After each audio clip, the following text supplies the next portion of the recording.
This is the Man in Black, here again to introduce Columbia's program, Suspense.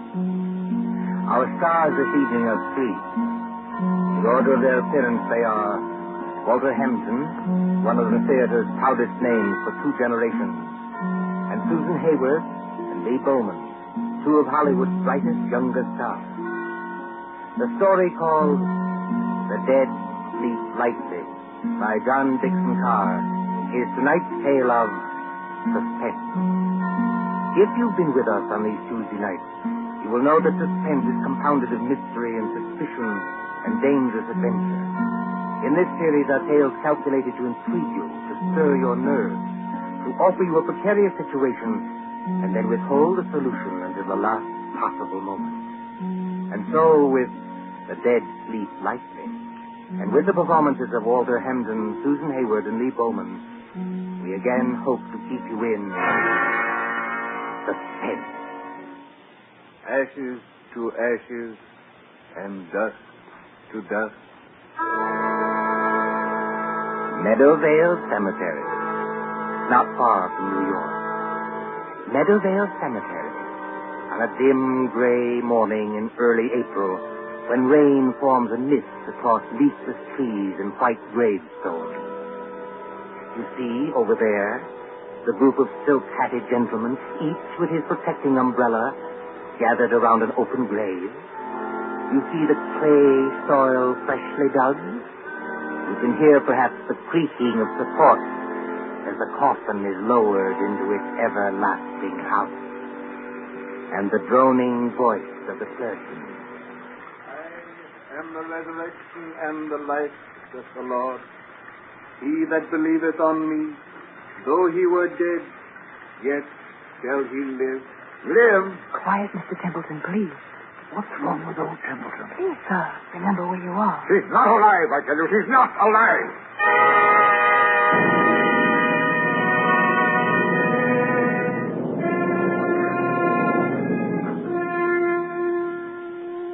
It might seem a long distance, that, from the Cosmopolite Club in Gramercy Park on the following evening, when that same well-fed man, as hard and unemotional as the diamond pin in his tie, hurries up the steps into the club and...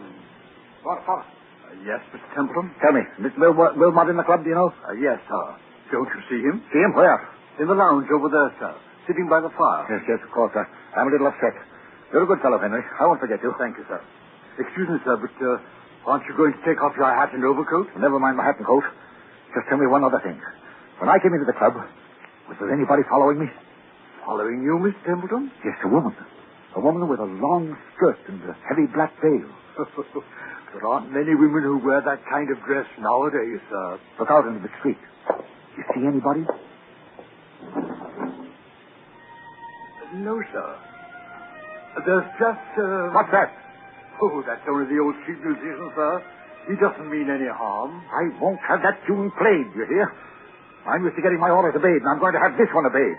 Here's the money. Go out and tell him to go away. Yes, sir, if you insist, but... You're told and don't ask questions. If anybody wants me, I shall be with Mr. Wilmot. Very good, sir.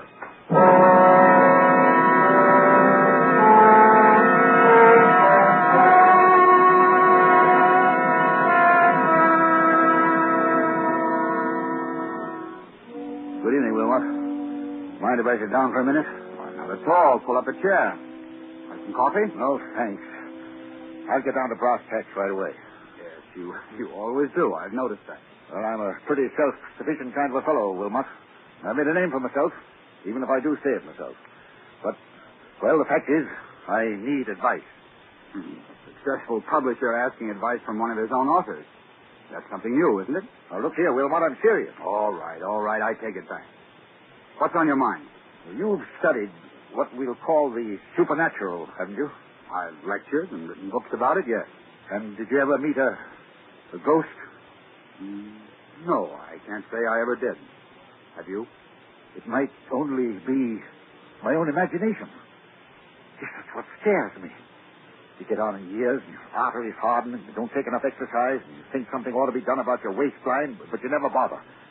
You see, Wilmot, I went to a funeral yesterday. You did? Whose funeral was it? The person who died has nothing to do with this. It was old Simpson of Harley and Sons. He thought it was only decent to make up a party and go to the funeral. I took my secretary along, a girl named Molly Carroll. I'm leaving for Washington tomorrow. Besides, I'm moving house. So there was a lot of work to do.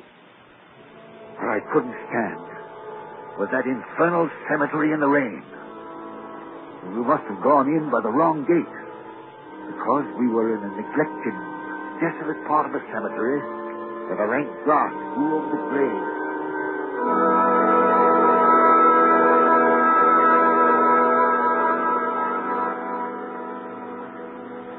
You'll oblige me, Miss Carroll, if you first find out the proper directions to our places. We've come in the wrong gate to the cemetery. Oh, I'm sorry, Mr. Templeton. I thought What you thought doesn't matter now.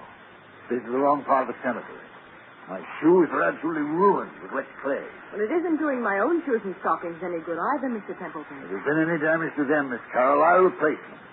You never found me ungenerous, now have you? Well, not exactly ungenerous, no. I'll pay you the compliment, Miss Carroll, saying that you're the best secretary I ever had. Thank you. Yet you want to leave me. Yes, I want to get married. That's what Mr. Barnes is telling me. And who is this paragon of yours? What does he do? Does he make any money? Well, Frank's a radio technician. He's not very wealthy, I'll admit. Wealthy? A radio technician? I bet he doesn't make as much as I pay you. Yet you want to get married. Well, is there anything very strange about that? Yes, if it interferes with your career, if it... Good Lord. Look at that. Look at what, Mr. Templeton? Over there, where I'm pointing. You mean that? It's only an old gravestone covered with weeds and brambles. I haven't seen that grave in years. It looks rather neglected. It is neglected, isn't it? Will you go closer, please, and read the inscription? Mr. Templeton, Do as I tell you, please. let's see if I can get some of these weeds aside. It says, Sacred to the memory of Mary Ellen Cleaver, born September 5th, 1892. Departed this life March 25th, 1919. Thou shouldst still be adored as this moment thou art. Let thy loveliness fade as it will. If you lower that umbrella, Mr. Templeton, you'll get soaking wet. Sentimental crash. But she always liked it. She always liked it. Mary Ellen Cleaver. Did you know her? Very well indeed. She was my wife. Your wife? But I never knew you were married. Neither does anybody else. Where's my flask of brandy? What have I done with it? It's in your hip pocket, Mr. Templeton, but do you think that's very wise? You've already had more than enough. Whatever I do is wise, Miss Carroll. Well, we were married very young. She was a nice little thing. I was fond of her, yes. But she couldn't have helped me. I'm not a snob, but she wasn't in my class. No style, you know, no manners, no education. Indeed. Could I have introduced her to the friends I was making? No. Wouldn't have been kind to her. She didn't even want to go to the places where I was invited. She'd sit at home and say, what was it like? Did you have a nice time? What was Mrs. So-and-so wearing? And she loved me. I'll put that to her credit. But... You left her? I thought it was the kindest thing to do, yes. She went away. Then I heard she'd had... Had what? Nothing. Doesn't matter. Well... There was a war on, and I attended the peace conference in Europe. Never even knew she was dead until I heard some friends had buried her. I always promised to call her up. She said she'd come back to me if I did. You couldn't call her up now, Mr. Templeton, even if you wanted to. No, I suppose not. But I was fond of her. I wish there was something I could do. Well, you could have her grave cared for. Have some flowers put on it. That's it. That's an idea. She'd have liked that. Can you take care of that for me? I'll look after it tomorrow morning, Mr. Templeton. But how will they ever be able to locate the grave? There must be thousands in this cemetery. Well, each grave has a number, you know, cut into the stone so you can identify it. This is number 1212. 1212. Sounds like a telephone number, doesn't it? Yes, doesn't it? Meadowvale 1212. Poor girl. I was fond of her. Please, Mr. Templeton, come along and please, no more brandy. You've got a funeral to attend.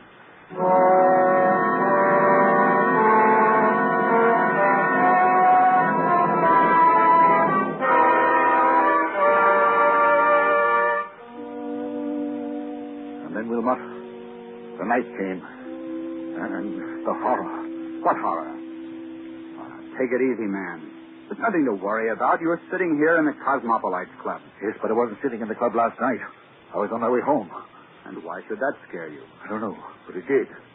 I'd been jumpy all day. That infernal number kept running through my head. Meadowvale, 1212. Have you ever seen my house? Yes, it's that big sham Gothic place on Riverside Drive, isn't it? Yes, big and dark and drafty like a mausoleum. I told you it was moving house to an apartment downtown. But there were some papers there. I had to get out of the safe in the library to take with me to Washington tomorrow. I knew the servants would be gone, of course. But I hoped Mrs. Bloom, that's my housekeeper, would still be there. Then I went up the park about 6:30. Meadowvale, 1212. Meadowvale, 1212. Meadowvale, 1212. Meadowvale, 1212.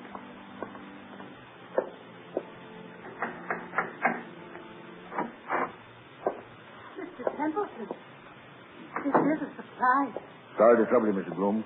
I seem to have mislaid my key. You could have sworn I had it on my key ring this morning. It's no trouble, Mr. Templeton. Only, I hope you're not planning to spend the night here. No, I'm going to a hotel. Why do you ask? Because they've disconnected everything except the electricity and taken away most of the furniture. Haven't touched anything in the library. No, sir. I told them you said to leave that. But it does seem a pity in a way. What seems a pity? To break up a lovely home like this after all these years. Home? This big, ugly picture gallery? It's been a home to me, sir. I've treated you generously, haven't I? Yes, sir. I'm sorry. I've got several hours' work to do, Mrs. Bloom. A whole safe full of papers to sort over. I'm going to the library and... What's that you're hiding behind your back? I'm not hiding anything, sir. All the same, what is it? It's only a music box, sir. I found it in the attic when the moving men were here. If I hadn't known there were, well, no ladies in your life, I'd have said it belonged to one of them. I love to hear them, sir. May I? Mrs. Bloom. Yes, sir. If you don't want me to smash that music box, turn it off. Yes, sir, I'm sure I never... I'm going to the library. If you can find any sandwiches and coffee, bring them. Yes, sir. Excuse me.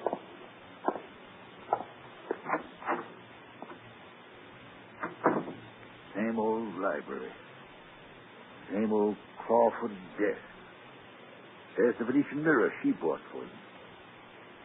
Look at yourself in the mirror, Templeton. Admit you can't face it. Admit you can't work here tonight. Admit you've got to have lights and music and... That's it. Go out for dinner. Telephone Wilmot. If they've left the phone... Oh, yes. Good. Here it is. Hello. Yes, sir. Number, please. Number, please. I want, Meadowvale 1212. Canterville, 1212. Wait, what's the devil's name am I saying? Say, sir, I want... Hello, my darling. I knew you'd call me when you needed me. Who's that speaking? Who are you? It's Mary Ellen, dear. Don't you recognize my voice? You're not Mary Ellen. This is trick. Mary Ellen is dead. Yes, dear. But the dead sleep lightly, and they can be lonely, too. And now that you do need me... I don't need you. I don't need anybody. I'm coming back to join you, dear. It's not easy, but I'll be there by the time the clock strikes 7. I'll wear a veil because I don't look very pretty. I won't have this. I won't listen to you. I won't. Goodbye, my dear. Remember, when the clock strikes 7... Mrs. Bloom. Mr. Templeton, what on earth is the matter? Who's been playing tricks on me? Tricks, sir. I don't understand. Who spoke to me on this phone? But, sir, nobody could have spoken to you on that phone. Nobody could have. What are you talking about? That phone's disconnected, sir. Disconnected? Yes, sir. The man came here this afternoon and took that little metal box off the wall and rolled all the wires up and put everything on the desk there. Said he'd be back tomorrow to take it away. Mrs. Bloom, that's impossible. Look for yourself, sir. You're standing in the middle of the room holding that phone, and the wires don't lead anywhere. That's true. So you couldn't very well have talked to anybody on the phone that wasn't connected? Now, could you? I tell you, I got the operator. I heard it ring. I talked to someone else. Oh? And what did that person say? She said she'd be here to visit me When...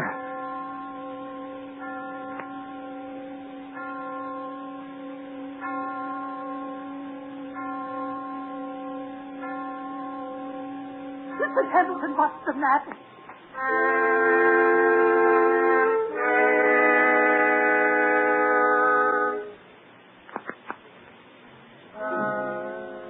Sir Wilmot, that's what happened last night. The phone was disconnected. It was Mary Ellen's voice. There's no doubt about that. Am I out of my mind or what? Before I say anything about that, my friend, Well, let's hear the end of your story. What did happen when the clock struck 7? I don't know. You don't know. No, I lost my head. Ran out of that house as though the devil were after me. Maybe he was. And since then? I spent the night at the hotel. Today, I walked past that house 50 times, 100 times, trying to muster up enough nerve to go in. I couldn't do it, but I've got to go in there. Why? It's those papers I've got to take to Washington. Send somebody else to get them. I can't do that, Wilmot. It's confidential information for the government. I've thought of everything. I've even bought a revolver, see? For the love of heaven, man, put that gun away. You want the other club members to think you have gone insane? Then I thought of you. You know all the tricks of fake spiritualists. You've written about it and lectured about it. Which reminds me, by the way, that I'm lecturing before the Acropolis Club in about 20 minutes. You've got to break that engagement, Wilmot. Why? Because you're going with me to my house tonight, now. That's impossible, old man. Now sit quietly and listen to me. I'll go with you willingly, tomorrow morning. That's too late. I'm taking an early train to Washington. Well, then wait until I can get away from the lecture. Say, around midnight. I'll tell you what I'll do. I'll take a taxi and join you as soon as I can. That won't do. I've got to know the answer now. Do you understand? Aren't you being a little unreasonable about this? Unreasonable or not, I usually get my own way, and I mean to have it now. Well, then I'm afraid you'll have to go to the house alone. Besides, You know, Wilmot, you worry me. You sit there puffing at that pipe and looking at me out of those queer eyes of yours like a young Satan. I've often wondered what you were really thinking about. since you flatter my intelligence so much, I was wondering whether you'd been quite frank with me. Frank with you, how? About your late wife, Mary Ellen Cleaver. What about her? Well, after she left you, something happened that, you don't like to talk about. Was there, by any chance, a child, a son, for instance? Or did you say a son? Yes. I don't know what you're talking about. Well, then let's agree not to understand each other, shall we? Now, are you coming with me or aren't you? I tell you, man, I'll get there as soon as I can. All I can think about is the wet red clay in that cemetery, and the dismal grave in the rain, and what her face might look like if she raised the veil. And what am I going to see in that house? What am I going to see in that house?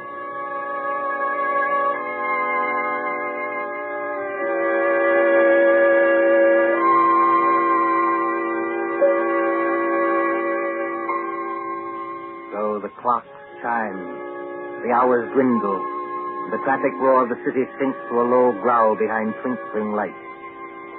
It is midnight when a taxi moves along a certain street towards a certain house out of a bygone age. Lightless, black against the stars, surrounded by iron railings and with a path bordered by fir trees leading to the front door. Look, too, at the face of Mr. Patrick Wilmot when that taxi draws near. All right, driver. This is the place. Are we waiting, sir? No, you needn't wait. Keep the change. Thank you, sir. Good night.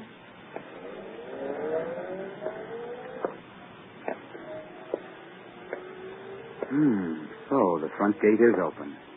And he did go in. And... I beg your pardon.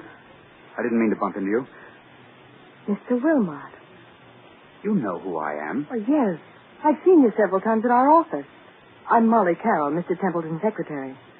What are you doing here? Well, it's Mr. Templeton. What about him? Well, that's what I want to know. I was out with Frank. That's my fiancé. And when I got home, the girl I room with said that Mr. Templeton had been phoning and phoning all evening. She said he sounded drunk or something. He wanted somebody to go with him to this house. Evidently, I wasn't the only person he applied to. Shall we go in? But yes, but the whole house is dark. Suppose he isn't there. He's there, all right. You don't know men like Bert Templeton. But I'll push the gate wider. Now, straight up the walk to the front door. I've got a flashlight. what are we going to find? Something rather unpleasant, I'd better warn you. How do you know? I have my ways of knowing, Miss Carroll. Oh, look. What is it? That French window to the left of the front door. Yes. It's partly open. Well, there's nothing in that, necessarily. Templeton said he'd lost his key. He might have had to open a window. Oh, that's true. But So you see it, too, do you? see what?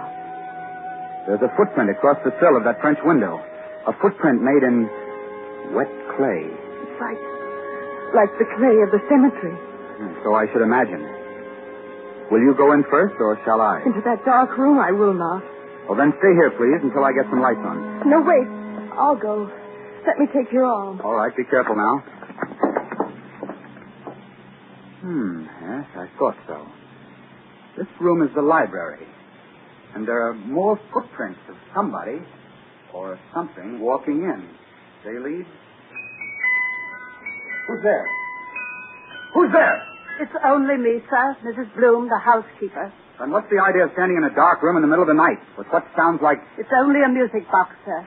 I left it behind along with some other things and came back to get them. I've got my own key. I thought I heard a noise in here. But why aren't there any lights? The electricity's cut off, sir. It was cut off today. I see. Templeton is here, or was here. He must have had some kind of light. If I turn this flashlight on the desk, maybe... Be quiet, Miss Carroll.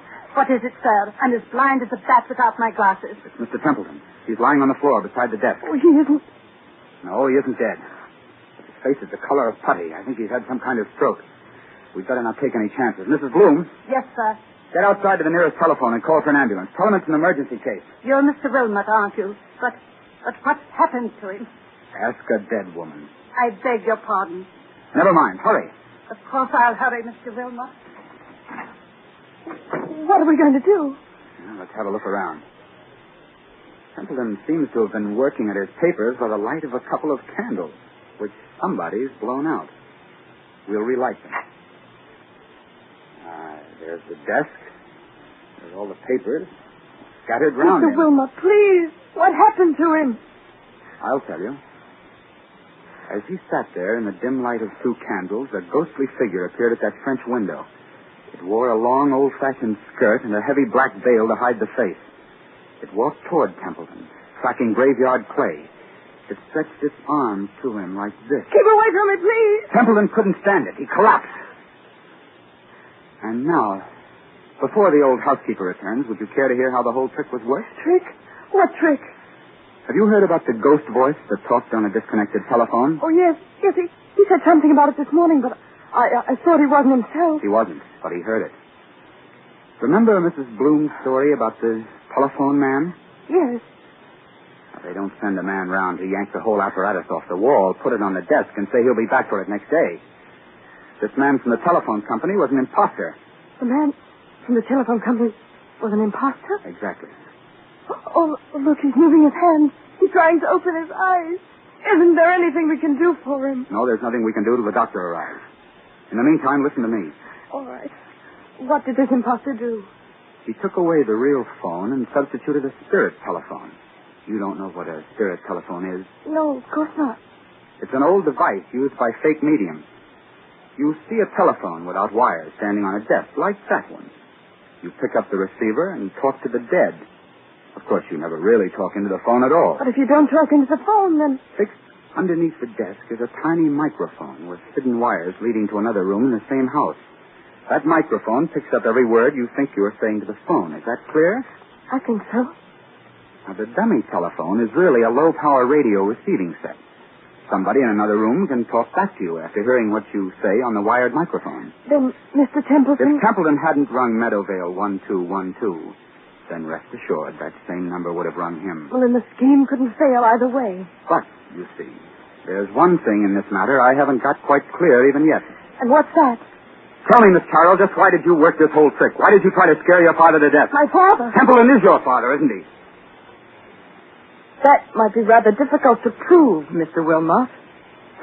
By George, I admire you. Thanks very much. I'm flattered. Expressionless as ever. Eyes as hard and cold and blue and handsome as... Well, make your own comparison. But I knew you were guilty, of course, when I heard your fiancé was a radio technician. You can leave Frank out of this. Oh, you have scruples. Have I touched you? Nothing can touch me. Not since my mother died. Your fiancé installed the ghost mechanism and took it away today. He probably thought it was only a joke. He did. I swear he did.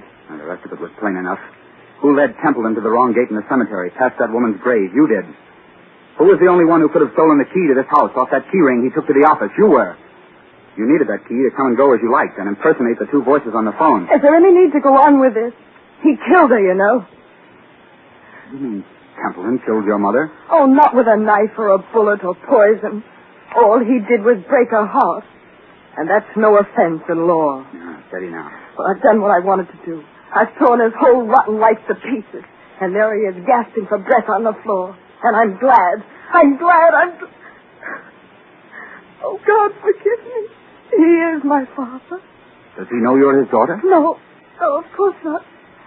When I went to work for him as a secretary, he hadn't even seen me since I was a child. But I got near him. I worked for years to get near him.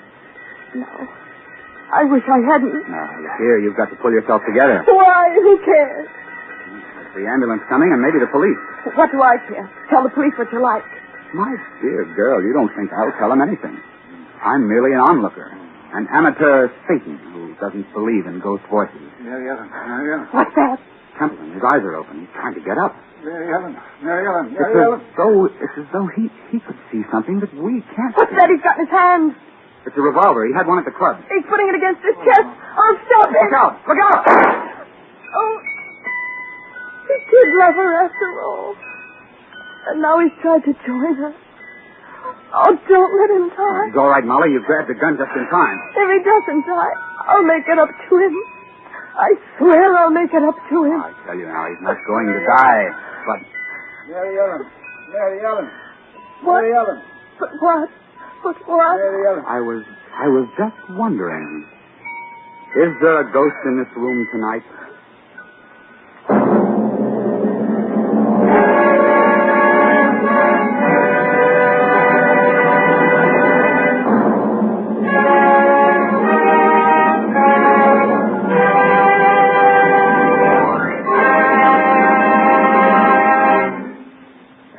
So closes The Dead Sleep Lightly, starring Walter Hampden, Susan Hayward, and Lee Bowman. Tonight's tale of suspense. This is your narrator, the Man in Black, who conveys to you Columbia's invitation to spend this half hour in suspense with us again next Tuesday. Miss Hayward appeared through the courtesy of Paramount Pictures, and Mr. Bowman appears with the courtesy of Metro-Goldwyn-Mayer Studios. William Spear, the producer, John Dietz, the director, Bernard Herrmann, the composer-conductor, and John Dixon Carr, the author, collaborated on tonight's Suspense.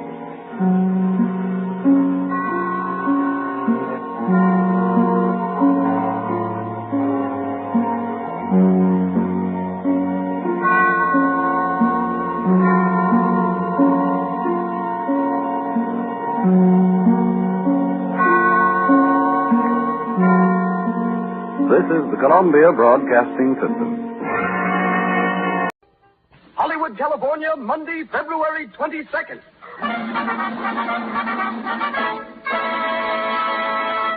The Lux Radio Theater presents Errol Flynn and Olivia de Havilland in Captain Blood with Basil Rathbone, Henry Stevenson, and Donald Crisp.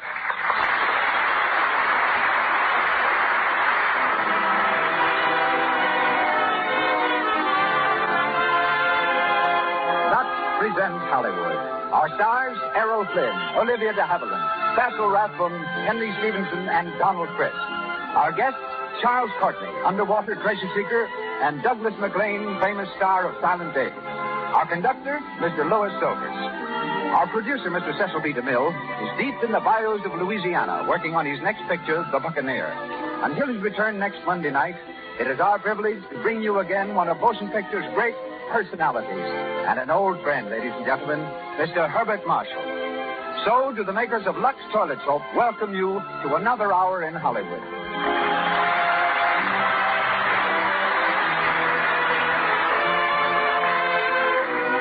Now, a word to the ladies.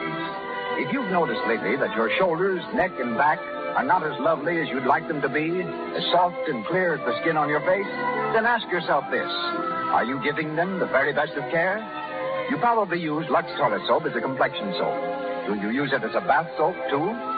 Lux Toilet Soap's active lather goes deep down into the pores, removes perspiration, every last trace of dust and dirt, keeps neck and back and shoulders smooth. For a quick pick-me-up and to protect daintiness, make Lux Toilet Soap your daily beauty bath. And now, ladies and gentlemen, Mr. Herbert Marshall.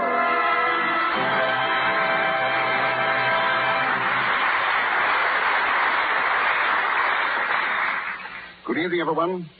Many years ago, off the coast of Louisiana, there sailed a pirate named Jean Lafitte, a strange combination of plunderer and patriot, and who, one day, pinched by remorse perhaps, or by a sudden thirsting for new adventure, presented his cutthroats to Andrew Jackson, and thereby brought victory to the United States in the Battle of New Orleans. Tonight, Lafitte claims another British victim, and his name is Herbert Marshall. Lafitte, you see, is the subject of Mr. DeMille's next picture, and right now he's down among the bayous, following the trail of the buccaneer. He asked me here, so here I am, walking the plank with trembling step and quaking heart, but very thankful that next week Mr. DeMille will bring back in the Lux Theater radio, and I once again will be able to resume the peaceful obscurity of a listener in. Our story tonight concerns another pirate, Captain Blood, with Errol Flynn in the title role. Born in Ireland, a descendant of Fletcher Christian who led the historical mutiny on the Bounty, Errol's own adventures in the South Seas before he turned actor read like a page of strangest fiction. Signed by Warner Brothers, he made his first Hollywood success in tonight's story, and his latest film is Green Light. When Olivia de Havilland appeared here last fall, Mr. DeMille told you how Hollywood changed her plans to become a school teacher and overnight made her a brilliant new star. She, too, appeared in Captain Blood and tonight resumes her role of Arabella. Lovely, unspoiled, and with a talent belying her youth. We'll see her shortly and call it a day. With three other good friends in our cast, being here is something of a reunion for me. There's Basil Rathbone, who plays Captain Levasseur. Our Lord Willoughby is that charming gentleman, Henry Stevenson. While Donald Crisp, my fellow Londoner, who started his film career in The Birth of a Nation, is Colonel Bishop.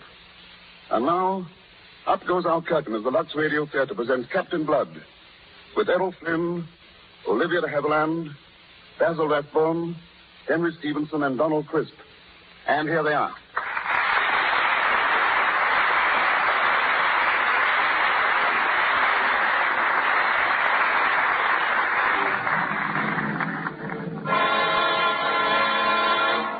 England, in the year 1685.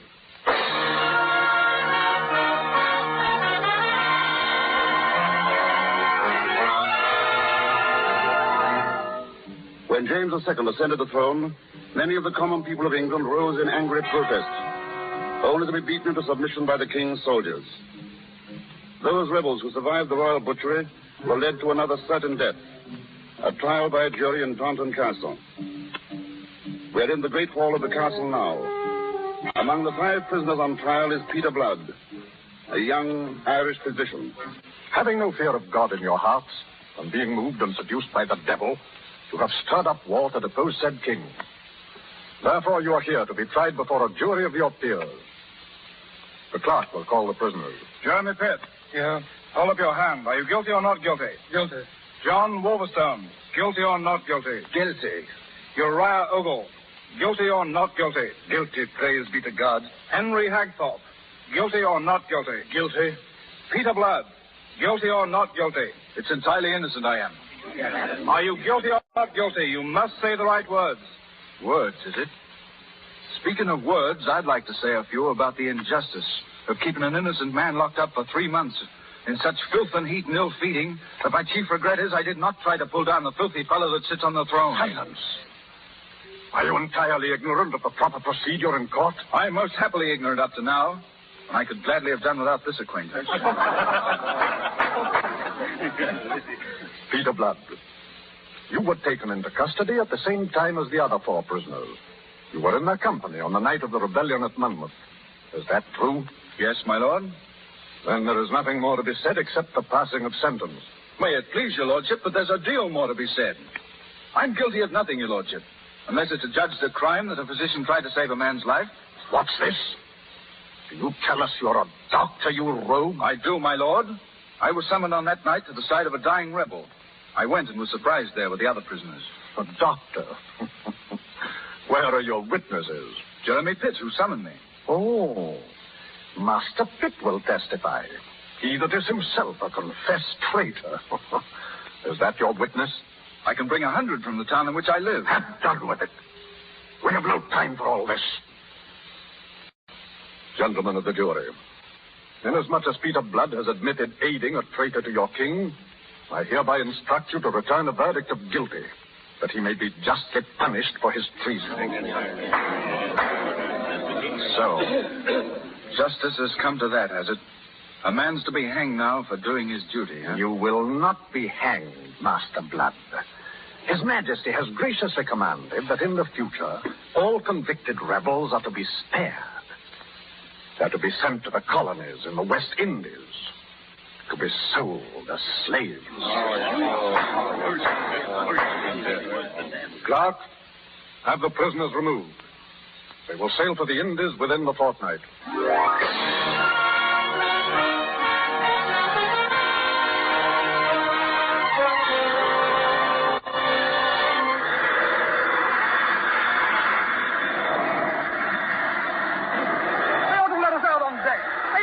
Keep us in this hole like rats in a trap. They've no right, I say. Be quiet, Jeremy Pitt. Keep a hold on yourself. Then the Lord arose and rebuked the winds and the sea, and there was a great calm. Matthew chapter 8, verse 26. There'll be no calm upon this sea, Master Ogre, until we sight Port Royal. If ever we do sight it. Do you think we will, Peter Blood? Aye, to our worst luck, Wolverstone. It's the sun that rages there, so I hear. Burns deep into a man's blood till the skin shrivels on his bones. Oh, God. What has happened to us, Peter? Oh, we're sweating the fields, Jeremy. First be bought and sold on the auction block like you'd haggle for a pig or a horse. Now count your teeth. Feel your muscles. Put a price on your head small enough to be an insult to a beast. Yes, it's a gay place, the auction block. A fine, gay place.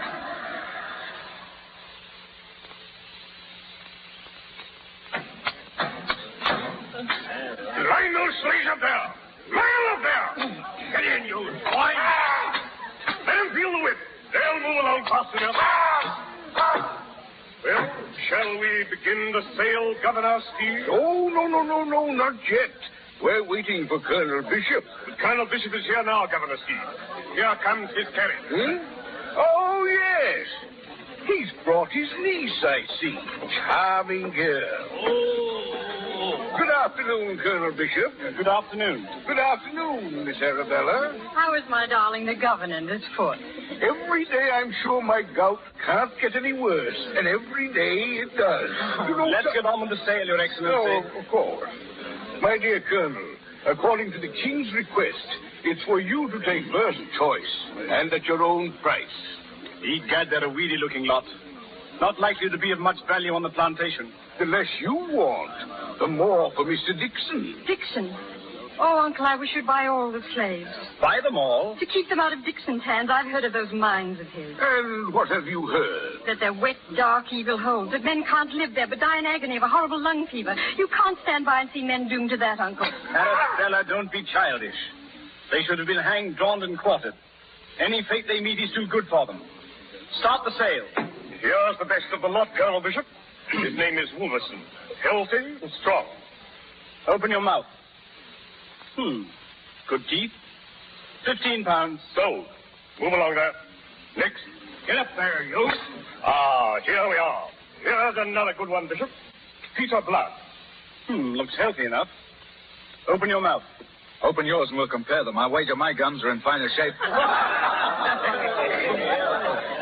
Who is this bag of impertinence? Peter Blood, sir. A doctor he is. Stand over here. Now, open your mouth, you dog. If there's a dog here, let him show you his teeth. I'll show mine only to bite.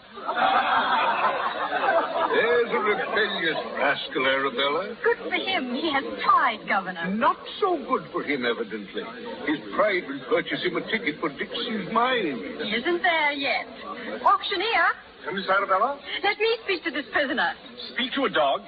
Arabella, get back to the carriage. Please, Uncle. Peter Blood. You're extremely foolish. You overwhelm me, my lady. It's fortunate for you that I'm here to save you. If you mean by that lofty speech that you'll persuade him to buy me, I'd thank you not to interfere. Would you? As it happens, you are hardly in a position to have anything to say about it. Uncle, will you buy him, please? Him I will not. Let him cool his head in Dixon's mines. I'll have none of him. Uncle. I say no. Very well.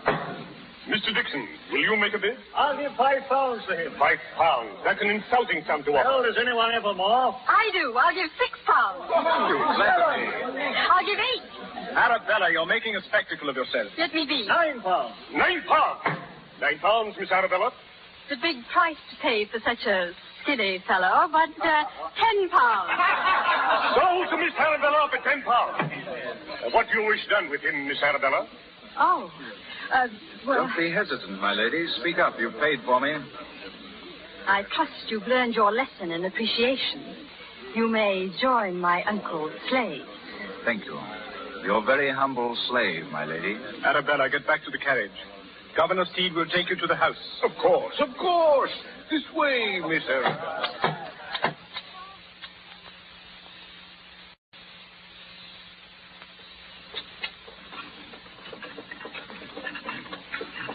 Oh, blast these bumpy roads.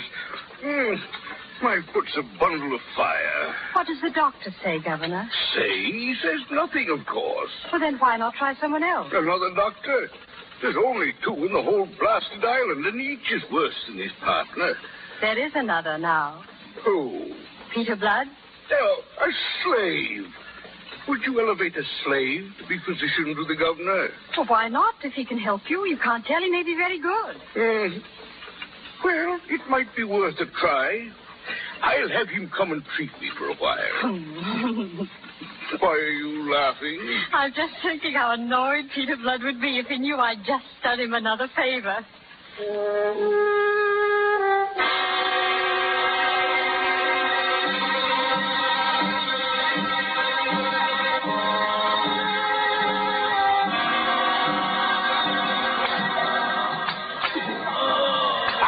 Faster, you swine! Turn that way! Water! Give me water! Water, is it? Jeremy, Pitt. Aye, Peter. Go on working. Don't look at me. Aye. I've just come from the boat. It's hidden in South Cove at the end of the path. We'll make a break for it tonight. Tonight? Yes, till Wolverstone, Ogle, and Hegthorpe and the others were in with us. It's a small boat for so many, Peter Blood. I'd looked it over well. I've been there all afternoon. It'll hold the lot of us. Are you a lot of stores and equipment on board? Yes, there's enough for it. Careful. There's Bishop. Peter Blood. Peter Blood, you hear? I, when I'm addressed civilly. A taste of the lash might improve your hearing. Uncle, please. Be quiet. Where have you been? I've been at my work, attending to the governor at his house. You lie. Why? The governor's had another attack of gout. He's been screaming for you like a wounded horse all afternoon. Well, then, it appears I was not at the governor's house. Where were you then? Well, I was... He was with me, Uncle. Eh? What's that? Thank you for protecting my reputation, Dr. Blood. But it was a useless gallantry. My uncle knows that I spend my time with whomever I please. You might choose your company with better taste. His Excellency is waiting for you, Blood. Farewell, Bishop. I'm coming. Get on up to the house, Blood, and don't delay. Would you care to drive up, Dr. Blood? Well, thank you. Drive on.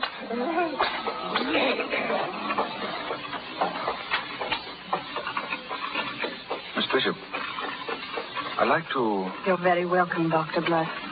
It seems that you're continually doing me favors. Faith, I don't know why. Neither do I. Yes, I do. It's because you're so very grateful and always thank me so prettily. Sure, now, you don't blame me for resenting you and your favors. This is interesting. I've had men tell me they have reasons for admiring me, and some few have even made claims to reasons for loving me. But for a man to store up reasons for resenting me, how refreshing. You must tell me a few of them. The first is reason enough. You bought me. I've had no lack of experiences in my life, but to be bought and sold was a new one. And I was in no mood to thank my purchaser. At any rate, I'm unable to stoop to lick up the scraps of favors tossed to me. I'm glad for that. Next. Well, I've resented you because your name is Bishop. My thoughts have lumped you with your uncle. How was I to know, be dead, that a devil can have... That a devil can have an angel, a niece? I'm a resentful man. That is a pretty fair compliment. Have you any more reasons for resenting me like that one? Indeed I have, and the strongest of all. I've resented you because I'm a slave and you're beautiful. Do you understand that? I don't know. If you were to explain further. No, I've already talked too much. Why did you lie to your uncle? Why did you tell him I was with you? Why? Dr. Blood, you're a physician and should know. Is it not considered unhealthy for a slave to be seen at a boat? At a boat? Why should it be? Boats put out to sea. Slaves may not. You're jumping at conclusions, aren't you? Why? This afternoon I happened to drive past the South Cove. Fortunately, I was alone at the time. I see.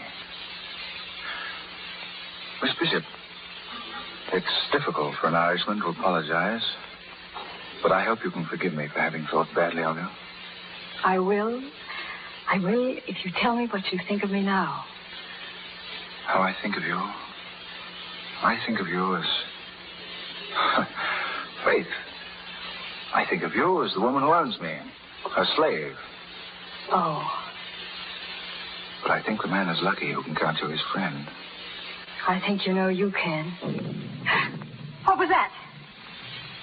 Sounded like cannon. It was. Look at the men in the field. They're looking towards the bay. It must be... Wait.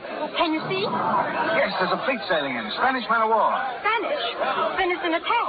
A surprise attack. Quick, into the house. Where are you going? I've got to see the men. We've work to do. Dr. Blood, come back. Don't go down there. Peter, Peter.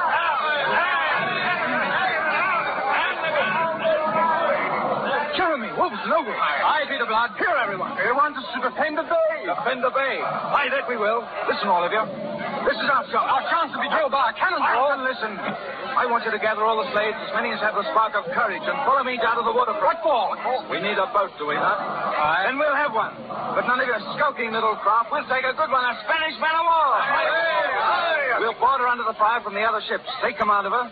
Turn our cannons on any Spanish boat that blocks our way to the sea. It's a long chance, friends, but with the help of God, we'll make it. Are you with me? Then come on, everyone.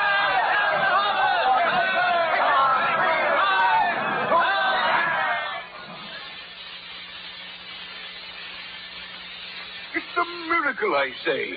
Did you see that boat, Colonel Bishop? A Spanish man of war saved the town from destruction. A Spanish boat, but manned by Englishmen, I'll warrant.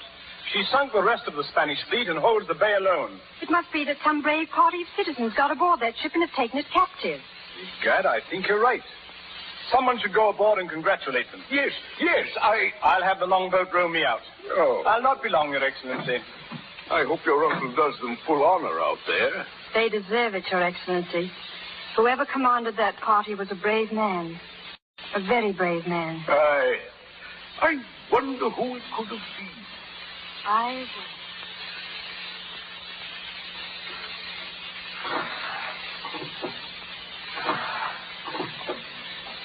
Ahoy! Spanish man of war, ahoy! They don't answer, Colonel. That's strange. I'll go aboard. Pull over there by the ladder.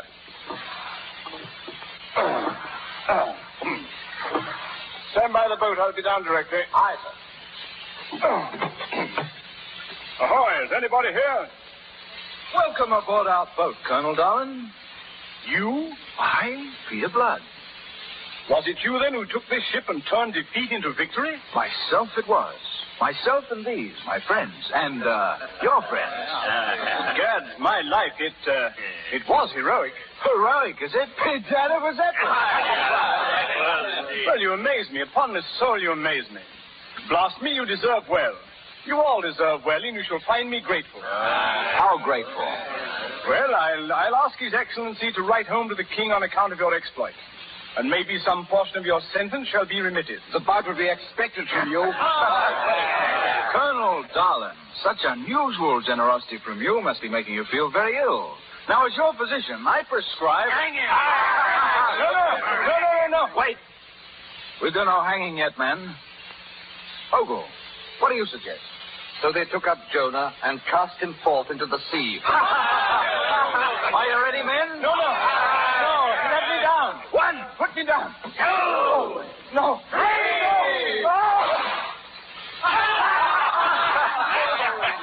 And then the whale came and swallowed Jonah, I hope.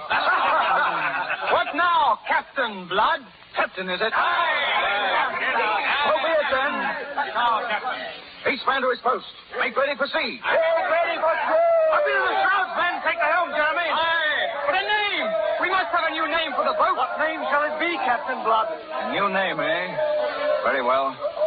We'll call her the Arabella. The Arabella it is.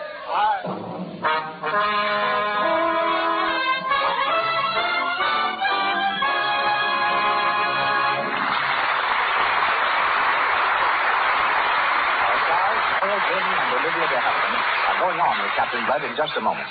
Now, a short side trip to the home of a reporter from one of the famous movie magazines. This particular reporter has a new roommate from New York. Let's listen in. Peg, do me a favor, will you? Kind of look over this beauty article tonight. I walked the dressing rooms of every studio in Hollywood today to get the dope for it. Oh, why don't I get jobs like that? I've never been in a studio dressing room yet. Boy, I'll bet those screen stars have some plenty expensive beauty aids around. Upkeep on million-dollar complexions must be something. Hey, don't tell me it's news to you that screen stars use Lux toilet soap. Why, everybody knows that. But believe me, there's a lot in seeing it with your own eyes in the dressing rooms at RKO, Warner's, and all the rest. Of course, I've heard a lot about Lux toilet soap. And now that I've seen a lot of movie stars' complexions myself, I've decided I'll give it a whirl. That girl is in for a smooth complexion, the kind that screen stars have to have. Remember, when 9 out of 10 screen stars use Lux toilet soap, it's because this soap keeps skin smooth. Lux toilet soap guards against cosmetic skin. Its active lather removes the hidden traces of dust and dirt, stale rouge and powder that might remain to choke your pores. Before you put on fresh makeup, remove your stale makeup with Lux toilet soap. And be sure never to go to sleep at night without this important care. Lux toilet soap is a beauty soap thousands of happy girls are using. You'll like it, too. Once again, Herbert Marshall. On with the story of Captain Blood, starring Errol Flynn and Olivia de Havilland. There's Basil Rathbone, Henry Stevenson, and Donald Crisp.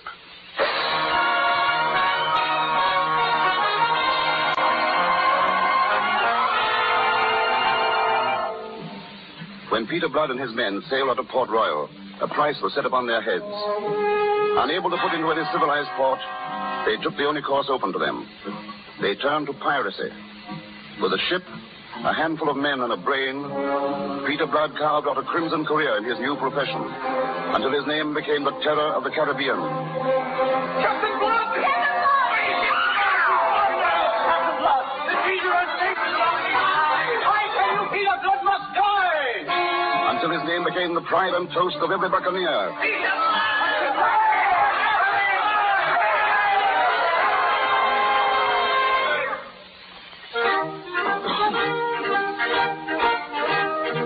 Tortuga, an island off the coast of Haiti, was the one haven of refuge for pirate craft. Captain Blood and his men are there now, in an evil-smelling tavern, dimly lit by hanging lanterns, crowded with drunken, leering buccaneers.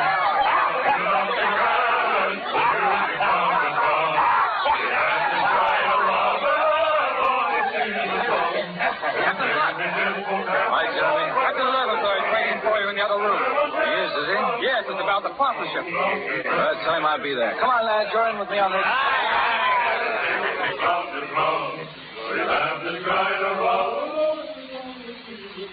It is as I tell you, mon Captain Blood. What a pair we would make. In all the Caribbean, there is no buccaneer so strong as me. Except you. You almost flatter me, Levasseur. Then why you hold off so long your consent we become partners, huh? Here you have been in Tortuga these 3-4 months. You must be even so much in need of gold as I. Such a partnership requires sober thought. My poor brain has been dancing with rum this whole week past. Even so drunk, your brain is the greatest, huh? With your brain and my strength, oh, Monsieur le Capitaine, what? There is nothing we cannot do. Bedad, there's very little I can't do entirely without you. My men are much in favor of the partnership. That is so, men? And my men? I'll leave it to them. Are you in favor? I don't.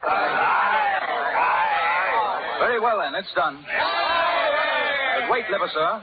It's understood, is it not, that we sail under my articles? It is. But I do not like so very much your so strict rules about women. No women to be taken as prisoners. Agreed? May we? To get you as a partner, mon capitaine, I would agree to anything. Now, what is the first order, mon capitaine partner? We sail with the tide. Outside the harbor, we'll scatter. Each ship will proceed singly in order to pick up what stray prizes we may run into on the journey. We'll converge at the island of Virgin Magra. Magnifique, I give you the toast to our so great success. Let me give one to the greatest captain on the coast. Capitaine Levasseur. Captain Blood. Here, Captain Blood.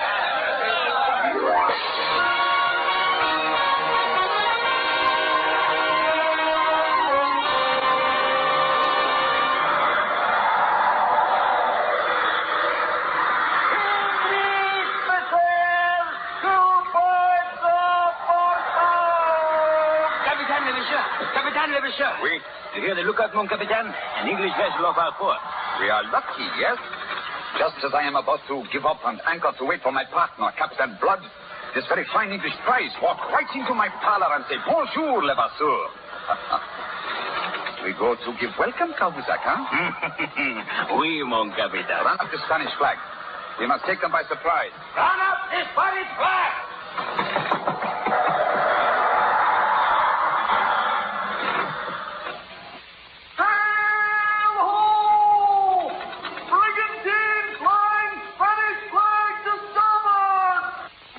Vessel, the lookout says. Do you see it, Lord Willoughby? Aye, there it is, Miss Arabella. Oh, yes. I wonder if she's going to Port Royal, too. Have you been away long, Miss Arabella?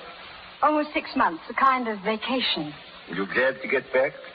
In a way, I suppose I would have stayed longer in England if my uncle hadn't sent for me. He's been made governor, you know. Yes, I've heard. It's natural that he should want his niece back again. One needs a woman to brighten up social occasions, especially when the woman in question is so very charming. However else things change, Lord Willoughby, the art of flattery still flourishes. Stab me if it's flattery. When the king ordered me on this journey as a special emissary to the West Indies, I looked forward with some trepidation to a life among the savages. But when I came aboard and found that you were one of those savages returning home to her native heath, my grateful eyes couldn't believe it. You pictured us running around in animal skins eating raw meat? Why not, in a country filled with Indians, Africans, and pirates? Oh, speaking of pirates, did you ever happen to hear of a wild rogue named Peter Blood? Peter Blood? Yes. No, I don't know him. I hardly number pirates among my acquaintances. No, of course not. Silly of me.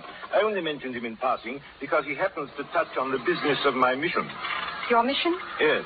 I'm sent to attempt to blot out all this piracy, my dear, in a manner which I must keep secret until I can find Captain Blood. Oh, you're looking for him. Aye. Look, stab me if that Spanish vessel isn't cutting clean across our bow. Captain Hall! Captain! Yes, your lordship? What ship is that, you know? Well, I've been watching her, your lordship. She flies a Spanish flag. She could be anything in these waters. We're in pirate waters now, aren't we? Yes, my lord. Yonder bank of low clouds is the island of Virgin Magra. Exciting, isn't it, Miss Arabella? Could she be a pirate ship by any chance, Captain? Well, any ship we meet in the Caribbean could be a pirate ship. You know, I wouldn't trust. She fired across our bow. All hands on deck! All hands on deck! She is a pirate ship. And the talons! Get below, Miss Arabella. The captain's going to fight it out.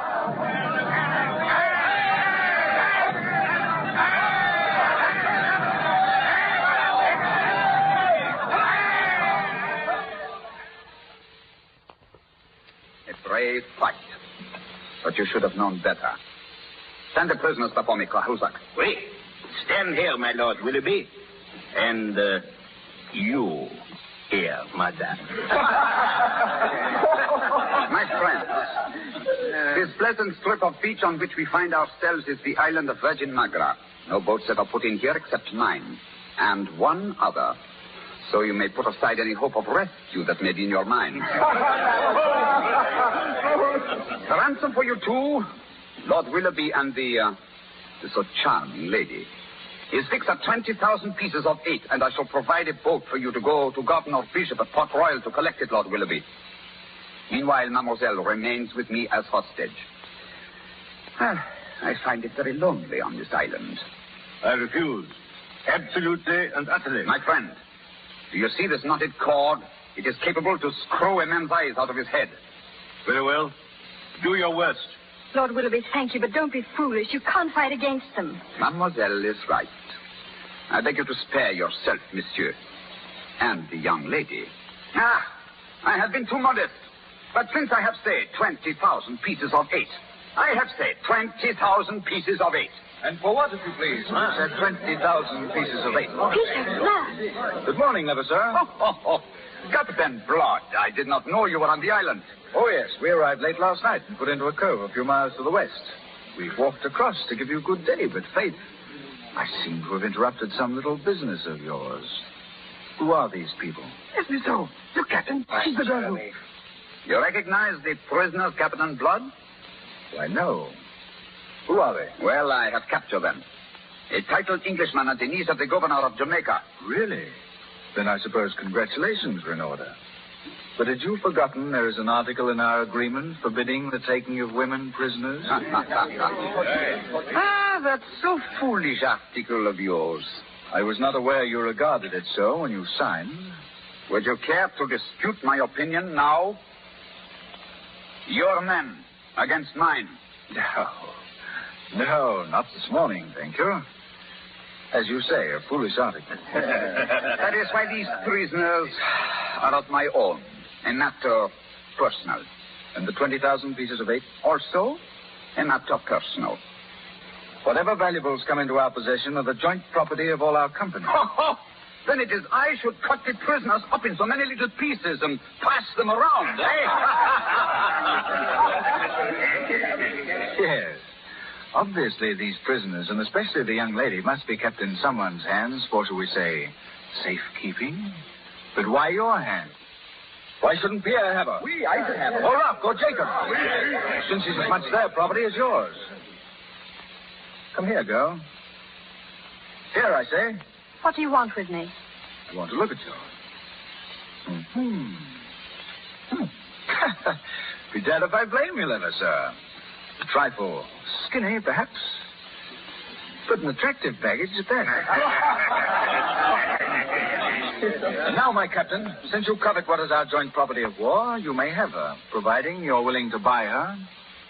Buy her? Yes, at the price you yourself have set upon her, 20,000 pieces of 8. That is right, mon capitaine. It is reasonable. It is in the article. What is in the articles, you fool? Where do you suppose I have 20,000 pieces of 8? Then let someone buy her who has. Who? I.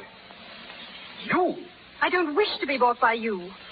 Well, someone once told a slave it happens that you are hardly in a position to have anything to say about it. You want the girl? Yes, why not? And I'm willing to pay for what I want. There's your ransom. And now, mademoiselle, if you please. No. Let go of that girl. Captain Lever, sir, do not. It is honorably settled. It is not settled to me. He'll not take her while I live. Quick, then I'll take her when you're dead. Put on your sword. The 2 breaches in our articles committed by you. This will be ruined. What's that? That's what I intended for you in the end. But since you prefer it this way, you muckrake. Hey, Darby, come in. Keep a close guard, Lever, sir. Look for your own mark, Captain.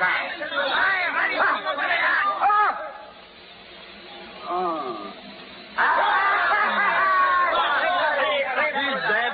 Clean through the heart, Captain Blood. That, my friend, ends a partnership which should never have begun. Robertson. We're leaving. Take the girl. What are you going to do with me? Where are you taking me? I've not decided as yet. I'll go to Port Royal or nowhere. Will you now? You'll find you'll do as I say. What right have you to treat me this way? Right? The right of possession. Wolferson, you may take my property aboard ship.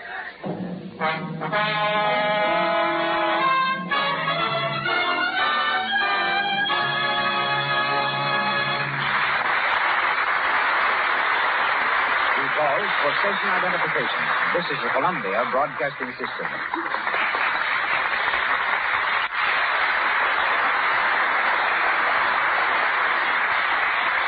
Olivia de Havilland and Errol Flynn resume the events of our play shortly.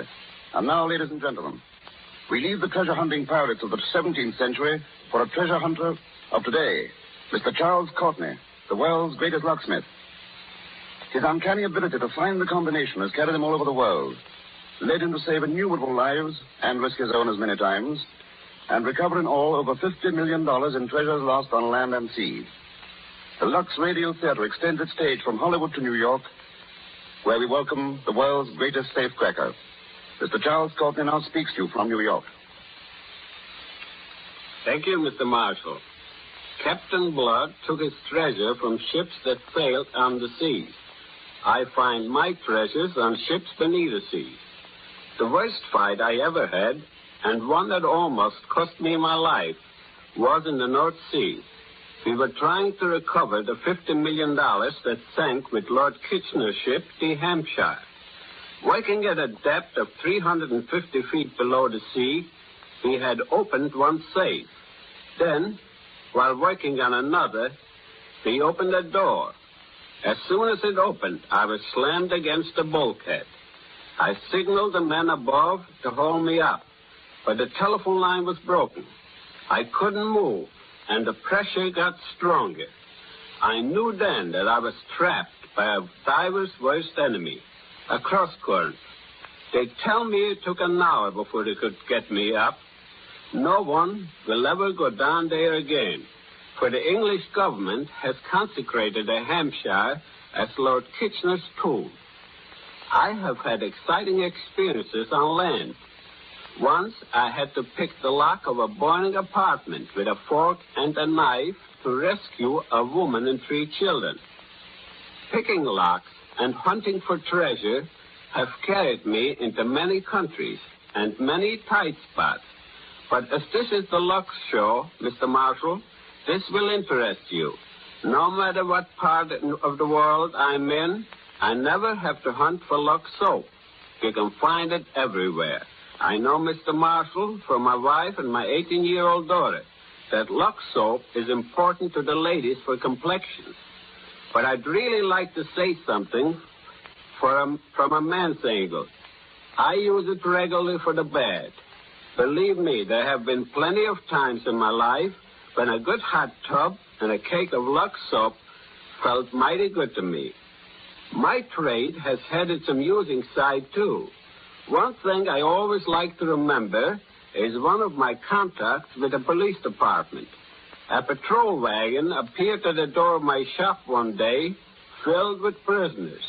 The officer in charge had lost his key, so he asked me if I would pick the lock of the wagon door so he could let the prisoners out to lock them up again in jail.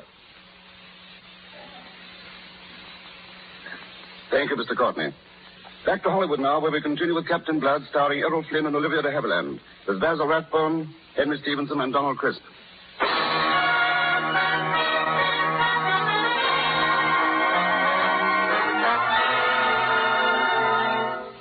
Captain Blood's unchivalrous actions toward Arabella were prompted by necessity, to safeguard her from the men. Now in his cabin on board the boat, he expresses his true feelings. He paces the floor exultantly as Arabella sits watching him. Arabella. Arabella, to think that you're really here. Here in the cabin of this ship, which I named for you. I dared to hope that someday you'd be here. To gather all these precious things I have for you. See, Arabella? Ankle rings from Persia. And look, red jeweled slippers. Long golden chains. And this dress, Arabella. This blue dress. When I saw it, I thought of your eyes. And I knew it was made for you to wear. I'll never wear it. nor any plunder gotten by a thief and pirate. Thief and pirate? Thief and pirate. Arabella, you... I've seen your pirate ways. I've seen myself bargain for and fought over a combat between jackals. I thought you understood. You mean you thought you'd bought me? I suppose I should have regarded that as a compliment. You pirates are used to taking what you want without the formality of purchase. I advise you to go back to your ladies at Tortuga, Captain Blood. To your ladies who are thrilled by your bold, lawless ways. I only hate you and despise you. I might have expected your thanks for what I've done this day, but very well, let it be so. I'm thief and pirate, and I'll show you how a thief and a pirate can deal. Once you bought me for 10 measly pounds. Now I bought you for considerably more. The amounts of no matter. What matters is that now I own you as you once owned me. You're mine, you understand? Mine to do with as I please. Captain Blood. Well? Lord Willoughby sends his compliments and requests that you talk to him at your earliest convenience. He's sent out by the king himself. You can return his compliments and tell him to go to the devil. I'm not convenient to any friend of the king. All right, sir. Oh, wait.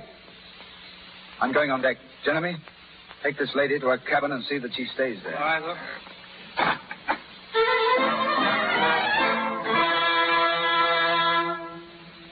How you hate the fellow. If I were a young man, blast me if I wouldn't be jealous. And you said you didn't even know him. He was once my slave. Your slave? Then you must have known him well. I did. He doesn't seem such a bad fellow for a pirate. In those days, I thought him an unfortunate gentleman who had suffered a great injustice. When he made his escape, I was thrilled and happy.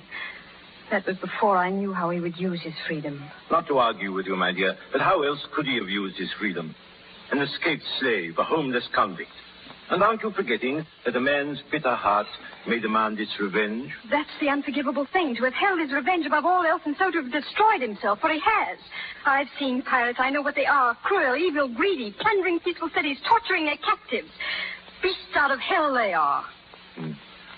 Are you so much in love with him? In love with him? To care so much what he does? I don't care in the least what he does. Someone should for what he's doing now. Still, your uncle commands a fleet at Port Royal. That much is fortunate. Why? What's this about Port Royal and my uncle? He amazes me, this Peter Blood. That's where he means to take us. No, he can't. I'm afraid he can if he wants to.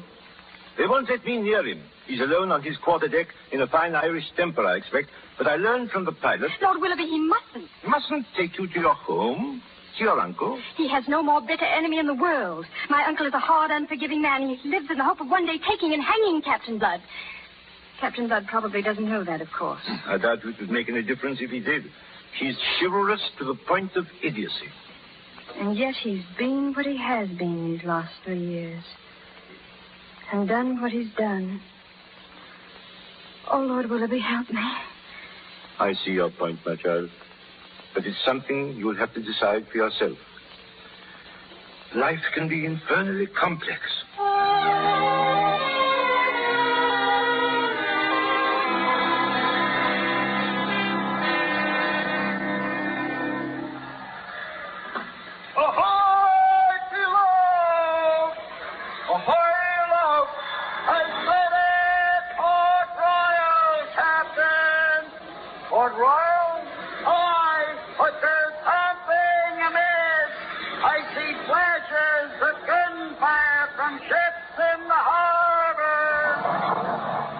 On deck. All hands on deck. What's wrong, Captain? There's a battle in progress in the harbor. Ahoy, love! How many ships do you make out? 2, sir! They are firing on the fortress! The fortress is replying! It's an attack on Port Royal, then, but who? Pirate craft, perhaps. I wish I could make out their flags. Captain Blood. Aye? For days I've been trying to see you, Captain. And now, if I may speak to so inaccessible a person, perhaps I can supply you the answer. You can? If Port Royal is attacked, they are likely French ships. French? Why French ships? When two countries are at war and one is attacked, who would it be but the enemy? England and France at war? You mean you didn't know? Where have you been the past 2 months? At sea, out of touch with the world. Ahoy, below! The fire from the fortress is weakening! One ship is already firing on the town! Where is the English fleet that's supposed to protect the town? I can supply the answer to that. It's out chasing pirates. Bishop wouldn't let his fleet leave its post in time of war. He wouldn't dare. No? Colonel Bishop is a very old and I may say a very dear friend of mine. It's probably me he's out there. Fool planter. And me in his own front yard. Hard aboard with the helm, Jeremy. Aye. Helmsman, hard aboard! Aye, sir. May I ask, Captain, what are your intentions? I set out to land you at Port Royal, your lordship, at some risk to myself from the English fleet. Now a stroke of luck has removed them from the picture. Well, we'd best be turning back. Can you, an Englishman, be thinking of leaving when yonder an English town is being taken? Well, of what should we be thinking? Of the honor to fight for your king. To fight for my king, is it? You hear that, lad? The honor, is it? There's not a word to use in the same breath with him, and furthermore, he's not my king. Then you fail to show him the same loyalty he shows you. Loyalty now.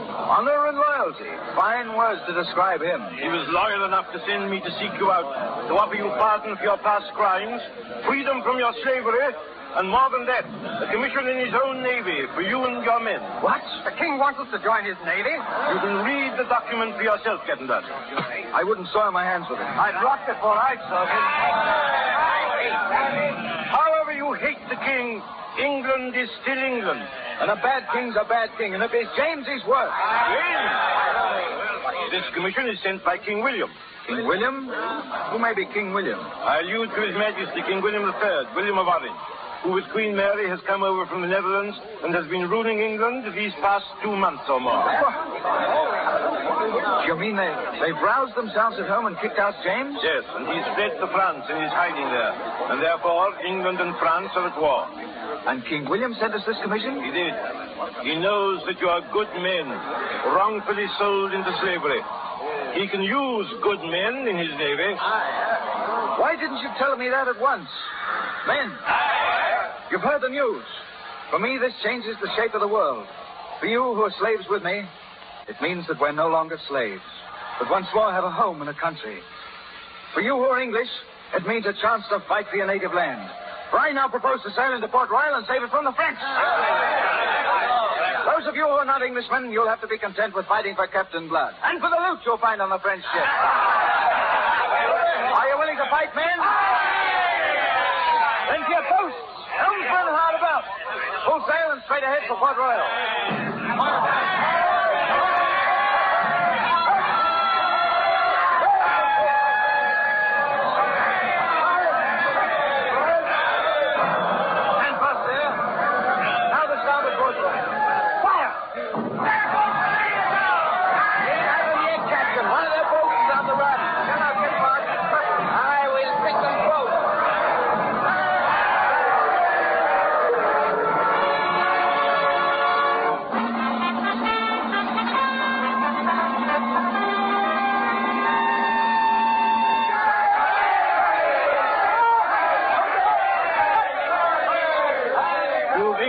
Thanks, Captain Blood, and my admiration. Never have I seen victory so gallantly snatched from defeat. Yeah, it was a good fight. But Miss Bishop, where is she? Is she safe? Safe and sound. You'll find her now at the governor's mansion. That is, if you're looking for her. Looking for her? Aye, that I am.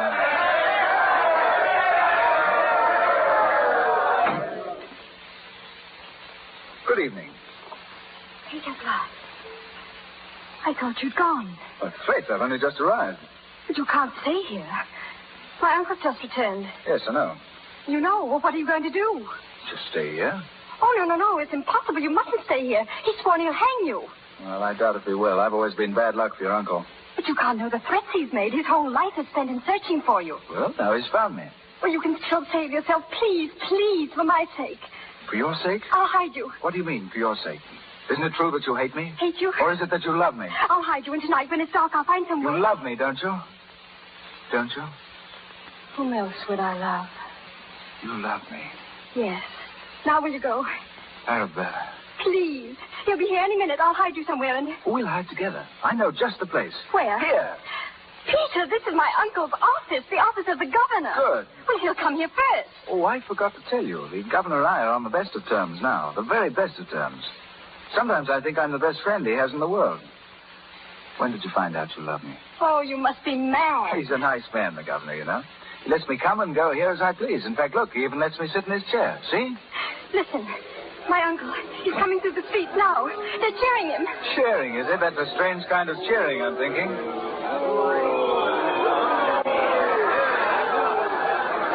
Take your hands off me, you rogues. I have arrested you by order of His Excellency the Governor. The Governor? You're mad. I am the Governor. You mean you were the governor? But you've changed that in your absence. Bishop, you're removed from office for abandoning your post in time of war. Who the devil are you? My name is Willoughby. I'm a special emissary from His Majesty the King. Lord Willoughby? You were informed, I think, of my coming. Oh, yes. And yet you went off on some wild goose chase after a pirate, leaving your capital at the mercy of the enemy. It's a serious matter, Colonel Bishop, as you may find. But your lordship... I'm not concerned to hear your reasons, man. His Excellency the Governor will hear you. The Governor? You'll find him inside the house. It rests entirely with him, whether you're hanged or not. This is one more item to the account of that scoundrel Blood. By heaven, what a reckoning there'll be when we meet.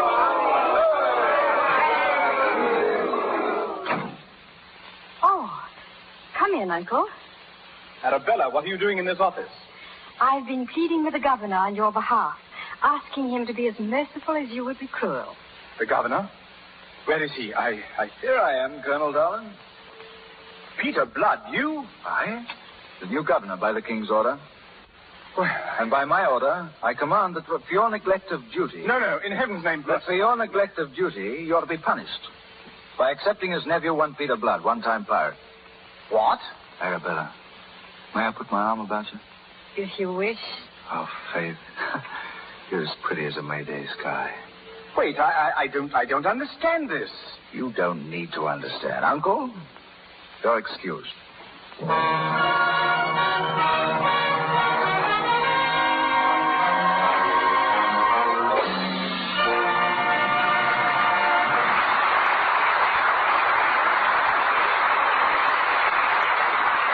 And so we bring down our curtain on Captain Blood, but not on Errol Flynn and Olivia de Havilland, who return to us in a few moments.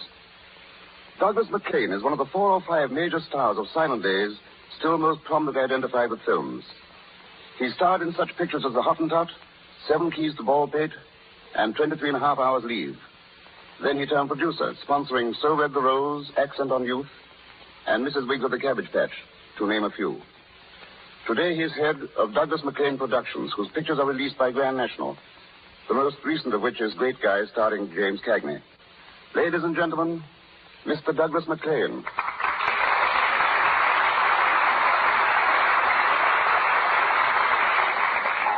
Thank you, Bart. Isn't it true, Doug, that some 8 years ago you retired from pictures? But here you are, still in the midst of them.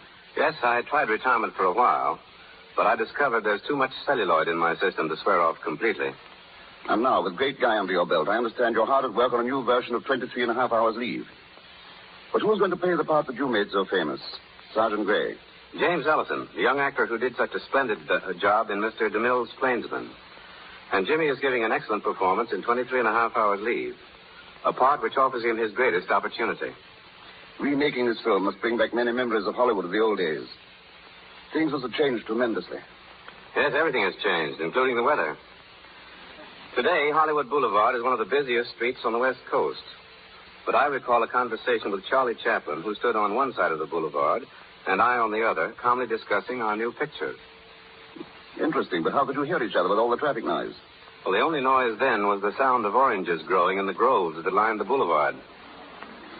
In those days, Western pictures were at their height, and cowboy actors would spend the morning being photographed on horseback, chasing invisible Indians or shooting them from behind rocks and trees. And then after lunch, these same actors would be dressed and painted as Indians, and they'd be filmed running away from invisible cowboys. When the picture was screened, it was not unusual for the same actor dressed as the cowboy to shoot himself dressed as the Indian. Actors were very versatile in those days. You've been in pictures for 20 years, Doug. But no one will believe it, judging from your looks. Pardon me, did you say looks or Lux? Oh, good going. And since we're on the subject of Lux soap, why not a word about what Hollywood studios think about it? I'll do better than that, Bart. I'll say 2 words. It's tops. Thank you. And now, from your experience as an actor, director, writer, and producer, what's your opinion of radio in Hollywood? Radio has probably become the biggest asset to motion pictures in the past year or so. I believe each helps the other, so long as entertainment maintains the standards set by the Lux Radio Theater. In the silent days, actors like polite little boys and girls were seen but not heard. But now you hear them whether you see them or not. Thank you. Bye, Dad.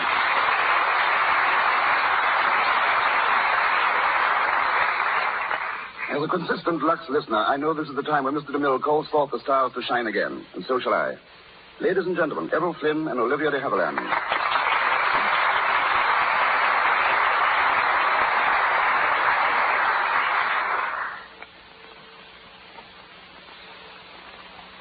Thank you, Mr. Marshall, for a most enjoyable evening. Nowadays, we're all inclined to look upon a life as adventurous as that of Captain Blood as being entirely to the romantic past. But our friend, Mr. Flynn, can put some of those old-timers to shame. And what have you to say to that, Errol? Well, life is still rather primitive over there in New Guinea. I spent 6 years in the islands, first as a patrol officer of the constabulary. If you can picture me as a cop, you'll realize about how primitive the place must have been. And what happened after that, Constable Flynn? Well, I grew a beard and became a beachcomber. When I got tired of combing the beach and the beard, I traded a bit in pearls. After that, I got hold of a schooner and went in the copra business. Errol wouldn't tell you that he's written a book about another voyage he made, but he has. It's called Beam Ends. It's just been published, and a very fine book it is. Errol, you're leaving tonight on a new trip, aren't you? Yes. Flying to New York in an hour, and then I sail for Europe. I hope to get a look at the Spanish War, and on the way home, perhaps spend a few weeks in South America. But that's enough, I think. How about you, Olivia? Well, after working in 2 pictures with me, Errol, you should know what a singularly uneventful life I lead. But it's a very happy one. And I'm looking forward to making a picture soon with Leslie Howard. And then next summer, if things turn out as I hope they will, I plan to spend 3 whole months touring the country in an automobile and really seeing what the United States look like. And now, before I say goodbye, I'd like to congratulate the sponsors of this program for their marvelous product, Lux Toilet Soap. It's the finest complexion care I know of, and whenever girls ask my advice, I always recommend it. Thank you. Goodbye, Bart. Many thanks. To both of you, all the luck in the world. Thank you, Mr. Haviland, Mr. Flynn, and Mr. Marshall. Ladies and gentlemen, this is your announcer, Melville Rush. Before Mr. Marshall tells us of next week's program, may I say that Mr. Flynn, Mr. Haviland, Mr. Rathbone, and Mr. Crisp appeared through courtesy of Warner Brothers, Mr. Marshall, RKO, and Columbia Studios, and will next be seen with Marlene Dietrich in The Angel. Mr. Silvers is from 20th Century Fox, where he was in charge of music for the new film Love is News. And now, Herbert Marshall. Next Monday night, when you and I tune in the Lux Radio Theater, we'll find Cecil B. DeMille resuming his regular place at the helm, bringing us a star and story warm to our hearts. The story will be Peter B. Kine's Kathy Ricks. In the title role, one of the finest character actors of the stage, screen, and radio. A man beloved by millions throughout the country. Ladies and gentlemen, Charles Winninger. And with Mr. Winninger, Richard Allen and Sally Eilers. And now I join the makers of Lux Toilet Soap in inviting you to listen in again next Monday night, when the Lux Radio Theater, here in Hollywood, presents Charles Winninger, Richard Allen, and Sally Eilers in Kathy Ricks, with Cecil B. DeMille back again as producer. This is Herbert Marshall bidding you all good night. This is the Columbia Broadcasting System. Hollywood, California, Monday, June 14th. The Lux Radio Theater presents Anne Harding and James Stewart in Madam X.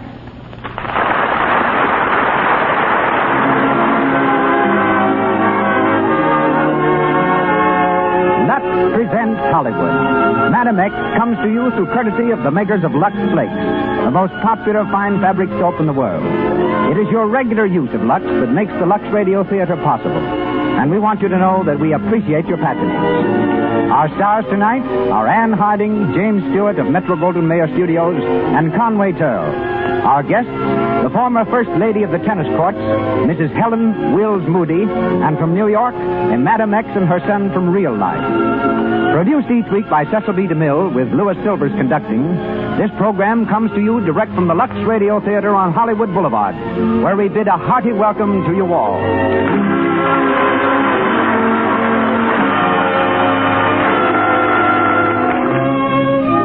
Before we hear Anne Harding, James Stewart, and Conway Turl in Madam X, may I remind you that summer is practically here, with its cool, comfortable cotton, its wash suits and dresses and sport things. These clothes can look so fresh, so crisp, and immaculate that it makes you cooler just to see them. and I don't have to tell you how comfortable they feel. There's no reason why your summer things should ever lose their cool, crisp, new look. Lux is especially made to protect them. These delicate flakes are free from the harmful alkali too often found in many ordinary soaps. Any color, any material that's safe in clear water alone is safe in gentle Lux. Make a note to order Lux tomorrow. You'll find the large size box most convenient. And now, the Lux Radio Theater presents its eminent producer, that outstanding pioneer of motion pictures, Mr. Cecil B. DeMille.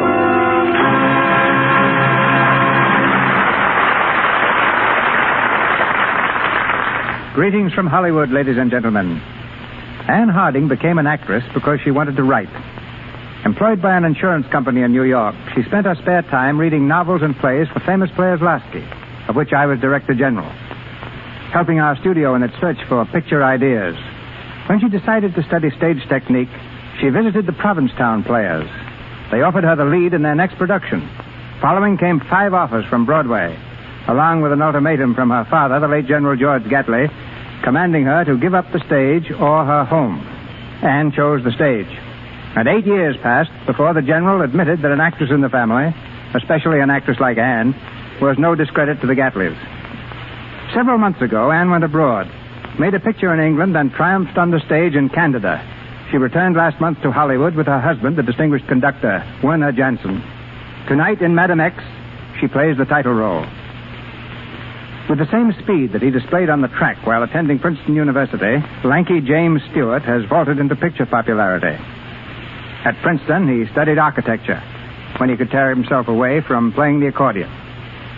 One summer, he worked as an assistant to a magician, but there is no truth to the rumor that he became a lady killer by sawing a woman in half.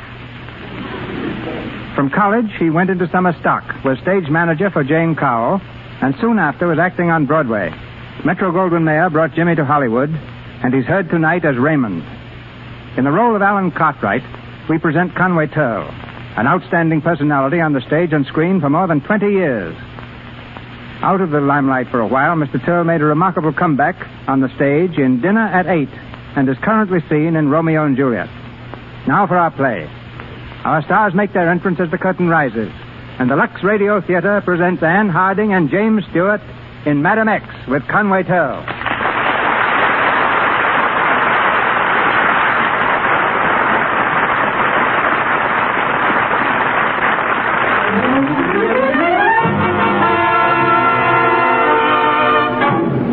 The year is 1918. It's late at night, and in the richly furnished library of his home in New York City, Alan Cartwright paces the floor anxiously, waiting for news of his 4-year-old son, who tosses feverishly on a sickbed upstairs. As the door to the library opens, Cartwright crushes out a cigarette with nervous fingers and turns quickly to greet the doctor. How is he? Is there any change? He's much better, Alan. You mean that he'll live? The crisis is over. His temperature has started to drop already. Oh, thank God. He'll be romping all over the house in a few days. Youngsters come back fast. All he needs is rest and quiet. If anything happens to Raymond, he's all I have left. Nothing's going to happen to him. Now pull yourself together, Alan. I've left a prescription with the nurse. And something for you, too. For me? I don't need anything. I'm as fit as a fiddle. Your nerves are raw, Alan. You've been working too hard. And now, with this, you need a rest yourself, man. A rest? How can I rest? I have a law practice to attend to. Your law practice doesn't demand that you kill yourself, does it? Take things easy. You've done nothing but work all your life. It's the only thing you know. It's the only thing worth knowing. And one thing more, Alan. I don't like to mention this, but I'm your physician and your friend. Well? Jacqueline has been gone for 2 years now. She's not coming back. You've got to begin to accept that fact. You think that's what's got me down? Well, Well, it hasn't. I've no intention of ever allowing her to come back. She's been calling here all day. Jacqueline? She heard Raymond was sick. Wanted to see him. You're going to let her, of course.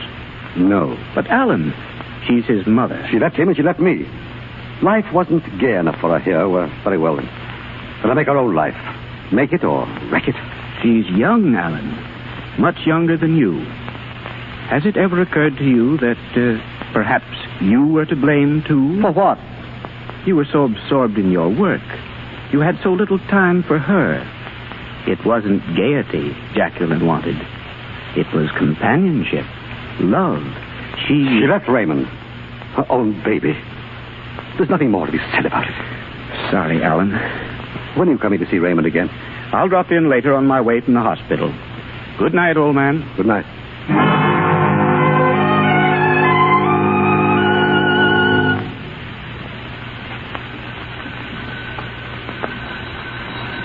Just a moment, please. Oh, good evening, ma'am. Good evening, Bessie. Is Mr. Cartwright in? Why, yes, ma'am. That is, I'm not sure, ma'am. How is Raymond? I'm sorry, Mrs. Cartwright, but Mr. Cartwright said that... Did he leave orders that I was not to be admitted, Bessie? Is that the trouble? Yes, ma'am. I'm sorry. Is that the doctor back again, Bessie? Let him in. Don't give him... Oh. Good evening, Alan. You may go, Bessie. Close the door. Yes, sir. Well? I've come to see Raymond. How is he, Alan? I told you not to come here. Oh, please. How is Raymond? Is he any better? The danger is over. Oh, may I see him, please? No. All I want to do is open the door and look at him. He mustn't be disturbed. I won't disturb him. I'm sorry. But I'm his mother, Alan. I've a right to see him. You forfeited that right when you left him 2 years ago. I'm sorry, Jacqueline. I didn't leave him, Alan. I left you. I had to. It was a mistake, I admit it, a great mistake, but I only meant it to be for a little while, just time enough to think things over. Why didn't you answer my letters, Alan? I sent you money. Why didn't you answer my letters? I was busy. You were always busy, weren't you, Alan? That was always the trouble. I reached out for you again and again. I could never find you. You knew what you wanted, Jacqueline. Now you've got it. You left Raymond and you left me. And there's no returning. It's too late for that. Very well. You want a divorce, Alan? No. No? But you... Oh, I see. It isn't a good thing for a man to be divorced if he wants to be a judge. You'd sacrifice your whole life for that, and mine too, wouldn't you? It's my career, not yours. I'm sorry, but you'll have to leave now. I've come here to beg your forgiveness, to ask you for one glimpse of my own baby. Too much excitement. I won't excite Raymond. I love him. But you won't let me near him. Clients, courts, a judge's robes. That's what your life is and all it will ever be. You don't know what love means. Get out. Opinions, decisions. Human beings aren't bound in leather and filed with your law books. They live. They make mistakes. They forgive and love and keep on living. Oh, please, Alan, let me see him. Let me see my baby. No, Jacqueline. You say I'm hard. Well, perhaps I am. But it's for his good, too. I don't trust you. You've made me too unhappy. You've ruined my life. You're not going to have a chance to ruin his. I should hate to for this, Alan, but I can't. I can't feel anything at all for you, except pity. You don't know what you're doing. You don't know what it means. But someday you will. And you'll never forgive yourself, Alan. Never.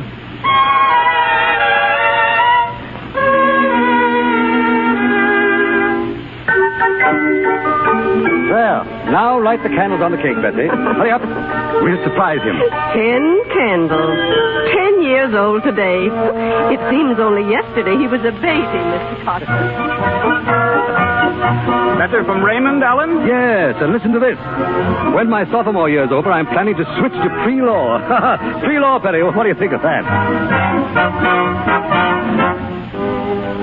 And it is my privilege this day to award them their diplomas. May they practice their profession in uprightness and in honor. Will the men step forward, please?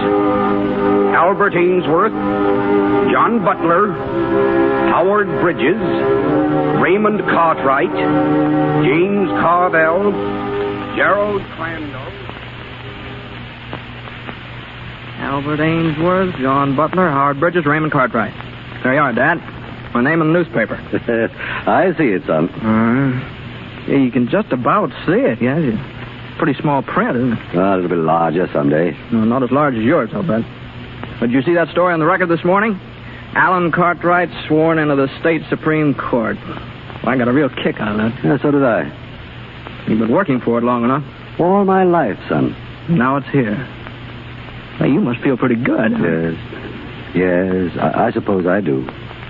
Well, I don't see you throwing any hats into the air or anything. You know, if I ever just get one case, I'll be a success, you know. Well, success isn't everything, son. You will find that out as you get older. There's more to life. Oh, much more. Well, such as what? Well, a home, friendship, family, a clear conscience. Well, you have those, Dad? I have. Most of them. You've been my family, Raymond. I guess I haven't been much help. It might have been different if Mother had lived. What was she like, Dad? I thought we were never to mention your mother's name. Oh, I know. I promised, but why not? It was such a long time ago, and everyone likes to know something about his mother. What she looked like, where she came from, what she did and said. You've never even told me her name.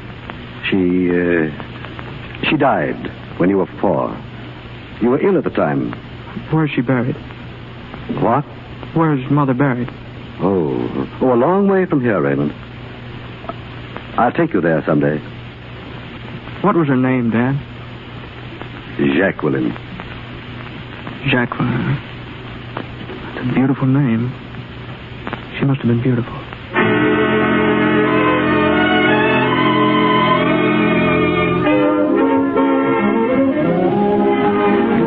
Albert Ainsworth, John Butler, Howard Bridges, Raymond Cartwright. Raymond Cartwright. Who is it? Come on, open up. Just a minute. Oh, come in, Tony. Yeah, you're getting kind of exclusive, ain't you, Jackie? Locking your door now, huh? I have a right to privacy in my own dressing room. Sure, but not when the customers are waiting for a number. Come on. I'll be ready in a minute. What have you been doing? Reading the newspapers. Why? New York papers, huh? What do you read them for all the time? The news is 3 days late. That's my business, isn't it? Sure. And maybe the San Francisco sheets don't carry the stuff you're interested in, huh? What are you talking about? Now, don't give me that, Jackie. I know you too well. Who is this guy Cartwright? If you'll get out of here, I'll get ready for my number. Come on. Who is he? Why have you got a whole drawer full of clippings on him? How do you know that? Don't be foolish. I looked. You're frank enough. Why not? Alan Cartwright, a prominent attorney, and son Raymond, vacation at Palm Beach. Alan Cartwright appointed to Supreme Court. Who is he, Jackie? Come on, loosen up. Now, what are you trying to do, shake him down? Get out. A Supreme Court judge, huh? He's a hot number if they got something on him. Did you hear what I said? Get out of here. Get out. There, you see? You get yourself all worked up. You'll be pulling one of those feints of yours in a minute. You want a drink? No. Well, I was just thinking. If you have got something on this bird, you ought to count me in. You know, for old time's sake. I may be pretty low right now. I may have stepped down pretty far to be working in a place like this and for a man like you. But I haven't reached your level yet. Now get out. All right. That's the way you feel about it. See you outside, Jackie. Hey, Nick, what do you want, boss? Run out and send a wire for me to Joe Harper in New York. Tell him I want some dope on a guy by the name of Alan Cartwright, Supreme Court judge. Okay. And look, I want to know especially about his wife, see? Who she was and where she is now. Tell him to get everything he can. I'll meet him in New York a week from Saturday. Okay.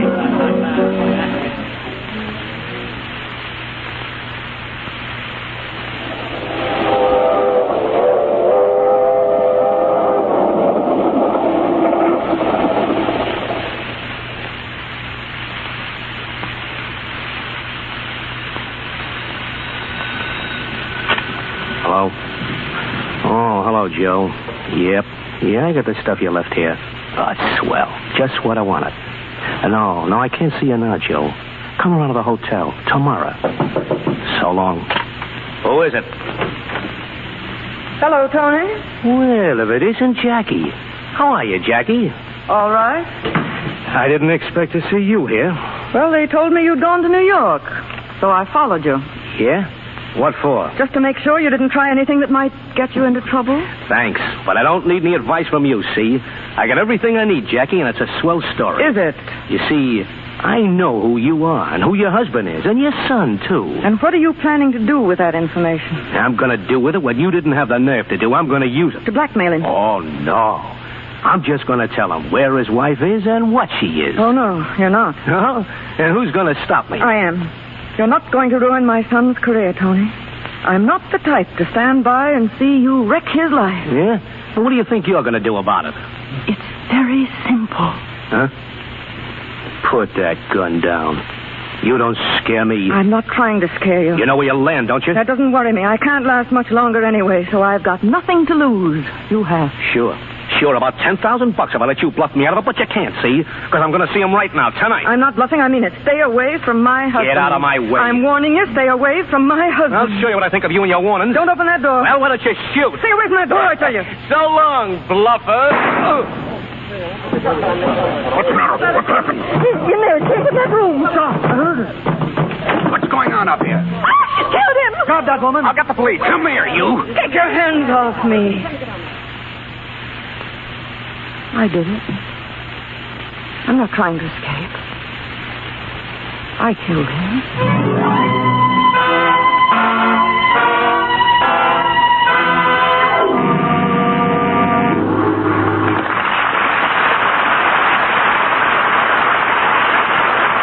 Before going on with Madam X, let's stop a minute in a bright and shining little kitchen near Glendale.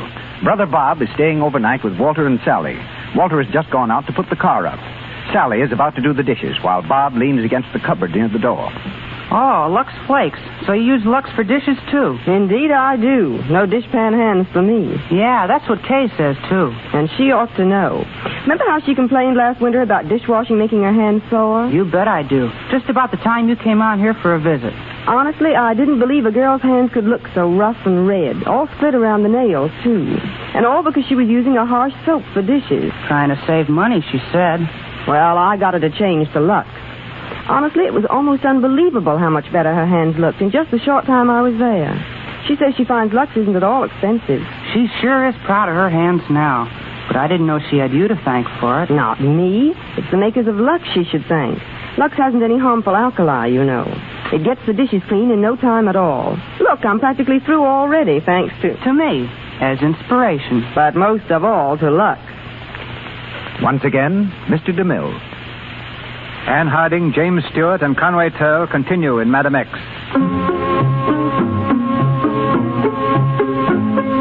Arrested for the murder of Tony Phillips, Jacqueline is taken to police headquarters. In an office of the Homicide Bureau, she sits in the glare of a blinding electric lamp. Two detectives are cross-questioning her. Captain Keene leans close and raps his hand sharply on the table. Come on. You admit that you killed a man by the name of Tony Phillips? You admit you went to the Hotel Trent for the purpose of shooting him dead? Now, who was he? What was he to you? He was nothing to me. Then why did you kill him? I won't tell you. You must have had a reason. What was it? I won't tell you. All right, sister.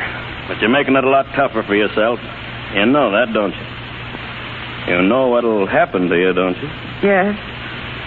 Yes, I know what will happen to me. And why don't you come clean? Come on, give us the dope. We're only trying to help you.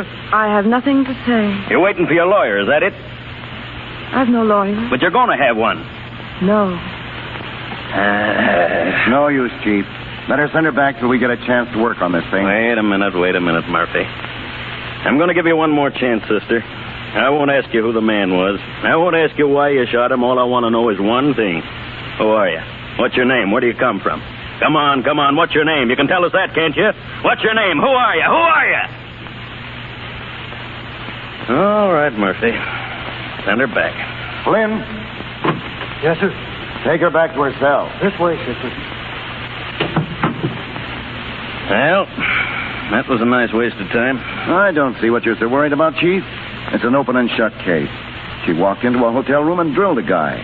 She admits it, even. Yeah, sure, she admits it. But how do you know what she'll admit when she gets on the stand? That's what counts, Murphy. What she says in front of 12 good men and true. You say the same thing. She didn't even want a lawyer. Well, the court will take care of that for her. Yeah. They'll appoint someone to represent her. Some kid, probably. Who can't even find his way to the witness chair. She sure is a sucker for not talking. In the interest of justice, it is the duty of this court to see that the accused is ably represented by counsel.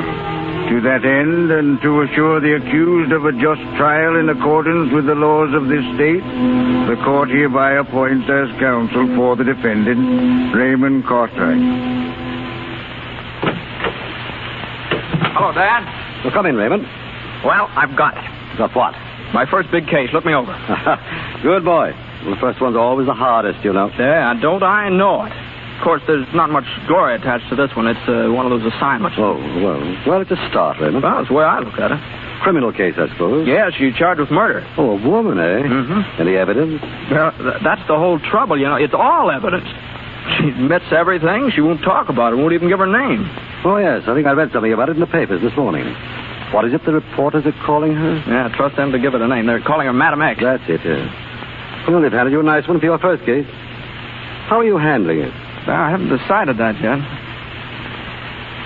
Well, you have to get her to talk. Any luck so far? No, I haven't even seen her. She wasn't in the court when I got the assignment. I'm seeing her at the Tombs at 4 o'clock. I don't know what I can do for her if she won't give me anything to go on. And, well, if she admits everything now, it's sort of hopeless, I guess. Well, you can't tell. You can admit the murder and still get an acquittal, you know. Temporary insanity. Self-defense. Extenuating circumstances. Oh, it's been done before. Yeah, I know, but isn't that sort of drawing it a little far? No, not a bit. You see, justice is a funny thing. There's a district attorney on one side, a counsel for the defense on the other. Your job is to present your client's case in its most favorable light. Just as it's the DA's job to convict her, if possible. If you can dig up any facts that might conceivably influence a jury to vote not guilty, it's your right and your duty to use those facts. A human life depends on it. Depends on you. Yes, I know. It's a big responsibility, isn't it? Yes. Anything I could do to help? Oh, no, thanks. I'd rather have this myself. I mean... Of course. Well, go to it. And the best of luck. Thanks, Dad.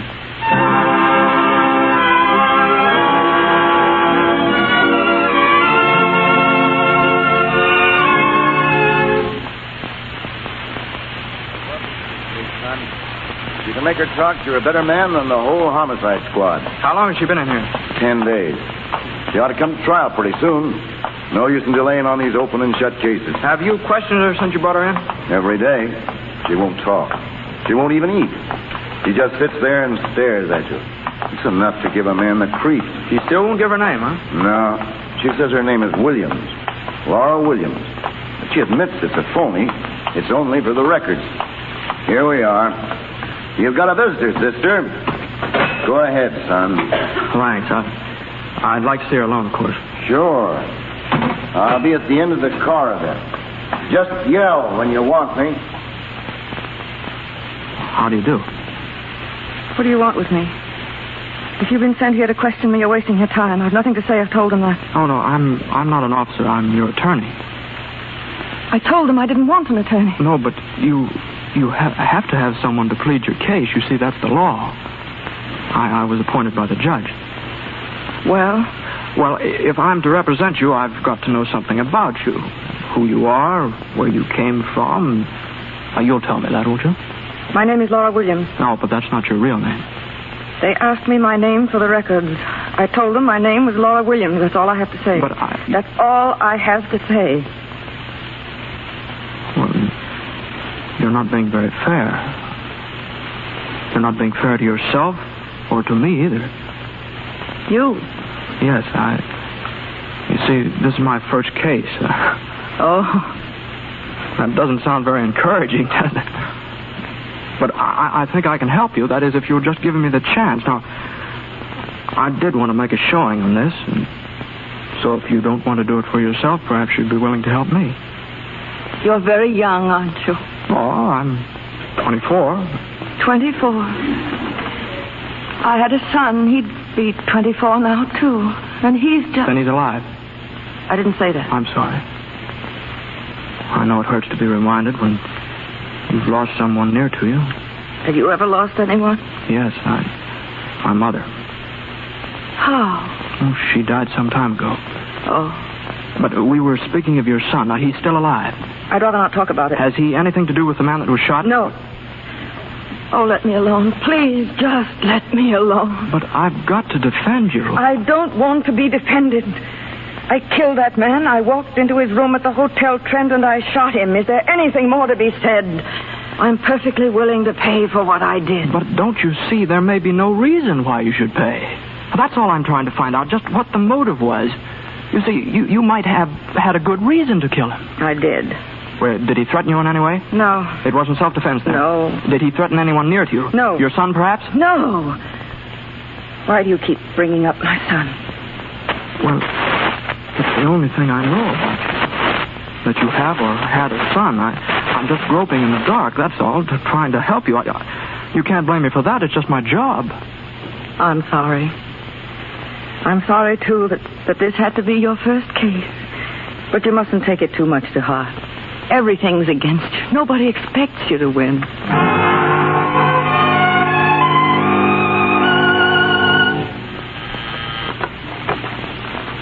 Hello, Hotel Trent.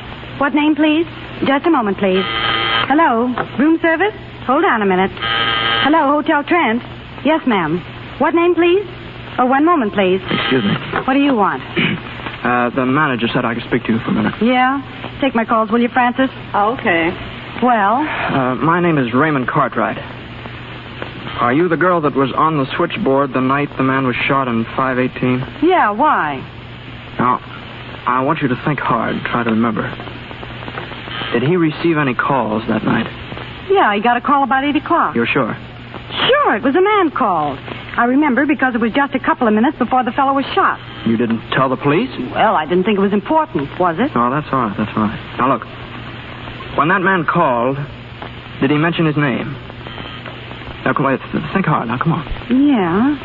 He said his name was, wait a minute now, Harper. Harper, that's what it was, Joe Harper. You're sure of that? Yeah, we always ask what name, and I remember because my boyfriend's name is Harper, and I thought... All right, that's fine, thanks. You keep this quiet, will you? Oh, sure.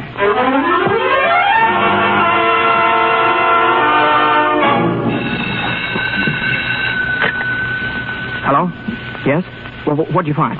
Well, now keep looking, will you? Try the city directory, try anything you can think of. Now, we've got to locate this Joe Harper before we go on trial. All right, thanks. Oh.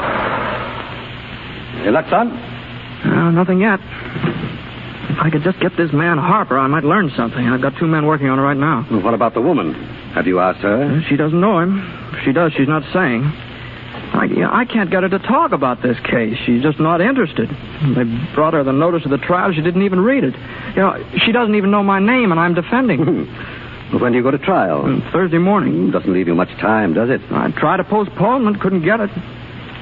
Dad, it's funny. This thing's got me. Well, that's natural. Your first criminal case? No, that's not the reason. There's just something about that woman. Something I can't explain. You think she's innocent? No, but I have a feeling somehow that what she did, she had a good reason for doing. She was protecting someone. I'm sure of it. Well, silence seems a pretty good indication of that. I'd use that point in the summing up, if I were you. Oh, I'm going to. I don't know what good it'll do, but it's the only thing I've got to go on so far. She's never given you anything else? No, except that first day about her son. She talks to me now, though. What about? Oh, about everything except herself. She sort of rambles on as if I weren't there. Every once in a while, I catch a glimpse of something in her life. Something dark and sordid, something that's been gnawing at her for years. And she's been through hell, that woman. It's in her eyes. But then there's something beautiful there, too. There's something I've got to save if I can. I think you will, son. If you feel like that, I don't think there's anything can stop you. I'm going to see her once more, just before the trial. I'm going to ask her if she'll go on the stand. You think there's a chance? Well, I don't know. I can only try. I think I'll be there to watch you, son. You know, I've got a feeling that I'm going to be very proud of you. Whether you win or lose makes no difference. Remember that, my boy. All right.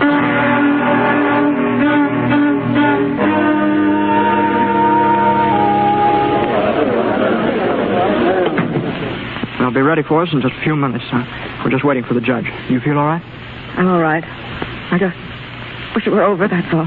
Now, before we go out there, I'm going to ask one favor of you. Now, please don't refuse me. What is it? Well, I want you to take the stand. Testify for yourself. No, I can't do that. Now, you won't have to tell them anything. I just want that jury to hear you speak. I'm sorry. I don't like to refuse you, but I can't do that. I'm sorry, too. I've tried to help you. Now, don't feel badly about it. There's nothing more you can do for me. I appreciate what you've already done. You've been very kind. You know, you've never even asked my name. Names? They don't matter very much. It's what you are that counts. And you've been kind. Thank you. You don't know what it's meant to have someone to talk to, someone who understands things as you do. I'd have gone mad just waiting there.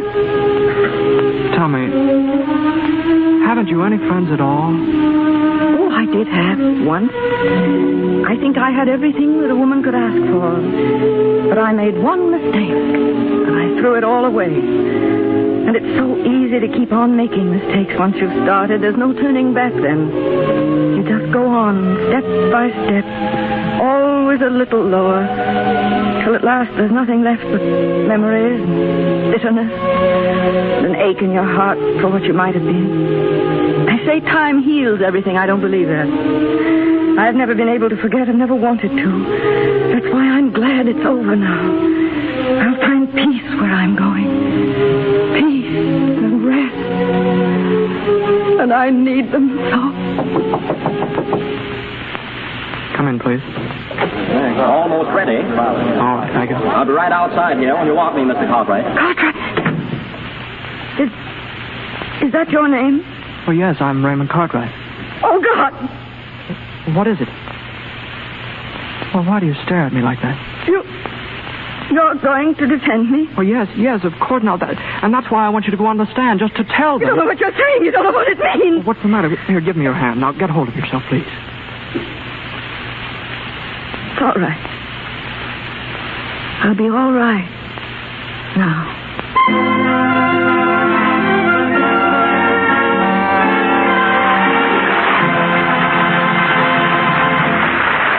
We pause for station identification. This is the Columbia Broadcasting System.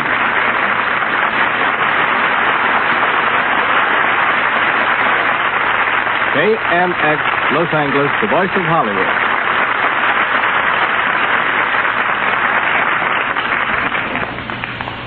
Anne Harding, James Stewart, and Conway Turl return shortly in Madam X. Tonight's play concerns one type of court. Now we hear from a young woman who's made history on another kind. 7 times Wimbledon tennis champion, 7 times United States champion, and 4 times champion of France. An unequaled record. Helen Wills Moody, as one of the greatest of all women athletes. I introduce her tonight with the hope that she'll settle a question in the mind of everyone who follows this sport of king and commoner. Mrs. Moody, have you given up tournament tennis for good, or is there a chance you'll return? I should like to go on one more tour, which would include Wimbledon and Forest Hills.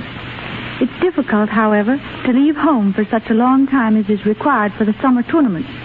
But there is something irresistible about tennis, and I find myself playing regularly at home in San Francisco 4 or 5 times a week. In a few days, the matches will begin at Wimbledon. That must be rather a hard call for you to resist. Indeed it is, but after all, it isn't Wimbledon or championships that make tennis such a grand game. It's the finest sport in the world because it's everybody's game, a sport for all ages. When I was in Stockholm, I played with King Gustav of Sweden, who's still on the courts in his late 70s. Here in Hollywood, you'll find many of the stars playing remarkably well, not only for exercise, but because they know tennis develops poise. Among them are stars like Errol Flynn, Clark Gable, Gilbert Rowland, Warner Baxter, Greta Garbo, Ronald Coleman, and Merle Oberon. I understand that now you're devoting a lot of time to designing clothes and painting. How does an artist's brush feel in a hand accustomed to a tennis racket? The fields are not so far removed as you may think, Mr. DeMille. The action of a tennis game, the sweep of the strokes, the graceful lines, the rhythm of motion, are qualities that lend themselves very readily to an etching or a pencil sketch. Look at a good painting, and then at a good game of tennis, and you'll find a kindred artistry. As for clothes, my interest in designing was stimulated when I once found myself with a match on my hands, but no outfit. I was in a large city, and yet couldn't find a store that had sensible sport clothes. Most of my designs have been for active sportwear, but I have also done some bathing suits and street dresses. Since I've been doing this designing work, my attention has been called to the problem of keeping up the attractiveness of sportwear, and I know that the answer has been found in the use of Lux Flakes.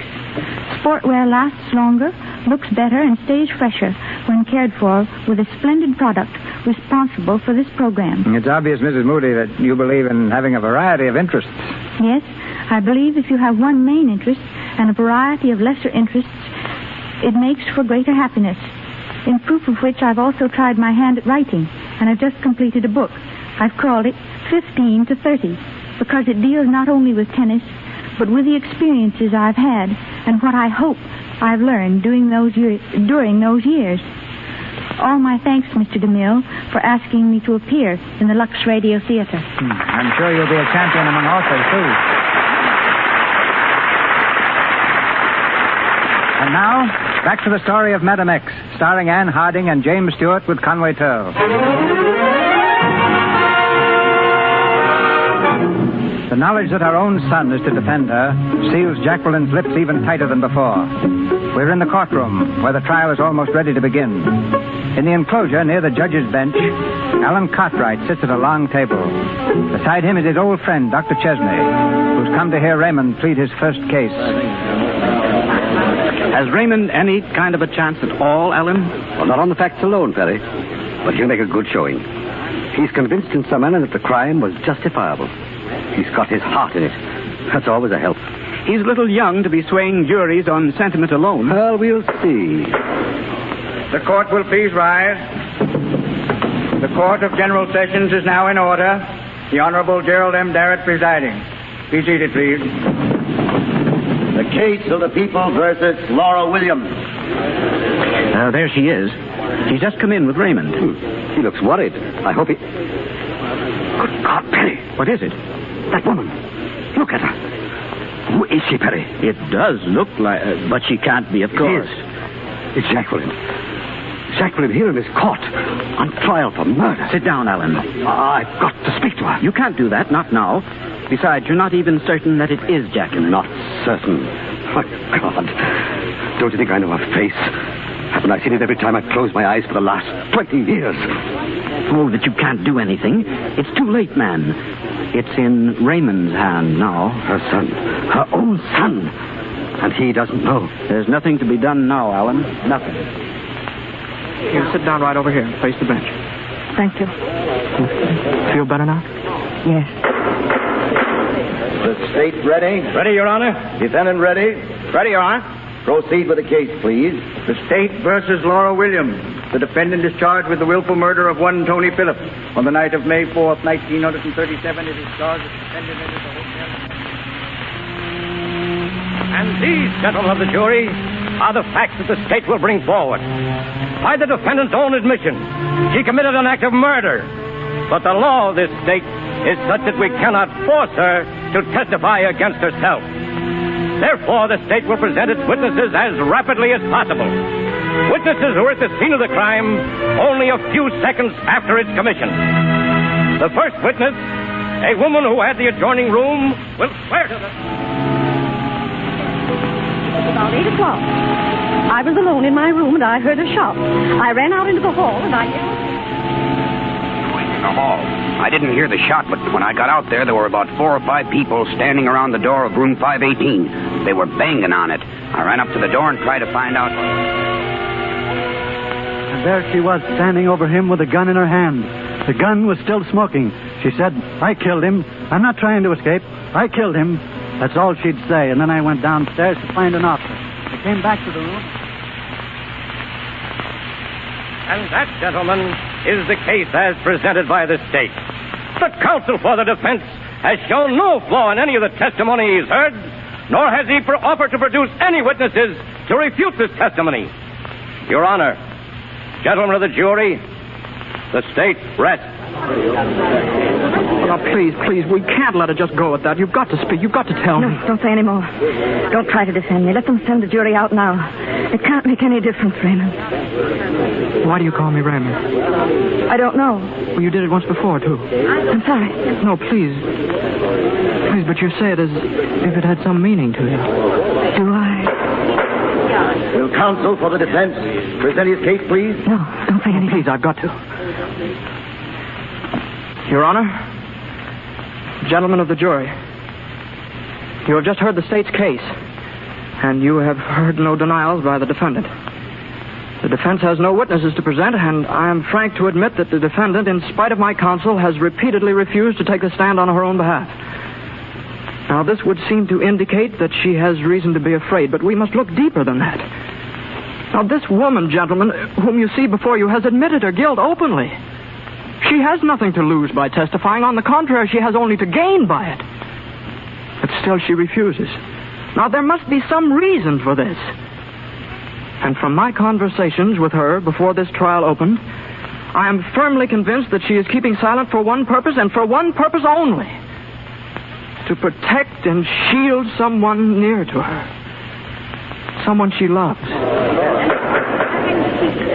Yes, gentlemen, there is a mystery surrounding this woman that newspapers have called Madam X. Who is she? Where does she come from? Whom is she shielding? Whom is she protecting? Is it a husband, a daughter, a son? No, don't. She told me she had a son of my age. And she refused to speak any more of him, but he lives. Now, perhaps he faced some great danger. I don't know what, but she knew, and she killed to protect him from it. Now, you will say that this is supposition. Well, it is, gentlemen. It is supposition.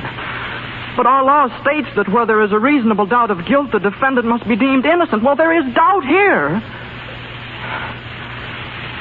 Not as to actual fact, but as to motive. And the courts of our state have recognized time after time, case after case, that there is such a thing as justifiable homicide. Let me through here. Let me through. Order there. Your Honor, I'd like to speak to the counsel for defense, please. Counsel for defense is summing up his case. This is no time. Your Honor, if the court so pleases, this man is in my employ. Now, if he wants to speak to me now, I assure you it has direct bearing upon the case. Very well. Go ahead. All right, what is it? Joe Harper. I found him. What, is he here now? Sure. I served him with subpoenas, and I've... All right. Now, get him up here quick. Your Honor, I ask the court's pardon for this interruption. I also ask the court for permission to introduce a witness for the defense. I object. The counsel has already begun his summation. A human life is at stake here. Objection overruled. Your Honor, I ask the court to call Joseph Harper. Joseph Harper to the stand. Raise your right hand. You solemnly swear to tell the truth, the whole... Gentlemen of the jury, I have never seen this witness. Now, his testimony may act to the advantage of the defendant. It may act to her disadvantage. But regardless of that, I believe he knows something about this case. What's your name? Joseph Harper. Where do you live, please? 618 West 74th Street. Now, I want you to look at the defendant. Have you ever seen her before? No. You don't know who she is? No. Now, tell me this. Did you ever know a man by the name of Tony Phillips? Did you? Yeah. Did you call him on the telephone at the Hotel Trent on the night of May the 4th? I guess so. No, did you or didn't you? Answer the question. Yes. And why did you call him? Well, he asked me to. When was that? A week before. He sent me a telegram. From New York? No, San Francisco. He wanted me to do him a favor. What was that favor? Well, he asked me to get some information for him. What about? Do I have to answer that? What about? Well, it was about a person that he was trying to... No, don't answer, do you hear? No, don't let him tell. Take him off the stand. Don't question him anymore. I'll do anything you want. I'll do anything, but please don't let him speak for my sake, please. true what you said. I was protecting someone. And it was my son. The man I killed was going to blackmail him and my husband because of me. He was going to wreck my son's life and my husband's career because of what I was and what I am now. That's why I couldn't speak. That's why I can never speak. In God's name, please don't ask me to tell. Don't ask me to give up my life for nothing. I'm not afraid to die if I know that he'll be safe. He's my son. My son whom I've never known and who's never known me. You can take my life. It's a worthless thing anyway, but please let him have his. Oh, she's fainted. Here, get a doctor, quick.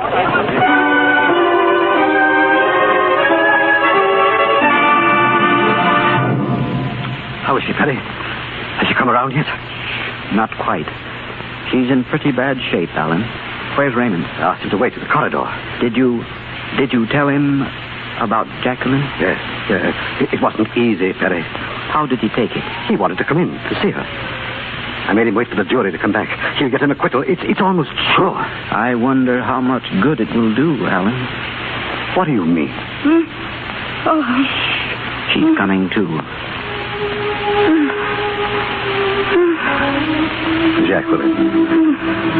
Jacqueline, do you hear me? Alan. Yes, darling. I saw you in the court. I was so afraid you'd tell. I wanted to, Jacqueline. No. It's better this way. Much better. I know everything you've done has been for me and Raymond. I can't tell you. Don't cry. You told me once that I'd never forgive myself for what I did. I never have, Jacqueline. I tried to find you. Oh, so many times. But I'll make it all up to you. I swear I will. I'll make you happy again, Jacqueline. I'm happy now. So very happy. Come here, Raymond. Raymond? Does he know? Yes, I know, Mother. Oh, Raymond. It's all over, Mother. The jury's come in and they've acquitted you. We can go home now. Home? I only wish I could. But you can. You're going to. Give me your hand, Raymond. My son. All these years I've been so proud of you. And all these years you thought of me as a dream mother who died long ago when she was young and pretty. Please, try to go on thinking that. For my sake. But I've found you, Mother. I can't lose you again so quickly.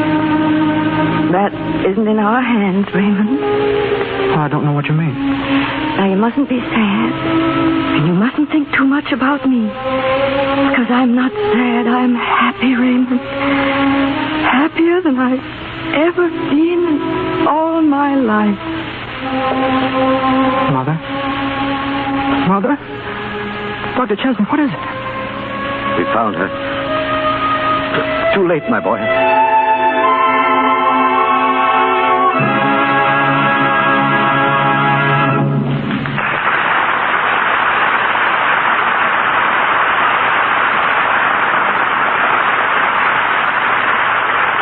Anne Harding and James Stewart step from their tragic roles and speak to us as themselves in just a moment. From a different part of the country, we now present another Madam X and her son, whose name also is Raymond. They will tell their own story, this time the actual story of a mother and son lost to each other for 18 years. Today they're reunited, but up until now have refused all requests to tell their amazing story to the world. This evening they consented to come to the Lux Radio Theater and tell it in person. It's my pleasure to introduce to you the young gentleman and his mother, who present their proof of the adage that truth is often stranger than fiction. Ladies and gentlemen, Mr. Raymond Meir and his mother, who speak to you from New York. Thank you, Mr. DeMille. For the last 18 years, I have believed my mother dead. Every time I asked my father about her, the only answer I could get was that she had died when I was 3 years old. My father had remarried in the meantime, And 2 years ago, he died.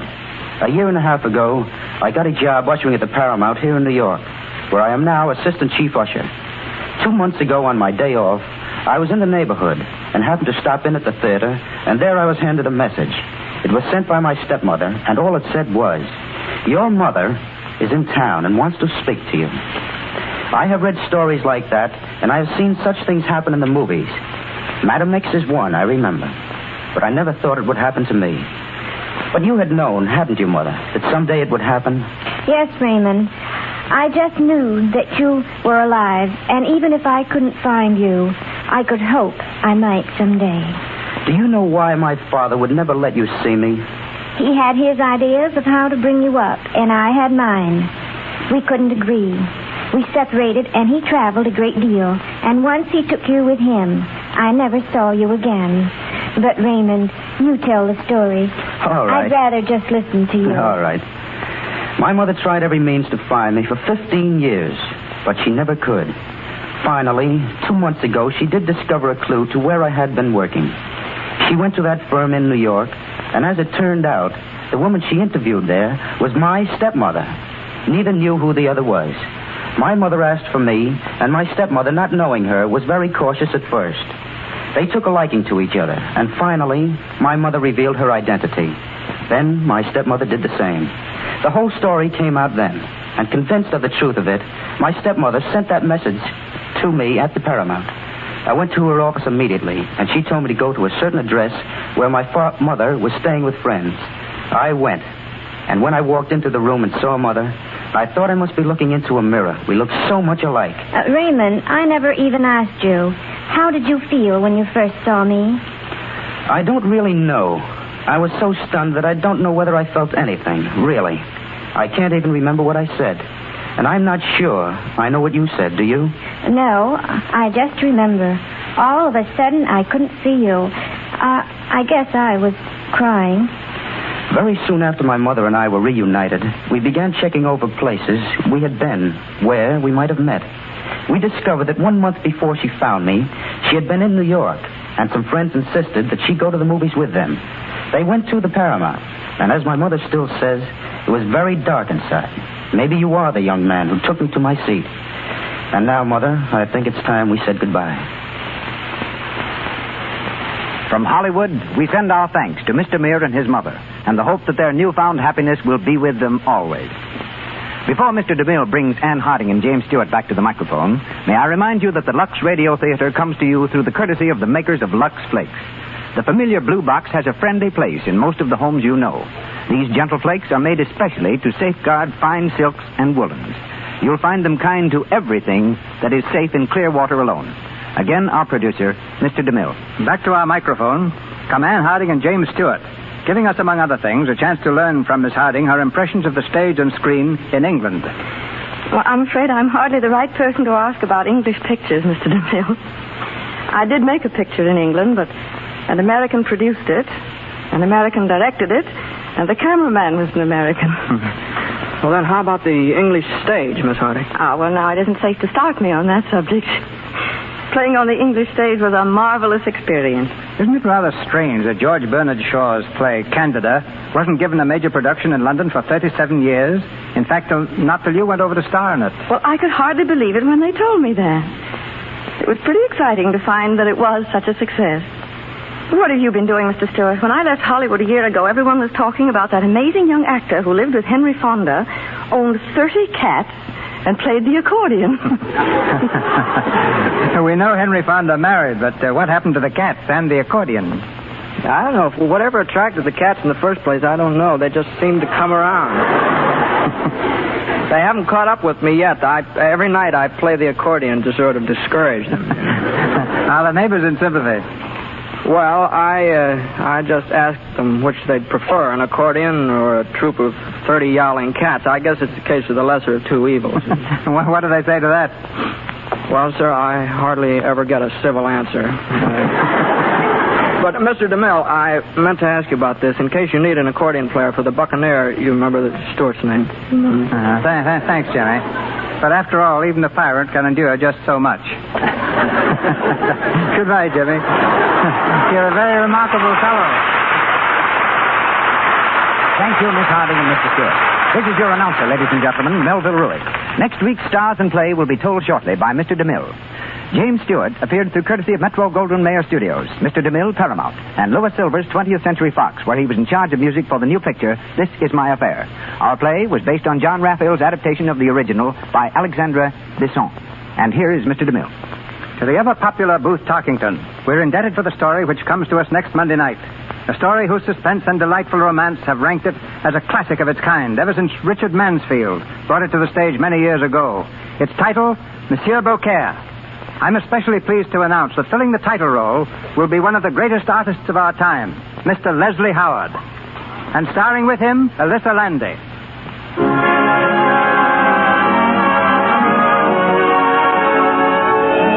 Our sponsors, the makers of Lux Flakes, join me in inviting you to be with us again next Monday night when the Lux Radio Theater presents Leslie Howard and Alyssa Landy in Monsieur Beaucaire. This is Cecil B. DeMille saying good night to you from Hollywood.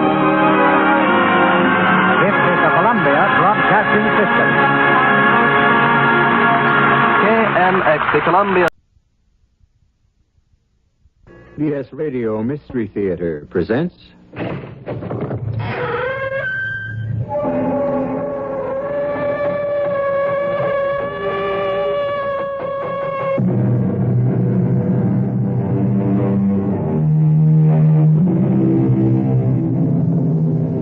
Come in. Welcome. I'm E.G. Marshall, your host for another adventure so strange and so chilling that we dare say you'll get little sleep this night.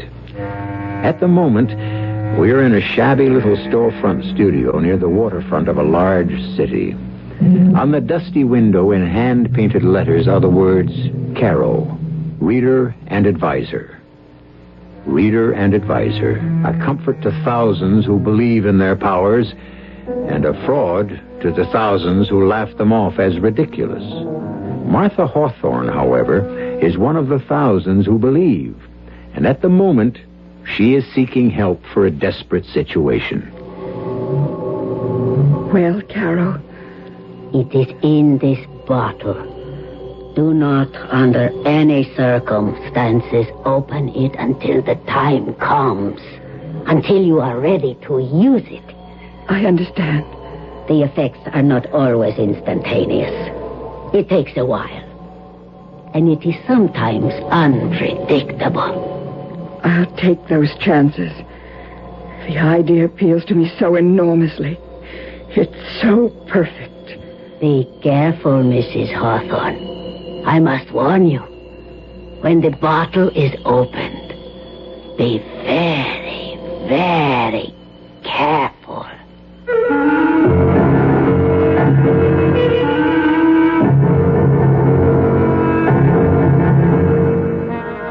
Our mystery drama, Black Widow, was written especially for the Radio Mystery Theater by Bob Juran and stars Robert Dryden and Evie Juster. It is sponsored in part by Anheuser-Busch Incorporated, brewers of Budweiser.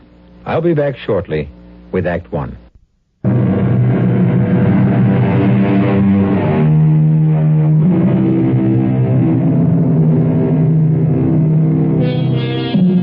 Standing up for what you believe is right is both honorable and necessary. And it also can be dangerous, particularly if your adversary has very little scruples and a lot to lose should you have your way. Such is the case with John Hawthorne, a top-notch mechanic whose father before him took pride in his work, his friends, and his trade union. And John intends to bring back those better days and stand for what his father stood for. Hello. Hello, John. What do you want, Max? I don't like the noises you've been making with the rake and file. You know where I stand. I'm beginning to, yes. It's come to my attention that you're even thinking of running for union president. Not thinking anymore, Max. Am running. That's my job. Why waste your time? You know you can't win. I know that damn near the whole membership is fed up with you and that so-called business manager of yours. You see, Max, what I've got that you haven't is the membership on my side. A membership? Don't act so naive, John. They don't have any say in the union's affairs. You're right there, Max. And that's been the whole trouble. I intend to give this union back to the members. We'll see. Let's talk about it in person. After the meeting next Friday. No, there's no talking to you, Max. We've been trying to talk for 2 years, but you run things your way, and we're fed up with it. All right, John. Don't get excited. You'll run for president and see what it gets you. I wondered when Max would start getting worried. He's not worried, Martha. I am. That makes 2 of us. I'm proud of your guts, John. But we both know who Max has behind him, and they play rough. I'm not afraid of threats. I'm just worried that maybe I can't carry it off. I still wish you'd reconsider. You have to do what you think is right. I don't want to be a hero's widow. No. They wouldn't try anything like that. Oh, I expect a little rough stuff, maybe, but I've got my eyes open. And I've got my protection, too. Oh, John, is it worth it? What's it going to do to Lillian and me? Nobody's going to get hurt. Except Max Conger. He's never had a serious challenge to his authority. We're a small, independent mechanics union that used to be great until Max Conger and his friends got their claws into us. I know you've been upset about it for months. But let someone else carry the standard. I have to, Martha. My father was shop steward for years, and now me. The guys just look to me to do it. Well, I can't say I'm not proud of you. I guess I wouldn't want you any other way. I'm home. Hi, Lillian. Hello, baby. You home for supper? If it's quick, Neil's picking me up at 7. Where are you two heading tonight? Roller skating, believe it or not. We're meeting June and Fred there. Aren't they old for roller skating? I'll get it. Hello? Hello, Mrs. Hawthorne. Hank Thomas here. Oh, yes, Hank. You want John? If he's not busy. Yeah, I'll take it, Mother. Yeah, Hank. John, I've got to call a shop stewards meeting tonight. I know it's last minute. Can you make it? You know I can. Well, we're running into a problem at the Campbell shop over in Florence. We've got things to work out. What's the Campbell shop got to do with us? Well, we're all union brothers. Yeah, and it suits your purpose. Okay, John, I know about your talk with Max a little while ago. When you win the election, you can do things your way. Until then, we'll do it mine, okay? See you at 8. Yeah. Okay, Hank.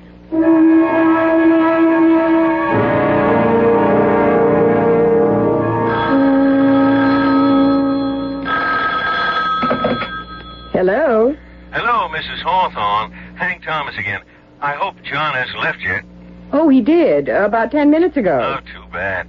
I had to postpone that meeting tonight, and I hoped I could catch him. He's on his way to the Union Hall now. Well, I'll see him and send him home. Sorry about the inconvenience. I don't think John will mind. Well, bye, Miss Hawthorne. Goodbye.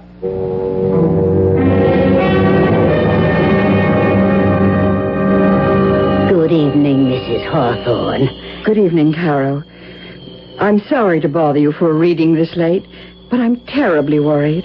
I am always at your service, Mrs. Hawthorne. Always. For regular customers who need help from the cards. My husband went to a union meeting tonight, and that's part of my problem. Sit down. Let us see what the cards tell us. These cards are the threat. This is your husband. A red king. That is favorable. A red king will triumph over the situation. Oh, thank heaven. If what? If the next card is a red jack or a black queen. The ace of spades. I'm sorry. The ace of spades is death. That is what is in the cards. Oh, dear Lord, I've got to get home. Mrs. Hawthorne, one moment. I haven't time. There is a way. There is a way. You can protect your husband from all harm. Caro, what are you saying? There is. But I hate the word. A spell. 'Tis costly, but it works. With it, he cannot be harmed. Are you serious? Very. Then for heaven's sake, do it. Give it to me, or whatever. It will take 2 days, but it will work. Do it. Well, I will need a bit of his hair and a bit of his skin. His skin? Oh, just a tiny shaving. Not even enough to draw blood. And a snip of hair. But how can I get them without his knowing? That does not matter. Explain it to him. He will agree. Oh, he'll think I'm crazy. Find a way to get them. And get them fast if you value your husband's life.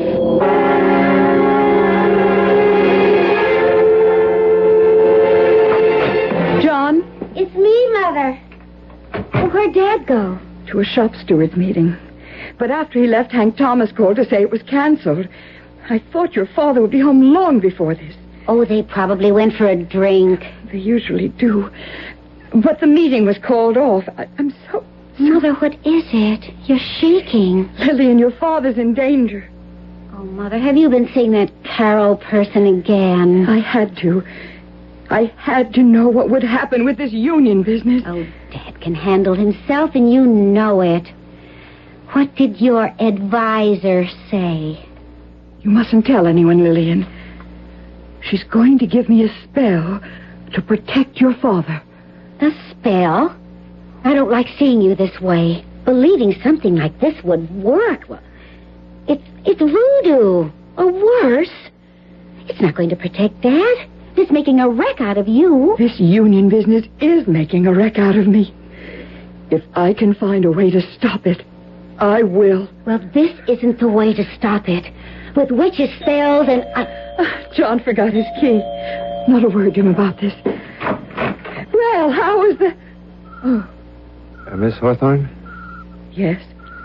Lieutenant Carey, 14th Precinct. What's happened? John? What is it, Mother? Police, ma'am. Mr. Hawthorne met with an accident. Oh, no. I'm too late. Oh, what happened? Hit and run, apparently. No witnesses. Oh, how bad. I'm his daughter.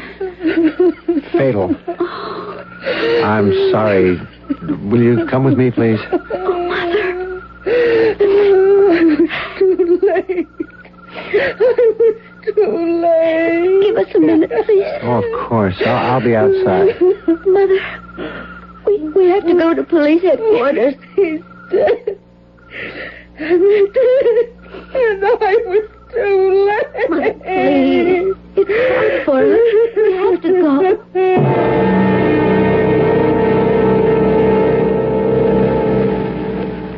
Yes. That's my husband. There were no witnesses, you say? Not as far as we know, but someone might come forward. There's always a chance someone saw it happen. It was no accident, Lieutenant. If you know something, Miss Hawthorne... My father was challenging the union authority. And suddenly, he's dead on the street. No witness. Nothing to tie them in with it. Are you making an accusation, Mrs. Hawthorne? Yes. I'm accusing Max Conger and Hank Thomas of murder. Well, that may be impossible to prove. Let's go home, Mother. Home? What's left of home? Now that... I'll have a car take you back. We'll talk with you both, Miss Hawthorne, when your mother's recovered a little.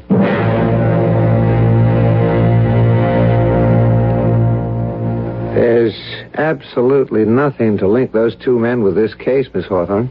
I realize that. Well, there's always a chance, as I said, of someone coming forward. Oh, I doubt it.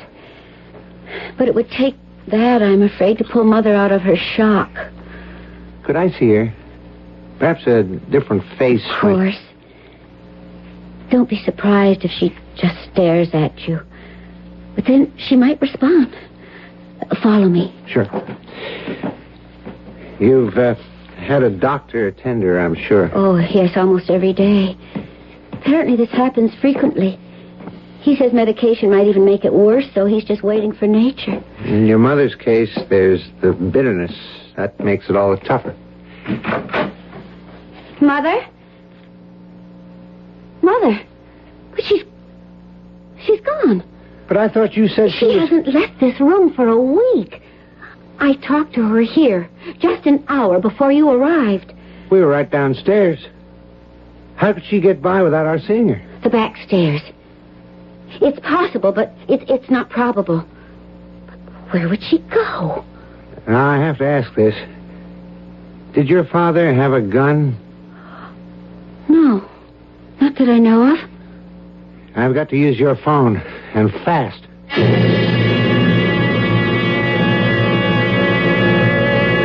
A tortured mind is prey to 1,000 tormenting thoughts. And a grief-stricken widow, embittered by what she believes was the murder of her husband, is prey to a host of sinister motivations. We'll learn what's motivating Martha Hawthorne and to what action when I return shortly with Act Two.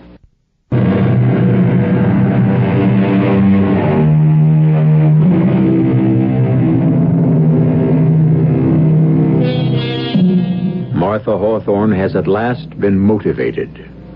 For a week after her husband was killed in a hit-and-run accident, she sat motionless in her room, harboring the bitterness of suspicion, convinced he was murdered by the men he challenged. But for Martha Hawthorne, there was no way to prove it. Now, dressed entirely in black with a widow's veil, she seeks the help she so desperately wants. Sit down, Mrs. Hawthorne. Well, I was sorry to hear of your husband. We were too late, it seems. They didn't give me a chance to protect him. Are you so certain these men were responsible? I'm certain. Then would not the police be the ones? The police can't do anything. There's no proof, no witnesses. That's why I'm here. I want revenge. If it is in the cards, perhaps. Not the cards. You know what I want. Yes. One that will be as foolproof as theirs. Are you sure? I'm certain. Mrs. Hawthorne, please listen. I have been your advisor for almost 3 years. You are a gentlewoman. What you are doing now is out of grief and bitterness. Wait. Wait a month, and I will not wait. Very well. There is a very effective method. And you would be above suspicion. Exactly what I want. There is some risk to you. That doesn't matter. Come back tomorrow. I shall have it ready.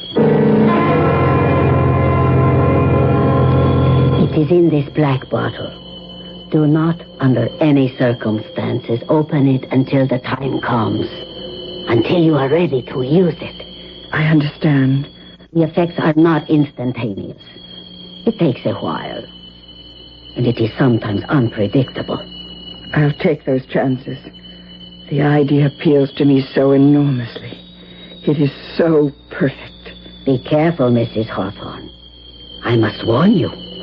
When the bottle is opened, be very, very careful. Martha, come in. I hope I'm not interrupting anything, Max. Of course not. I imagine you're surprised to see me.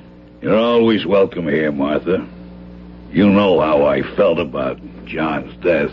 Your flowers were very thoughtful. Hit and run's a cowardly thing. If we can find out who killed John and just left him But there... he's conveniently out of your way now. Wouldn't you say whoever did it did you a favor? Martha, what a thing to say. John was a fine man. But still a threat to you. And your position. We had our differences, yes, but to say that... You don't fool me, Max. Oh, I don't say you were driving the car. But John's death was no accident, and you know it. You arranged it. You're taking chances with that attractive mouth of yours, Martha. What you mean is I'll be next? This is ridiculous, Martha. I wouldn't threaten you. Nor are you. But if a certain piece of evidence I have proves to be right, I'll drop the proof of John's murder right in your lap. What evidence? That's my secret.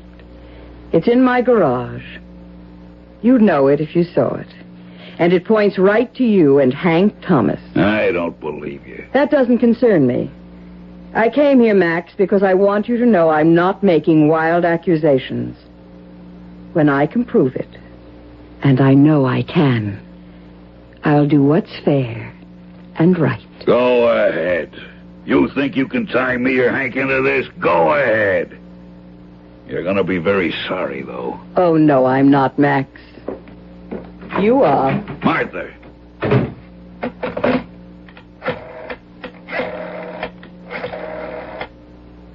Hank, Hawthorne's wife was just here, and she knows something.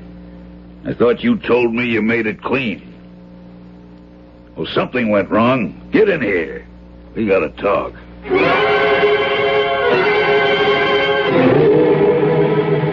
Mother, why can't we have the lights on? And why have you been pacing by that window for an hour? You'll know when it happens, Lillian. And I'm pretty sure it will. Why don't you tell me? Wait. There. Yes. There they are. Who? Max Conger and Hank Thomas. What? They're heading for the garage. I knew it. Mother, I insist on knowing what's going on. That's it, Max. Come into my parlor, little flies. I'm ready for you now. I knew you'd prove your guilt. Mother, should I call the police? No. Stay right here by the window. Keep watching the garage. Watch everything they do. I'll be back in a few moments. Where are you going? Never mind. Just stay here and don't leave the window, whatever you do.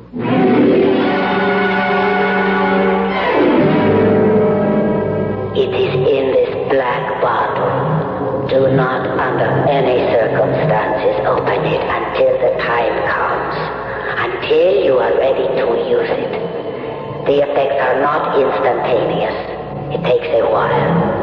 Sometimes it is unpredictable. But be careful, Mrs. Hawthorne.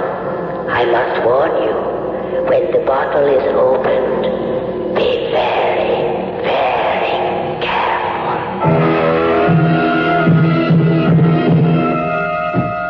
Keep the light low.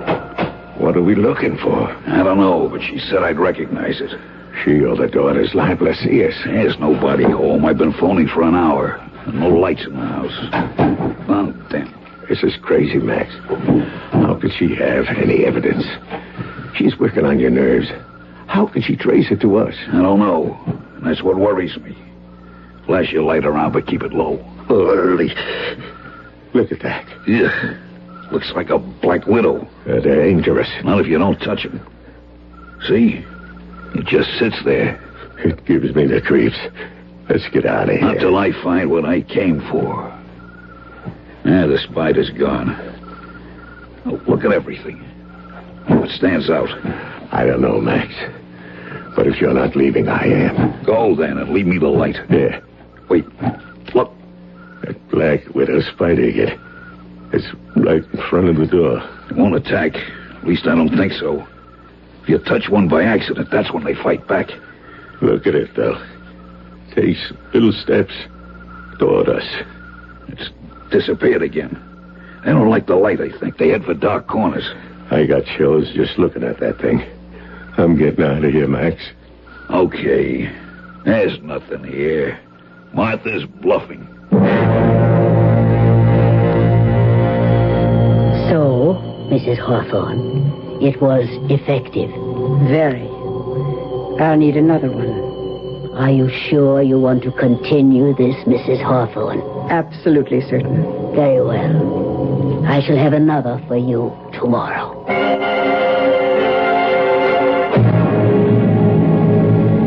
I hope you don't mind my calling on you at home, Max. It's all right, Martha.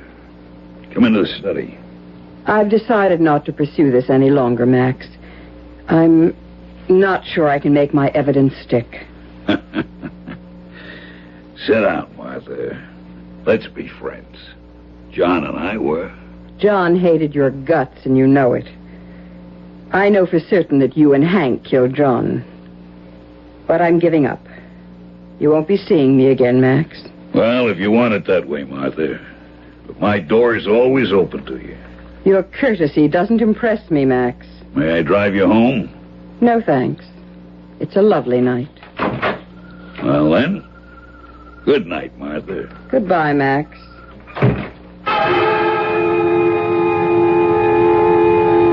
Be careful, Mrs. Hawthorne. I must warn you.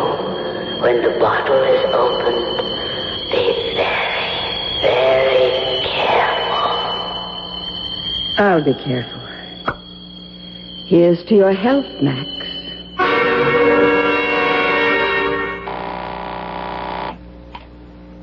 Local 48. Hank? Hello, Max. What's up? I just had a visitor. Martha Hawthorne. Oh? She's giving up. She knows she can't prove anything. She's finally admitting it. There's still that nosy detective to deal with. He hasn't got a... Oh! Max, what's the matter? Good Lord. Max, what is it? A black spider just landed on my desk. A spider? It's a black widow. It is with the phone. Going up the lamp. Max, you gotta kill it. I can't move, Hank. I can't move. It's so hideous. Oh. Max, do something. It jumped. It's on my neck. Ah! Get off. Get off. Max. It bit me. I'm bitten. Max. Oh, get an ambulance.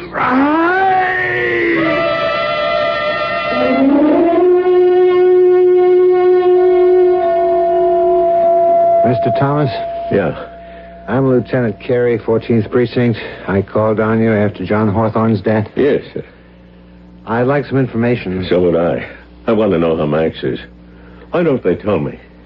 Mr. Conger died 10 minutes ago. Max? Dead? I was too late. You brought him to the hospital? Yeah, I didn't wait for an ambulance. He was in pain. He was hysterical. This happened at home? Yes. Why do you want to know? Well, a black widow spider death is relatively rare. Did he say anything on the way to the hospital? No. Where was he when it happened? In his den. He called me from there. And I found him on the floor. Huh. That's unusual.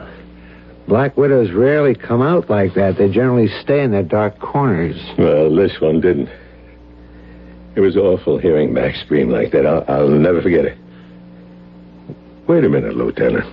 What is it? She couldn't have... No. Who?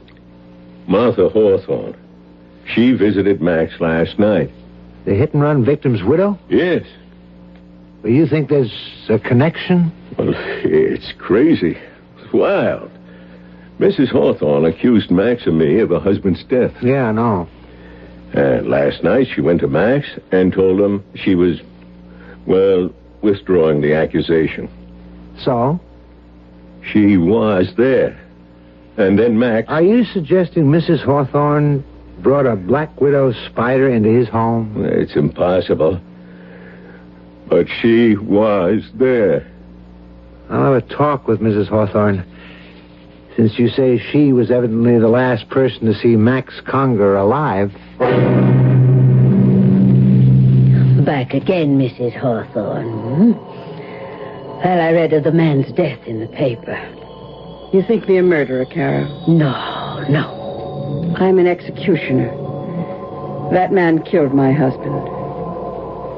And I'm not quite finished, Carol. I'll need one more. Just one more.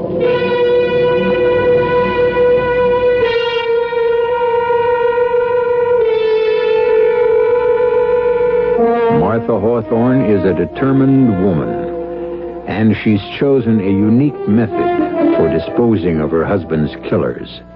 Untraceable. Who can blame a murder on a spider? But through it all, there's one risk to herself that Martha Hawthorne fails to see. We'll see what it is when I return shortly with Act 3.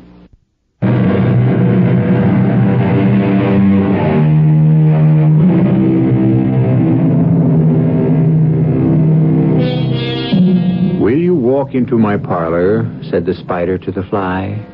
'tis the prettiest little parlor that you ever did spy. Oh, no, no, said the little fly, to ask me is in vain. For who goes up your winding stair can ne'er come down again. Martha Hawthorne, still bent on avenging her husband's death, has one more victim of her bitterness to dispose of. But the victim is beginning to fear for his life and has suggested to Police Lieutenant Carey that there may be some connection between Martha Hawthorne's visit to Max Conger and Max's subsequent death. How can I help you, Lieutenant Carey? It's about the death of Max Conger. That was dreadful. I make no pretense of liking Max, but I was shocked when I read of his awful death. A spider, oof. Mr. Conger's associate, Mr. Thomas, says you visited him that night. I did, that's true. I told Max I was through accusing him. You know the story. We're still investigating that case, Miss Hawthorne. I'm trying to forget it. Why don't you? No, we don't forget hit and run. But back to the reason for my visit. Yes? I don't know how to say this, but you visited Max Conger, and a short time later, he was bitten by a deadly spider. Do I? No, I don't think I understand you right.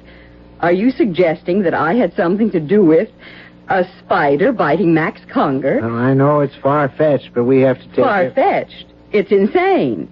How in the world could I catch one, let alone deliver it to Max Conger? Oh, Lieutenant, this is beyond belief. But the curious thing is the spider. Black widows don't usually come out and climb up on desks. They stay in the darkness. I know nothing of spider behavior. You're being taken in by Hank Thomas, Lieutenant. He thinks because I accused them that I'm responsible for everything that might happen to them. You're right. Mr. Thomas is oversensitive, and that, coupled with my own curiosity, I hope you'll forgive me. I won't trouble you again. I hope not, Lieutenant. I'm finished with the whole business. I'm moving away from here as far as I can. I think you're wise to do that, Mrs. Hawthorne. Bitterness can really eat you up. I know. I've seen it.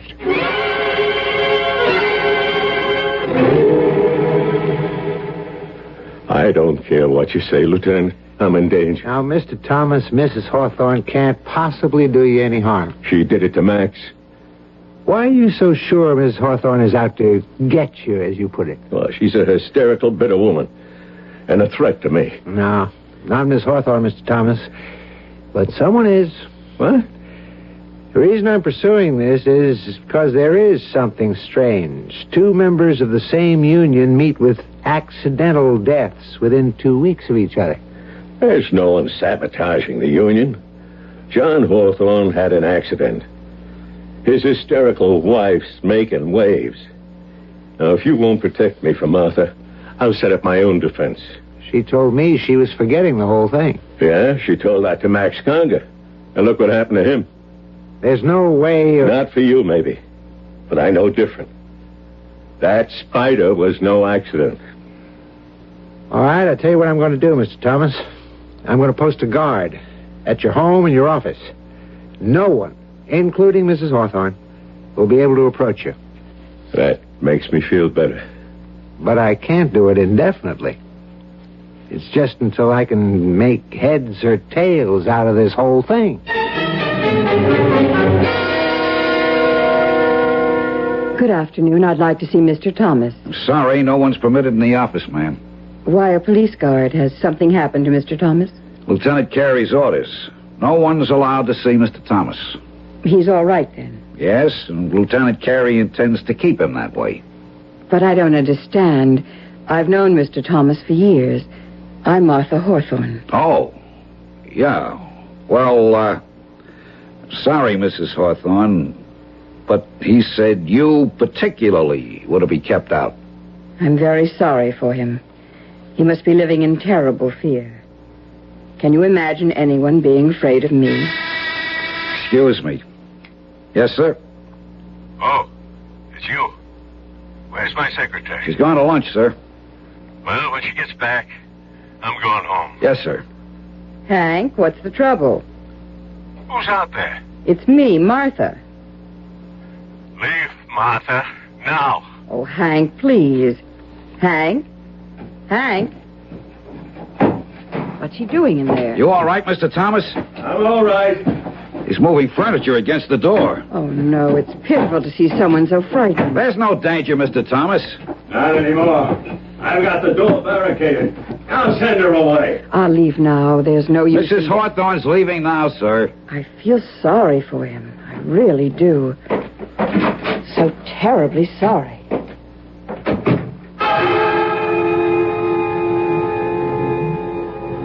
Be very careful, Mrs. Hawthorne.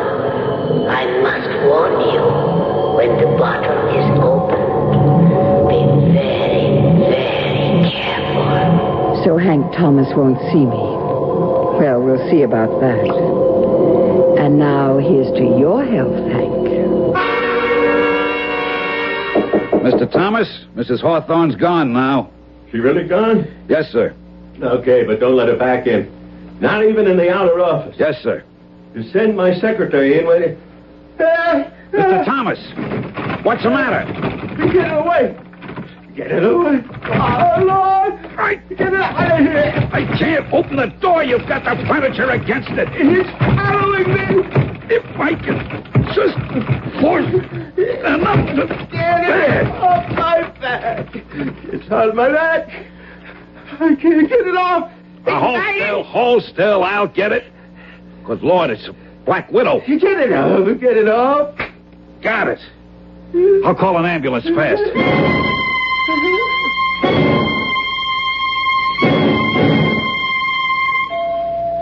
What's the word, Lieutenant? Dead. Heart failure. What's the matter with you, Joe? I put you there to guard him, and bingo, he gets it with you right under his nose. I ought to have your badge. Lieutenant, I swear nobody went into that office. You said Mrs. Hawthorne left shortly before he started screaming? About 2 minutes. Maybe less. While she was there, in the outer office, did you see her take anything from her purse? Oh, not a thing. I can swear to it. She wasn't there more than a minute. He told her to leave. And she never went into his private office? I wouldn't have let her. Your orders. Besides, Mr. Thomas had a chair pushed in front of the door. That's why it took me so long to get to him. I don't understand it. I just don't... Mrs. Hawthorne left the outer office. She went into the hall. Then about 2 minutes later, Mr. Thomas screamed. That's right. I had to force the door, and there he was with the Black Widow spider on his neck. I slapped it off his neck and killed it with a book. It's more than coincidence this time. I've got to have a talk with Mrs. Hawthorne.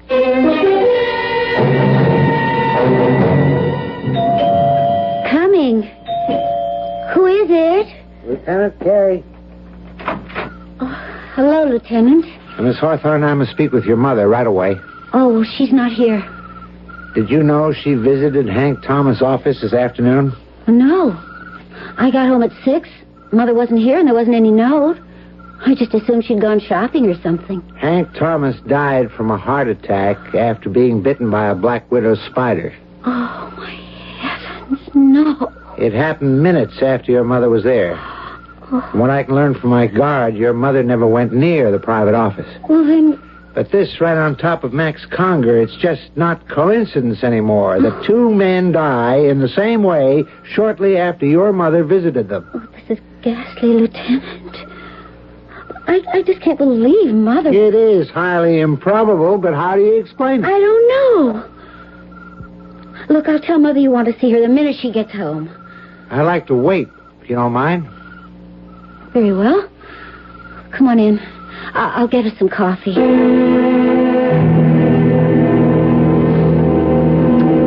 not like Mother to be gone so long without phoning. It's 9 o'clock. Is there a friend she might have visited? Oh, several. I could call... Yeah, maybe you'd better. Because in 10 minutes, I'm going to put out an all points on her. Oh, there she is. Hello, Mother? Oh. No, she's not here. Who? Oh, yes, I know. Urgent? Why? Oh, then Mother hasn't been there today. Yes, I'll have her call you. Who was that? Mother's reader and advisor. Someone named Caro. Oh, she's been going to her for years. Oh, one of those spooks? Oh, Mother believes her. Unless she's checked with Caro, she won't... Oh, wait a minute. Oh, dear Lord. I wonder... What is it? Well, when Mother thought Dad was in danger, she told me this Caro was going to give her a spell. A spell? Yes, a spell to protect him. I just laughed it off. I mean, advice from the cards is one thing, but could this have anything to do with the spiders? Where is this Carol? Well, I don't know exactly. Somewhere near the waterfront, I know that. I'll find her.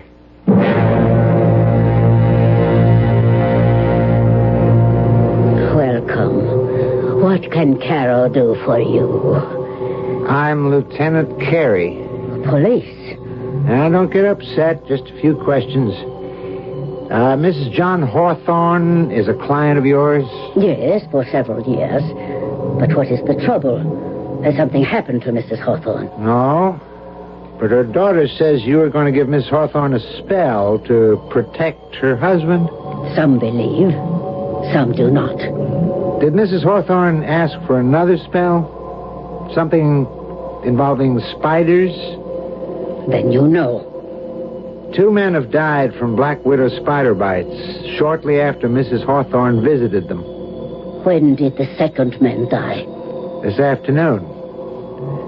My man killed the spider, and we've taken it to the spider was killed? Yeah, it's in the lab for study. Oh, no. I warned her to be careful. I told her to be careful. And you did supply Mrs. Hawthorne with deadly spiders? No. But you're saying... I did not give Mrs. Hawthorne spiders. Well, what did you do, then? It's obvious that this whole thing started here. She came to me for a deadly weapon, yes. She wanted revenge. And you gave her the spiders? No! I told you I did not. How could an ordinary spider be depended on to do what she asked? Yeah. That's been bothering me.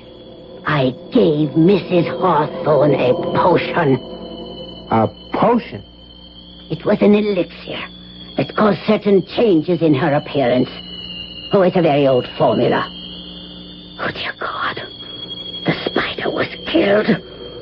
I told her to be careful. Lieutenant, you will not see Mrs. Hawthorne again. What are you saying? Must I spell it out, Lieutenant, word for word?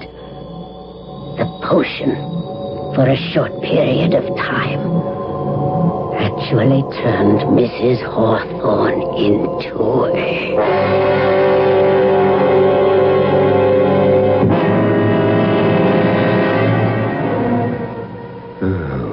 Spiders have always given me the chills. They all serve their purpose in the scheme of things, I suppose. But I'm glad they prefer to stay in their dark corners. Most of them, at least. I prefer to give them a wide berth, and I'd suggest you do the same in the future. I might also suggest that you think twice before killing one again. You never can tell. It might just be someone you know. I'll be back shortly.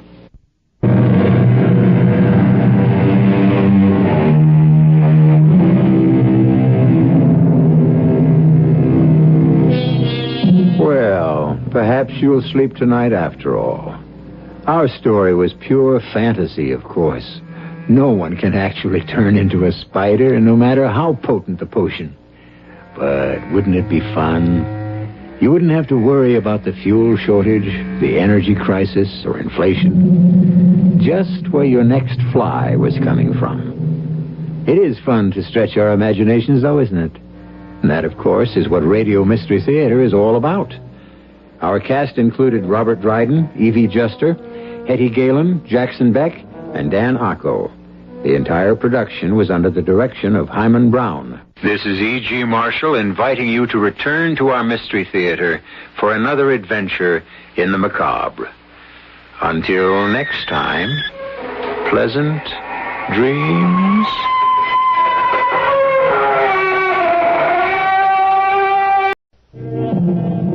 Welcome. I'm E.G. Marshall. Welcome to a world we all inhabit too little. The world of imagination. Our own. Yours and mine. Have you ever wondered what it's like to be a ghost? Well, one of this earth's greatest writers did, Oscar Wilde. And having let his imagination play with the idea, he set down his findings in a ghost story that ranks with the world's finest. The classic tale of the Canterville Ghost.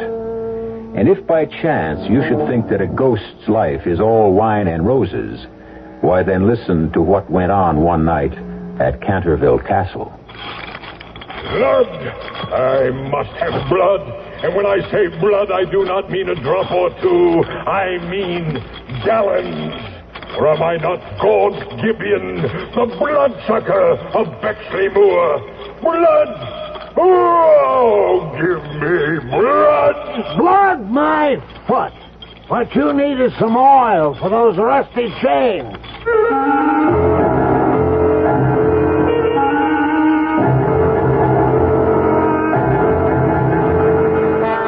Our mystery drama, The Canterville Ghost, was especially adapted from the Oscar Wilde classic for the Mystery Theater by George Lothar and stars Arnold Moss.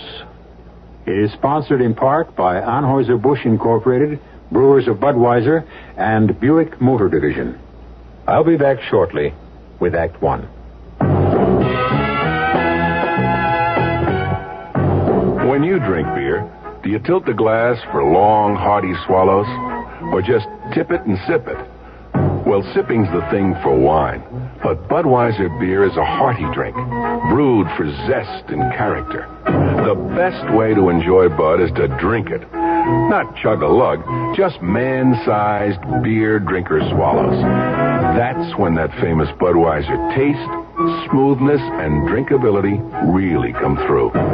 Smoothness and drinkability that come only from natural carbonation and exclusive beechwood aging. Smoothness and drinkability, too good for any half-hearted sipping. So drink up. You'll see that brewing beer right does make a difference. And that when you say Budweiser, you've said it all. Anheuser-Busch, St. Louis. And now, another episode of As the Spoon Turns, or Kava Clutches. Joel is pacing back and forth across the kitchen floor. Dark clouds scud across his brow.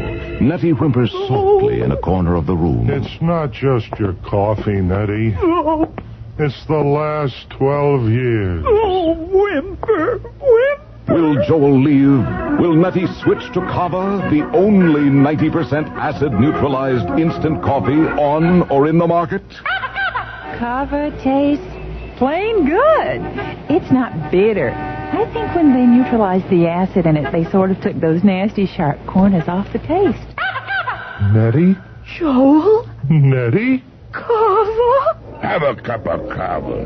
What a cup of coffee. Oh, have 2 cups. This incident was brought to you by Kava, the great smooth-tasting instant coffee with the really ugly label. Kava from Borden.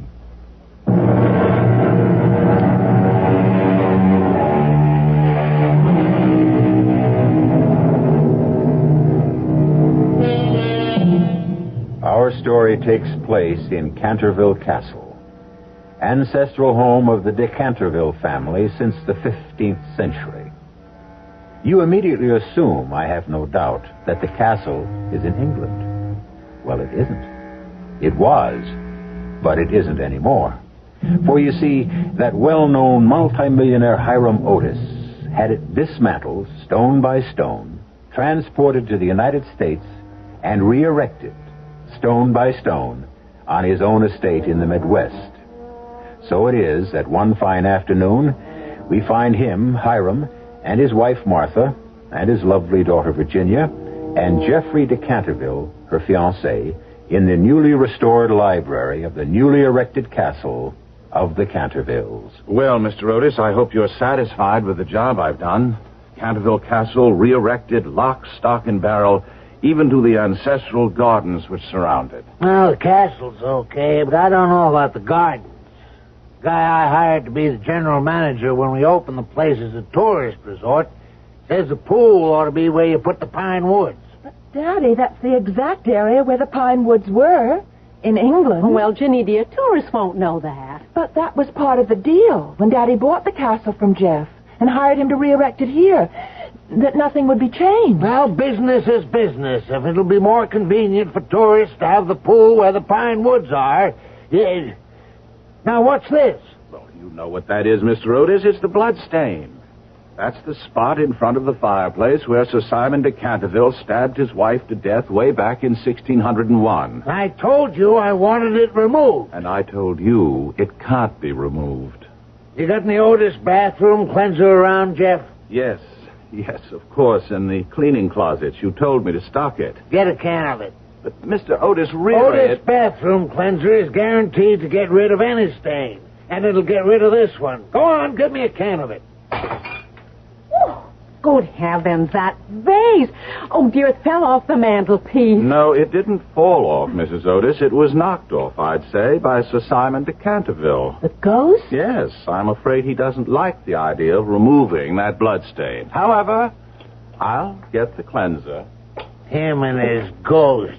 Do you think I was born yesterday? Jeff wouldn't lie to you, Daddy. and if he says the castle's haunted, then... Now, look, Ginny. Just because this fortune hunter fiancé of yours, Lord Geoffrey Canterville, believes in ghosts, doesn't mean I have to. Daddy, if you call Jeff a fortune hunter once more, just once more... Okay, honey. I'm sorry. All I want is your happiness, sweetie. And if he'll make you happy, fine. Here we are, Mr. Otis. A fresh can of Otis bathroom cleanser. All right, let me have it. Now watch. I spray it on the bloodstain. You bring a cloth to wipe it off with? Oh, no, I'm sorry. Oh, never mind. Use my handkerchief. Now, one wipe, so. Where's your bloodstain now? Oh, Hiram, it's gone. What else? An Otis guarantee is an Otis guarantee. It will come back. Not after an Otis cleanser treatment, it won't. What was that? Oh, what is it? It's the ghost again, Mrs. Otis. No, it was the wind, something. There isn't any wind. No, it was something else, but not a ghost. I just plain don't believe in ghosts, and that's the end of that. Well, if you ask me, Mr. Otis, it's only the beginning.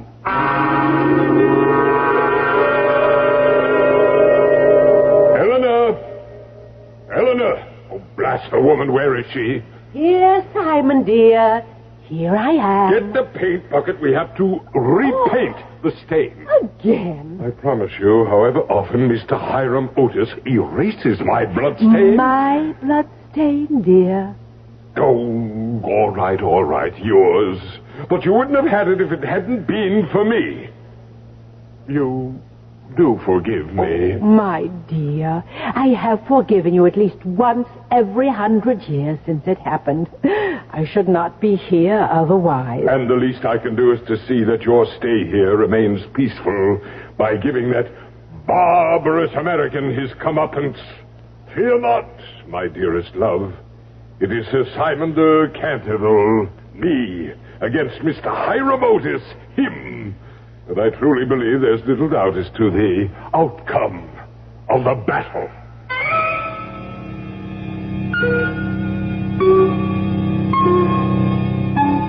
A blue bloodstain?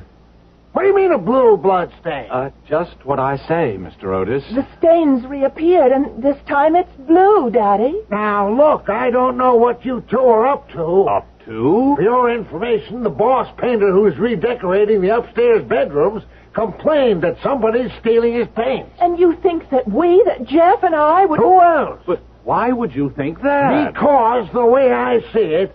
Yes? How do you see it? Well, I don't know how I see it. All I know is it doesn't make sense. And we better start making some sense around here because we open in a week.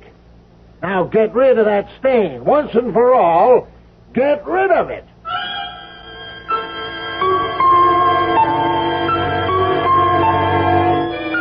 Do you realize that I have repainted that bloodstain by the fireplace 4 separate times, and each time that meddling American has had it removed? I should think you'd want to forget it. After all, it's a reminder of why you are doomed to haunt Canterville Castle. Oh, dear, and I'm with you. But you are not. You can leave any time you wish, Eleanor. Oh, Simon, not without you. Oh, my dear. Was ever man so loved by woman as I by you? Or I by you. And yet, I killed you. Because you loved me. However you put it, I condemned us both to eternal misery. Well, it shall be misery in peace.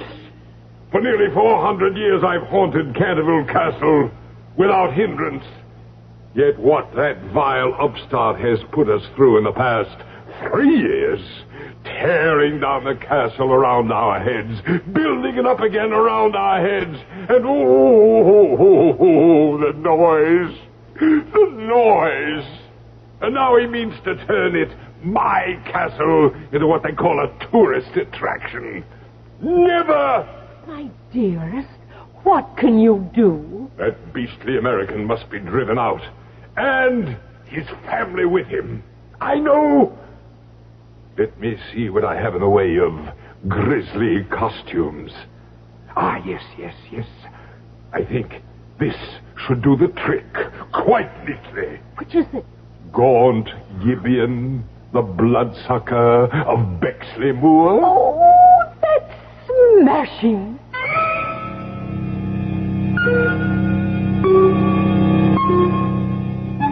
Jeff, I won't let you get married till you get a job. But, Daddy, Jeff doesn't need a job. He has all the money you paid him for Canterville Castle.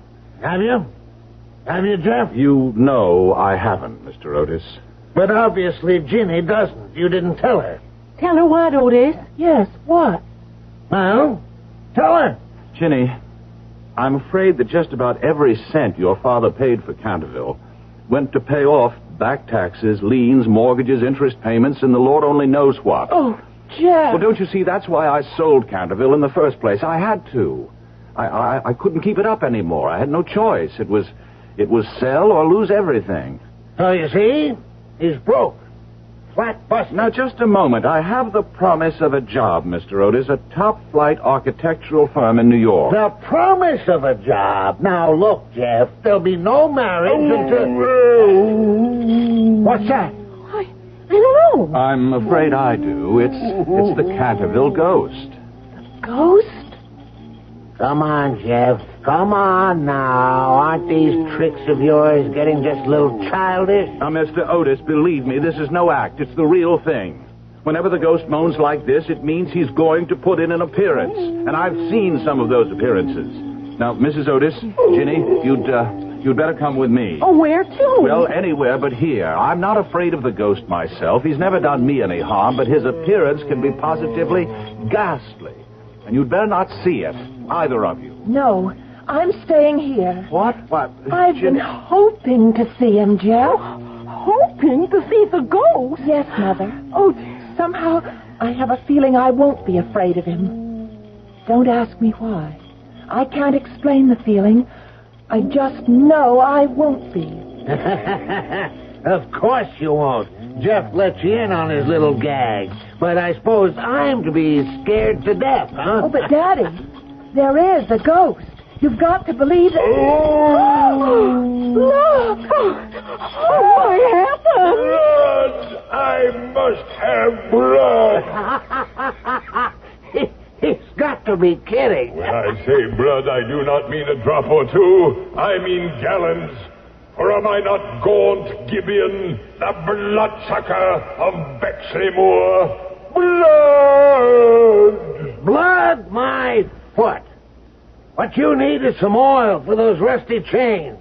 And I just happen to have a can of Otis all-purpose here in this desk drawer. Syringe! Thou knave, grovel in abject fear before me. Now, here's a can of Otis oil. Oh! Oh, knock off the screaming. You got nothing to scream about, because believe me, this oil will do the trick for those chains of yours. Leave off! I'm ruining my chain. Daddy, stop it. Leave him alone. And another squirt Oh, right Daddy, here. stop it. Give me that can. Here now. Leave him alone. Can't you see how unhappy he is? Oh, now, look, Jenny, any guy tries to pull a gag on This me is no like gag, no trick. This is misery. Oh, look at his face. Look into his eyes. He's in agony.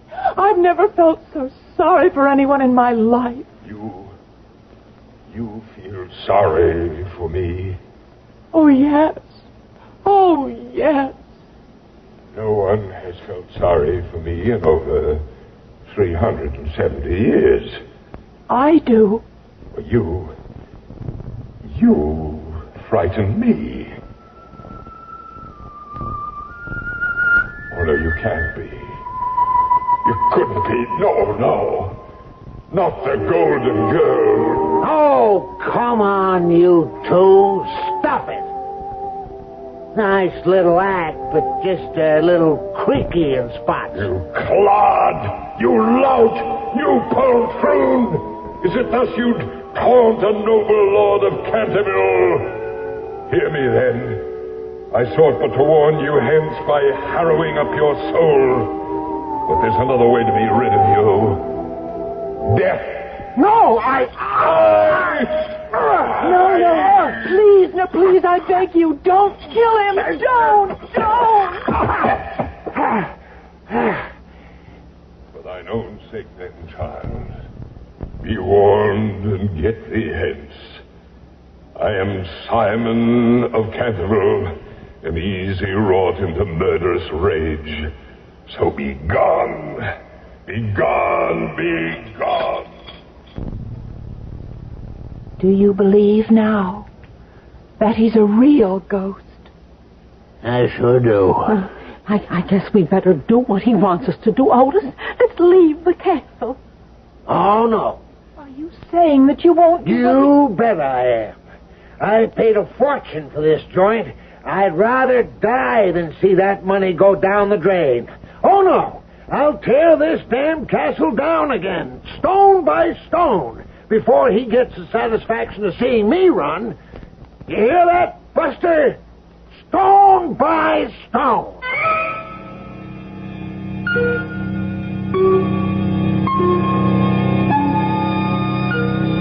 It certainly appears that for once, for the first time in nearly 400 years, the ghost of Sir Simon de Canterville has met his match. What happens, you may ask, when ancient English ghost meets eyeball to eyeball with modern American business tycoon?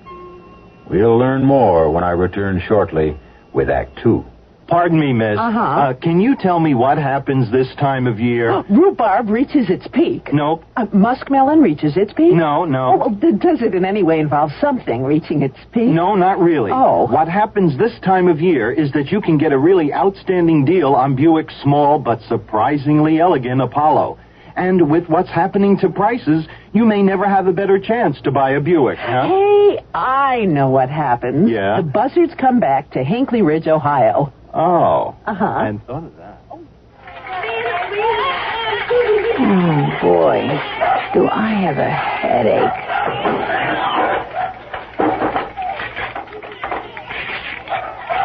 Why do they have to make these caps so hard to open? For a very good reason. Children open things that they shouldn't. That's why we have safety packaging. For the life of your child, you can live with a little inconvenience. For further information, write the U.S. Consumer Product Safety Commission, Washington, D.C. 20207. This Sunday and every Sunday through to December 15th, you can be a big winner in the M&M Mars Dallas Cowboys sweepstakes. Prizes galore each and every week. And the grand prize, a free trip for two to the Super Bowl. To enter, send a wrapper from Snickers Bar, Mars Almond Bar, or any M&M Mars candy or facsimile with your name and address to KRLD. The more you send in, the more you can win. For full details, call KRLD 634-1080 and stay tuned. This is Jess Smith, KRLD News. I work as, among other things, assignments editor here. And one of the latest additions to our staff makes my job easier. Sharon West came to KRLD with a wide range of interests and experience. Sharon doubles as education reporter and amusements editor. She is eminently qualified for both. She holds a degree in music from Trinity University. She has taught school, did graduate work, and taught at the Dallas Theater Center. Sharon West, one of the reasons KRLD spells news.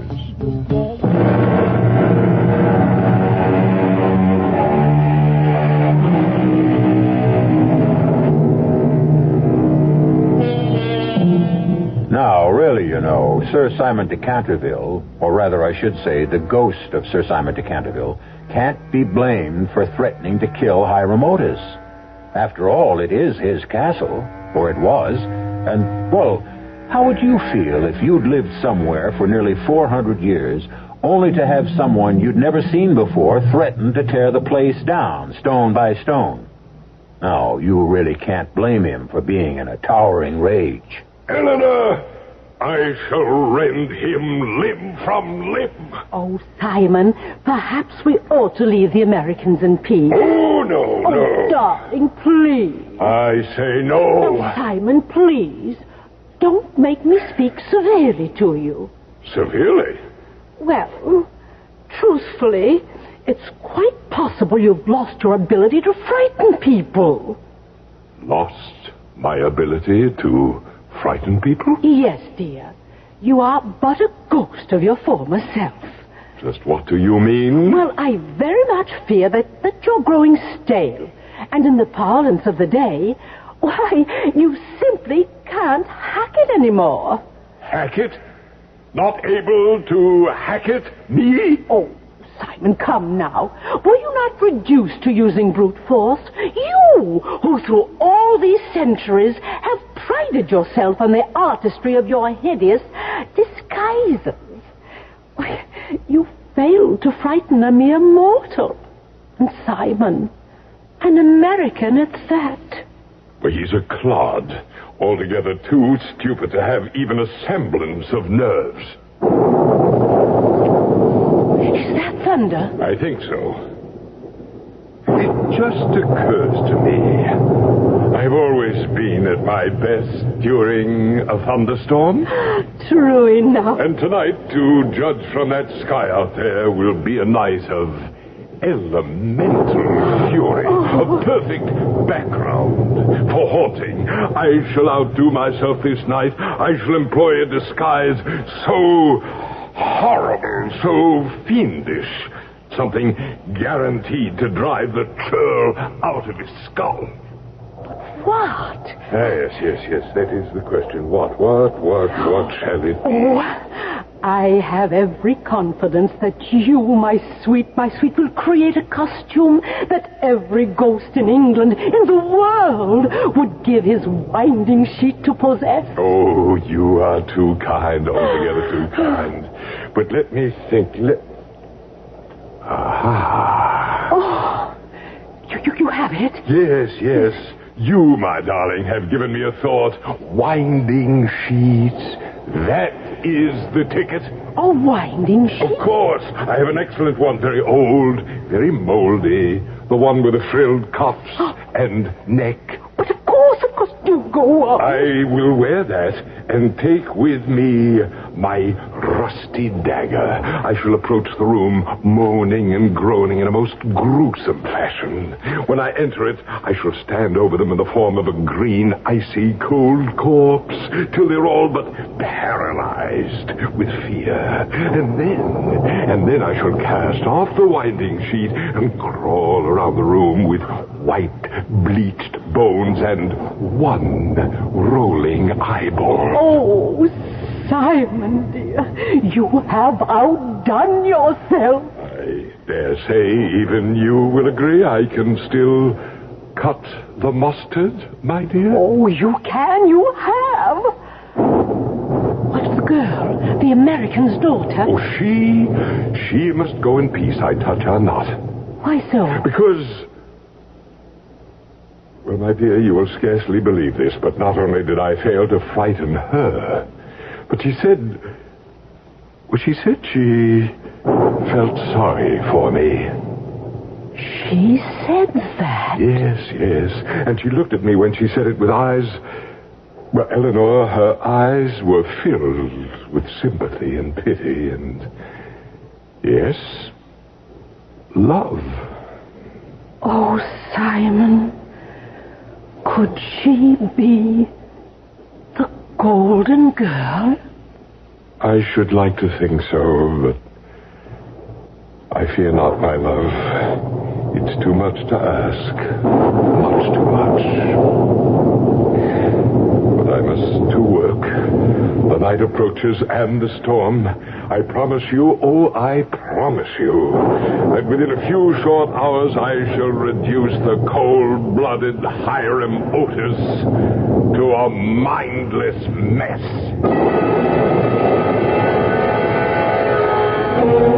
Why have you brought me here, Jeff? I've never seen this part of the castle before. It's a hidden passage, or it once was. As to why I brought you here, well, it seems to me every time I want to be alone with you, your father shows up, or your mother, and... Oh, Ginny, I do want to talk to you. Yes? Ginny, marry me. But, Jeff, dear, I'm going to. You know that? No, I mean now. Tonight. Tonight? Yes, let's get in my car, drive to town, find a justice of the peace, and get married. But, darling, we don't have a license. Oh, we'll get one. How? I don't know, but we will. I'll manage it somehow. Jeff, this is the United States, not England. Things are done differently here. And anyway, there's no sense discussing it because I just can't go against my father's wishes. Oh, you don't have to be afraid of him. Afraid? Darling, I'm not afraid of him. I love him. I know what you think. That he's hard and domineering and ruthless and a lot of other things, but you know... Inside, he's not that way at all. Perhaps not. Unfortunately, I only know him from the outside. But as time goes by, you'll learn to know him better. And you'll see... Ginny, you're not a child. You're a woman. I need you, Ginny. I want you. Jeff, please, darling. No. Ginny, oh, please. Jeff.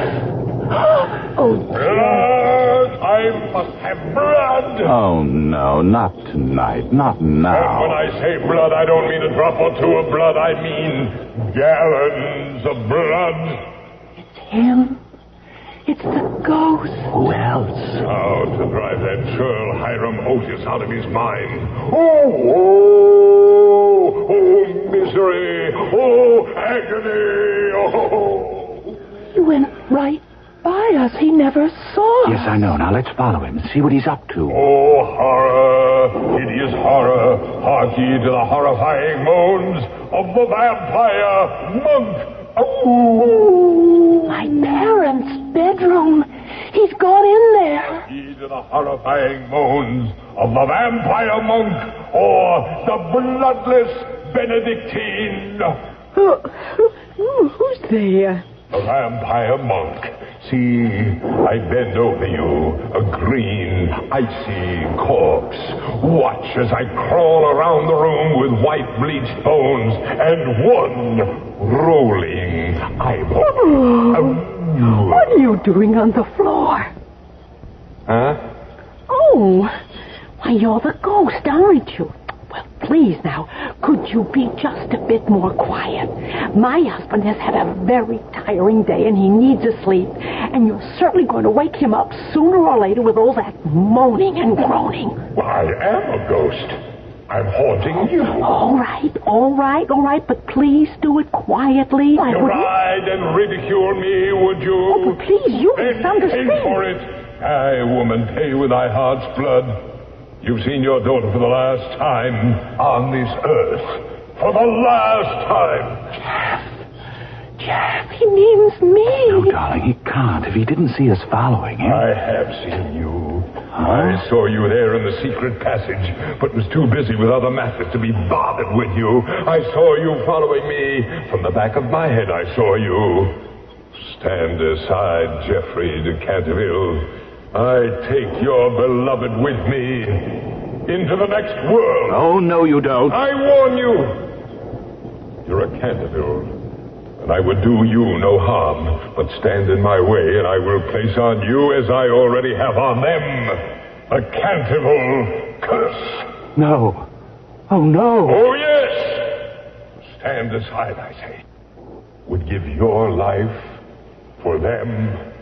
If I must. Ginny, no. Ginny. Oh, Ginny. Geoffrey. She's gone, vanished. Yes. What does it mean? Oh, good Lord, what does it mean? What? What does what mean? What's going on here? Oh, Hiram, that ghost. He's taken Ginny. He's taken her with him into the next world. Oh, come on now. It's the truth. In heaven's name, Mr. Otis, wake up to the truth. The ghost of Simon de Canterville has taken Ginny out of this world and into his own. And you'll never see her again. And I'll never see her again. What the devil are you talking about? It's the curse of the Cantervilles. The ghost placed the curse on you tonight. Oh, what lies ahead for you, Mr. Otis? Yeah? What does lie ahead for me? I can't even begin to tell you. And even if I could, I wouldn't dare.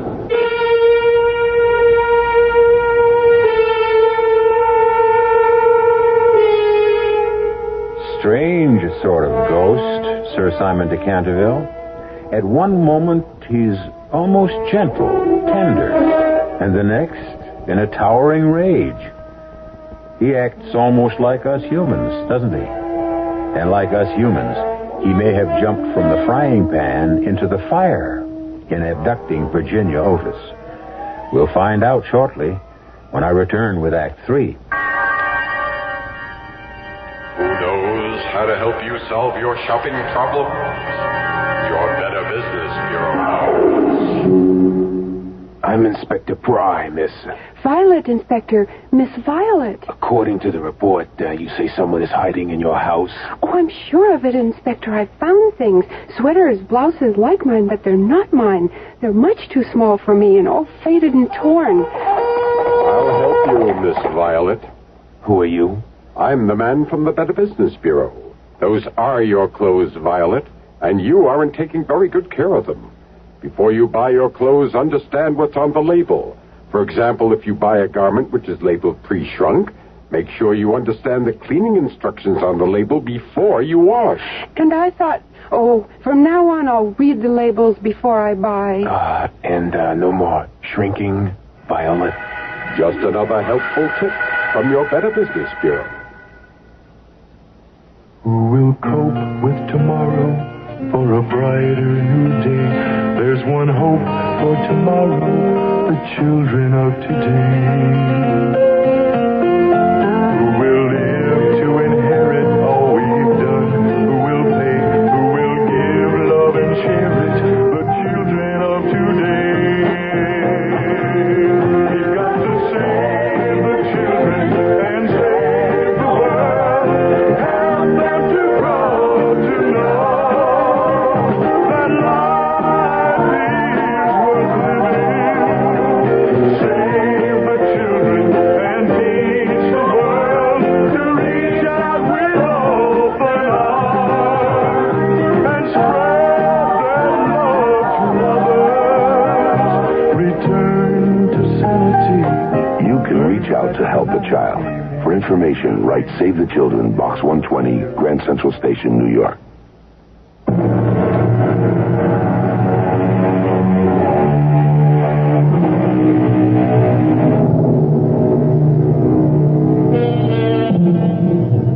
I take you now down a short flight of wide stone steps, somewhere in the nether regions of Canterville Castle.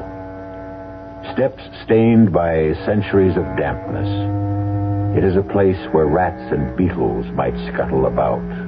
In and among the bleached bones of a skeleton which lies on the stone floor. Poor skeleton. One of its hands, manacled, claws towards the remains of a bowl which once held food. A door opens. A light appears on the steps, and Sir Simon de Canterville sweeps down the steps, dragging Virginia Otis after him.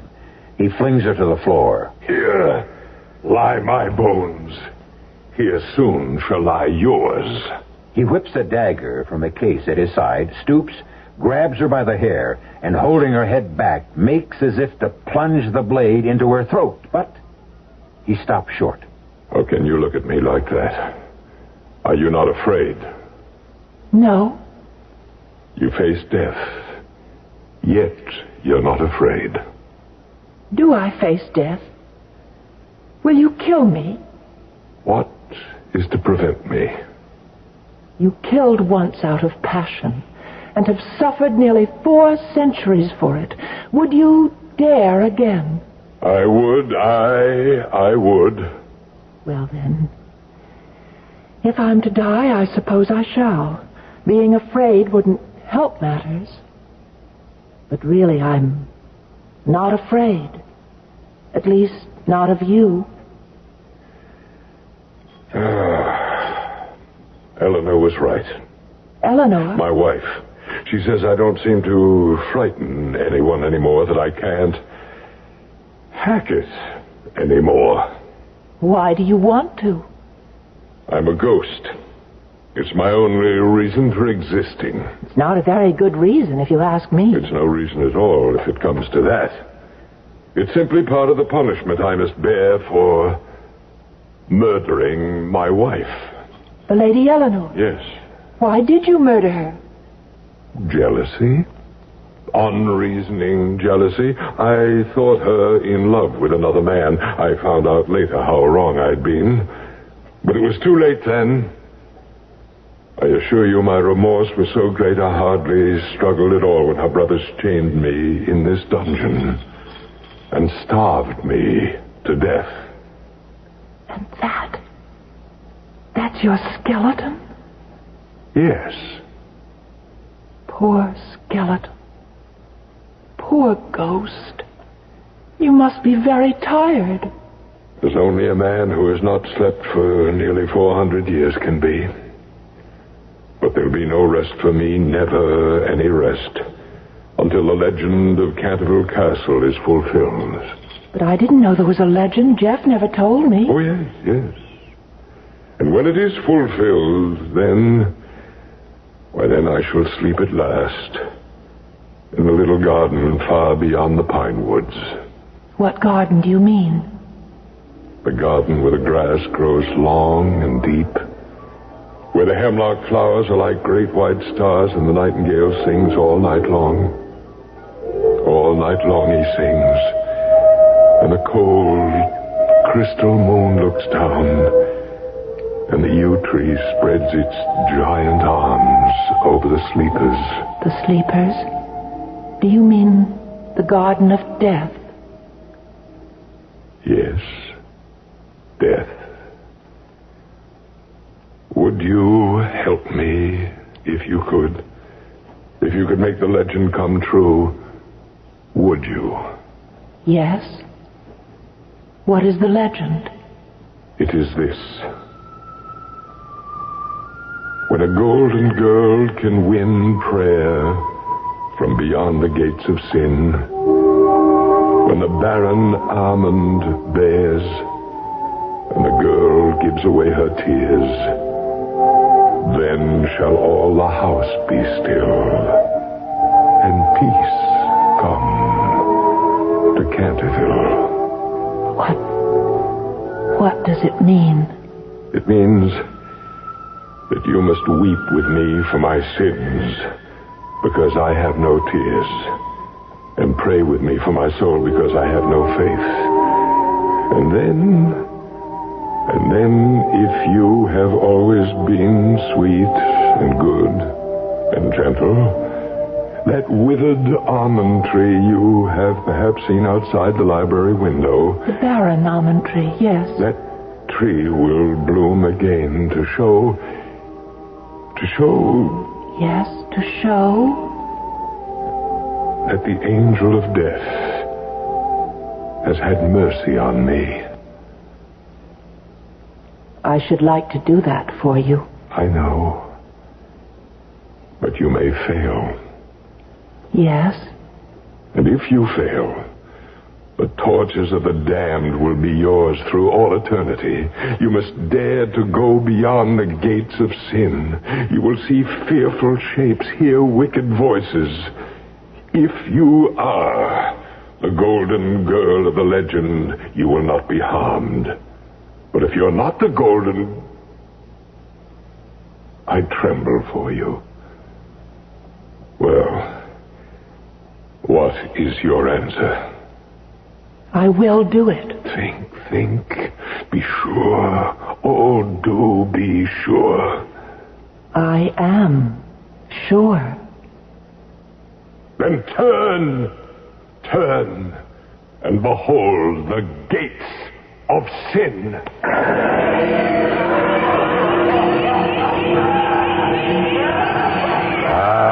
You shrink back.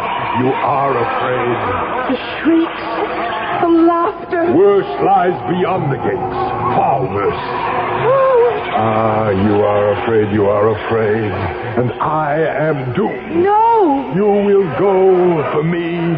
You will go beyond the gates of sin. For you, or any other soul. And give me your hand. Let me kiss it. Fingers cold as ice. Oh, but your lips burn like fire. Soon, perhaps, my lips, too, shall be cold. If you are the golden girl. I pray God you are. For your sake more than mine. You must release my hand now. If I'm to go beyond the gate. Yes, I know. Only... Let go. Let go. Go. No, Virginia! Come back! Come back!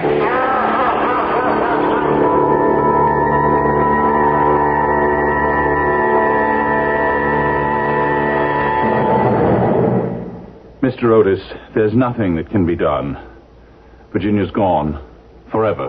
Hiram, it's all your fault. If we hadn't ridiculed the ghost, if we had just taken him seriously, all this would have been avoided. I got to admit you're right, Martha. But that doesn't help matters. All I want now is to get Ginny back. Safe and sound.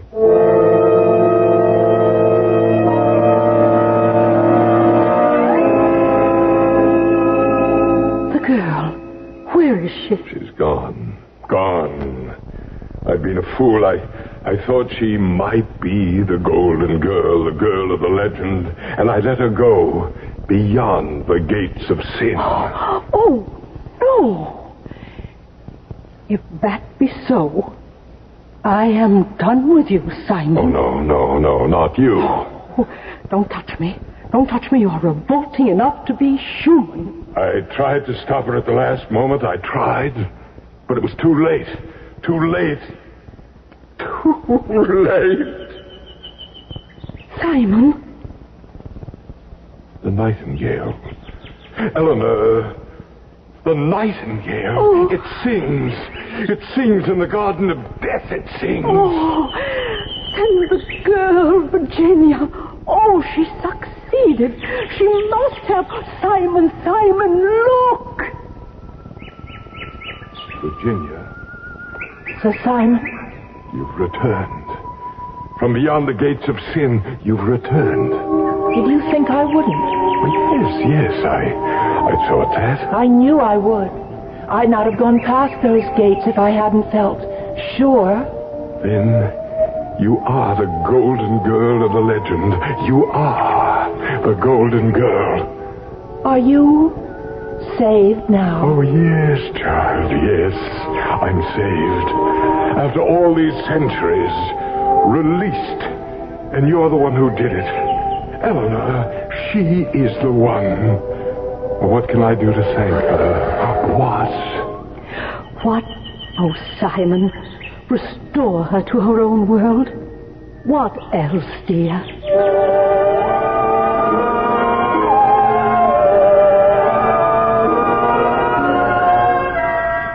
My watch is stopped. What time is it? It's nearly 3 in the morning. 3 in the morning? I've got a 9 o'clock committee breakfast. Oh, what am I saying? Business. It becomes a habit. My little girl is gone, but my first thought is Oh, God in your heaven, what kind of a man am I? Oh, Hiram, you're a good man.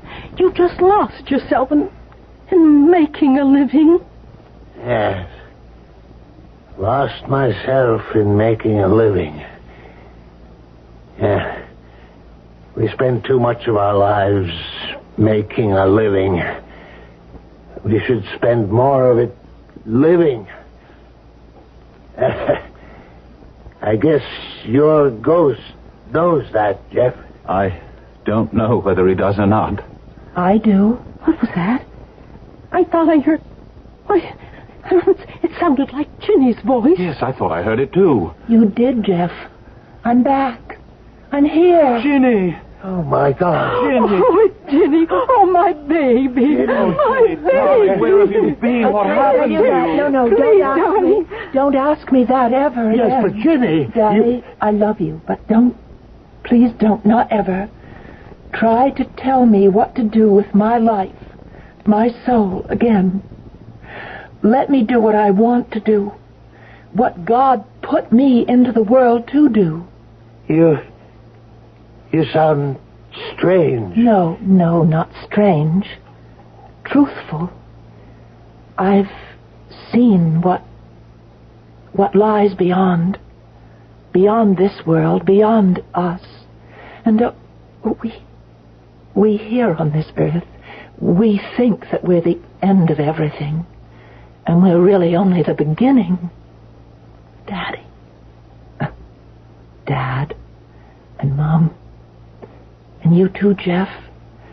There's so much out there that we don't understand. So much. Ginny, what did you see? What's that? Not a bird at this hour of the morning? It's a nightingale, Mother. Come to the window. I'm sure we'll see what I expect to see. Yes. There. Look. At what, Ginny? At what? The storm is over now. And the moon, a great white moon, sheds its light over the gardens. Look. The almond tree. The barren almond tree. Why, it's blossomed. I can see the flowers in the moonlight. And that tree, it's part of the legend. For centuries it hasn't bloomed, and legend said it never would until peace came to Canterville. And peace has come. Far away, beyond the pine wood, there is a little garden. There the grass grows long and deep. There the hemlock flowers are like great white stars. And the nightingale sings all night long. All night long he sings. And the cold crystal moon looks down. And the yew tree spreads its giant arms over the sleepers. Jeffrey? Yes, Ginny? He's at peace, Jeffrey. The Canterville ghost is finally at peace.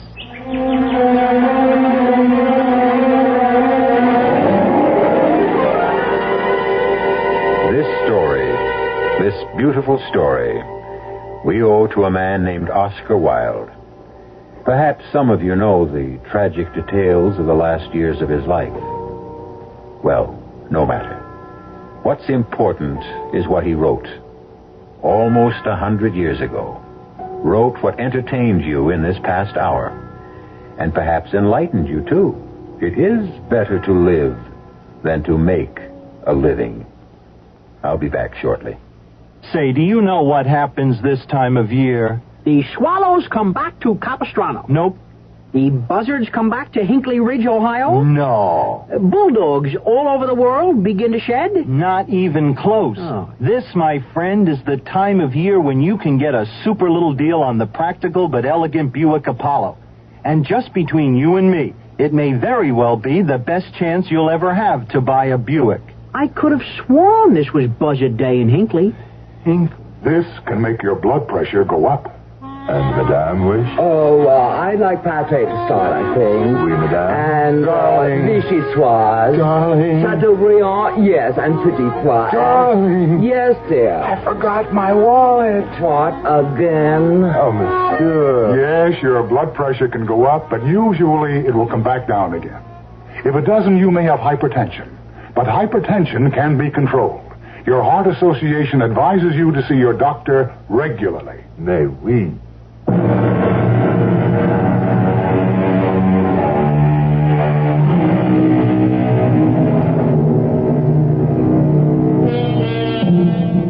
Oscar Wilde is buried in Père Lachaise Cemetery, just outside Paris. I visited his tomb. A tomb over which a sad angel with drooping wings weeps. And yes, I bowed my head. Not so much in homage to the man as to the spirit within him. The spirit within all of us. Our own private, very private Canterville ghost. Our cast included Arnold Moss, Marion Seldes, Mildred Clinton, William Redfield, and Robert Dryden. The entire production was under the direction of Hyman Brown.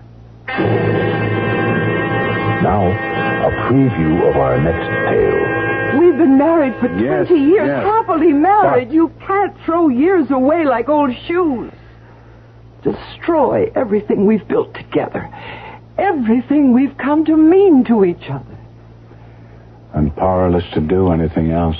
Well, I am not. What do you mean? I mean that you're suffering from some sort of aberration. You're sick, Norman. Mentally sick. And I am not letting you do anything as stupid, as disastrous as marrying that girl. I will not divorce you, Norman. Agnes. No, Norman.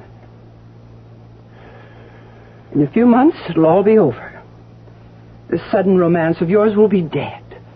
Stone cold dead. No. In a few months, I will be stone cold dead. Radio Mystery Theater was sponsored in part by Buick Motor Division and Anheuser-Busch Incorporated, brewers of Budweiser. This is E.G. Marshall inviting you to return to our Mystery Theater for another adventure in the macabre. Until next time, pleasant dreams.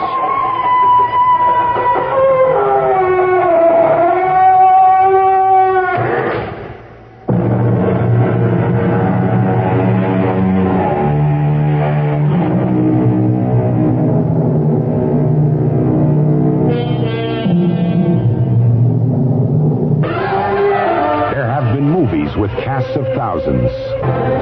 But there has never been a movie in which every number is a showstopper. That's entertainment from Metro-Goldwyn Mayer. That's entertainment. It's more than a movie, it's a celebration.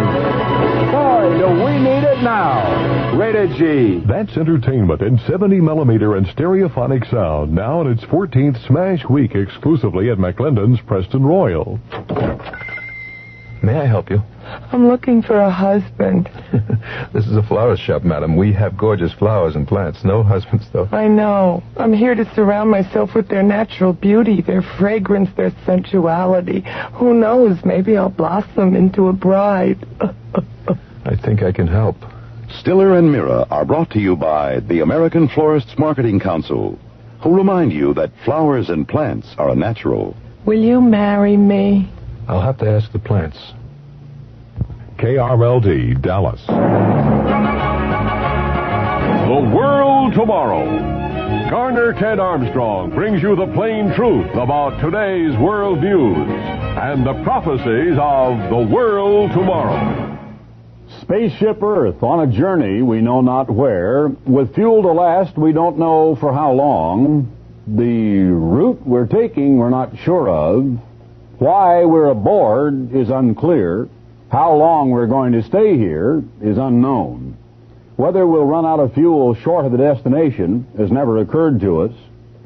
Why we have only 6% first-class passengers and the rest are tagging along in third class is rather a ridiculous disparity between those who are experiencing all the affluence and those who wish they could. But what is the trip all about? Every morning you wake up, you've traveled approximately 8,000 miles from where you closed your eyes, stared at your brains, went to sleep. You're going to take deep breathing exercises all night long. Your body, if you've eaten correctly, exercised correctly, which is true in a tiny little smattering of a handful of cases, as far as the whole human populace is concerned, is busily, for those 8 hours approximately, rejuvenating itself. The CBS Radio Mystery Theater presents...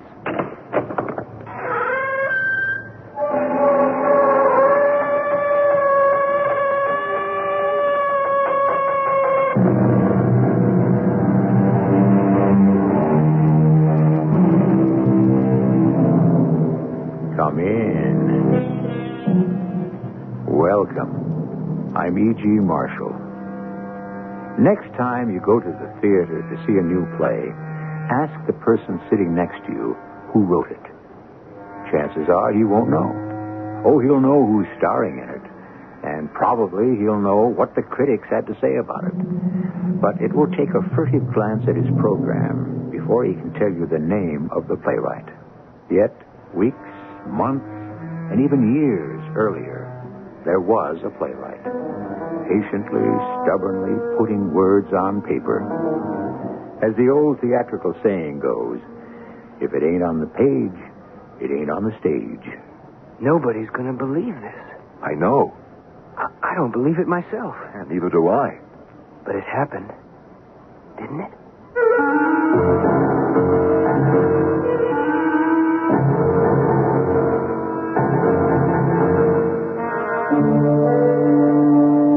Our mystery drama, The Imposter, was written especially for the Mystery Theater by Elspeth Eric and stars Don Scardino and Norman Rose. It is sponsored in part by X-Lax and Buick Motor Division. I'll be back shortly with Act One.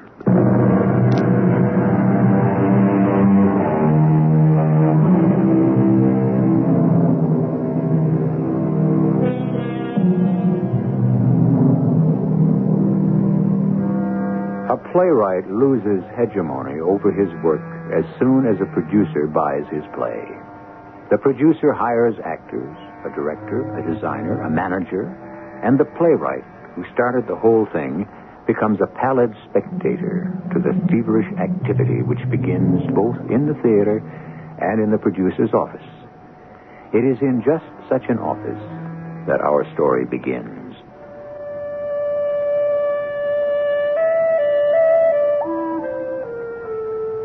If you don't believe what I'm about to tell you, don't blame me. I have trouble believing it myself. I'm Ted Harris. I'm assistant to the incredibly successful Broadway producer, Norman Gelb. Years ago, when I first went to work for him, I was sitting in my office right next to Norman's when I heard his voice raised to an unaccustomed pitch. It's impossible. It's absolutely impossible. Mrs. Mahaffey, it can't be done. We open tonight. Your play opens tonight. Mrs. Mahaffey, there isn't a printer in town who could do it.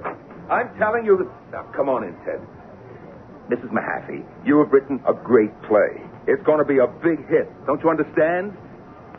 No, I can't do this one little thing for you. Because it's impossible, and it's crazy. What's up, Norman? Oh, come on in. Sit down. I take it that was Mrs. Mahaffey on the phone. Our marvelous playwright, our genius, our pain in the neck. What's it all about? Ted, you are not going to believe this. Mrs. Mahaffey acting up all of a sudden? Acting up? She's lost her marbles. She's such a nice lady. Mrs. K. Mahaffey, whom we all adore and revere. Mrs. K. Mahaffey, who has written the best play any producer ever got his grubby hands on. The best play since Norman, just tell me. What does the lady want? Oh, Ted, you are not going to believe it. What is it? She wants her name taken off of the play. She what? I told you wouldn't believe it. I don't. Ted, there has never been a production like this. I don't mean just the script, though Lord knows that's a masterpiece. But I have hired the best people, the best actors, the best director, the best designer, because I love this play. It's in my blood. It's part of me. Do you know that every day since I read it, I have gone around thanking whatever star looked out for Norman Gelb that this play came into my office. And you know how it got here? Through the mail. No agent, no nothing. From a playwright nobody ever heard of. You know, I darn near didn't read it. Yeah, you had me read it. Huh? Oh, yeah, that's right. I did, didn't I? And you liked it. I liked it a lot. And then I read it and liked it even better than you did. Couldn't wait to get on the phone and buy it. Do you remember that? I remember. Naturally, Mrs. K. Mahaffey was very happy, very grateful. And who wouldn't be? Norman Gelb is not one of your schlop producers. Oh, far from it. When she came in, Ted, to sign the contracts, I thought, my, what a nice, reasonable lady. So normal, I thought. Very calm, very poised, very sweet, very nice. But I didn't take advantage of her. Or the fact that this was her first time out. I gave her good terms because I knew that she had written a great play. Though I remember thinking at the time, how could such a great play come out of such a normal lady? Now it turns out she's not such a normal lady. You just never know about these things, do you? Never. You know that she's a translator at the United Nations. Did you know that? No, I didn't. Yeah, she translates from German into English. Been doing it ever since her husband died about 10 years ago. Never wrote a thing in her life. Not even an article, let alone a play. Imagine. The most intricate, the most exacting form of literary composition there is, and she writes one. A good one. Good. It's a great one. Fantastic. Ted, do you know what I have done for this little lady? A lot. No. This is something special. A surprise for tonight. I put her name up on the marquee. Ted, you know that's never been done for an unknown playwright. I want to show her how we believe in her play.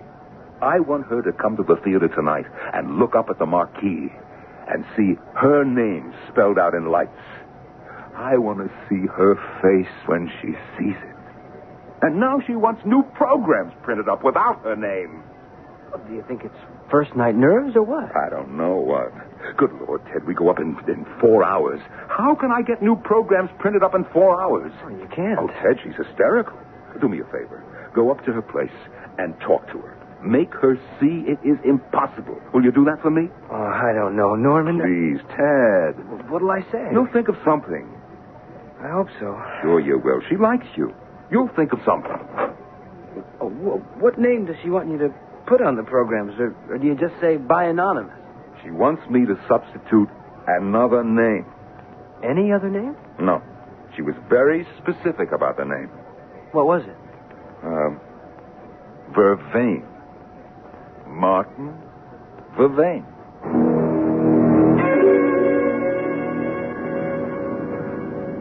All the way up to Mrs. Mahaffey's apartment building, I tried to think what I could possibly say to this nice, unassuming woman who had suddenly, seemingly, gone slightly mad.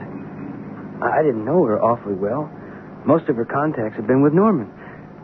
But she and I had always gotten along. When I got to the apartment, I waited a moment and then pushed the button. It was at least a full minute before the door opened. And when it did, it wasn't Mrs. Mahaffey. It was a dumpy little woman I'd seen around the theater a few times. Yes. Is Mrs. Mahaffey in? Oh, what? I'm afraid she isn't seeing anyone right now. Oh, Well, maybe she'd see me. Mrs. Mahaffey's play is opening tonight on Broadway. I know. I work for Mr. Gelb, the producer. I'm Ted Harris. Mr. Gelb asked me to come up here and talk to him. Oh. Well, in that case, come on in. She might see you if it's about the play. I'm Dorothy Dillingham. I'm a friend of Kay's. Actually, Kay wrote the play at my house. I have a little place up in the Catskills. Oh, is that so? Oh, yes. Well, we're very close, Kay and I. Both being widows. My husband and hers died the same year, within a few months of each other. I've done all I could. I can't do anymore. They won't listen to me. Nobody will listen. Nobody understands. I've tried, but it's no use. No use. That's Kay. She sounds very upset. She's been upset ever since the road tour. Mr. Gelb says she wants her name taken off the program. She does. She's quite determined. But doesn't she know that that's impossible? Well, if she does, it doesn't make any difference. But we open tonight, Mrs. Dillingham. Less than 4 hours from now. I know. Mr. Gelb said she wanted another name substituted. Martin Vervain. You know about that? Oh, yes. Mrs. Dillingham, on the way over here, it occurred to me, does Mrs. Mahaffey think that a man's name would be better for some reason? Because if that's what she thinks, those days are past. It might have been true once. I guess it was. But these days, a woman's name is as good as a man's. Maybe better. I know. Well, then why would she... Have you done it? Oh, Kay, dear. Mrs. Mahaffey... Have you done it? That's all I want to know, so that I can get some rest. Have you done it, Mr. Harris? Have you removed my name? Mrs. Mahaffey, we open in less than 4 hours. You can't get new programs printed up in less than 4 hours. There isn't a printer in New York that could do that. Well, have you tried? There's no sense in trying. It can't be done. Oh, what am I going to do? Mrs. Mahaffey, you've written a wonderful play. You should be proud. Oh, I'm ruined. I'm ruined. Mr. Gelb has such faith in your play. He's even had your name put up in lights. Lights? Lights? Well, yes, on the marquee. You know, over the entrance to the theater. It was supposed to be a surprise for you. It's a very unusual honor. He thought you'd be so happy. Happy? I'll never be happy again. Oh, how can you do this to me? Mrs. Dillingham. Oh, I'm ruined. I'm ruined for life. Perhaps you'd better go, Mr. Harris. If you need me, I'll be at the office. Good. Because I think it's very likely I'm going to need you.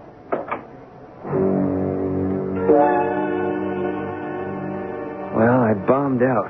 That was obvious. I'd gone there to try and pacify an hysterical woman, and if anything, I'd made things worse. Well, what did Norman expect from me? A miracle? I know you tried. She kept yelling, I'm ruined. I'll kill myself. She wouldn't do that, would she? At this point, I'm not prepared to say what she'd do or wouldn't do. She's one crazy lady. Well, crazy or not, the curtain goes up tonight, 8 o'clock sharp. Who's that, for Pete's sake? You want me to find out? I don't want to talk to anybody. Mr. Harris. Norm, it's Mrs. Dillingham. Oh, is that Mr. Gelb? Yes. How's Mrs. Mahaffey? Not too good. That's why I had to talk to you. I think there's something you should know. Come in, Mrs. Dillingham. Mr. Gelb, I know Mrs. Mahaffey seems to be acting in a very peculiar manner. You could say that. Yes, you could say that. Wanting the name Martin Vervain put on the program. It's crazy. Not completely. Because, you see, Martin Vervain did write the play.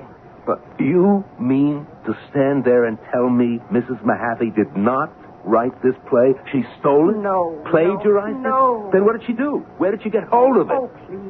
Mrs. Dillingham, was Mr. Vervain a collaborator? You could call him that. Mr. Vervain and Mrs. Mahaffey worked on the play together. Yes, that's it. Oh, she never told me that. And now this Vervain wants to cut in on the royalties. He'll sue. No, Mr. Gelb. Well, he can sue Mrs. Mahaffey, not me. I acted in complete good faith. My hands are clean. Mr. Vervain won't sue anybody, Mr. Gelb. Mr. Vervain's been dead for 50 years.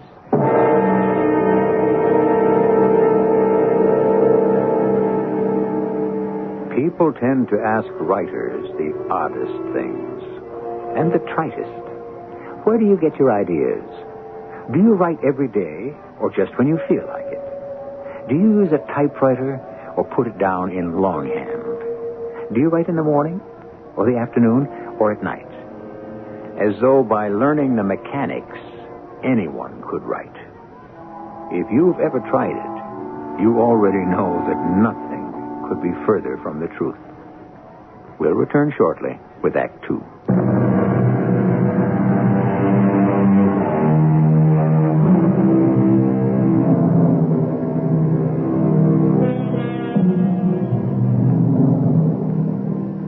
Norman Gelb, theatrical producer, and his assistant, Ted Harris, have been disturbed, to put it mildly, by the demands of their new and talented playwright, Kay Mahaffey, to remove her name from the programs and substitute the name of Martin Vervain. The demand seems pointless as well as impossible. The opening is to take place this very night. As our first act ended, Mrs. Mahaffey's friend, Dorothy Dillingham, stood in the office of Mr. Gelb, and we heard... Was Mr. Vervain a collaborator? They worked on the play together? You could say that, yes. Oh, she never told me that. And now this Vervain wants to cut in on the royalties. He'll sue. Well, he can sue Mrs. Mahaffey, not me. My hands are clean. Mr. Vervain won't sue anybody, Mr. Gelb. Mr. Vervain's been dead for 50 years. Norman and I just sat there, looking stupid. I know this must sound strange to you. Strange. You said strange. It does sound a little strange. It would to anybody who doesn't understand automatism. Automatism? Never heard of it. Well, you see, in the field of parapsychology, in which I happen to be very well versed... Mrs. Dillingham, why don't you start at the beginning and tell us how Mrs. Mahaffey got mixed up with Mr. Vervain? How they happened to get together and write this play. Yeah, start at the beginning. All right, I'll do that. Please. Well, Kay Mahaffey and I are very good, very old friends. We went to school together. Her husband died, and my husband died the same year. I took a little house up in the Catskills, and Kay went on living in New York because she got a job at the United Nations. Translating, we know that. Well, every Saturday almost, I'd come into New York, and we'd have lunch and go to a matinee. And this particular Saturday, over the luncheon table... You're not looking well, Kay, if you'll forgive my saying so. Oh, I haven't been sleeping well, that's the truth. Oh, my dear. Well, it's living alone. Even after all these years, I can't get used to it. William visits me every night. It's a great comfort. Oh, Dorothy, please, don't get started on that spiritualist stuff again. I know you don't believe in it. It's fantasy. It's pure fantasy. Call it anything you like. William does visit me. Well, I simply can't go along with you on that. Although... Yes? What are you thinking? The oddest thing happened at the UN yesterday. I wasn't going to tell you about it. I wasn't going to tell anybody because it was so weird. What? What was it? Well, the man who does the French translating, he started to cough. And for a few seconds he controlled it well enough, but then I could sense that it was getting the better of him, and I... Yes? I jumped in and took over. In French? Yes. But you can't speak French. Oh, I told you it was weird. Of course, it was only for a sentence or two, but they told me later I was perfectly accurate, and my accent was quite good. Kay, you have gifts. Believe me, I've always thought so, but I didn't want to discuss it with you because you've always been such a goat. A what? A goat? That's what we call the skeptics. Goats. Believers like me are called sheep. Well, I think I'll stay with the goats. But, my dear, your subconscious self has great power. Actually, everyone's has. Far greater power than the primary consciousness, the one we live with. Don't you see? When you jumped in for the French translator, your subconscious self took over. You hadn't been sleeping well. You told me so. You were over the border. I was what? Over the border. Your incarnate spirit was sufficiently over the border to receive, but still able to control its own supraliminal. You were able to receive from the French translator, but still able to say the words aloud. Oh, Dorothy, I don't know. It sounds like gibberish. Tell you what, after the matinee, come back with me to the Catskills. Stay overnight. You need the rest anyway, and we can talk some more.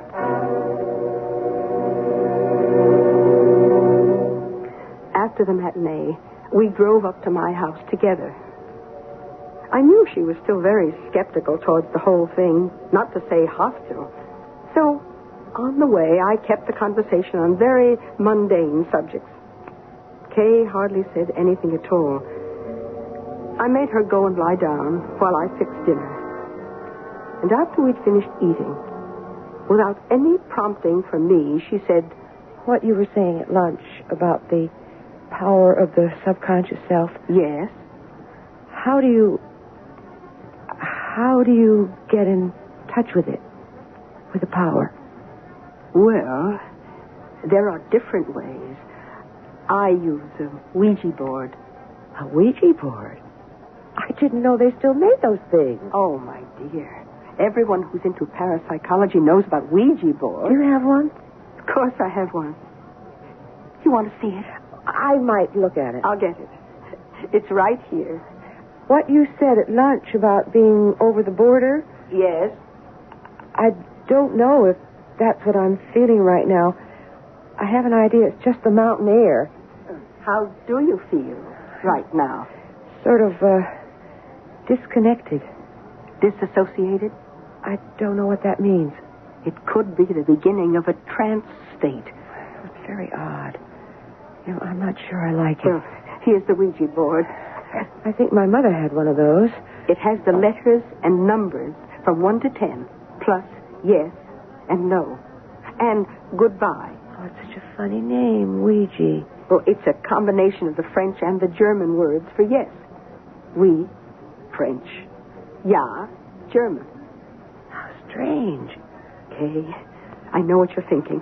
What happened yesterday at the UN, how you translated into French. When I only know German. Oh, let's start, shall we? Oh, this is all so exciting. Now, this little three-legged, heart-shaped thing is a planchette. We put our fingertips on it very lightly. Yes, that's right. And then we wait till it moves. We were there for hours, till almost midnight. For the first hour, nothing happened. Nothing at all. I was willing to give up. I thought Kay was too tired to continue. Perhaps we'd do better in the morning. But about 10 o'clock, the planchette started to move. It spelled M-A-R. And then it stopped. Martin. Yes, but we didn't know that then. Well, what else did it spell out? Nothing. Just M-A-R. Over and over again for 2 solid hours. Then what happened? Well, a little after 11, Kay looked so exhausted, I insisted that she go to bed. We weren't getting anything new on the Ouija board. I said we could try again in the morning. So we each went to our own rooms and went to sleep. At least I did. But in the morning, when I went to make breakfast, there was Kay, standing over the table, staring at the Ouija board. Morning, Bright Eyes. Did you sleep well? I didn't sleep at all. Okay. Did you? Like a top? Never woke up once? Are you sure? Well, of course I'm sure. You didn't come into my room with me? Of course not. Somebody did. Are you sure? You might have walked in your sleep. I never walk in my sleep, and I can't whistle. Dorothy, a little after midnight, just after I'd gotten into bed, I heard it. The whistling. It was an old tune. Indian love call.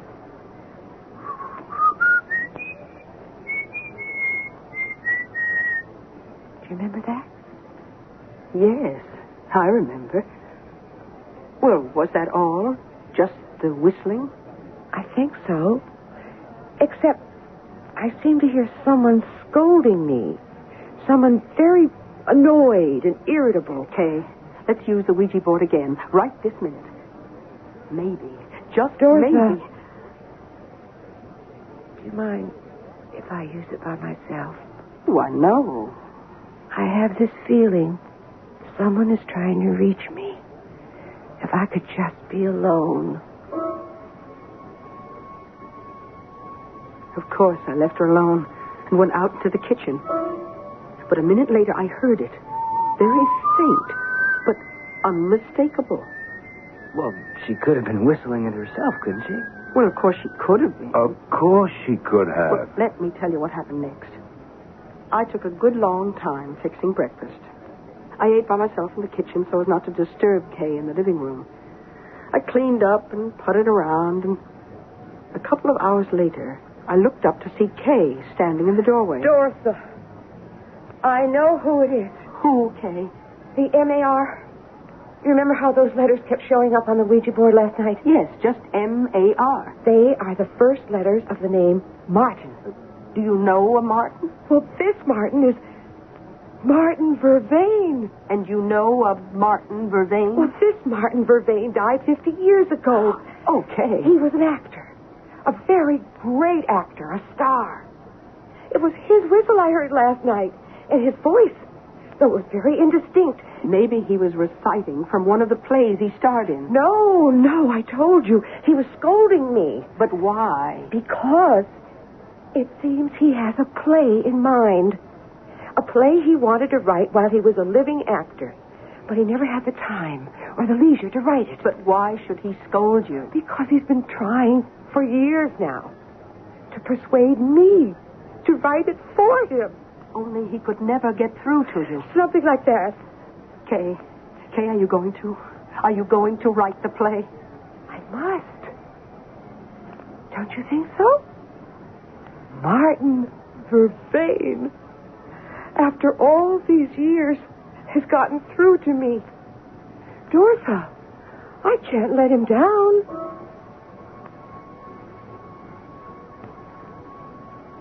That night, about midnight, I heard it. I heard the soft creaking of Kay's bed. Heard the door of her room open and close. Heard her go into the living room, pull up a chair. And I knew, I was sure that through the Ouija board, she was receiving the words of the departed actor Martin Vervain. Sure enough, in the morning, I went into the living room, and there was Kay, her face glowing, though she had had no sleep for a day and a half. The first act is finished, Dorothy. All night I worked. It went so fast I could hardly keep up, but the first act is complete. Oh, Dorothy, who would have thought that I... Why not you? Why should you not be an automatist? Elizabeth Barrett Browning and Victor Hugo received messages by automatic writing. Why not you? Oh, I never dreamed. It's no more than simple telepathy. The fusing of the incarnate with the excarnate spirit. Is that what's happening? Martin Vervain is the communicator. That's all an entity ever is. An entity, you say? An essence. A being from beyond. A sender. As you are a receiver. Oh, Dorothy. Dorothy. That this should happen to me. Sunday night, at about midnight, I heard it again. And I heard Kay get up and go into the living room. But this time she didn't pull up a chair. Instead, I heard the soft tread of her feet up and down the room. And I heard, even though I could not make out the exact words, I could hear her voice, low, soft, all through the night, her voice declaiming. What was she doing? Why, she was composing the play, of course, as it came to her from Martin Vervain. A play does not get written that way. I know you are one of the goats, Mr. Gale. Oh, what happened next, Mrs. Dillingham? Well, The next day was Monday, and Kay phoned the UN to tell them she wouldn't be in. That, as a matter of fact, she'd have to take off the rest of the week. And every night, about midnight, I heard the whistle, and I'd hear Kay get up and go into the living room. But along about Thursday, I think it was, I didn't hear her voice as I had before. I heard instead, you'll never believe this, I heard a typewriter. Yes, a typewriter. Kay was taking down Martin Vervaine's words on a typewriter. It's incredible. I told you you wouldn't believe me. You must admit, Mrs. Dillingham, it's not easy. Oh, no, of course it isn't. The part about the typewriter, I found that hard to believe myself. Though I had heard of such a thing a long time ago. Well, the next morning I confronted Kay with it. You don't mind my using your typewriter, do you? Of course not, but did you? Was it really? Was I really typing the play? Yes, of course I was. It sounded so easy. You went so fast. Oh, Dorothy, there's nothing to it. You know what I've decided? I've decided I'm the entity. Oh, no, Kay. Martin Vervain is the entity. You are the automatist. That may have been true in the beginning, but then I went ahead on my own. This is my play.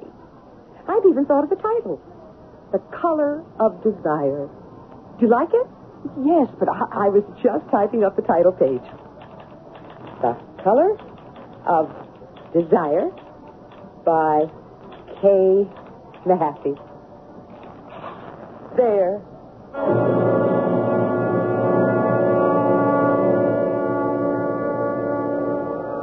Tell me, John Matthias, someone is supposed to have said to the man who came to be known as St. John of the Cross, tell me, how do you write your beautiful canticles? To which the poet priest, they say, replied, sometimes God helps me, and sometimes I do it by myself. If the great saint received help from the deity, why should not K. Mahaffey get help from a deceased actor named Martin Vervain? No reason at all that I can see. We'll continue shortly with Act 3.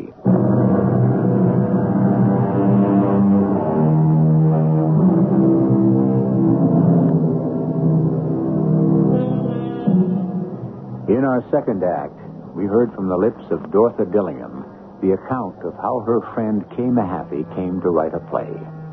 How, after a session with the Ouija board, a discarnate spirit, who in his incarnate existence had been an actor named Martin Vervain, made himself known to Mrs. Mahaffey and conveyed to her telepathically a play he had wanted to write himself during his lifetime.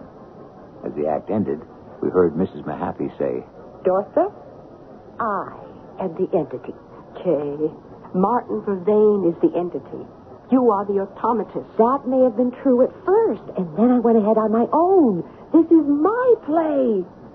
I've even given it a title. The Color of Desire.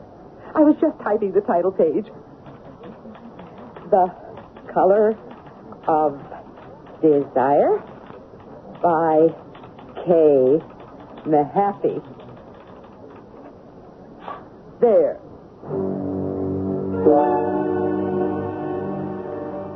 The next morning, we got out the yellow pages, and we looked up theatrical producers, and we tore the page out of the phone book and glued it to the Ouija board, and moved the planchette over it.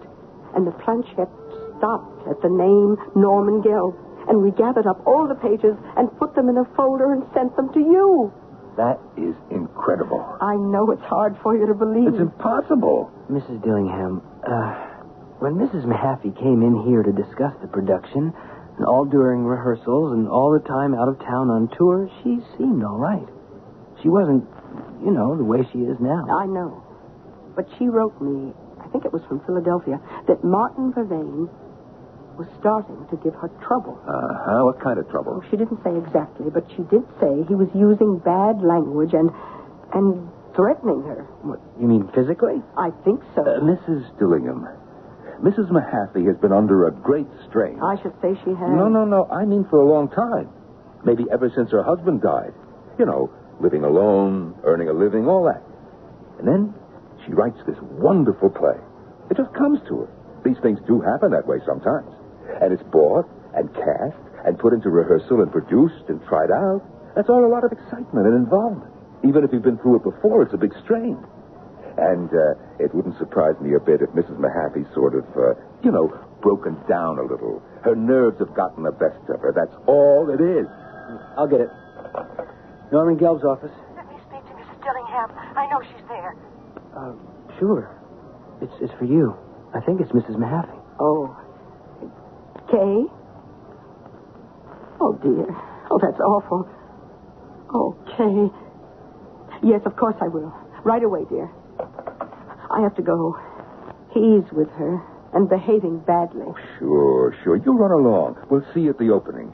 I'm not sure Kay will be able to come to the opening, Mr. Gelb. Not coming to the opening of her own play? Who ever heard of such a thing? This is going to be a night to remember. Well, Norman and I will remember it, that's for sure. He and I stood up in the back of the theater all through the performance. The play had never gone better. Everything went like clockwork. The actors were magnificent. And when the curtain came down on the third act... Oh, wow. Wow, terrific. Darn shame she's not here. Oh, yeah.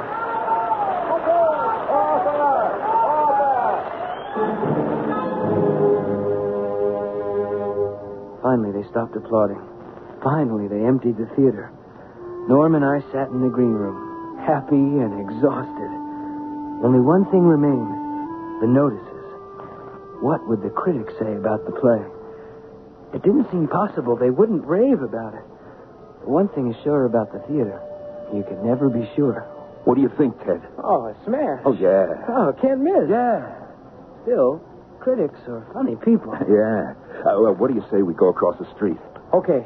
Where's your coat? Just across the street? I don't need it. Okay, let's go. You know, Ted, it's a funny thing about the theater. 1 minute it's full of life. Sound, lights, people. The performance ends, the applause stops, the people leave, and it's silent as death and as dark. Look, even the lights on the marquee are going out. Okay, let's cross the street. Oh, no. Wait a minute, Ted. What's the matter? You know, I can't stand the idea of Mrs. Mahaffey not being with us when the notices start to come in. I don't want to sit there with just you and my mother.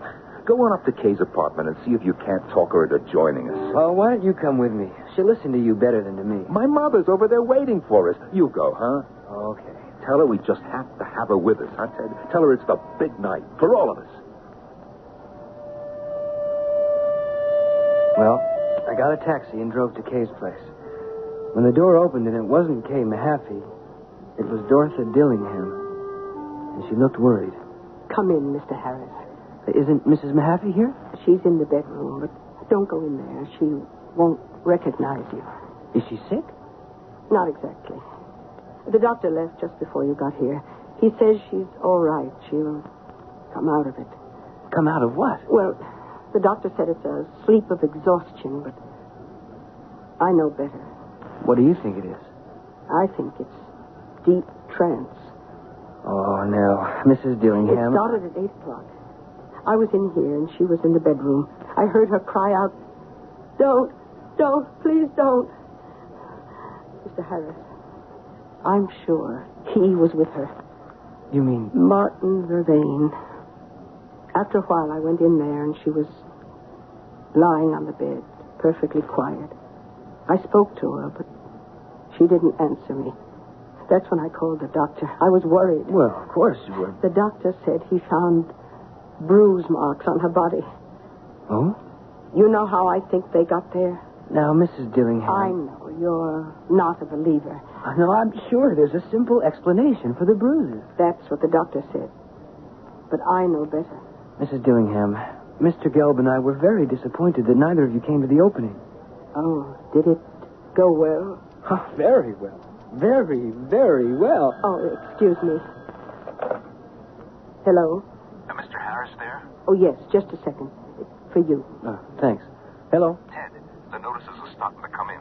Radio, TV, Ted, they are sensational, fantastic, out of this world. Oh, wow. Tell Mrs. Mahaffey she's got to come down here. How is she, by the way? Well, I haven't seen her yet. Oh, well, tell her this is something she can't miss. Once in a lifetime thing, unforgettable. Marvelous, Norm. I'll do my best here. Don't take no for an answer. I'll see you and make it soon. Yeah. See you soon, Norman. That was Mr. Gelb? Yes, and he says... Oh, yes, dear. It was Mr. Norman Gelb. Oh, Mr. Gelb? Mrs. Mahaffey, Mr. Gelb was calling from a restaurant across the street from the theater where your play opened tonight. Oh, yes. The play. Mrs. Mahaffey, the reviews are starting to come in. Radio, television. Mrs. Mahaffey, they're all great. Oh, I wrote the play. Just as Mr. Vervain told me to. I never corrected or changed a thing. Mrs. Mahaffey, Mr. Gelb wants the three of us to join him. He does? Yes, and when you walk in, probably everybody will applaud. For me? Oh, of course for you. How will they know who I am? Well, your picture's been in the papers, and you'll be with me. Okay, let's go. Well... I'll get your coat. They'll really applaud? Sure. And we'll sit with Mr. Gelb, and people will stop by the table and congratulate you and tell you how much they liked your play. Oh, it does sound like fun. Oh, it is fun, Mrs. Mahaffey. It's fun like no other fun in the world. Here's your coat, Kay. I've got mine. Ladies, shall we go? In the taxi, I didn't say much. I was secretly pleased with myself. For once, I had succeeded with Mrs. Mahaffey. And I look forward to watching her take in all the glories, all the splendor of the theatrical world, which too often is grubby and depressing. But tonight, she'd see it with its best foot forward, and she would be thrilled. So far as I know, there's no bigger thrill to be had than the one that comes from a play that's a smash hit. I hope I'm doing the right thing. Of course you are. You just wait and see, Mrs. Mahaffey. It'll be the experience of your life. Will it? You bet it will.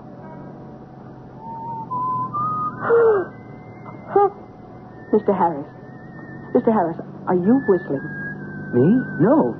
Are you? No, I can't whistle. I knew I shouldn't have come. Driver. Yeah? Were you whistling just now? Why should I be whistling? Is the radio on? You want the radio on? No. Here you are. Come on, Mrs. Dillingham. I heard it. I know I did. Didn't you? Yes. Come on, Mrs. Mahaffey. I shouldn't have come. Oh, yes, you should. Look across the street. What is it, Kay? Look up there. The lights. The marquee. It's lighting up. The lights are going on. One by one. The Color of Desire. By Martin Vervain.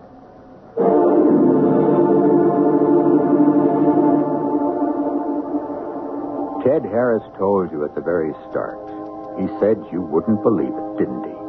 And you don't, do you? I don't blame you. It's a completely incredible story. Do I believe it? Well, I am rather like the White Queen in Alice in Wonderland. I have trained myself to believe 3 incredible things before breakfast. Once you get the hang of it, it's easy. Try it. You'll discover that half the things you find incredible turn out to be true. Incredible, isn't it?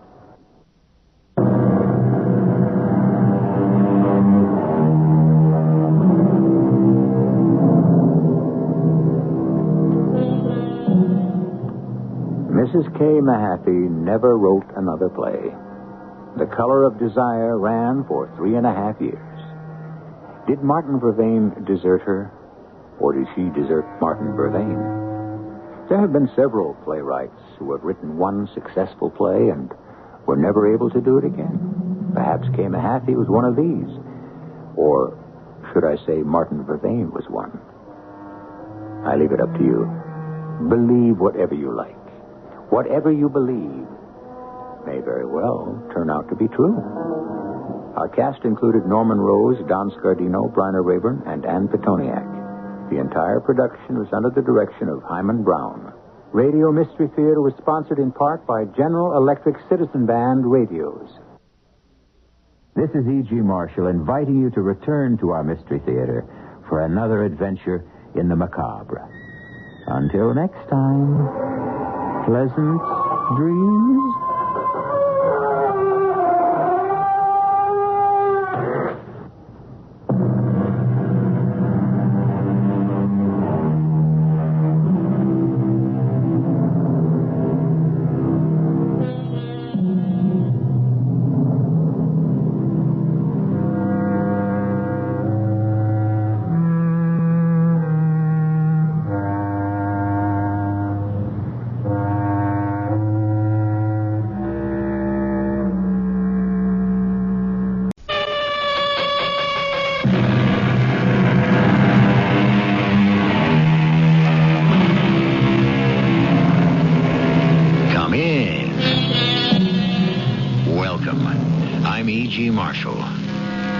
The eternal optimist is often ridiculed for his hopeful vision, his lofty ideals, and his unrealistic advice.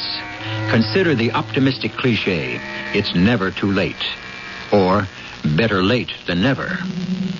Is that always the case? Or do some occasions exist where we might fare better with a more negative piece of advice? Leave well enough alone, for example. We could find that money.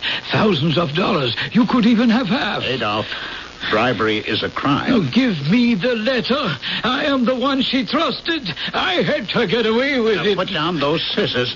Drop them. Adolf, if I hear from you one more time, it won't be the post office you're dealing with. It'll be the police.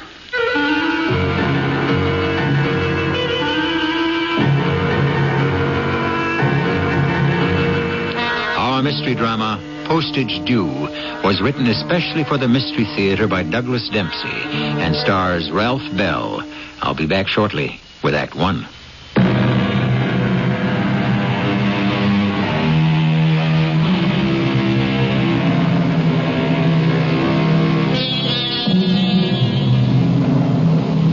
Consider for a moment the postman's creed.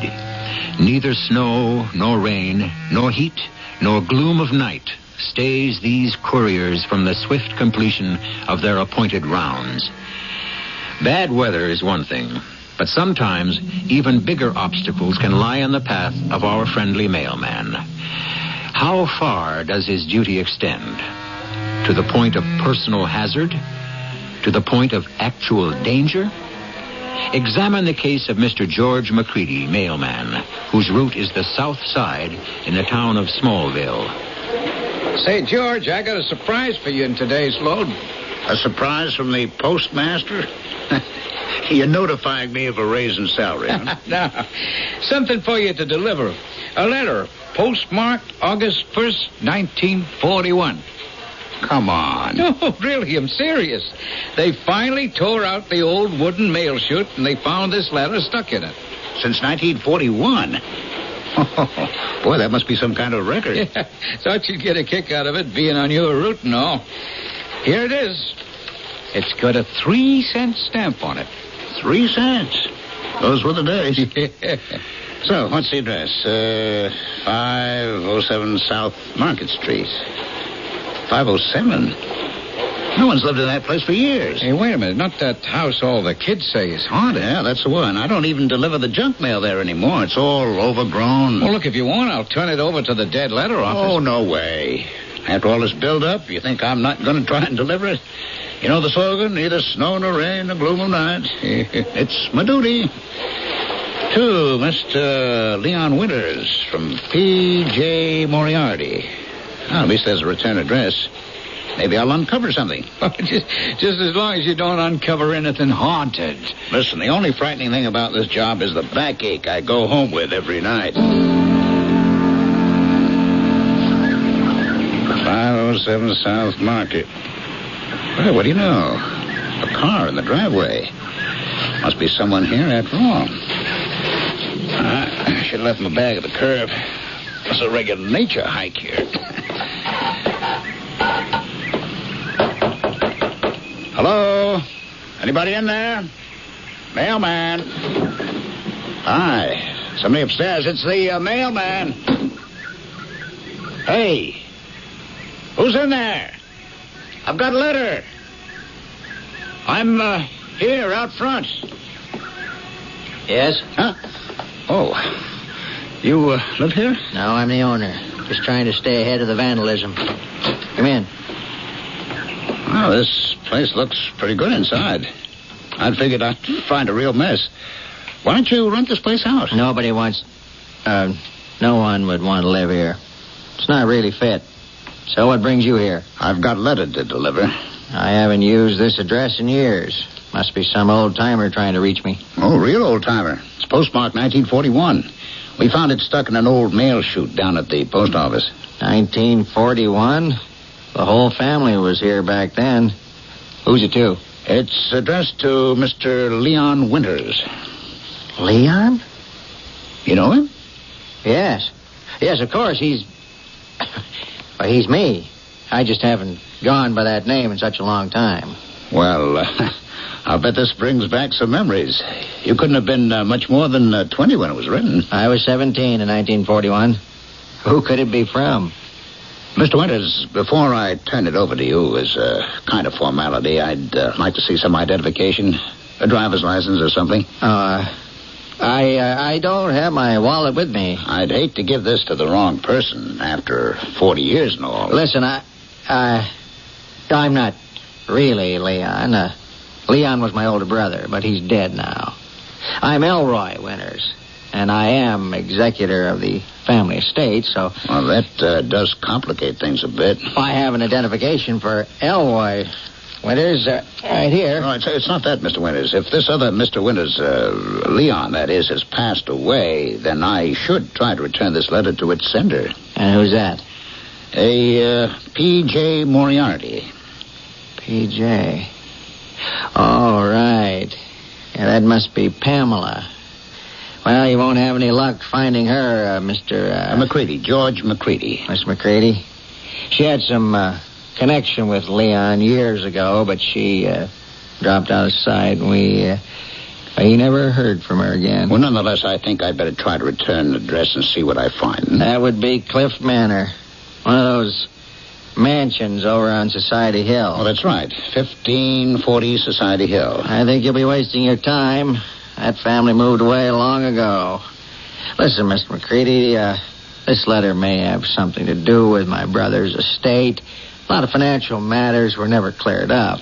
I can understand your anxiety, sir, but postal regulations dictate my course. Here, this is my boss's number. Call if you can give me any leads, and I'll get back to you if I reach a dead end. Fair enough? Bit overzealous, aren't you, McCready? Your regulations should hardly apply to a letter that's 40 years late.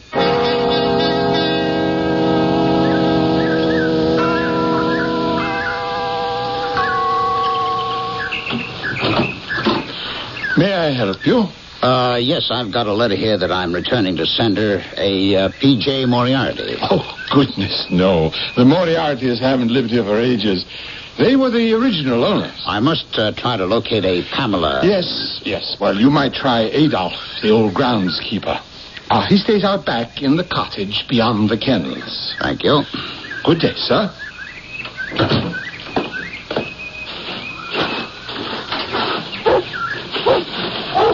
Excuse me, you wouldn't be Adolf, would you? I wouldn't be if I had a choice. But yes, I am Adolf. Head me down off this ladder. Okay. I'm really too old for this. Oh, and you're lucky to be doing something useful. I'm not useful. I've been put out to pasture. I take care of these hedges only because I want to. Well, you do a nice job. I came here to ask about the Moriartys. Did you know them? Did I know them? Oh, they hired me.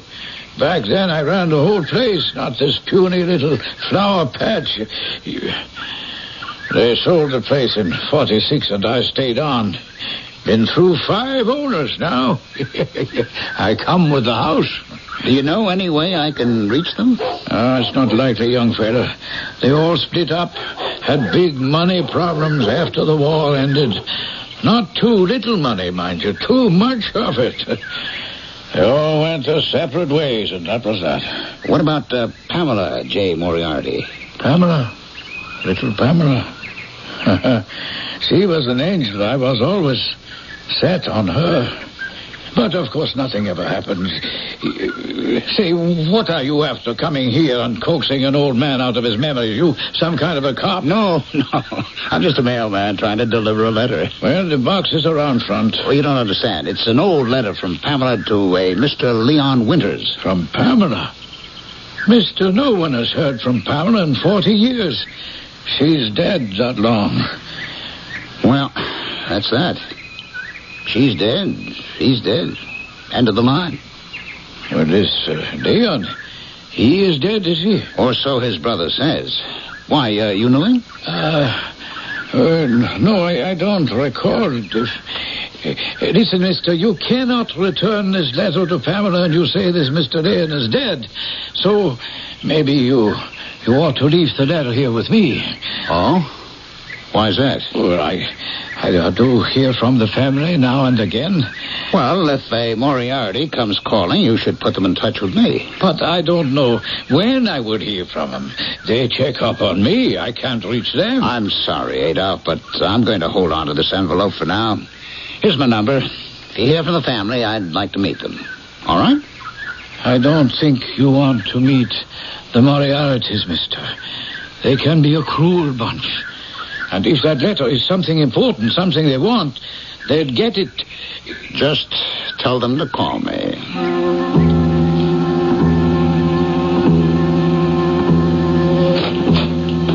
That you, George? Oh, hello, dear. Don't even ask, Martha. The answer is yes. Your TV magazine has arrived. Here it is. Oh, good. You know, it's an unfair life being the mailman's wife. How so? Well, I'm the first to see my husband leave in the morning and the last to get my mail in the evening. You think you've got problems? I got a piece of mail here so overdue you can't imagine. Oh, are you in trouble? Oh, no. It's not my fault. We found an old letter in the sorting room chute, dated 1941. How exciting. Who's it for? Did you deliver it? I'll tell you the whole story. Just let me sit down first. Is it a personal letter or business? Funny you should ask. That seems to be the big question. Everyone seems to think it's going to solve their financial matters. Here, take a look for yourself. Oh, my. August 1st, 1941. Well, it's in a woman's hand. Just look at those flourishes. Oh, I'll bet my button box it's personal. Did you find this Leon Winters? I didn't find anybody. Apparently, addressee and sender are both dead. I went to the address, 507 South Market, that old house, you know? Oh, yes. Lots of stories about that place. Our kids all swore the place was haunted. Well, it's not haunted now. Just not rented. I met the owner. Weird duck. First he tells me he's Leon, then he tells me he's Elroy, Leon's younger brother, and that Leon is dead. He's trying to hide something? Oh, I don't think so. He was just after the letter. And then I got the same song and dance from her side. Her? Yes, Pamela. She's the P.J. Moriarty. Pamela? Were they lovers? Oh, maybe, but let me finish. The best I can figure, this guy Leon was using this rich girl, Pamela, to get money. Then he finally left town, and she died. It's really too confusing. I'm afraid I'll just have to turn the letter in, that's all. Oh, no. Let's look at it first. What? Open mail? I'd lose my job, no matter what the letter said. Well, you can't just give it up. Oh, I shouldn't even have it now. Just seemed like a challenge to try. But I've done all I can for today. Let's eat dinner. It's 9:30. Time for sleep. So, what about the letter, dear? All right. I'll see what I can find out tomorrow. Enough is enough. Let's get some sleep. Okay, Martha? Right, George. Good night. Oh, my goodness, who on earth could that be? Hello. Give the letter to its rightful owner, George. No harm will come to you. But deliver it soon. Oh. George, who was it? What's wrong? George?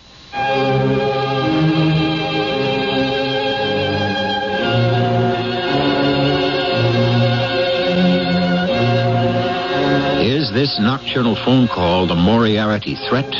Or is it Elroy trying to claim his brother's long-lost paperwork? Perhaps there's someone else who wants the letter.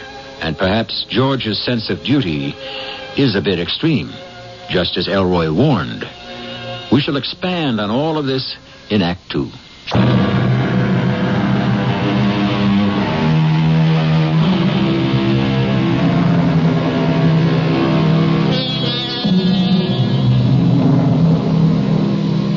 Postman George McCready has committed the working man's cardinal sin. He has taken his work home with him. In this case, it's a letter overdue by 38 years. He won't rest until it's delivered.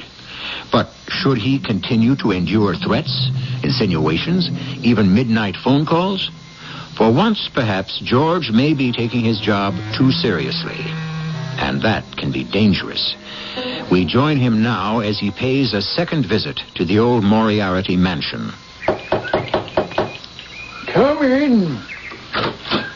Hello, Adolph. It's the mailman, George McCready. Watch it. Don't step on those clippings. I'm sorting through my old scrapbooks. Well, looks like the National Archives in here. So, you've decided to give me that letter after all? No, quite the opposite. I came to warn you. Lay off the threats and phone calls. What do you mean? I got a midnight phone call demanding the letter. Who was it? One of those tough Moriartys you threatened me with? Oh, believe me, I have contacted no one. Now, listen, Adolph. I was trying to do my job yesterday. Today I'm here on my own to tell you that I intend to turn the letter in. Oh, no, please, don't do that. If you give it to the authorities, you will be passing up a big opportunity. I'm convinced that it is the key to a large sum of money. And if we can recover it, well, there might be a nice reward. That would be bribery. You forget, sir, you're dealing with the United States Mail. Well, maybe if I told you the whole story... Why should I take your word? You're obviously hiding something. What about these newspapers? Isn't their word good enough? Look, here, in my scrapbooks, all these clippings about the Moriartys. This book holds 30 years of family history. And family scandals, no doubt. Don't judge them so harshly. They didn't ask for fame. Especially little Pamela. She hated the family's reputation. Here she is, age 16. Her first debutante ball. She is striking. More than striking, she was different, intelligent. So, what happened? This is her engagement photo, 1941. She was set up to marry this banker. That's when she met Leon, who is, as you know, the name on that letter. So you did know Leon Winters, huh? Yeah, sure. A nice boy. Only... he couldn't show his face around here. He came from the south side. I know the south side. That's my route. Then you know the problem. The wrong side of the tracks, as they say. But Pamela loved him all right. And since I was fond of her, I helped him meet. Like Romeo and Juliet. So what happened? They ran away, right? Not so fast. Leon would have liked that, but not Pamela. If she were to run away with a poor boy, the family would have disowned her, cut her off without a dime. Enter the villain. Money. Well, there was a trust fund in her name, and she wasn't about to let the family get hold of that. So Leon had to wait around until she was old enough to get the trust fund. And that's where things began to fall apart. You remember, this was 1941. It was fairly certain that America would soon be at war. And Leon would be drafted. Right.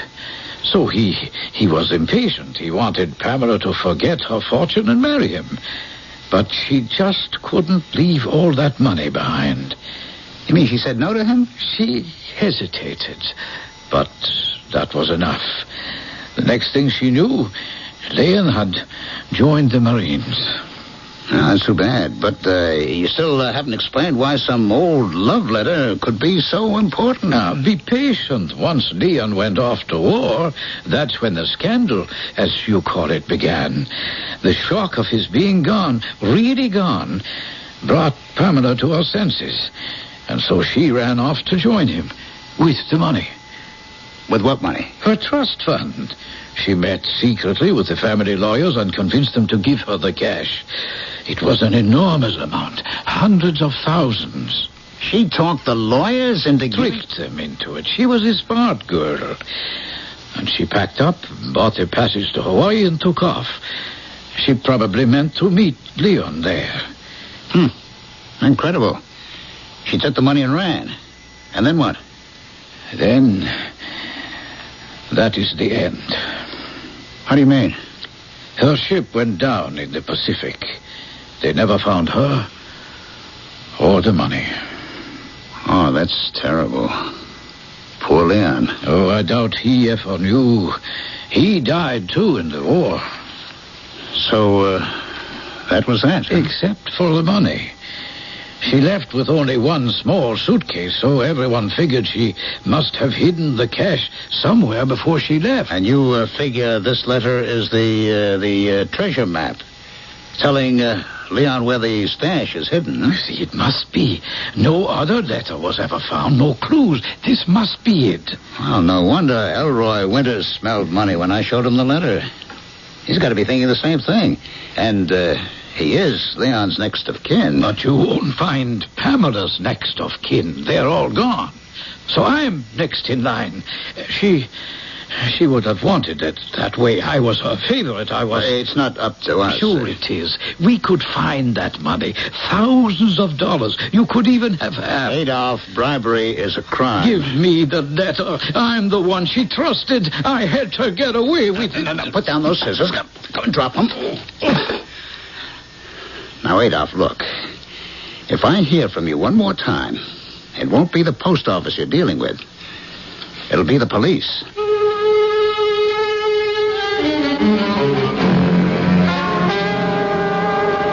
Hey, you're running late, George. I was just sorting today's mail for you. Oh, thanks. I had an errand to run. I'd better hit the streets right away. No, hold on a minute. I wanted to talk to you about that old letter from yesterday. Well, why not? That's all I've heard about lately. Here, you can give it to the dead letter office. Oh, trouble? No real trouble. Tracking down the parties involved has just proved impossible.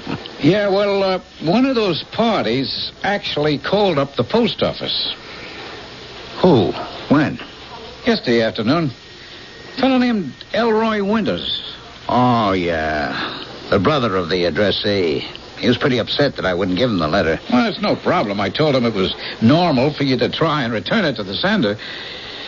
What's the big deal with this letter, anyway? Someone hid some money back then.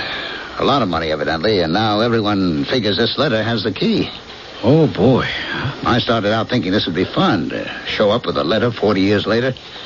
I figured I'd be a hero, but now... Stop worrying, George. It's not that important.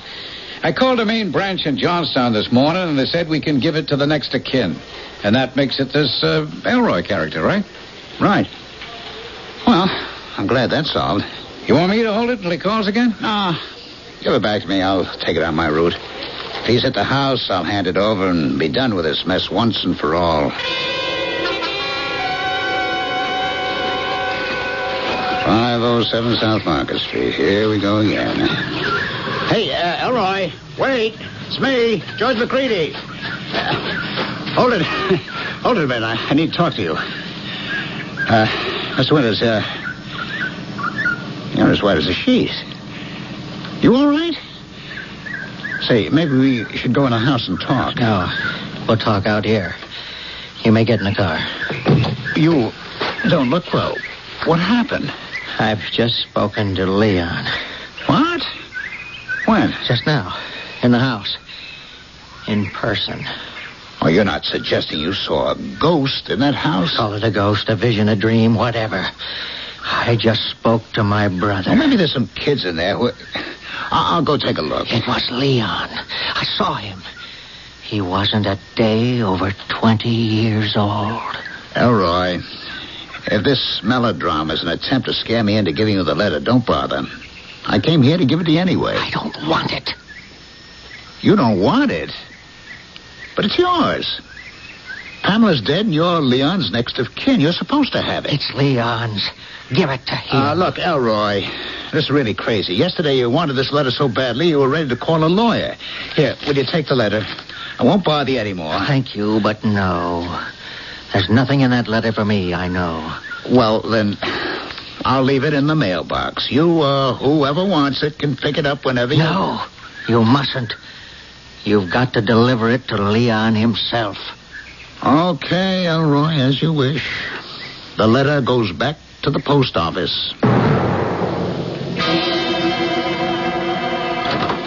Martha, I'm home. Hello, dear. So, did you solve the big mystery? Not entirely, but it no longer matters. I'm turning the letter into the dead letter office tomorrow, and that'll be the end of it. Maybe it's just as well. The whole thing sounded a little suspect to me. But just for fun, tell me what you found out today. And the whole story is one big misconnection. In a nutshell, rich girl Pamela meets poor boy Leon. They fall in love. Leon wants her to elope with him, leave her family and fortune, but she wants to wait until she inherits her trust fund. How foolish. Leon goes off to war. Pamela decides to take off after Leon. Only her ship sinks and she dies. Then Leon is killed in the war. Can you believe that? Oh, what a terrible tragedy. Oh, George, I'm dying to know what's in that letter. You and everyone else, except Elroy. He sure changed his tune. Thinks he saw his brother's ghost. Wants nothing to do with the letter. Maybe he's scared. Well, he sure looked it. But, what makes you say that? Well, I heard some more haunted house stories. Recent stories. One of the girls from the church circle lives near there. Oh, no. Here we go with the ghosts and the monsters. It is a strange house, dear. Nobody ever moves in. And every so often you hear tales. Lights on and off. Old radio music. It's just kids. Elroy said so himself. Let's forget it. Go to bed. And, take the phone off the hook. Off the hook? Why? Is there something you haven't told me? I just don't want any cloak and dagger business tonight. If someone needs to speak to me, they can visit me in my dreams. Good night.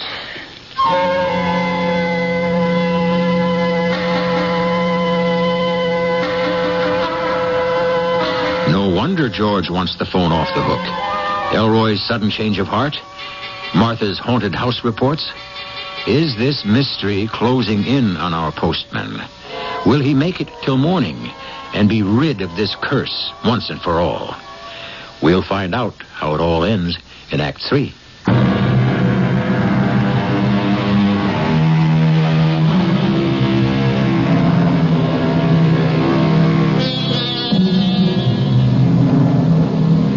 A Hollywood film critic once reviewed a particular comedy with this one-line synopsis. Man returns from the beyond to straighten out his financial affairs. If the plot sounds a little implausible, recall the words of our eternal optimist. It's better late than never. One thing is certain. Both that story and ours raise the same question. Do spirits really lurk about on Earth, finishing up their unfinished business? It seems that George and Martha are about to learn the answer to this and other questions. I can't sleep. Me neither. George, can't we read the letter? No way. I can't do that. But I can. I won't lose my job. No. I'll steam it open. Take a quick peek and seal it right up.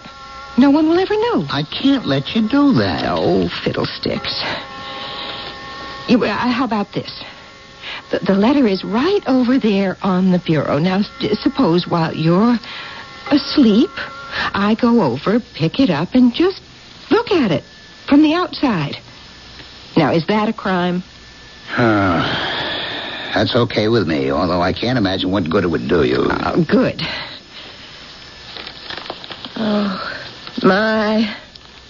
Well, she really loved him. You can see it in the handwriting. You should be a palm reader. This woman's stationery. Practically transparent. All you have to do is hold it up to the light. I'm surprised you haven't done this already. Now, let's see if I hold it up at just the right angle. I can almost... Can you see any kind of a map in it? A diagram, maybe? No, they're just words. Dearest Leon... Martha, I'm not listening. Dearest Leon, I hope this letter... Oh, my goodness. Oh, George, you've got to read this. What's wrong? Well, nothing's wrong. It's just that... Well, do you want me to tell you or not? No, never mind. I think you better put it back in my pouch. What's that? I thought you took the phone off the hook. I did. Maybe it's the phone company.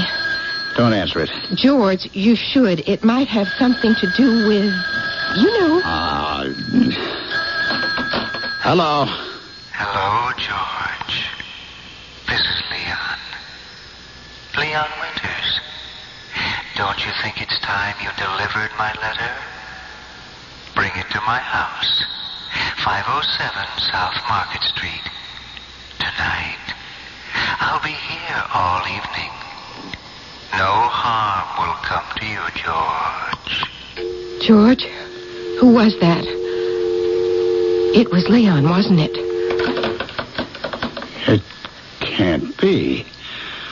I don't believe in that stuff. But who else could call you with the phone off the hook? It's some sort of trick. Elroy's scare tactics. What did he say? They said to deliver the letter tonight to the house. Let's do it, George. We should. I can feel it. Well, I can't. I still think it's some kind of trap. What makes you so anxious to send me over there? Because I know it's all right now. Why? I can tell from the letter, from reading it. Trust my intuition. Oh, I don't want to drive over there at this hour. I can go in the morning. When it's light, huh? You're scared. I am not. Well, come on. Now, let's get dressed. I'll drive you right now. We'll drop it off and be done with it. Well, okay. Okay, I'll go. But not because of that call. Because I trust your instincts.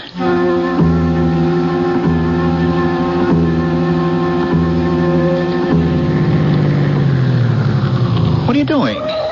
I'm turning the engine off while I wait for you. Oh. Well, I'll just be a second. I'll drop the envelope in the box and come right back. There are lights on in the house. Now go up to the door, George, and knock. Maybe I should take a look. Might be some kids in there or vandals. Good idea. I'll be right back.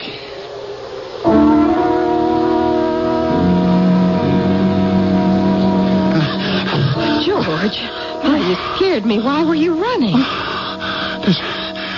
There's a guy inside. A young fella, early 20s, sitting in an old chair. There's a lamp and a table and a fire in the fireplace. It's him. But yesterday, that place wasn't furnished. What does he look like? Dark hair, wavy, a thin mustache, and he's wearing old clothes. Rags? No. Some kind of a uniform. Jungle fatigues, like an old war movie. And he didn't see you? Well, of course not. Well, so go back. Knock on the door, George. Oh, this is silly. It's not, dear. He's waiting for you. I know it. Oh, I'll be back in a minute.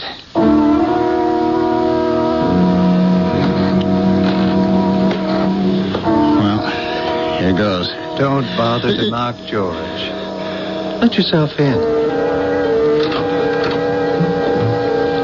Come over here. By the fire. Hello. I'm here because... I know all that. Who are you? Did Elroy put you up to this elaborate setup, the ghost business and all? I prefer the word spirit to ghost, Mr. McCready. Here's my identification. Motor vehicle operator's permit issued to Mr. Leon Winters, August 1940. Where'd you get this? A little out of date, isn't it? But I really have no need to drive anymore now, do I? I don't believe this. You mean you don't believe in me? Isn't that it? You're convinced that a soul can't be trapped here on Earth, restless, waiting for something. But then, why did you come, George? I came only because my wife talked me into it, because I trust her instincts. Look, let's get this over with. Here's your letter. At long last. Dearest Leon. Finally. You'll excuse me, George. I'm savoring this moment. I hope it was worth the wait. Oh, yes. Very much so. It couldn't be better. You see, George, I had to wait for Pamela's answer. And now that I know what it is, I can finally rest in peace. I guess I'll go now. My wife's waiting for me in the car. No, wait. Please stay. I've only got a few minutes left. I can feel myself fading already. I'll soon be no more than a memory. Is there anything I should do? Just stay for a minute. It's been a lonely 40 years. Even Elroy was shy about seeing me. Well, he comes by and checks up on this place pretty regular, no? That he does. But he hasn't kept the house up all these years just out of sentiment. He's afraid to tear it down, for fear I'll move into his place. You seem to know what everyone's thinking. Not everyone. Just those near and dear to me. For example, I knew Pamela's letter was stuck in the mail chute ever since the day it happened. Well, why didn't you read it back then? Because a spirit can see a lot of things, but he really can't do much about it. It's sort of like you can't just take your final reward. It has to be given to you. Well, wait a second. I don't understand. If you knew about the letter the day it was mailed, then you were already... Dead. That's right. So you must have known that Pamela was coming to meet you. Of course. I watched her ship set sail for Hawaii, and I watched it sink to the bottom of the Pacific. Oh, but couldn't you join her then after she died? Her spirit didn't linger. She passed on to the next life. She had already made her peace in the letter. And she left you behind. Well, I had deserted her in life. I ran away and got myself killed. I robbed her of her dream, of our meeting. So I was doomed to wait until now. It's all kind of hard to explain, but it's really very fair. Oh, that's a comfort. But what about Elroy and Adolph and the money? Don't worry about Elroy. He's always resented Pamela. He wanted her money as some sort of revenge.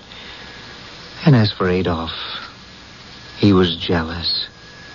Remember that he was my age when Pamela ran away. In a way, he lost her to me. So the money seemed like compensation, I suppose. But they never found any money. There is no money. Well, Pamela tricked us?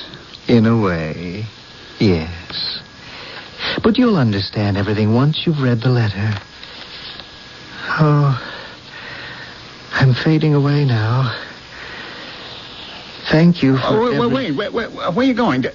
Don't you want to take your letter? You keep it. I'm leaving the physical world. Goodbye. Leon, where are you? Where? Leon, can you hear me? Have a wonderful life, George. If you need me, you know my forwarding address. So long, Leon.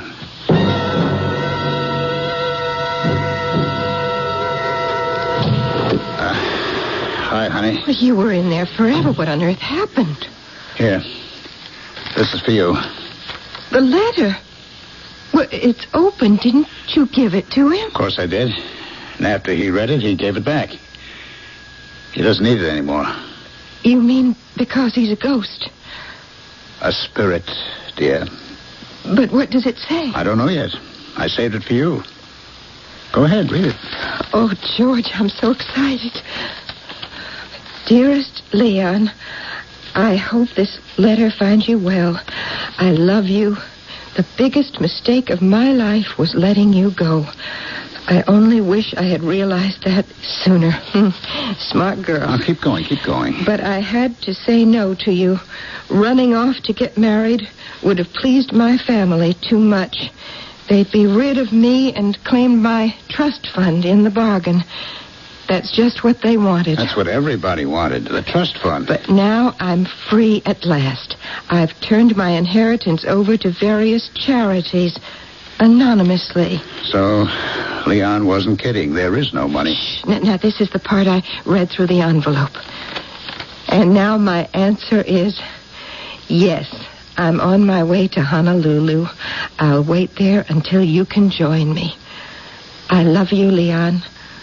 I'll wait forever. Yours, Pamela. Well, like I said, your intuition is never wrong. And now they're together. Thanks to you, Martha. Thanks to us, George. You did deliver the letter. Well, you know the saying. Nothing can stay me from my appointed rounds.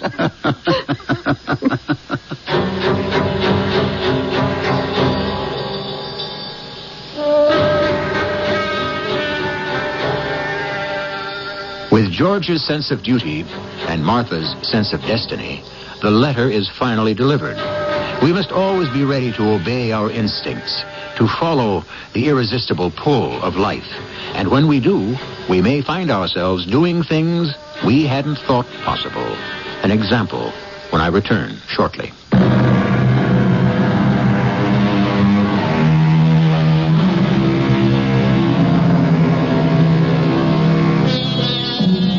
Some say that reality is all in the mind. This point of view can present some unanswerable questions. Did George actually deliver the letter to a spirit? Examine the facts. An off-duty mailman enters an abandoned house late at night. He clutches a 40-year-old piece of mail in his hand, torn open in a moment of emotional stress. Did he tear the envelope himself? Did he imagine the entire drama? To George, it was real. Beyond that, we can never know. Our cast included Ralph Bell, Terry Keane, Bob Caliban, and Ian Martin. The entire production was under the direction of Hyman Brown. And now, a preview of our next tale. International wants to come in here. And we will. We would rather come in with your blessing. It can't be done. But if we have to, we'll come in without it. Now, you can make it tough. You can delay us for months, even years. But sooner or later, that building will go up. I really shouldn't waste any more of your time, Mr. Hastings. Mr. Simmons, let me ask you a question. How much? How much? Well, usually it all comes down to how much. How much do you want? Are you trying to bribe me? Well, of course. How dare you insult me? I must ask you to leave. No, I was merely doing my job, and therefore it was necessary for me to touch all the bases. A good day, sir. This is E.G. Marshall, inviting you to return to our Mystery Theater for another adventure in the macabre. Until next time, pleasant dreams.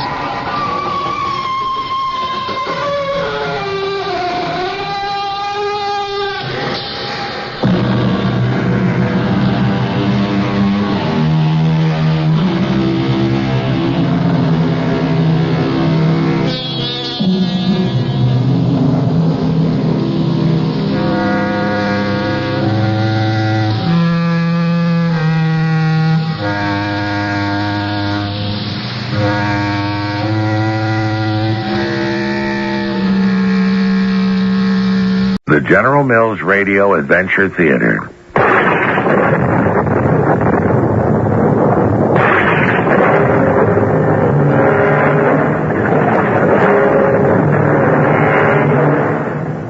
I'm Tom Bosley, and it's time again to enter the wonderful world of your imagination through the magic of radio.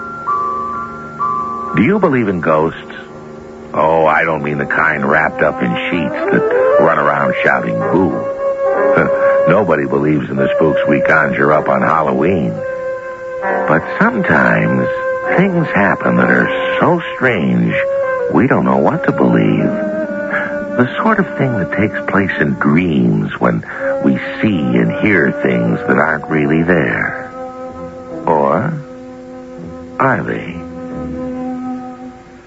Our adventure story, A Different Ghost Town, was written especially for the General Mills Radio Adventure Theater by Elizabeth Pennell. I'll be back shortly with Act One.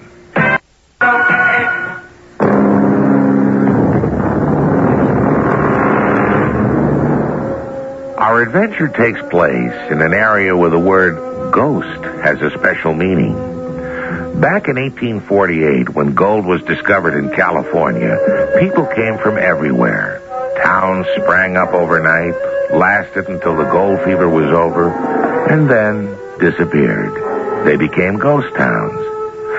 Some have been restored, but there's one... Well, first, let's meet Joan and David. Now, their parents own adjoining summer homes at Lake Tahoe, right on the border of California and Nevada, near where a lot of the gold mining country used to be. It's school vacation time, and when David is not tinkering with his old car, he's driving around the countryside. This warm summer morning, Joan is with him. I could have sworn, Joan, that when I was up on that hillside before, I could see the remains of an old town. Didn't you take some pictures, David? Sure. And I found out that there had been an old mining town called Discovery.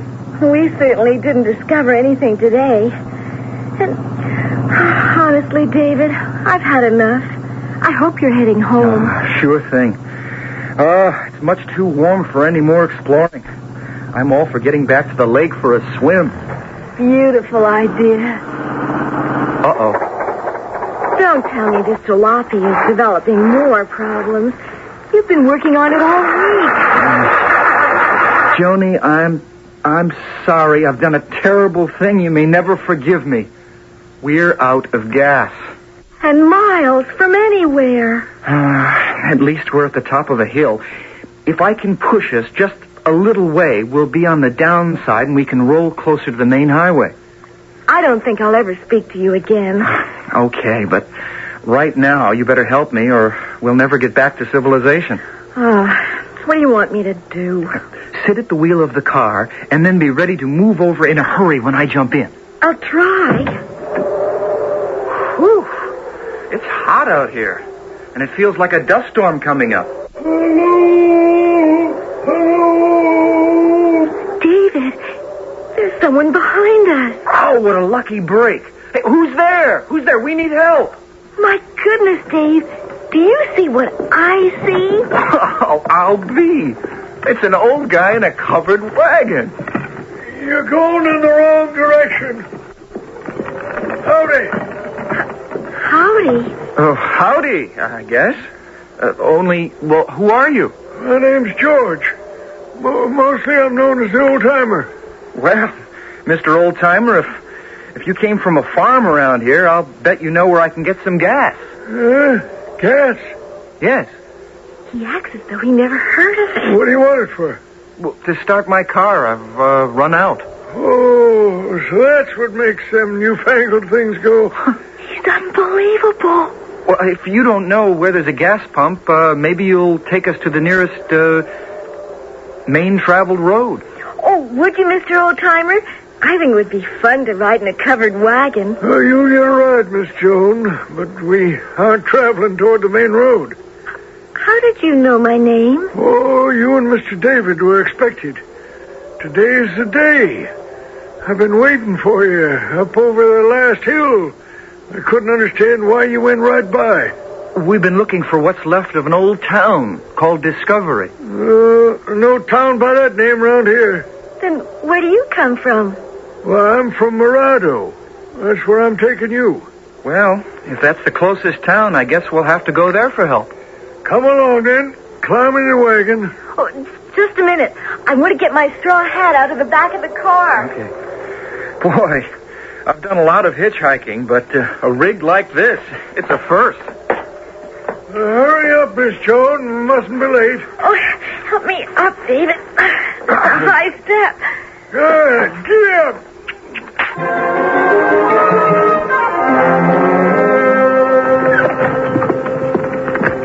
Mr. Oldtimer, level with us, will you?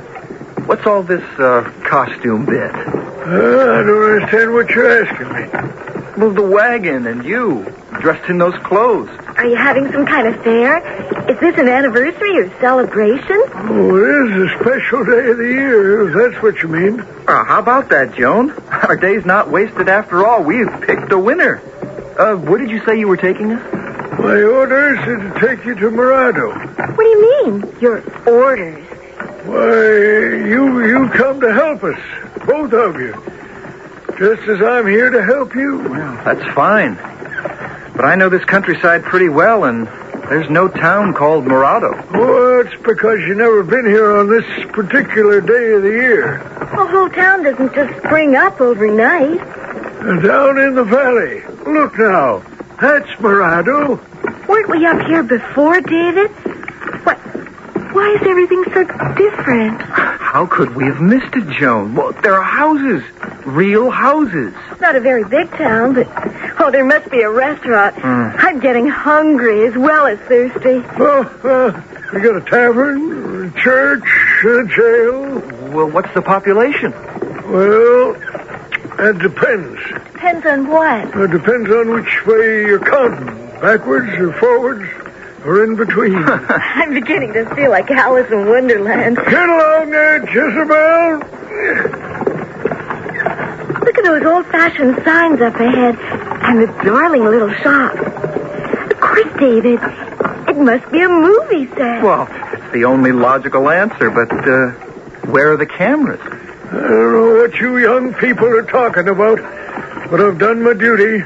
I brought you to Morado. Oh, there, Jezebel. Oh, it can't be a movie set. These houses are really old. Well, then how could we have missed them? And this street, and even this adobe wall, well, they've all been here at least a century. But where are the people? It's so quiet. Well, there's no one around this time of day. It's spooky, David. Certainly is. Well, then take us to someone who can explain what this is all about. Well, that was a dusty ride. We'll begin at the town pump. That's a good beginning. What a rusty old cup. But I'm so thirsty. I'd drink from anything. Oh, I don't need a cup. Just let me get my face in that stream of water. How does it taste? Not nearly cold enough. It has a funny flavor. Well, it hasn't been pumped up in a long time. Oh, boy. I feel better. Now, let's get down to business. Well, I'll show you the chief points of it. Please, Mr. Oldtimer, we'd like to see your town, but first, isn't there a telephone or a CB or some means of communication? No, I can't help you, miss. Scouts used to take our messages, although there's no reason to send a message. There are two very important reasons. First, to let our families know we're all right, and second, to find a way out of here. Is this some sort of joke?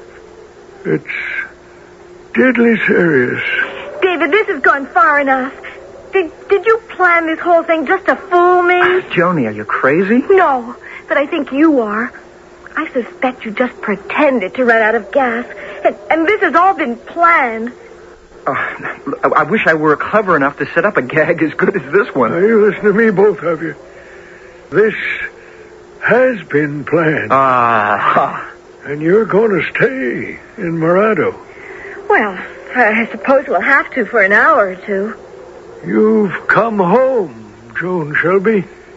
Stop talking silly, Mr. Oldtimer. even if you do know my last name as well as my first name. Well, that goes for you, too, David Harris. Oh, this is fantastic. Morado is a place where once you come, you stay forever. David, there must be someone we can go to. Take us to the mayor or the police chief. To someone in charge. You won't find him now. Not a soul until the stroke of noon. Why not? Someone must live in these houses. Where are all the people? They're asleep, Joan. They're sound asleep. We've been expecting you. Everybody's anxious to meet you. I don't believe it. How could we be expected? That looks like a general store over there. Maybe I can find someone who can tell us... No one there yet, young fella. Well, I'm going in anyway. Come with me, John. Yes. Everything's so deathly still. So eerie. Not a sound. Oh, you'll hear a sound, all right. In the barn across the road. That's where the sound always comes from. What sort of sound? Find out for yourselves. You told us this was a very special day. And so it is. It's the hottest day of the year. We don't need you to tell us that. Who are you? And how do you know our names? Predestination. Don't ask me why. All I know is that you're the ones I was told to bring here this time. I don't get it. What do you mean, the ones? Why, the ones who were chosen. What are you talking about? Chosen for what? On the hottest day of the year, when the heat haze spreads across the western desert, seeps into the valleys, Morada comes to life and claims 2 people from the modern world.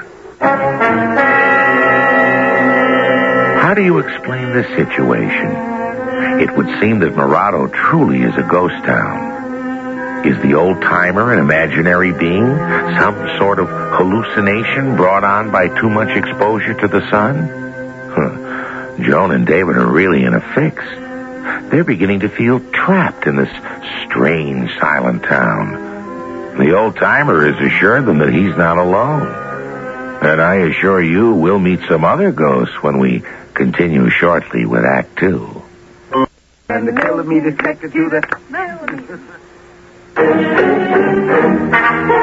General Mills Radio Adventure Theater will return shortly. Yeah.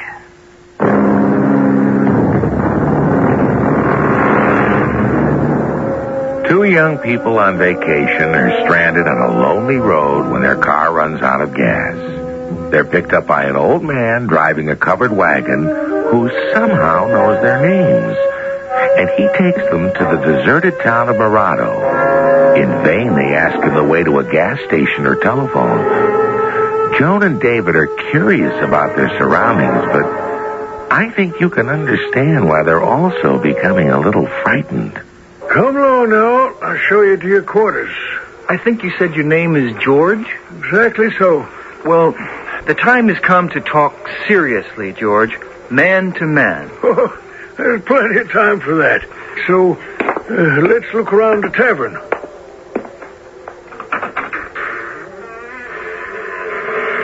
That hinge could certainly use some oil. Come on in, Miss Joan. I don't think I want to. Oh, there's nothing to be afraid of. Come along. See? This here is the main dining room. Oh, what wonderful pewter plates. My mother would lose her mind in here. And in here is the kitchen. Mrs. Jeffries keeps it spotless. And what a funny old-fashioned stove. Oh, in no time at all, the place will be humming. You'll like it here. I don't aim to be here. But you will be. We understand you're studying to be a nurse. Yes, but how... And David's handy with the mechanical things. Mm-hmm. Uh-huh. And you'll both be very... Oh, my goodness. It's later than I thought. They'll all be coming. It's about time. Bring them on. Oh, you'll see them precisely 12 o'clock. Go out on the street. Right now, I have to leave you. I'll be back at high noon. You haven't answered any of our questions. The bell at the church steeple will strike the hour, and then at 12 o'clock, it'll all be over.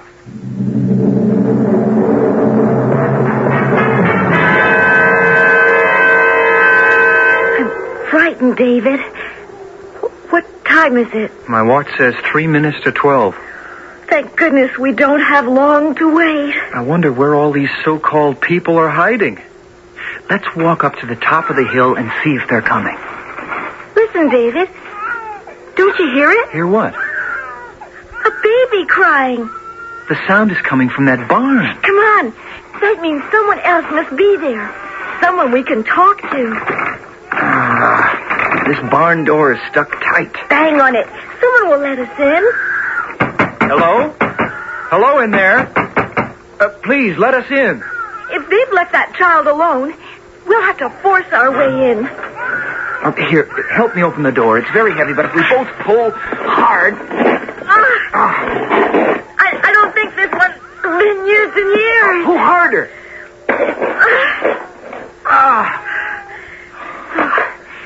Dank and musty. What a place for a baby. The sound comes from over here. No. The sound is over there. Well, it's right here. Right here in this corn crib. No. On this bale of hay in the corner. Well, you're right. But Joan... I know. There is no baby. Oh, this is ridiculous. Somebody has wired this place for sound. I mean, that old-timer may be a good actor, but he can't fool me much longer. Then please, David, pull at the wires. I can't stand that frightful sound. The speakers must be over here. No, over here. David, you did it. Thank goodness. I didn't touch a thing. The crying just stopped, all by itself. And now I hear something else. Off in the distance. It's the clock in the church steeple. It's starting to strike 12. Now perhaps we'll learn what this is all about. 5,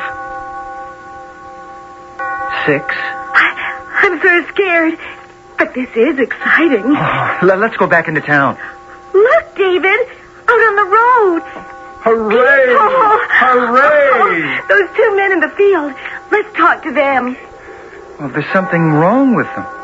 They aren't moving. Like statues. Or posing for a picture. Those kids, they look real enough. Mm-hmm. They're playing rugby. Only they're not. They're frozen in position. That's it. 12 o'clock. And look, 12 is the magic number.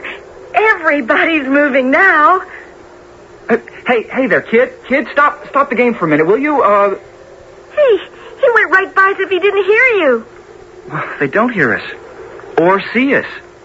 I thought I called hold of a girl's arm, only my hand went right through the air. Oh. Well, look, there are a couple of solid-looking citizens. Those men over by the pile of logs chopping wood.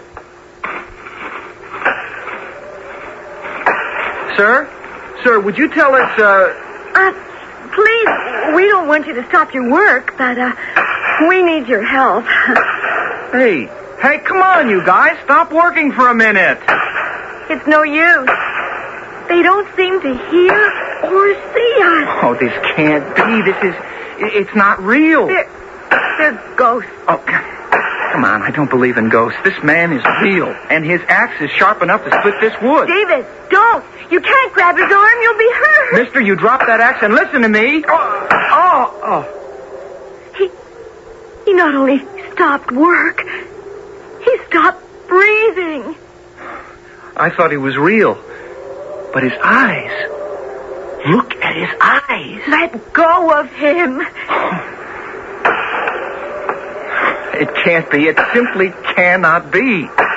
He's going right back to work again. All have that same look in their eyes. Like they're living somewhere else. Oh, there has to be some explanation. It's all too strange. Let's get as far away as we can from these robots. Oh. Let's sit down in the shade of that tree. Maybe we can figure this thing out. David? Huh? Did I fall asleep?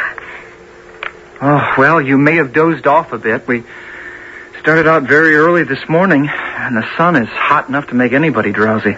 I feel so strange. Lightheaded, I imagine, from lack of food.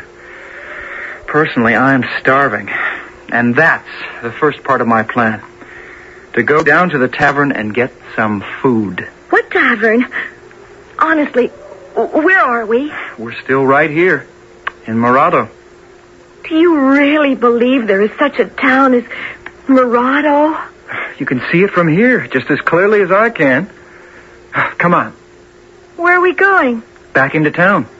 Oh, I don't think I can stand any more of those ghostly people. But it's very important.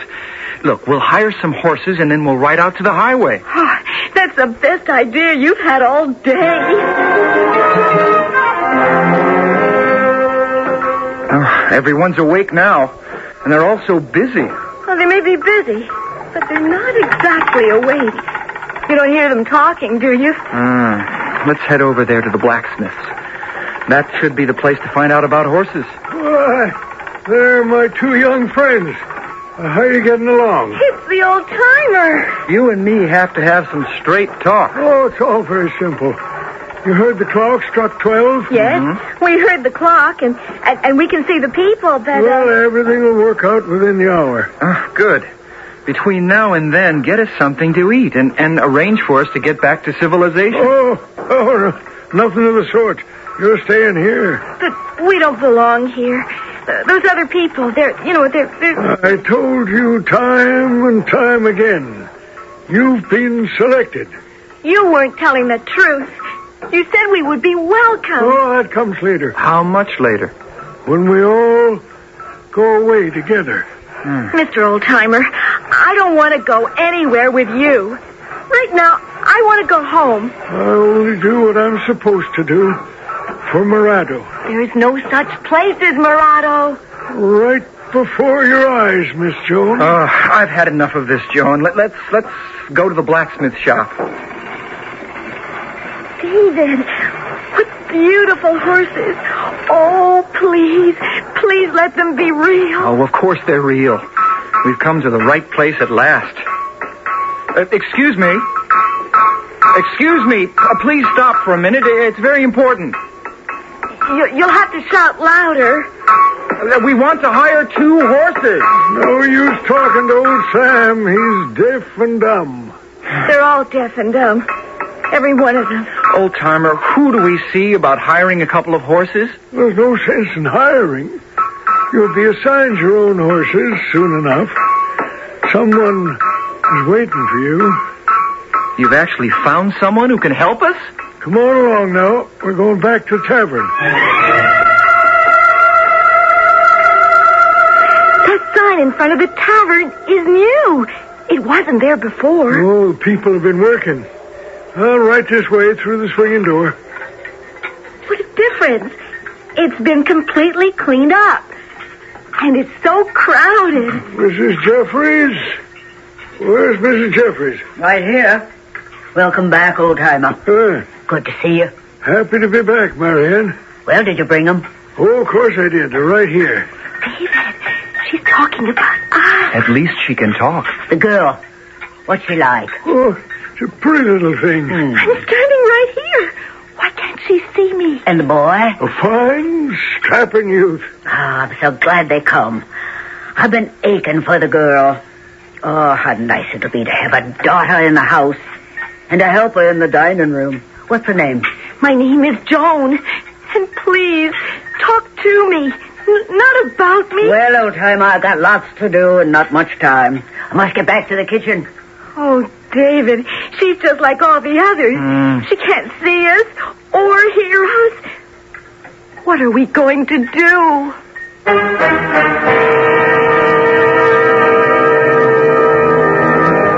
For a moment, moment, it looked as though our young friends might have found an ally. But this Mrs. Jeffries seems to be just as much a puzzlement as all the others.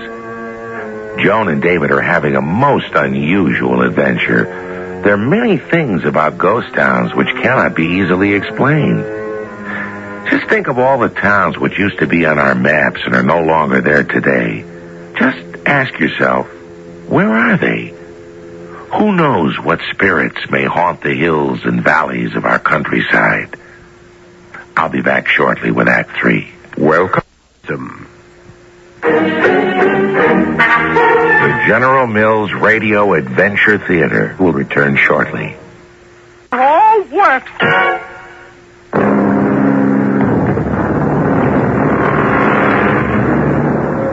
This town of Morado grows stranger by the moment. At first, the streets were deserted. Then at precisely 12 o'clock, the place came to life. At least in a way it did. People appeared, all of them seeming to have an occupation or destination. But our adventurers, Joan and David, find it quite impossible to communicate. Their escort, the old-timer, is the only one with whom they can have any conversation. Why didn't that lady back in the tavern answer me? Oh, there's no use talking to anyone at this stage. They can't hear you. She didn't have any trouble hearing what you said. Well, now, that's different. And why wouldn't you let us have something to eat? It's not 1 o'clock yet. We're starved. You see, we got up before 6, and, But that was in the other world. You won't be hungry any longer when the clock strikes 1. Come along now. We're due at the schoolhouse. Hey, that looks normal enough. A bunch of kids playing ball. That's right. David, this will be one of your posts. Oh, old-timer, I'm tired of your jokes. Oh, I'm not joking. Listen to me, boys. I brought you your new coach. Hey, what's that kid think he's doing? Which one, David? It's the little guy at the plate. He doesn't know the first thing about holding a bat. Why don't you show him? Well, I will. Hey, listen, you rookie. Stop it, David. You're not their coach yet. But you will be. Old-timer? Hello? Hello, Miss Marston. How's the school going? Oh, fine. Have you brought the young people who were promised? Yes, indeed.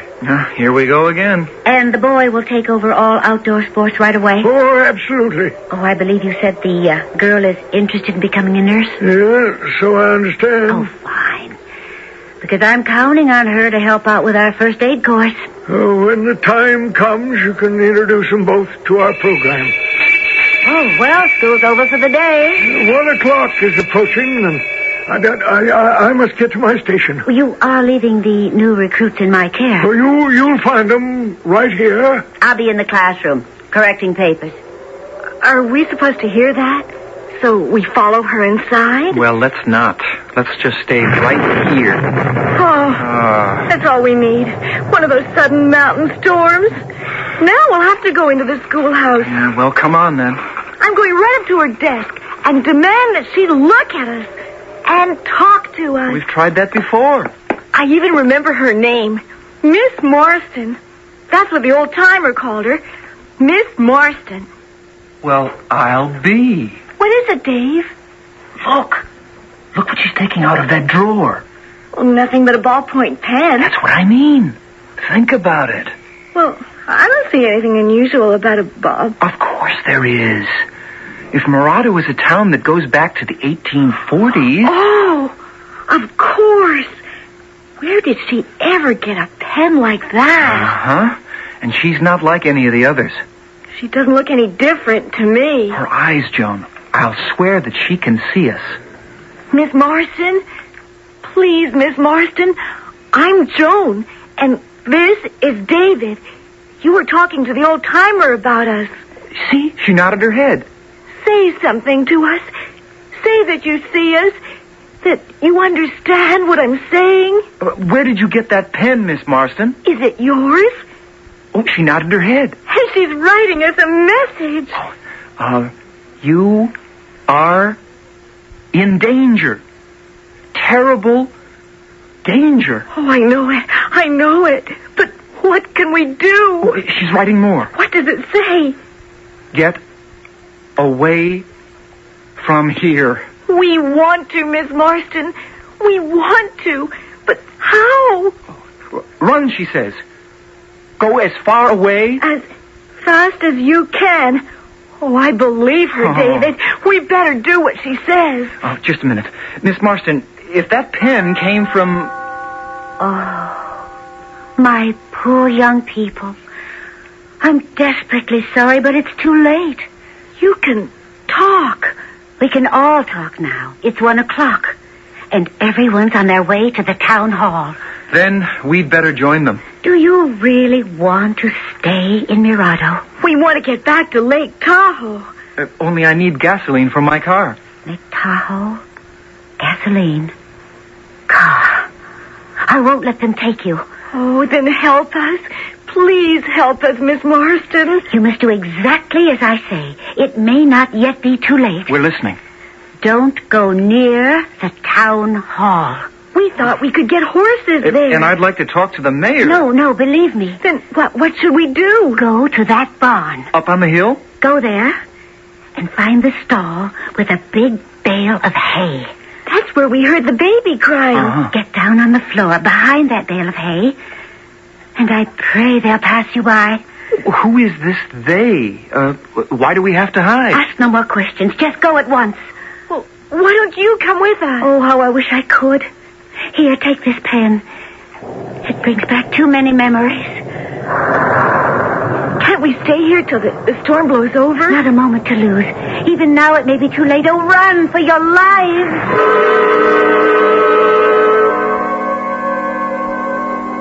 Well, at least no one's been here. This barn door is as hard to close as it was to open. I'll help you. Oh, I don't know why we're doing this. I mean, what is there to hide from? Listen, David. Do you hear what I hear?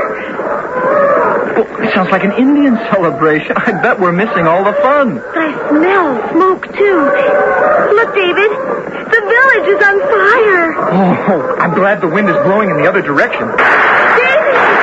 Come over here, stall and hide. The Indians are much. Oh, this is no celebration. They're on the warpath, and they mean business.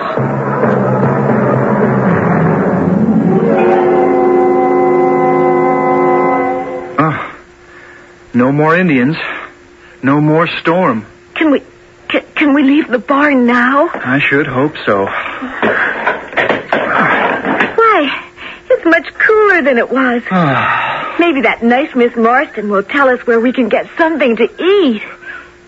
Joan, look. Look! What? Why, it's gone. Not a trace of the town of Mirado. David, in which direction is your car? Well, I'd say it's that way. Let's start walking. But it's still going to be out of gas. I just want to know that the car is real and that it's there. All right, let's get moving. I don't think I'd have been much good as a pioneer. I think you're doing very well. Oh, but I'm hot and hungry and thirsty. And, this Hey, I think I see something up on the road there. It's a car. Oh, David, we're back in civilization. All right. Hello. You belong to the car down the road? Oh, are we glad to see you. Here's my badge. I'm Officer Johnson. This doesn't look like a police car. Oh, I left that with Sweeney, my partner. Come on, climb in. You don't happen to have a sandwich, do you? No, but down by the gas station, there's a hamburger joint. Say, why did you youngsters come in this direction to look for help? Because we got a ride in a covered wagon. Oh, very funny. We couldn't figure it out when we saw the sign in your car. What sign? I left one, David, when I went back to get my hat. What did it say? Well, it said you were out of gas and had gone for help. But that's what fooled us. We looked for you on the main road. Then how come you're back here? Well, it was lunchtime. I decided to mosey around these back roads in my own car. I'm kind of a ghost town buff. Ever been to the town of Discovery? Oh, I've been looking for it for a long time. So have I. And that's where we were heading today, but we never made it. Oh, we got somewhere all right, but, well, it was a different ghost town. Yeah? What one? Did you ever hear of Murado? Say, you've been reading the same books I have. You know about that legend? What legend? Well, the whole town disappeared back in about 1849. That's what you think. Well, that's what the book says, and I can quote it. It says that back in August of that year, a band of bloodthirsty Indians swooped into the little town of Murado and killed all but one of its inhabitants. All but one? Who was left? The lone survivor was a baby boy who was found asleep in a horse stall in the barn. Afterwards, someone rescued him when they heard him crying. What year was this? Well, I think it was Gold Rush year, 1849. But there's more to the story. Oh, go on. Well, only this is the part I don't believe. Tell us anyway. Well, you see, it's just a legend, like I said, but once a year, the residents of Murado come back to haunt the place. What do you think of that? It's true. Today's the day. You put me on. Look, honestly, we've seen the ghosts. One of them gave me this pen. A ballpoint? Oh, now I know you're joking. No ghost from back in those days would have anything like that. Oh, but you see, we were in the schoolhouse, and... Oh, I'm sure plenty of tourists go poking all around this area looking for souvenirs, hoping to pan some gold. I'm afraid you'd never believe us if we told you what we've been through today. Well, I'd sure like to find some evidence that there was a town up over that hill. Look, if you really want to know, why don't you come... The gasoline station and the hamburger stand are just up ahead. Oh, we're very grateful for the ride. I hope there's a telephone. Me and Sweeney usually travel that big main highway. It's straight and flat, and you might think it's rather boring. But back about 4 years ago, we found an empty car out there. Well, didn't you find out who it belonged to? Oh, we found out that all right, but we never did find the people who'd been riding in it. A hot day, just like today. There was a big dust storm. Looked like smoke coming up behind that hill. Who are the occupants of that car, Mr. Johnson? 2 ladies. Do you know their names? I don't remember now. I think one was a Mrs. Jeffries or something like that. She was a housewife who left a husband and a son and a daughter. And the other? Oh, she was a school teacher. Named Miss Marston? Why, yeah, that's the name. You read about them, did you? Never mind. Only take our advice. Just don't go looking for Discovery or Murado on the hottest day of the year.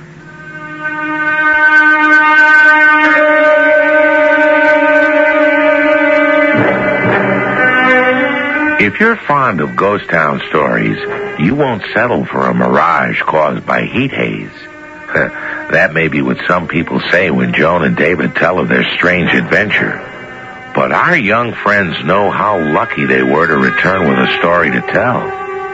If they hadn't had help in making an escape just in time, their disappearance would have been as mysterious as that of the 2 ladies, who never did come home. A final word shortly.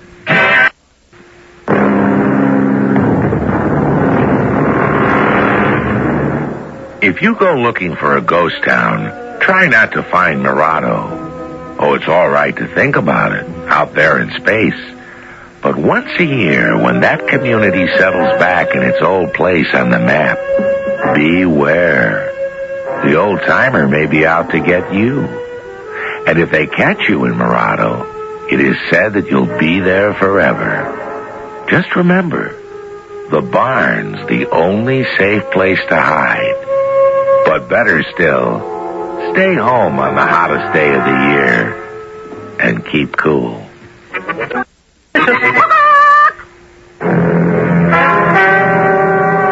Our cast included Corinne Orr, Roger Barron, Court Benson, and Evie Juster. The entire production was under the direction of Hyman Brown. This is Tom Bosley inviting you to return to the General Mills Radio Adventure Theater for another exciting tale you can hear through the magic of radio. The General Mills Radio Adventure Theater is recommended by NEA, the National Education Association. Big End Garden Shops. Everything's...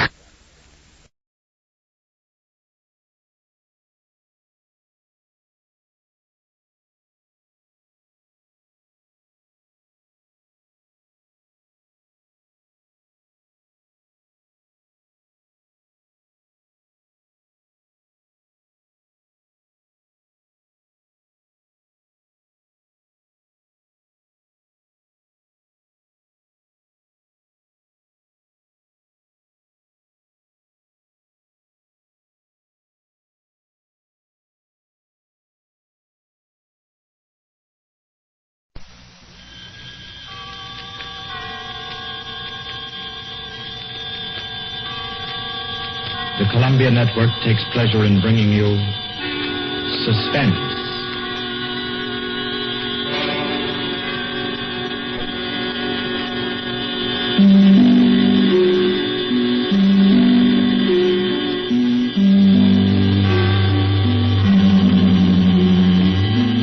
Suspense, Columbia's parade of outstanding thrillers, produced and directed by William Spear and scored by Bernard Herrmann. The notable melodramas from stage and screen, fiction and radio, presented each week to bring you to the edge of your chair, to keep you in suspense.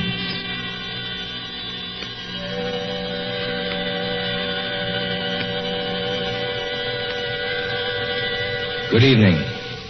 This is Orson Welles. I'm very happy I am to be back in the United States and back on the Columbia Network, even for so short a visit as this one. Back with old friends like Johnny Dietz, who's tonight's director, and Bernard Herrmann. The Mercury Theater presented tonight's radio play for the first time last year. We came right out then and hailed it as a classic of the medium. Nobody argued the point. A lot of people asked us to do it again, so it's gratifying to get the chance now. And to find a favorite of ours in this distinguished anthology of spook shows. Personally, I've never met anybody who didn't like a good ghost story. But I know a lot of people who think there are a lot of people who don't like a good ghost story. For the benefit of these, at least, I go on record at the outset of this evening's entertainment with a sober assurance that although blood may be curdled on this program, none will be spilt. There's no shooting, knifing, throttling, axing, or poisoning here. No clanking chains, no cobwebs, no bony and/or hairy hands appearing from secret panels, or better yet, bedroom curtains. If it's any part of that dear old phosphorescent foolishness that people who don't like ghost stories don't like, then again, I promise you, we haven't got it. Not tonight. What we do have is a thriller. It's half as good as we think it is. You can call it a shocker. It's already been called a real Orson Welles story. Now, frankly, I don't know what this means. I've been on the air directing and acting in my own shows for quite a while now, and I don't suppose I've done more than half a dozen thrillers in all that time. Honestly, I don't think even that many, but it seems I do have a reputation for the uncanny. Quite possibly, a little escapade of mine involving a couple of planets, which shall be nameless, is responsible. Doesn't really matter. Don't think I disapprove of thrillers. I don't. A story doesn't have to appeal to the heart. It can also appeal to the spine. Sometimes you want your heart to be warmed, and sometimes you want your spine to tingle. The tingling, it's to be hoped, will be quite audible as you listen tonight to The Hitchhiker. That's the name of our story, The Hitchhiker.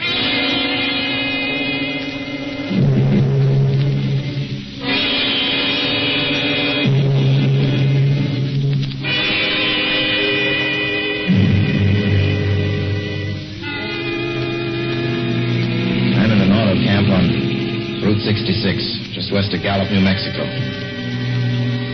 If I tell it, perhaps it'll help me. Keep me from going crazy. I gotta tell this quickly. I'm not crazy now. I feel perfectly well, except that I'm running a slight temperature. My name is Ronald Adams. I'm 36 years of age, unmarried, tall, dark, with a black mustache. I drive a 1940 Buick, license number 6Y175189. I was born in Brooklyn. All this I know. I know that I'm at this moment perfectly sane. That it's not me who's gone mad. It's something else. Something utterly beyond my control. I've got to speak quickly. At any minute, the link may break. This may be the last thing I ever tell on Earth. the last night I ever see the stars. 6 days ago, I left Brooklyn to drive to California. Goodbye, son. Good luck to you, my boy. Goodbye, Mother. Here, give me a kiss, and I'll go. I'll come out with you to the car. Oh, no, it's raining. Stay here at the door. Hey, what's this? Tears? I thought you promised me you wouldn't cry. I know, dear. I'm sorry. But I do hate to see you. I'll be back. It'll only be on the coast 3 months. Oh, it isn't that. It's just the trip. Ronald, I wish you weren't driving. Oh, Mother, there you go again. People do it every day. I know, but you'll be careful, won't you? Promise me you'll be extra careful. Don't fall asleep or drive fast or pick up any strangers on the road. Oh, gosh. I think I was still 17 here, you two. Oh. And why? I mean, as soon as you get to Hollywood, won't you, son? Of course I will. Don't you worry. There's nothing going to happen. It's just 8 days of perfectly simple driving on smooth, decent, civilized roads with a hot dog or a hamburger stand every 10 miles.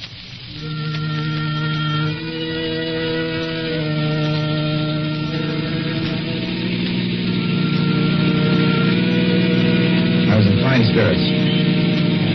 The drive ahead of me, even the loneliness, seemed like a lark. I reckoned without him.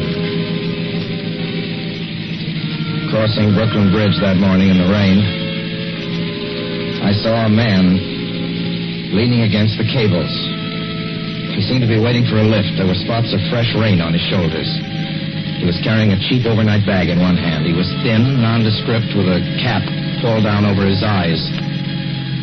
I would have forgotten him completely, except that just an hour later, while crossing the Pulaski Skyway over the Jersey Flats, I saw him again. At least, he looked like the same person.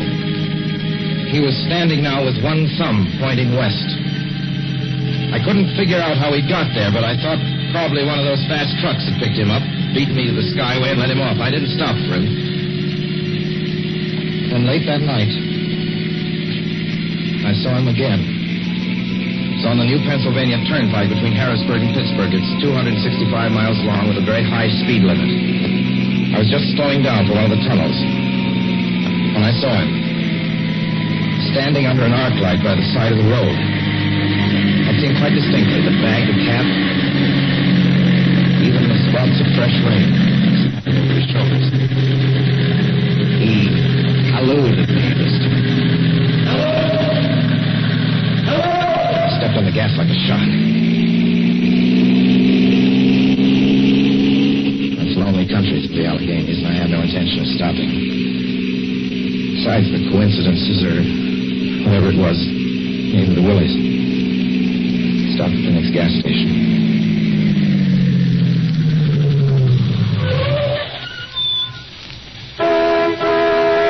Yes, sir. Fill her up. Certainly, sir. Check your oil, sir? No, thanks.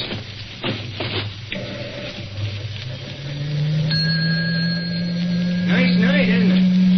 Yes. It hasn't been raining here recently, has it? Not a drop of rain all week. Oh? Oh, I suppose that hasn't done your business any harm. Oh, people drive through here all kinds of weather. Mostly business, you know.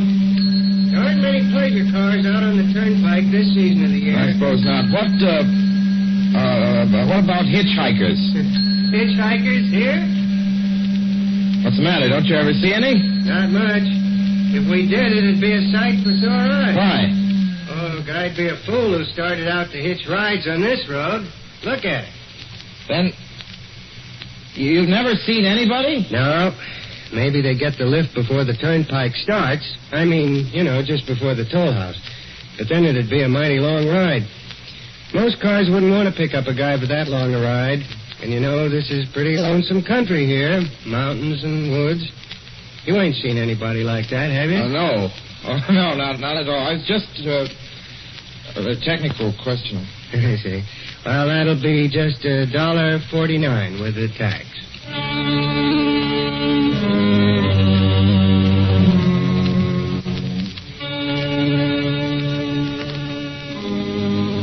gradually passed through my mind as sheer coincidence. I had a good night's sleep in Pittsburgh. I didn't think about the man all next day until just outside of Zanesville, Ohio, I saw him again. It's a bright, sunshiny afternoon. The peaceful Ohio fields, brown with the autumn stubble, lay greening in the golden light. I was driving slowly, drinking it in, when the road suddenly ended in a detour. In front of the barrier, he was standing. Let me explain about his appearance before I go on.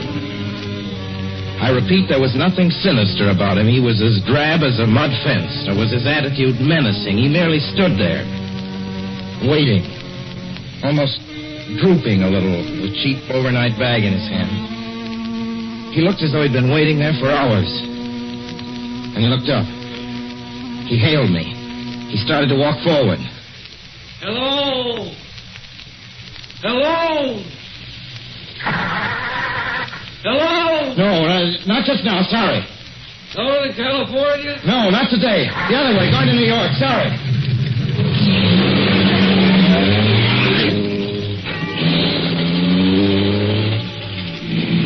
Once I got the car back on the road again, I felt like a fool. Yet the thought of picking him up, of having him sit beside me, was somehow unbearable. At the same time, I felt more than ever unspeakably alone.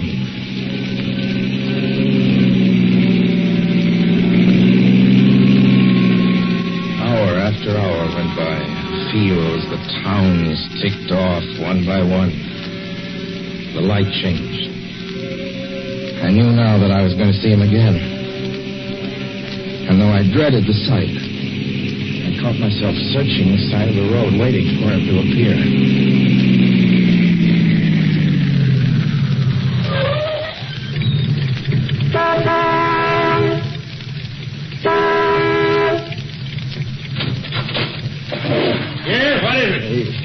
Sell sandwiches and pop here, don't you? Yeah, we do in the daytime. If we're closed up now for the I know, but I was wondering if you could possibly have a cup of coffee, black coffee, just... No, not this time of night, mister. My wife's a cook. She's a man. Don't shut the door, please. Listen, just a minute ago... just a minute ago, there was a man standing here right beside the stand, a suspicious-looking man. I don't mean to disturb it. And you see, I was driving along when I just happened to look, and there he was. How's he doing? Well, nothing. You've been taking a nip. That's what you've been doing. Now, on your way before I call out Sheriff Oates.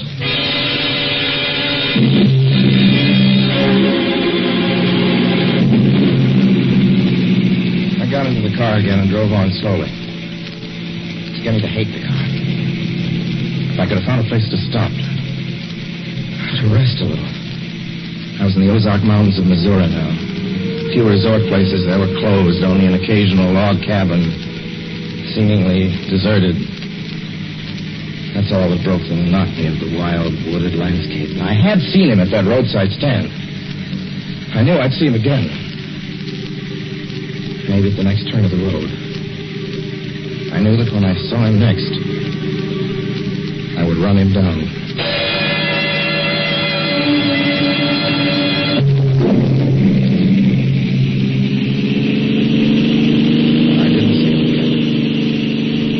I didn't see him until late next afternoon. I stopped the car at a sleepy little junction just across the border into Oklahoma to let a train pass by. When he appeared across the tracks, leaning against a telephone pole. Perfectly airless, dry day. The red clay of Oklahoma was baking under the southwestern sun. Yet there were spots of fresh rain on his shoulders. I couldn't stand that. Without thinking, blindly, I started the car across the tracks. He didn't even look up at me. He was staring at the ground. I stepped on the gas hard, veering the wheel sharply toward him. I could hear the train in the distance now, but I didn't care. And something went wrong with the car. The train was coming closer. I could hear its bell ringing and the cry of its whistle. Still, he stood there. And now I knew that he was beckoning me to my death.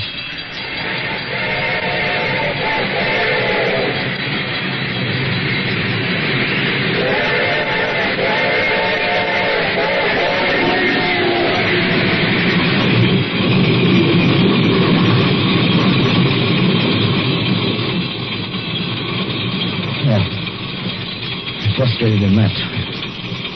The starter worked at last. I managed to back up.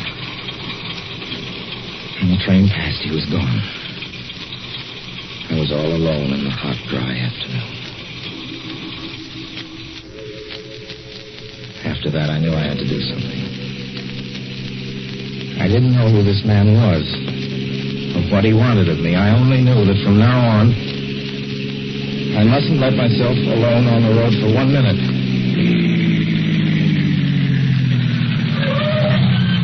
Hello there. Like a ride? Well, what do you think? How far are you going? Where do you want to go? Amarillo, Texas. I'll drive you there. Gee.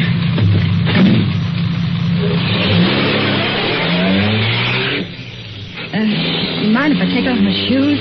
My dogs are killing me. Go right ahead. Oh, gee, what a break this You is. hitchhike much? Sure, only it's tough sometimes in these great open spaces to get the break. I should think it would be, though I'll bet you get a good pickup in a fast car. If you did, you could get places faster than, say, another person in another car, couldn't you? I don't get you. Well, take me, for instance. Suppose I'm driving across the country, say, at a nice, steady clip, about 45 miles an hour. Couldn't a girl like you just standing beside the road waiting for a lift beat me to town? Or any town, provided she got picked up every time in a car doing from 65 to 70 miles an hour? I don't know. What difference does it make? Oh, no difference. It's just a crazy idea I had sitting here in the car. Imagine spending your time in a swell car thinking of things like that. What would you do instead? What would I do? If I was a good-looking fellow like yourself, why, I just enjoy myself every minute of the time. I'd sit back and relax. And if I saw a good-looking girl along the side of the road... Hey, look out! Did you see him? See who? A man standing beside the barbed wire fence. I didn't see anybody. It wasn't nothing but a bunch of cows and a wire fence. No? What do you think he was doing? Trying to run into the barbed wire man fence? There, I tell you, a thin gray man with an overnight bag in his hand. And I was trying to run him down. Run him down? You mean kill him? Say you didn't see him back there? You sure? I didn't see a soul. As far as Watch that's concerned... for him the next time and keep watching. Keep your eyes peeled on the road. He'll turn up again. Maybe any minute. There! Look there!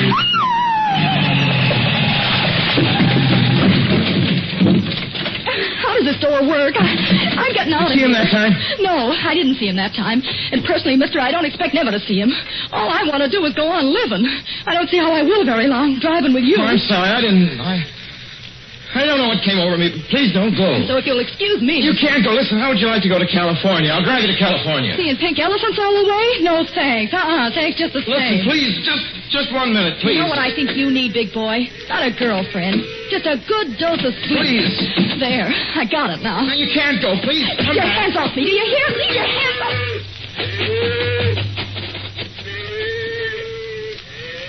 She ran from me. As though I were a monster. A few minutes later, I saw a passing truck pick her up.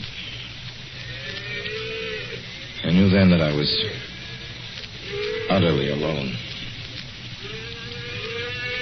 It was in the heart of the great Texas prairies. There wasn't a car on the road after the truck went by. I tried to figure out what to do, how to get hold of myself. If I could find a place to rest, or even if I could sleep right here in the car for a few hours along the side of the road. I was getting my winter overcoat out of the back seat to use as a blanket when I saw him coming toward me, emerging from the herd of moving steer. Hello?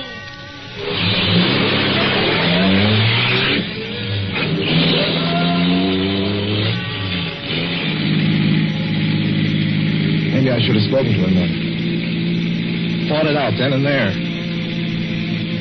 For now, he began to be everywhere. Whenever I stopped, even for a moment, for gas, for oil, for a drink of pop, a cup of coffee, sandwich, he was there.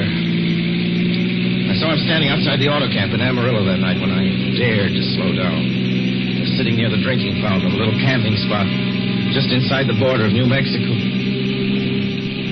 He He was waiting for me outside the Navajo reservation where I stopped to check my tires.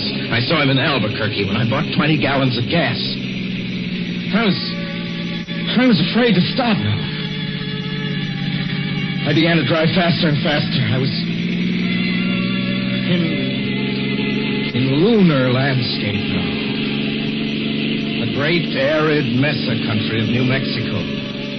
I drove through it with the indifference of a fly crawling over the face of the moon. Now he didn't even wait for me to stop. Unless I drove at 85 miles an hour over those endless roads, he waited for me at every other mile. I'd see his figure, shadowless, flitting before me, still in the same attitude, over the cold, lifeless ground, flitting over dried-up rivers, over broken stones cast up by old glacial upheavals, flitting in that pure and cloudless air.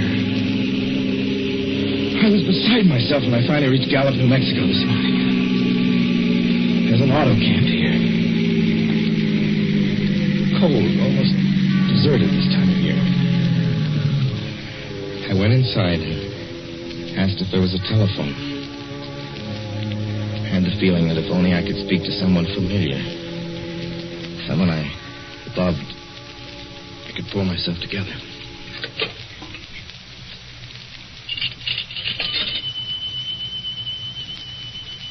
Your call, please. Long distance. Long distance, certainly. This is long distance. I'd like to put in a call to my home in Brooklyn, New York. I'm Ronald Adams. The number is Beechwood 200828. Certainly, I will try to get it for you. Albuquerque, New York for Gallup. New York. Gallup, New Mexico, calling Beechwood 20828. I read somewhere that love could banish demons. It's the middle of the morning. I knew Mother would be home. I pictured her tall and white-haired in her crisp house dress, going about her tasks. It'd be enough, I thought, just to hear the even calmness of her voice. Will you please deposit $3.85 for the first 3 minutes? When you have deposited $1.50, will you wait until I have collected the money?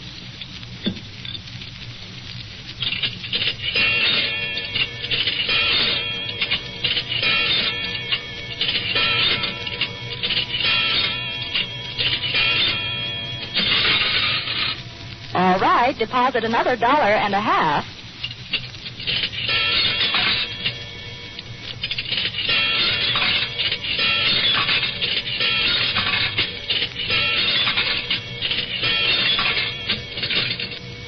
Will you please deposit the remaining 85 cents?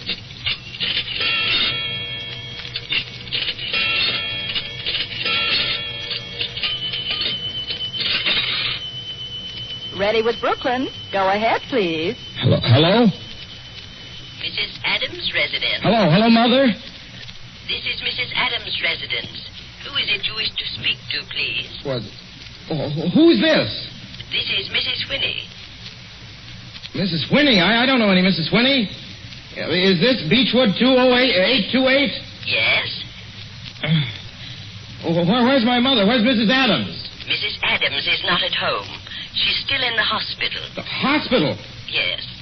Who is this calling, please? Is it a member of the family? Well, what's she in the hospital for? She's been prostrated for 5 days. Nervous breakdown. But who is this Nervous calling? breakdown? Well, my mother never was nervous. It's all taken place since the death of her oldest son, Ronald. Death of her oldest son, Ronald? Hey, what's this? What number is this? This is Beechwood 20828. It's all been very sudden. He was killed just 6 days ago in an automobile accident on the Brooklyn Bridge. Your 3 minutes are up, sir. Your 3 minutes are up, sir. Your 3 minutes are up, sir.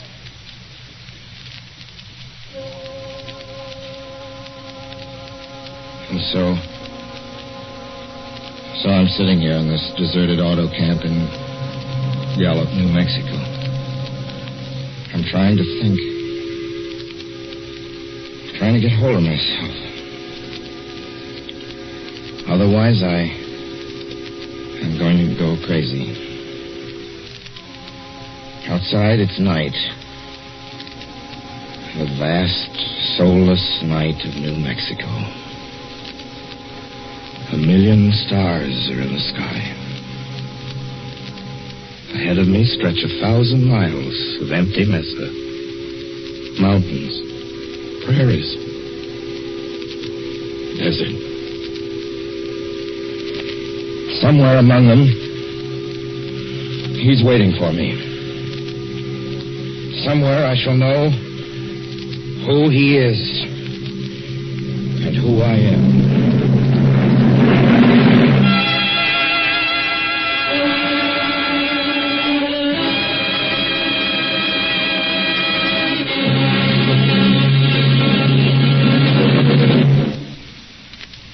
So ends The Hitchhiker, and to Orson Welles our considerable thanks for his playing of the title role.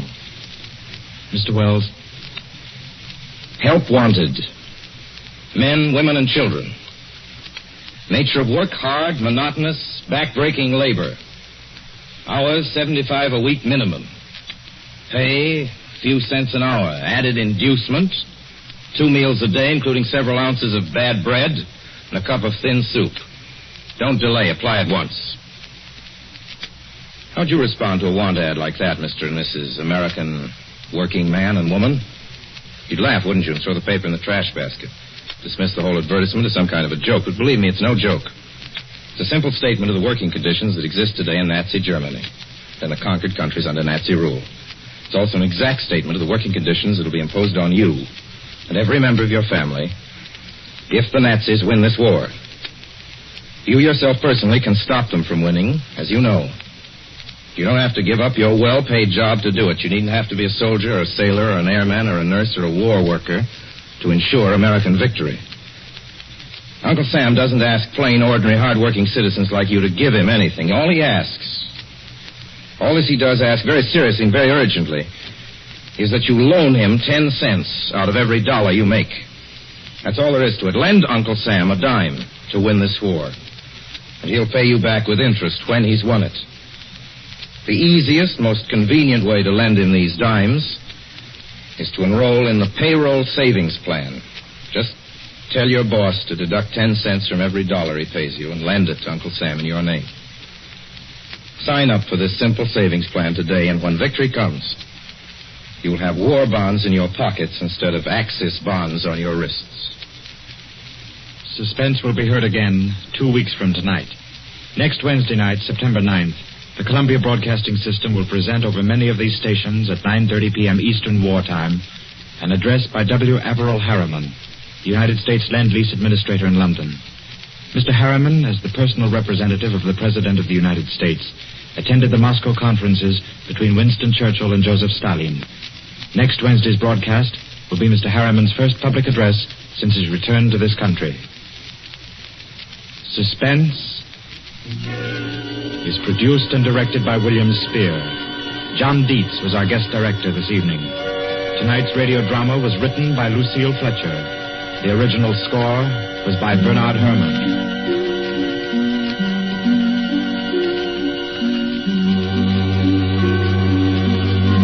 This is the Columbia Broadcasting Radio Mystery Theater presents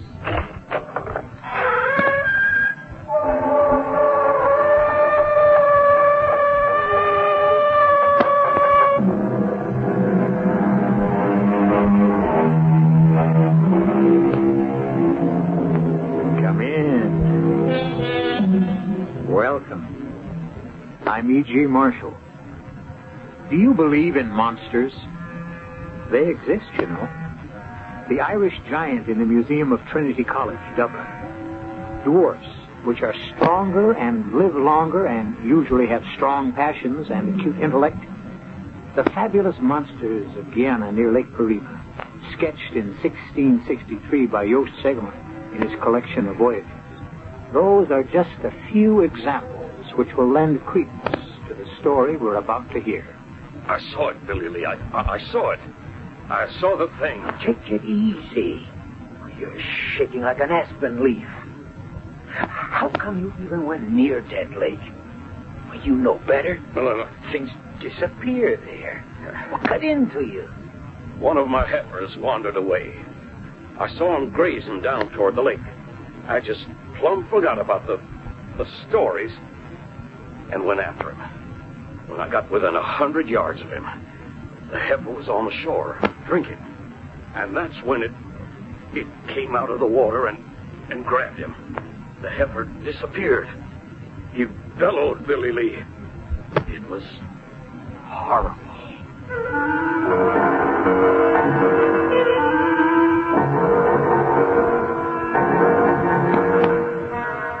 Our mystery drama, The Horror of Dead Lake, was written especially for the Mystery Theater by Roy Windsor and stars William Prince and Gordon Gould.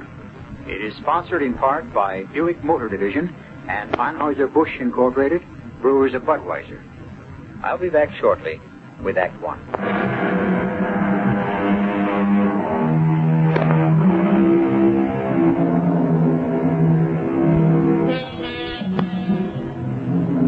Since the earliest times, monstrosities have attracted attention and have engendered the cloying fear we experience in the presence of the unnatural. The Loch Ness Monster, for example. Is it fact or fiction? The search for it still goes on. Cyclops? The monster with one eye? Oh, there undoubtedly was such a creature because there still are. Really. At a point where the nose sticks out from the forehead, there's a single orbital cavity with an eye in it. Well, in this tale, we encounter another deviate from nature when we discover the hideous thing that inhabits the dead lake. Claude, Yes? was it all right? Not too grim? No, it was all right. I know how much you loved your father. He lived a long life, and he didn't suffer.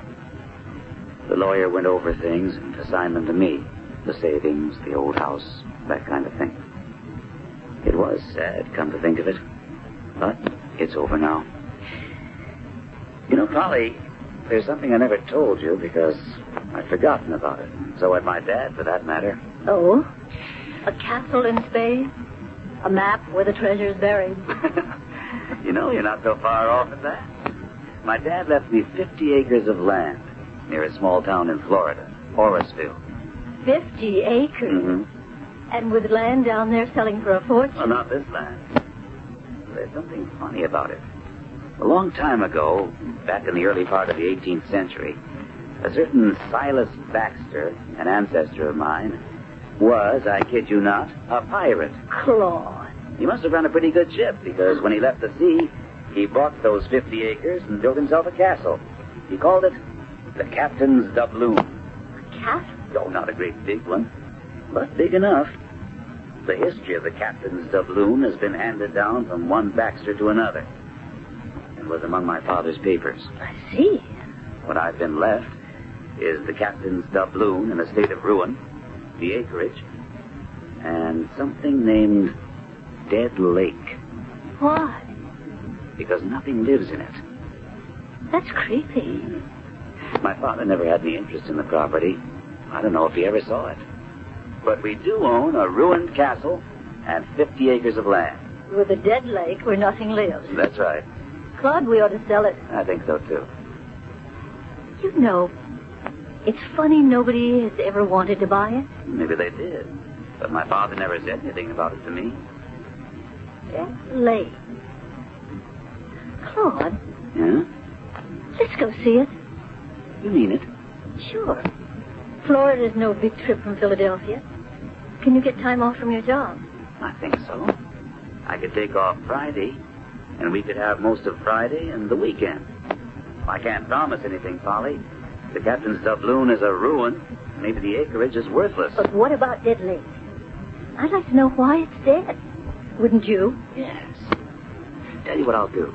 I'll telephone the lawyer who settled my father's estate Maybe he can give me the name of someone to see when we reach Orisville. I don't think Orisville is much more than a widening in the road. I'm so excited. A deserted old castle, a dead lake. Makes chills run up and down my back.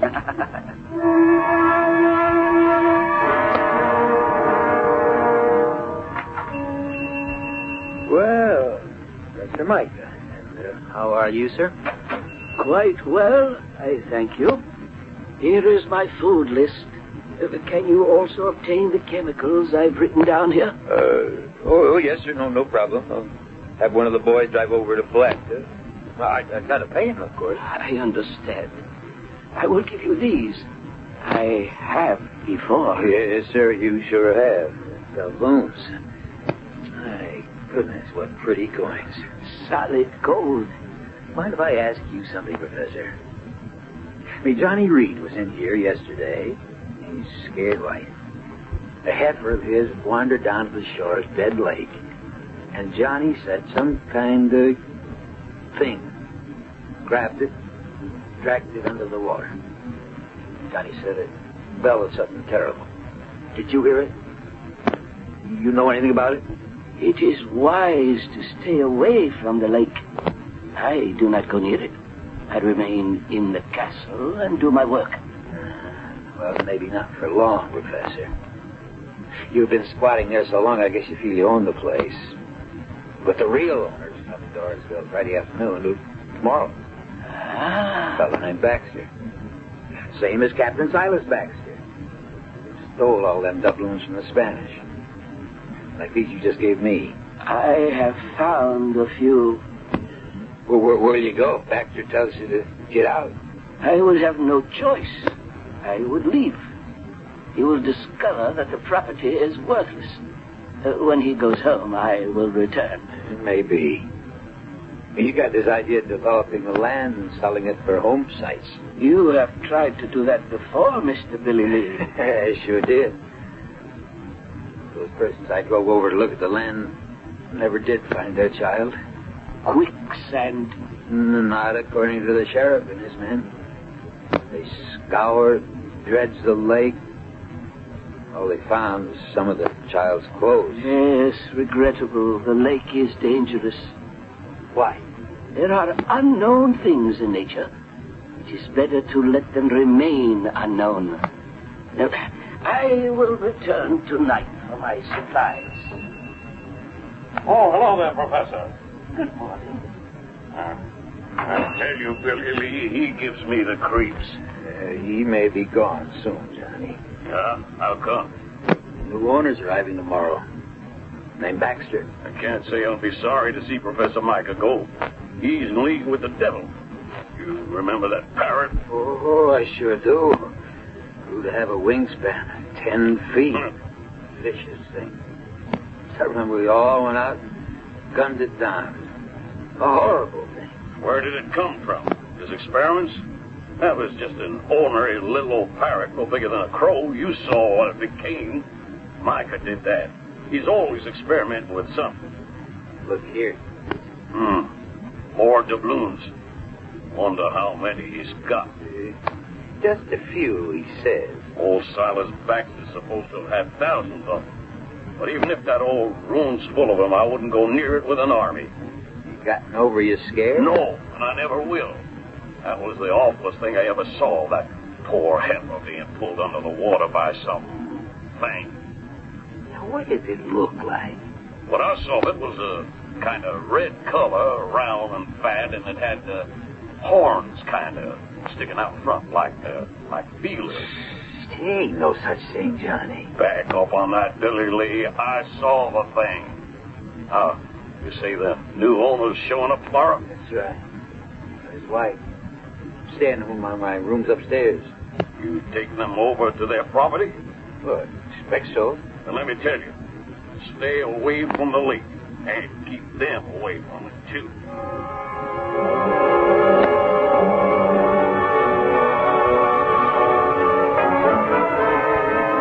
The room's lovely, Mr. Harrison. Oh, Billy Lee. Well, I'm pleased you like it, Miss Baxter. It's fine. I like your store, too. Oh, it ain't much. Just a general store. got just about everything in it that folks around here need. Well, it's very nice. Not bad for a one-horse town. Horseville isn't much, but those of us who've been here all our lives, we like it. You want excitement. Alaska close by. St. Augustine's only 40 miles away. Nice country. We landed at St. Augustine and drove down. I enjoyed it. There's lots of pine, isn't there? Oh, sure is. Paper pulp. It's big business down there. And cattle. He's a rancher now. Hi, Johnny. Oh. Meet Mr. and Mrs. Baxter. Hello. Johnny Reed. How do you do? Reed, how are you? You really interested in the captain's doubloon, Mr. Baxter? Well, I don't know. It's my property. I might want to sell it off or interest some developer. I should think it would be worth quite a fair amount of money. You look skeptical, Mr. Harrison. Why are you shaking your head? No, don't go scaring him, Johnny. That's just what I'm going to do. It's not fair to keep him ignorant. Is it Dead Lake? Now, how did you guess that, ma'am? Well, the name. There's something spooky about a lake that's dead. It's dead all right, except for one thing. There's something in it. Something I saw with my own eyes, and it's really something terrible. Oh, come on, Mr. Reed. I don't blame you, Mr. Baxter, for looking at me as if I'm escaped from the mental home. But a few evenings ago, one of our herd, a nice little heifer, went to the edge of the water of Dead Lake, and some awful thing grabbed it and dragged it under. A thing? What's a thing? Nobody knows, Mr. Baxter, but Johnny saw something. And strange things have happened down there before. Oh, and another thing, Mr. Baxter. For over 30 years, a squatter's been living in the ruins of the castle. A man named Micah. He was a professor. I'll tell you about him when we drive out.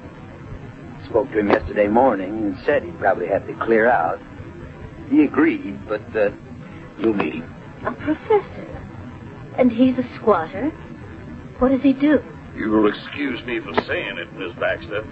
I think he consorts with the devil. Oh, that's a little hard to believe in this day, Mr. Harrison. He's some kind of scientist.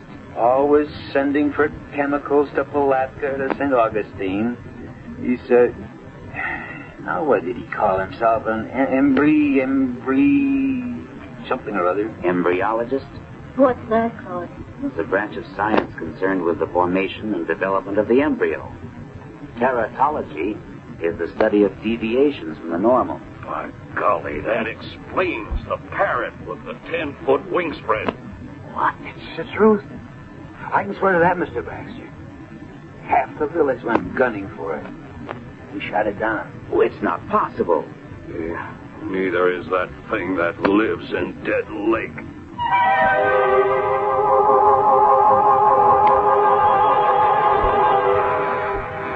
What do we know about what exists at the bottom of the oceans? What prehistoric creatures live there concealed from our sight and knowledge? Monsters? Probably. There still are phenomena which we have not fathomed. What is that thing at the bottom of Dead Lake? We will encounter it when I return with Act 2.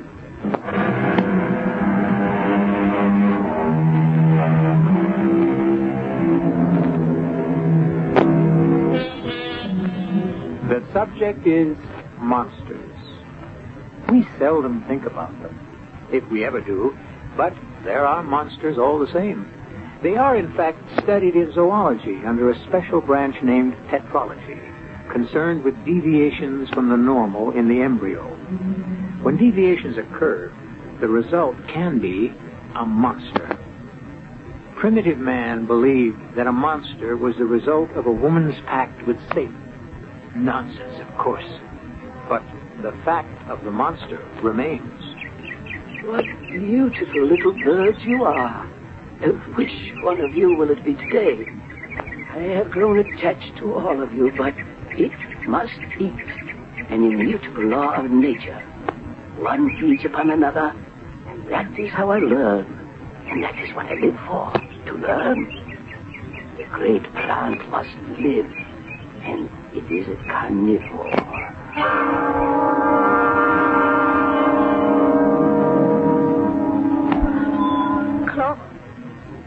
Ruin is right. The captain's doubloon isn't a castle, it's a heap of rubble. One turret sort of standing, the rest caved in. The Professor's at home. Smoke rising from the chimney. Strange smell. Acrid. It's the chemicals. He's always experimenting with something. Have you been here before, Billy Lee? Oh, not to go inside. I've been around the grounds, but like the rest of us in Orrisville, I don't feel comfortable here. Well, we've seen it, Polly. Maybe we should forget it and go home. That's what the dog thinks, don't you, Binks? But we've come all the way from Philadelphia, Claude. We ought to meet this professor and see what it's like inside. And ask him about those doubloons he brings to Billy Lee for food. What do you say, Billy Lee? Well, I guess I don't have to say anything. There's the professor now. Afternoon, Professor. Good afternoon. This is Mr. Baxter. That's right. This is Baxter, my dog Binks. How do you do? Yes, a dog. I'm the legal owner of all this property, Professor Micah. I do not question it, Mr. Baxter. And I am an interloper. If you want to put it that way, yes. So, when it's convenient to you... Of course. I will gather my few possessions and leave. You've been here 30 years? Oh, longer than that. It is an isolated place. I do my work here, my experiments. Like that monster parrot? I told him about that, Professor. You remember how some of us in the village had to gun it down? Yes, I have not forgotten. A pity. Well, I don't know about that. I mean, killing sheep and almost dragging off a child. The destruction of a master's scientific achievement, a phenomenon, proof that experiments in tetralogy can produce new breeds of animals that could change the face of the earth. I wonder if we might see the inside of the castle. You are the owner. Well, I don't want to inconvenience you. It is no inconvenience, but I caution you, do not wander away alone. I have experiments in many stages of development. Some of them are dangerous. A Venus flytrap is one of them. So I know about them. They eat flies. Interesting little plants. Carnivorous. Follow me. It would be wise not to bring the dog. I'll take him back to the car, Polly. No, let me. No, come on, Binks. Hey, you folks get your fill of the castle. No, I'll be outside. Come on. Come on, Binks.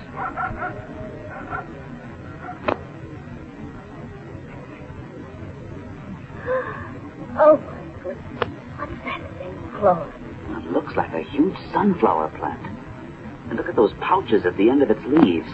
They're bigger than a pelican's pouch. Much bigger and much more dangerous. It is a Venus flytrap. It can't be. They're small. But by controlling its growth from a seedling, I have created a new species. It is very powerful. Look, Polly. It's leaning toward me. And it's opening up. Claude. Do not approach it, Mr. Baxter. If it should seize your arm... Oh, that's horrible. Claude, stay back.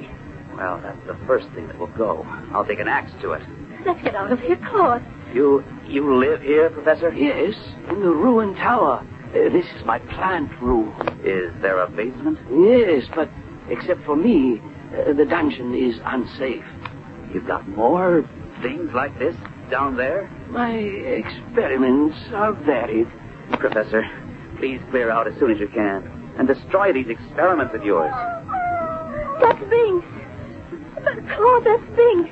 He sounds like he's being killed.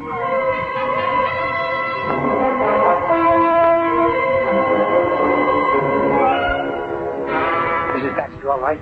Yes, Billy Lee. Thank you. Glad you're still open. What happened? I can see by your face. Their dog. What? It wasn't anyone's fault, Billy Lee. Binks slipped his collar. No. And ran loose. Down the dead lake. I ran after him, but not in time.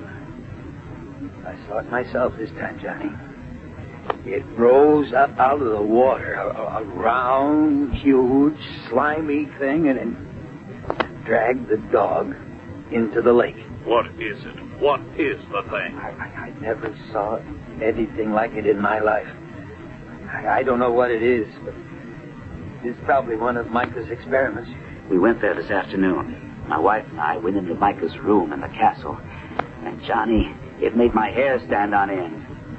Binks said the dog whined and wouldn't go with us. Billy Lee said he'd wait outside with the dog. I was taking him back to the car. He fought the leash so hard he slipped his collar and he flew toward Dead Lake. Ran after him, but by the time I got within 50 yards of the shore, something caught the dog and was dragging him under. If I was you, Claude, I'd cut my losses and forget the place. No, sir. I'm going to get rid of Micah and find out just what makes Dead Lake dead. There's something in it. You caught a glimpse of it. So did Billy Lee. A big, fat, slimy thing with horns. Now, what is it? I know a man who might know. A friend who's a zoologist at the University of Pennsylvania. I've telephoned him for help. He'll be here late tomorrow. Then we're going out and solve this filthy, hideous mystery. Now that you've met Dr. Petty, let's hear what he has to say. You're on, Joe. I see everyone's well armed. Well, there's something in Dead Lake, Dr. Petty. And if we catch sight of it, we're going to blow it to bits. Binks was my dog. I'm going along. I'm not afraid, and I can handle a gun. Well, all right. My plan, for what it's worth, Joe, is for all of us to go out there now. It's 5 o'clock. We ought to get there in half an hour. Then you and I will go inside and find out if Professor Micah has cleared out. If he hasn't, I'll throw him out. Then we'll destroy that awful plant. Once Micah's gone, all of us will explore that dungeon. Maybe that's where he's got the thing. You got any idea of what it might be? You described it as about 6 feet long, fat, slimy, with horns.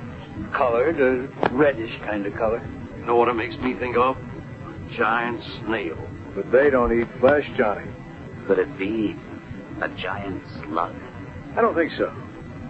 I don't like to speculate, Claude, but since you telephoned me yesterday, I've been doing some research, although I don't believe all this. It's true, Dr. Petty. As a scientist, it's hard for me to believe, but I accept what you've told me. Why, Joe? What do you think it could be? A member of the Hirudinai, which is a branch of the Kaitabog worms. What? It's a worm? No, Johnny, but it could be a monster leech. One of those things that attaches itself to the skin. Yes. In Egypt and in the Near East, there's an aquatic leech that lives in streams and ponds and does extensive damage to horses and other baggage animals. Leech? Make my skin crawl, Joe. Well, they've been used extensively in medicine. In 1832, France alone imported over 50 million of them for bloodletting. And you think that's what the thing is that's in Dead Lake? It's hard to say, Billy Lee, but you've described the leech. Red-colored body, bloated appearance, slimy look. Of course, the thought of a leech 5 or 6 feet long boggles my mind. I simply can't imagine it. But if that's what the thing is, it could kill anything. Once those enormous suckers have attached themselves to any blood animal, the animal would be dead in minutes. Well, let's get started. Yeah, we'll take my pickup, Chuck. We've got an arsenal. Hey, dynamite. Dynamite? Sure. If we don't see the leech, maybe we can find where it lives. And that's when I blow up this cape. People around here have a score to settle with that monster.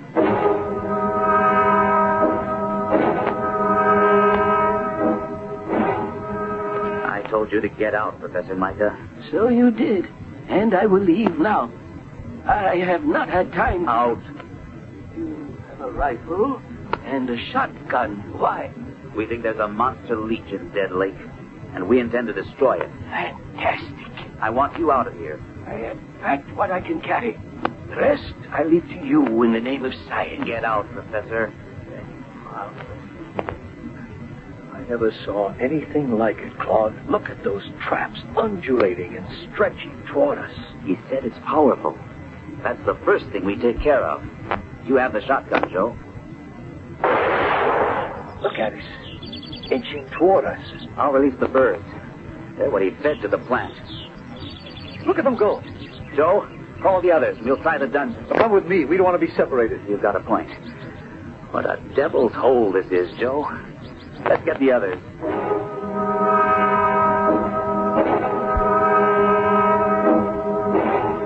Glad I brought the axe.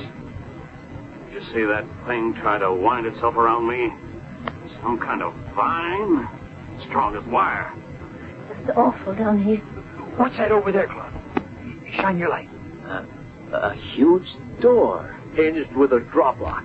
Do you think... Don't open it, Claude. Mister, what's that? Sounds like something breathing underwater. Wet, bubbly kind of breathing. There's one way to stop that. No, Claude, don't shoot. I've got a better idea.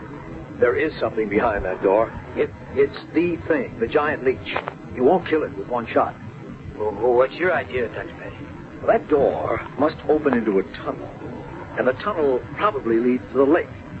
Now, if we can trace the tunnel from above, on the ground, and see where it leads to, Johnny here can dynamite the entrance and block the thing in. That's when we'll have it trapped, and that's when we'll kill it. Good idea. Everyone stick together. We'll go back upstairs and out. I never want to see this place again. You'll be all right, Polly, when we get out into the air. Come on. Walk between Joe and me.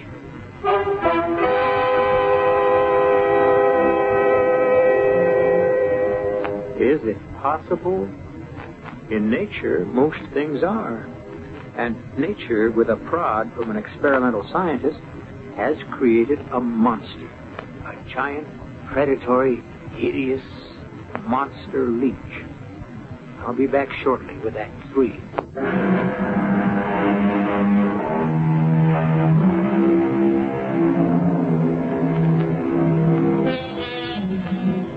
Have you ever had a leech attach itself to your skin? It happens not infrequently in many freshwater lakes. They're small and they can be flipped off with a finger, but the experience makes one shudder. Imagine the horror, then, of speculating that what Professor Micah has bred, the thing that has made the dead lake dead, is a gargantuan leech. I'll get the dynamite. Hand me the rifle, Billy Lee. Sure. I'll grab the shotgun. Hold it. Here's the other one for you, Dr. Petty. Right. Joe, let me carry it for Johnny. I'd appreciate it if you'd stay with Polly. I'm all right, Claude. It's just being in that filthy basement. No way, Polly. You're going to stay by the truck and Joe. Claude? No, absolutely not. I mean it, Polly. I think he's right, Miss Baxter. I tell you what. Why don't you swing the truck around and turn on the lights and shine them on the north side of the castle? The locked basement door's on that side. Give us some light down to the shore, too.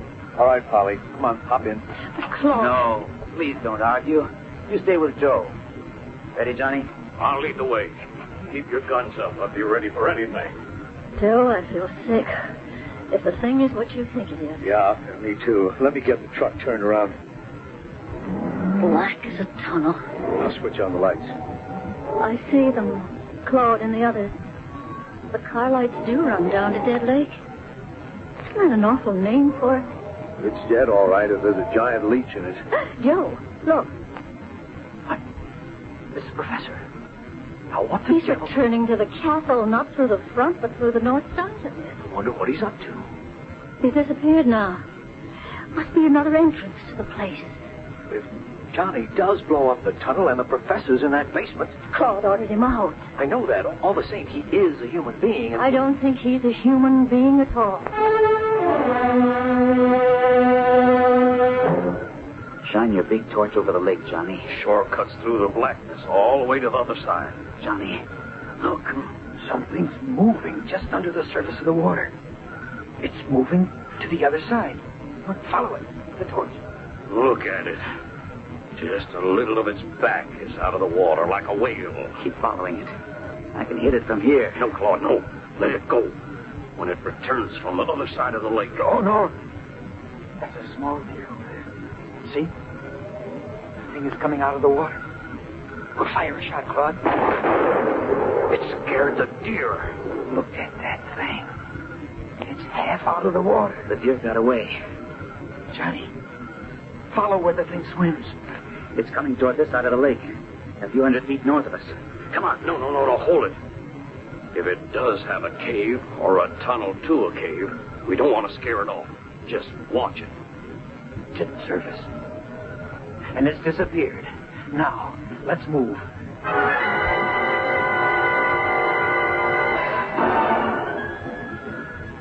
Johnny? Yeah. Here. Back toward the castle. That's it. Look. Yeah. The force of the explosion in the tunnel lifted the ground above the tunnel. And now we can see its path. It does go to the castle. It goes to that barred door in the basement. We've got the thing trapped. Maybe it's dead. That was a terrific blast. We got to make sure, Claude. There's only one way to do that. We have to open that big barred door.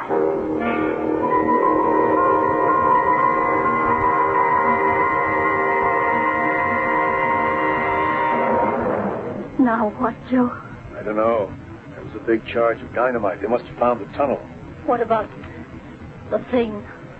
Dead, probably. Just the force of the detonation could kill it, but I don't know. Look, they're coming back. Maybe don't tell us. There, that got their attention. Is it dead? Claude? Is it dead? I don't know. We hope the explosion caved in on the thing and killed it. But we don't know. And there's only one way to find out. We have to go back into the castle. Oh, no. We have to, Polly. You saw it. Enough of it, Joe. It's a leech, all right. A monster leech. How big, Claude? At least 6 feet long. Round as a hippo and reddish in color. When it came out of the water, it writhed like a snake. And its blood-sucking cups, or whatever you want to call them, were bigger than $half. It's the most revolting creature I've ever seen. How in heaven's name did it ever come about? Experimental breeding and crossbreeding. Professor Micah developed gigantism in some strain of leech until he achieved one with monster size. Well, why would he want to do something like that? All scientists, Billy Lee, are fascinated by the subject of life. How it can be controlled and developed. He's in there, Claude. In the castle. Micah? That's right. The headlights from the truck picked him out just as he disappeared through some of those big stones on the north side. Well, then, we may have killed him. It's a blast. If that blast blew open that hinged door... Come on. Let's see where he went in. We'll follow him. Leave the dynamite detonating box here, Johnny. Grab his shotgun. You told him to get out, Claude. Why would he want to come back? Joe, I'm afraid. You stay here with me. There's nothing we can do to help. But if something should happen to Claude, and it was my idea to come down here, he didn't want to. And now if something should happen...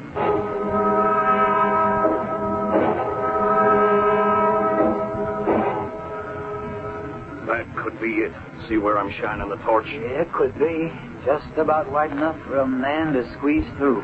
All right, follow me. Hold it, Claude. You bring up the rear. Now, wait a minute. I'm not going to have you risk your lives any more than you already have. Billy and me have the shotguns. Much more effective close range. You bring up the rear with your rifle. Right, Billy Lee? Right. I don't know what to expect, but whatever we find, it's bound to be close range. Let's go, Johnny. This place is a house of horrors. Ought to be burned to the ground. It will be, once we know that the monster leech is dead. It's Micah from that big room in the dungeon. Have your gun cocked, Johnny, and go slow. Look. Oh, good Lord. The leech. It's all over him. Move back, Johnny. Micah's dead. The leech is all over him. Shoot, Johnny. Blood. All over. Is it dead? Don't go near it, Claude. Some of the suckers are still working away. We have to get Micah out from under. He's dead, Claude. Let's get out of here. You can come back when it's daylight. Get Micah. Hack that thing to pieces.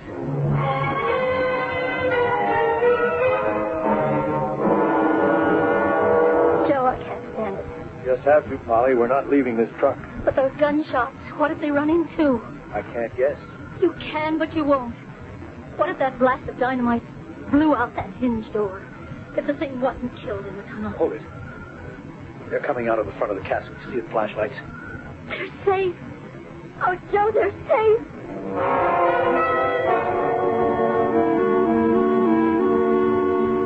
Are you all right, Polly? Still feel a little faint. When you saw Claude safe returning to the truck, you passed out. I remember.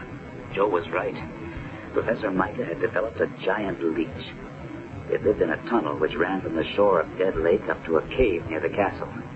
When Johnny set off that blast of dynamite, the tremendous repercussion broke the hinges of the door into the cave, and the leech got out. Micah was there in the room. He was probably stunned by the blast. That's when the leech grabbed him. There was nothing we could do to save him. It must have been awful. It was a nightmare, Polly. We're returning there in the morning. So am I. Polly. No, Claude. I got us into this, and I'm going to see what's in that room.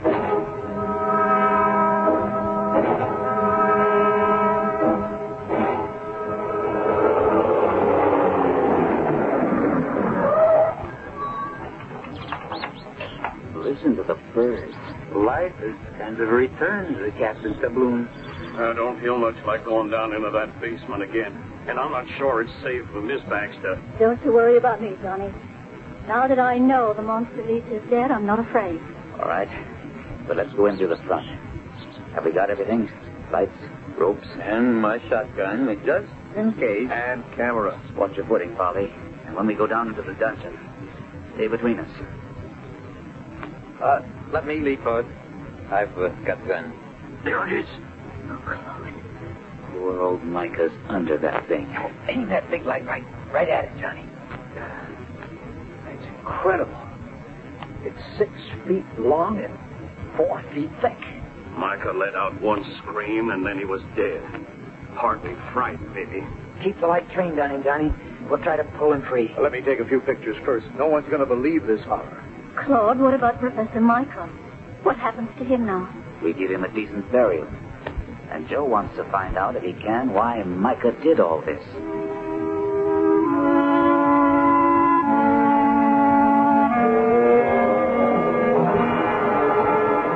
Billy and I searched the castle. In one tower, still partly standing, Micah had a room and his books and a small laboratory. Yeah, there were a lot of papers and chemicals. But the real discovery was this diary. It goes back 40 years, back to 1931, in fact. Under an October date. Listen to what Micah wrote. Today, I was discharged as an assistant professor of zoology because I was consulted by a friend whose son was certain to die from acutitis. I urged the man's doctor to attempt a transplant. The doctor was repelled by my suggestion. I explained that in zoology, I had conducted many experiments in which I have saved small animals with various organ defects. My suggestion was rejected, and so was I. I have left.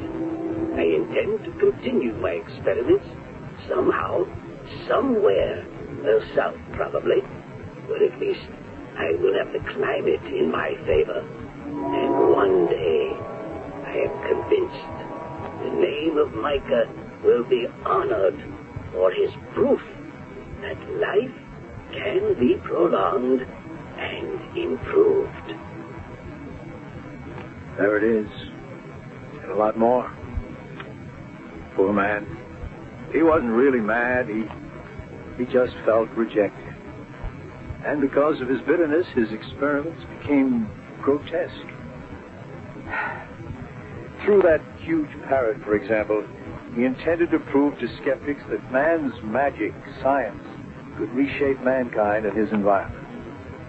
He was an intellect, and far ahead of the time in which he lived. And the giant leech? Like the parrot, another proof of what Micah maintained, control of life. And both got out of hand. I'm going to publish Micah's papers, Claude. And I'm going to burn the Captain's doubloon to the ground, make that land habitable again, and stock Dead Lake with fish. That horror is gone. Nature, with a little help from me, will restore it.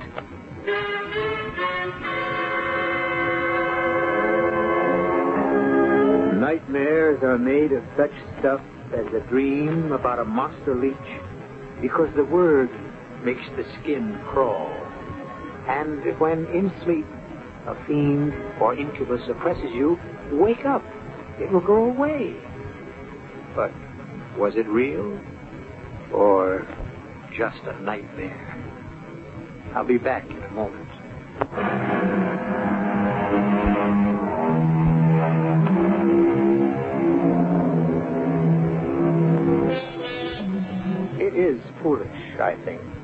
dismiss anything. Was it conceivable years back to imagine men walking on the moon? Is the notion of a huge killer shark unimaginable? We know a great deal about Earth, something about the universe, but isn't anything, or almost anything, conceivable? Monsters are, and our story's giant leech was one of them. Our cast included William Prince, Gordon Gould, Ann Shepard, George Petrie, and Gil Mack. The entire production was under the direction of Hyman Brown.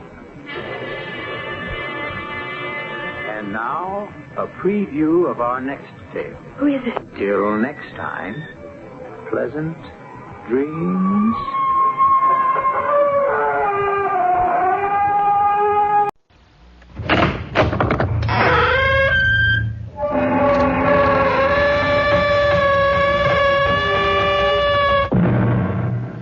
Come in. Welcome. Welcome to Mystery Theater. I am Hyman Brown. The one place where all men meet sooner or later is the grave. It's the place where all roads end. That small mound of the barren earth which serves as cover to our bones. What happens then when two old friends meet beyond the grave? When one of them has been living under the threat of death by the other. A threat from the grave? A threat made in a crowded courtroom more than 20 years ago? If not for you, Sammy, I'd have got away with it. But you'll pay for it. With your life. My name ain't Johnny Promise for nothing, kid. So just keep your eye on the calendar. Count the days, one by one. Because I tell you, after I get mine, I'll see to it that you got no more than 1 month to live. Remember, Johnny let you have it straight from the grave.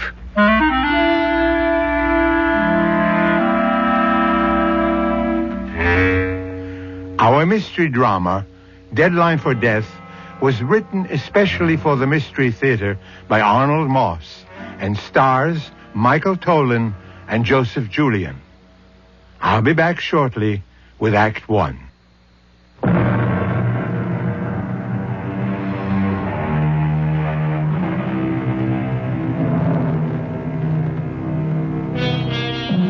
Was the threat Johnny Promise made some minutes ago an empty warning? Can a dead man moldering under the damp earth for 20 years doom the life of another man? Can a corpse long dead wreak vengeance on another human being from the immeasurable distance of another world? We're about to find out as Johnny Promise talks to his old friend, Sammy Rogers. Sam? Sam Rogers? Answer me, Sam. It's so dark here we can't see one another, but we can hear. There's nothing to be afraid of anymore. Sam? Why can't you leave me alone? Nobody's bothering you, Sam. Nobody. Just someone to talk to is all. Old friends, old time's sake. Nothing wrong in that, is there? Is there? Nice to talk over old times. Friendly. Makes me feel good. Besides, what else is there to do in this place? I don't want to talk, Johnny. Not again. Oh, don't be unfriendly, Sam. Not here. Get your kick some other way. Leave me alone. Stop torturing me. It's been finished all over for a long time. Oh, tell me again how it was. Just one more time. Like what went wrong on our bank job? How we had it worked out so good? How some way we goofed? How the cops broke in on us and we began to run? How the big one took a shot at me and I shot back and let that cop have it right through the head? How they all started to target in on me? How I called you for help? And how you ran away? And ran and ran and ran? You did manage to save your own little neck, didn't you? Tell it to me again, Sammy. You've heard it 1,000 times. I know, Sam, I know. And more than anything, I love the way you tell about the courtroom. That hot summer day 20 years ago, back in the 50s? I'll never forget that one. Especially your part. You'll never forget it either. Because as long as we're here together, I won't let you forget, Sammy. I won't let you. Johnny Promo, also known as Johnny Promise, a jury of your peers has found you guilty of the murder of Officer Corcoran in the first degree. Are there any last words you would like to say before I pronounce sentence? Yes, Your Honor. But it's not for the court. It's for Sam Rogers sitting over there, star witness for the prosecution. You saved your own skin, Sammy, by squealing about me to the DA. If not for you, I'd have got away with it. But you'll pay for it, Sammy boy, with your life. My name ain't Johnny Promise for nothing, kid. So keep an eye on the calendar. Count the days, one by one. Because after I get mine, I'll see to it that you get no more than a month to live. Order! Maybe less than a month, but not 1 minute more.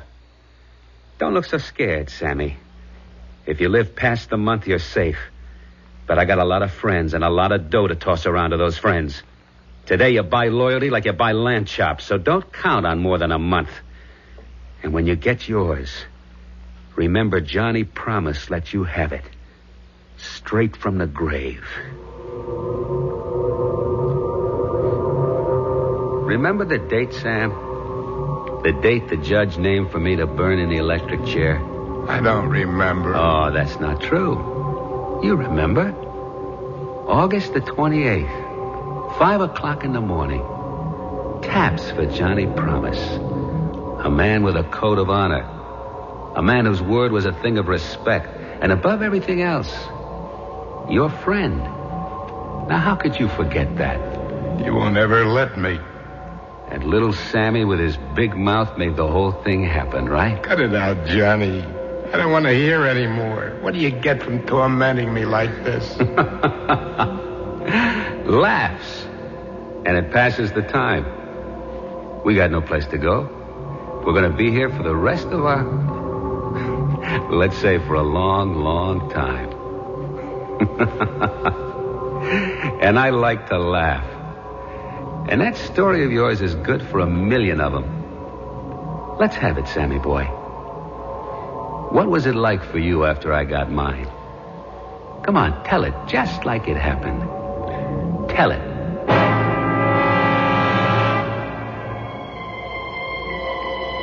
After the judge pronounced your sentence, I sat there in the courtroom like it was me he had sentenced. A cold sweat was pouring out of my body. I couldn't move. Could hardly breathe. All I could hear was your voice laughing and saying, a month to live. 1 month to live. I knew for sure that within the month after you burned, you'd see to it somehow that I got mine. So I holed up in that scrubby hotel room, way up on the 9th floor. And for 2 whole weeks, I didn't see anyone. I wouldn't answer the phone. I wouldn't talk to anybody. I wouldn't open the door. Except for Linda. She was the only one I could trust. It's me, Sam. Come in, quick. Here's your dinner, Sam. Thanks, Linda. And today's newspaper? September the 12th. 15 days since Johnny... You've got to stop thinking about it. Stop thinking about it. By 5 a.m. of the 28th, I'll be a dead man. And it could come at any time. In a week, tomorrow, in an hour. But you've taken care, sweetie. Nobody can get at you up here. And once you get past the 28th, you're a free man. Johnny said so, didn't he? Yeah, he did. And he never broke his promise, did he? Yeah, that's what I'm counting on. But just the same, every morning I wake up after a bad night and I hear myself talking to myself. I say, today, will it be today? Is this my last day on Earth? That's what's driving me crazy. Sam, you've got to find things to take your mind off of it. It's only another couple of weeks. And then... And then? We'll go away someplace. Far away. Start a whole new life. Why don't you eat something? It'll make you feel better. I'm not hungry. Maybe a little coffee while it's still hot. I got the change from the 20 you gave me. Forget it. Looks right here in my bag. What are those? The keys.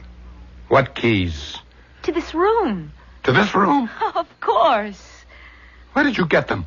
You gave them to me, don't you remember? I never gave you any keys to this room. Who gave you those keys? I told you, Sam, you did. You lousy little liar. Where did you get those keys? I don't know what you're talking about. He even got to you. Oh, Sam, how could you think that He got to that crummy desk clerk first, didn't he? And then to you. And you had the duplicate made. Who made the payoff? I said, who made the payoff? Sam, you're insane. Why would I ever do anything to hurt you? Because for $500, $1,000 you'd do anything. Now get out of here, you little tramp, but fast. Oh, you're wrong, Sam. You're wrong. I love you. Get out. Oh, wait, Sam, please. I don't need you or anybody. Get out before I kill you.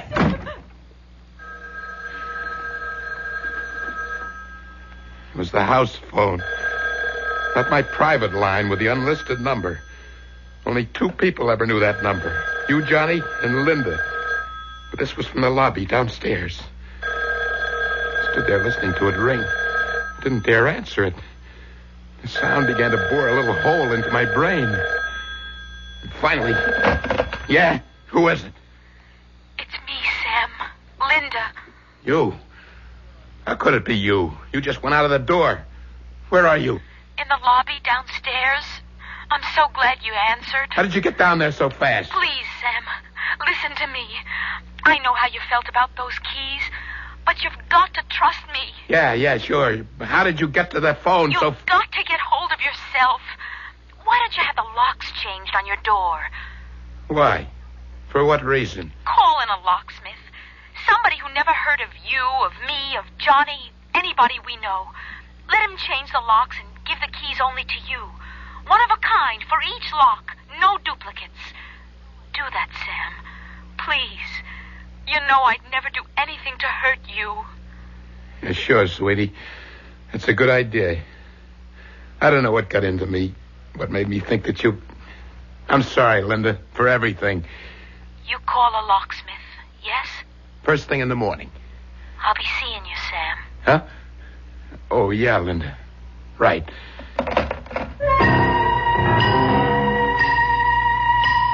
That was real tricky of you, Johnny. Leading me to suspect that Linda might be the one you'd pick to get me. After I put the phone down, an idea came to me. Hit me like a thunderbolt. Made the best sense of anything in the past couple of weeks. What was the point of living holed up like a rat? Like a sitting duck in that lousy hotel room, waiting, just waiting for you, Johnny, to make me a target for whoever you paid off to let me have it. For once you thought Johnny Promise is going to be outsmarted, right? For once you thought Johnny Big Mouth was going to meet his match. How could you have been so dumb? Why hadn't I thought of it before? All I had to do, Johnny, was to find out who it was you picked to put the finger on me. Once I knew who it was, I could take care of him before he ever got the chance to get to me. Pretty good thinking, Johnny, right? And I knew the first and best place to start looking. The bowling alley was one of the crowd's favorite hangouts. If your man was any place, Johnny, this was it. I noticed a couple of familiar faces. Hi, Benny. What's new? How's the wife? Hey, Tommy. Putting on a little weight, huh?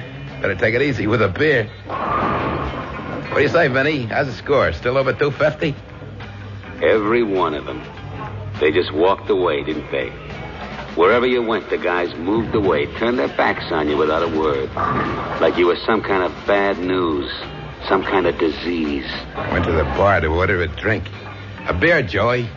You'd known Joey the bartender for years.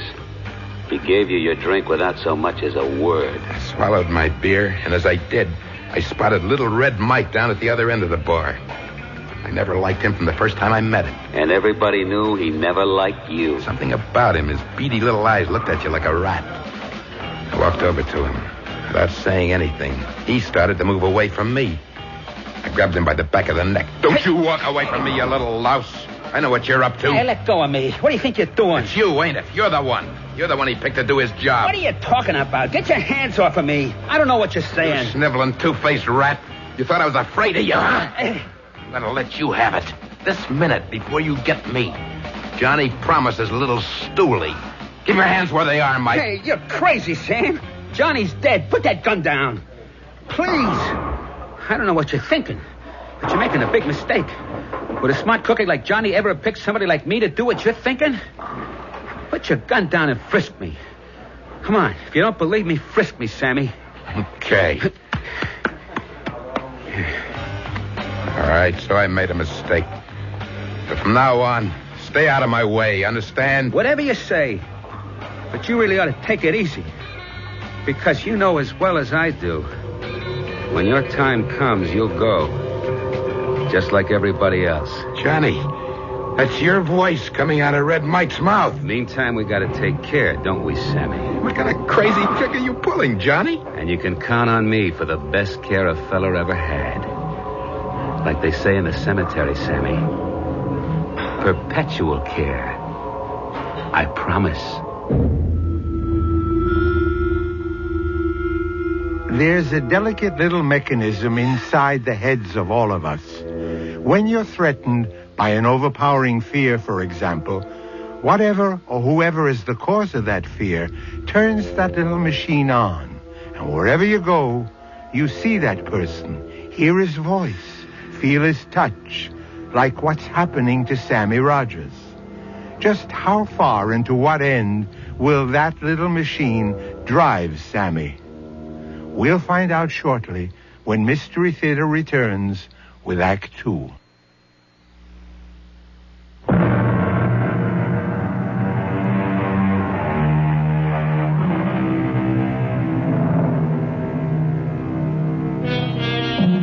One of the great mysteries is time. It often happens that time seems never to move forward when the minutes are suspended in some terrifying space and refuse to move.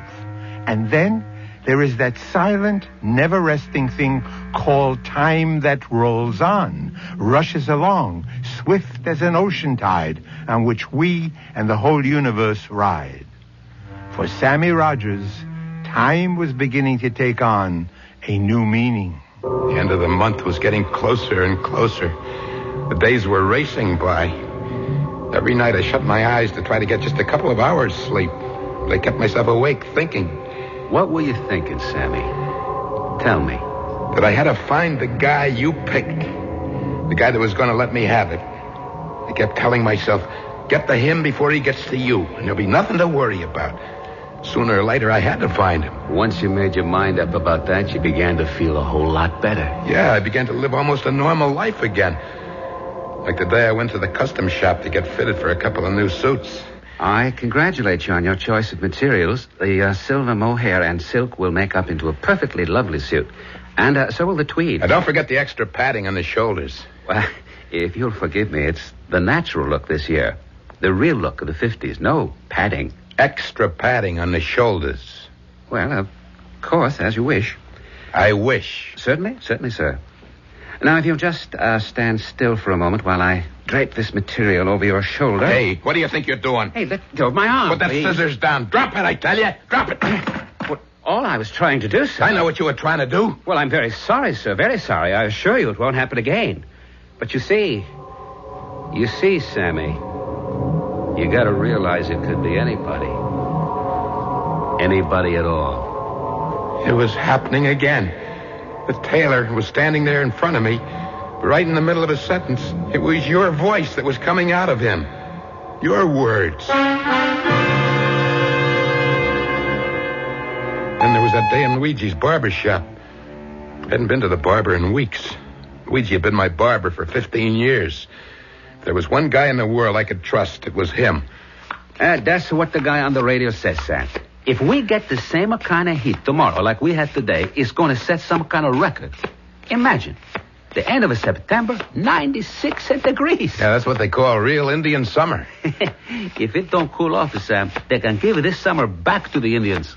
You understand? I sweated out every stroke of that sharp razor. While Luigi went droning on about the weather, I held my breath, thinking, he may be my friend. But he was your friend too, Johnny. My eyes are shut. All he has to do is to let that blade slip just one little bit. Accidentally, you know. All right, chin up a little higher, Sam. Just a little more. And who would know the difference? There we go. Let me just lower the chair a little, huh? Hey, what are you doing? Well, like always, a nice hot towel. Opens up all of the pores. When they're open, a little lotion closes them up again. He could have let me have it right then and there while he was shaving me. But he didn't. When he wrapped that hot towel over my face, instead of it feeling good, I suddenly got the idea that this could be it. Luigi could smother me to death. And there I sat, helpless, beneath that hot towel. I ripped it off, screaming, "You thought you had me, didn't you, huh? You and your hot towel." What's the matter with you? Here's what you can do with your towel. Hey. I'll have to think up something better than that. Well, you'll never get the chance. You've seen me here for the last time. I don't know what you're talking about, Sam. But it won't do you no good. Getting excited this way. It was your voice again, Johnny. You gotta learn to calm down. Take things easy. Listen to me, Sam. Easy does it. After all, there's only 3 more days to go. Right?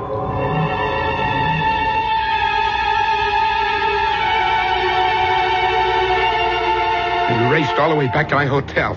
I got to my room, I opened the door, and I slammed it shut. Oh, my lungs were bursting. I sucked in whatever air I could in big gulps. There was a sharp pain in the middle of my chest, like a knife sticking right into me. But I was safe. Nobody could get at me here. Never mind that idiotic idea of trying to find out who was supposed to put the finger on me. Just sit it out. Sit it out. Right here, I told myself. Play it safe. But when I looked around the room, I knew that I was not safe. Even here. There was a peculiar feeling about the place. You couldn't say exactly what it was until you looked to see what time it was. And then I saw that my little electric clock on the dresser was turned around with its face to the wall.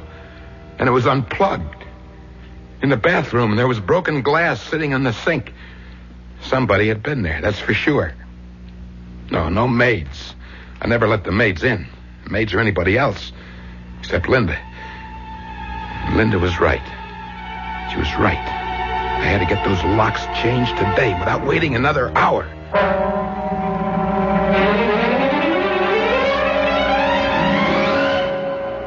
Well, yes, sir, they may cost you a little more, but, you got the best and safest locks American ingenuity can devise. Well, this makes me feel a whole lot better. Now, when you turn the key, this pin tumbler drops right down into the holes that are waiting for them. Uh-huh. And there you are, safe and sound. Now you should have real peace of mind. Thank you very much. And here are your keys, one for each lock. No duplicates, just like you ordered on the phone. Good, that's fine. Take my advice, sir. Change your mind. Get duplicates made. I don't want any duplicates. Well, it might be a lot of trouble to get them later on. Each key is made on a special machine. The formula of each key is registered. It's the way I want it. But supposing you lose one of them, the only way you're ever going to get in is to call me, which might be somewhat inconvenient for you. Now, suppose you got a real friendly date.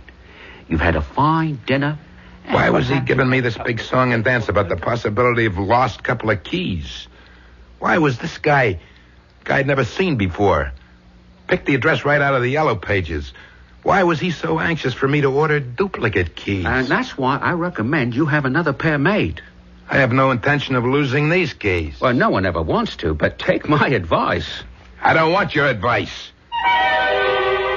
And suddenly it hit me. This could be the guy you picked to get me. By some crazy coincidence. Who was he anyway? Somebody I'd picked out of the phone book. And that's why he was selling me this bill of goods about duplicate keys. The whole thing was a big put-on. Here's your money.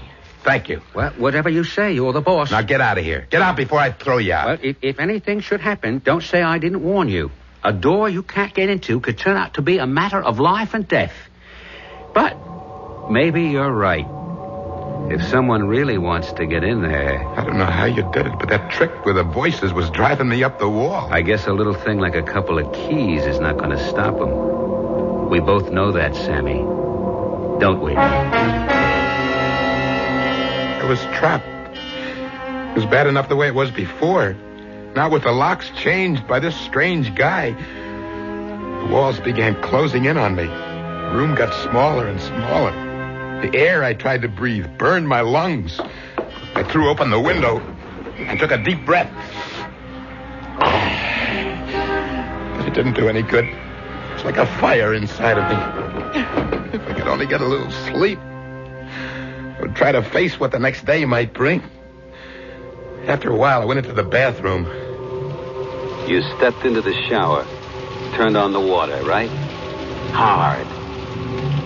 The spray of the shower felt good. It seemed to wash away all the crazy things you were feeling. You gave yourself a good, brisk rub down with a heavy bath towel. Till my skin tingled and glowed from the rubbing. You thought, I'll brush my teeth and hit the sack for a good night's rest. And then...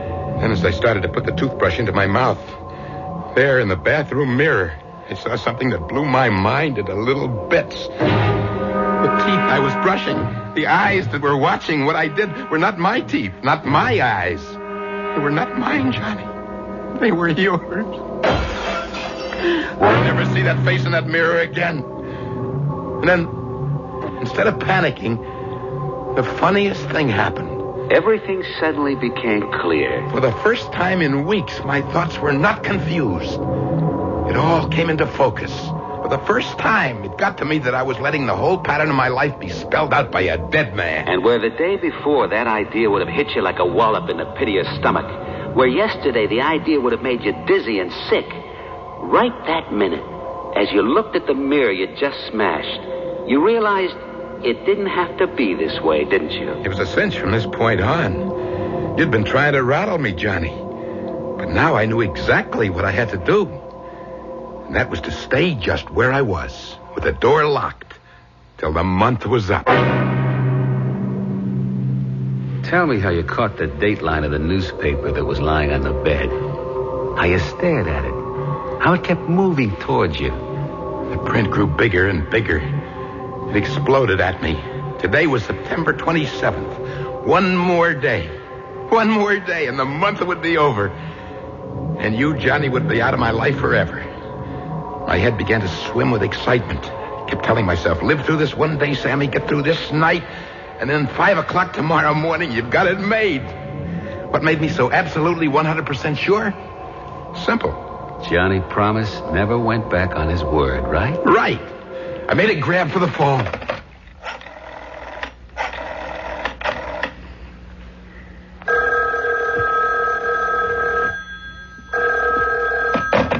Front desk, can I help you? What time is it exactly? Exactly 11:15 p.m. You sure? Just checked it with the radio. I'll set my clock. It stopped. And today's the 27th? It'll be the 28th and 3/4 of an hour at midnight. And don't forget... Thank you very much. By the way, the young lady just came in. She's standing here at the desk. She'd like to talk to you. What young lady? Oh, your young lady. Put her on. How are you feeling, Sam? It couldn't be better. A couple hours more, it'll all be over. What are you doing down there in the lobby? I thought I'd be close in case you needed anything. Well, why don't you get us a couple of hamburgers and coffee? Right away. See you soon. He's feeling great, he says. Well, that's nice for a change. He's sure that in only a few hours he'll be a free man again. Poor guy. Why don't you tell him? I couldn't. I don't know what he'd do if he knew. Anyway, he'd never believe me. It might be the best way. Tell him the truth. How could I tell him that he's a very sick man? That his whole sense of time is mixed up, confused. That he doesn't know one day from another. In the state he's in, how could I possibly tell him that Johnny Promise actually went to the electric chair almost 3 years ago?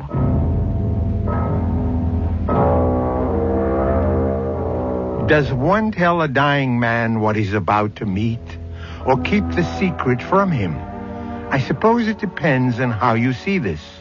If you look at it as a friend, you entertain it. If it comes as an enemy, you prepare to overcome it. Death has its greatest advantage when it comes as a stranger, as it may or may not be coming to Sam Rogers. We'll know the answer when Mystery Theater returns with Act 3.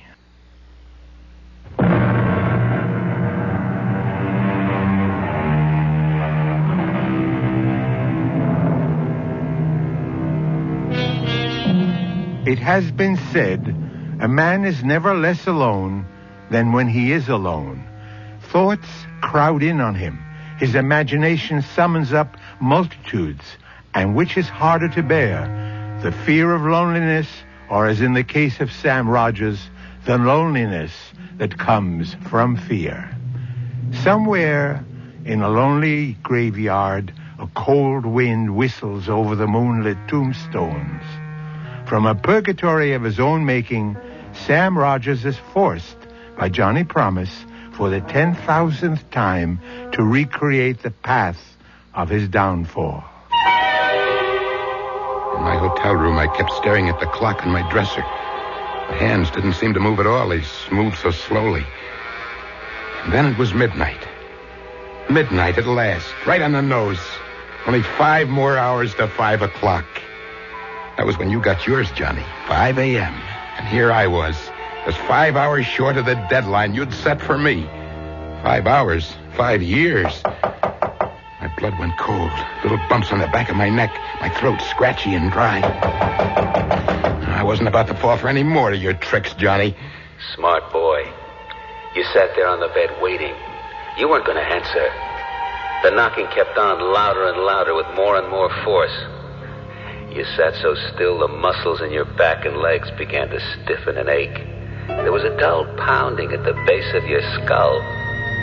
Finally, you saw the sheet of paper come sliding under the door. 4 words written in red with what seemed to be lipstick. It's me, Linda. Open. Carefully, quietly, I got off the bed, went to the door, and I whispered, "Who is it?" It's me. Open the door. Did you forget? The hamburgers and the coffee? Get in, quick. Are you all right? Fine. Here's your coffee. Light, the way you like it. And no sugar? No sugar. The rare hamburger is yours. In less than 5 hours, Linda, we're going to leave this town for good. I never want to see it again. We'll start all over again, fresh. Maybe Alaska or Mexico. Whatever you say, Sam. We talked of our plans for the future, where we might go, what we'd do, the family we'd raise, pushing all other thoughts right out of our heads. It was exciting and beautiful. I looked at the clock again. Where had the time gone? It was 5:15. I said to Linda, "You've got to leave." Why? When I walk out that door, I want to do it alone. You understand why? Of course I understand. I'll meet you in about an hour at your place. Good night, Sam.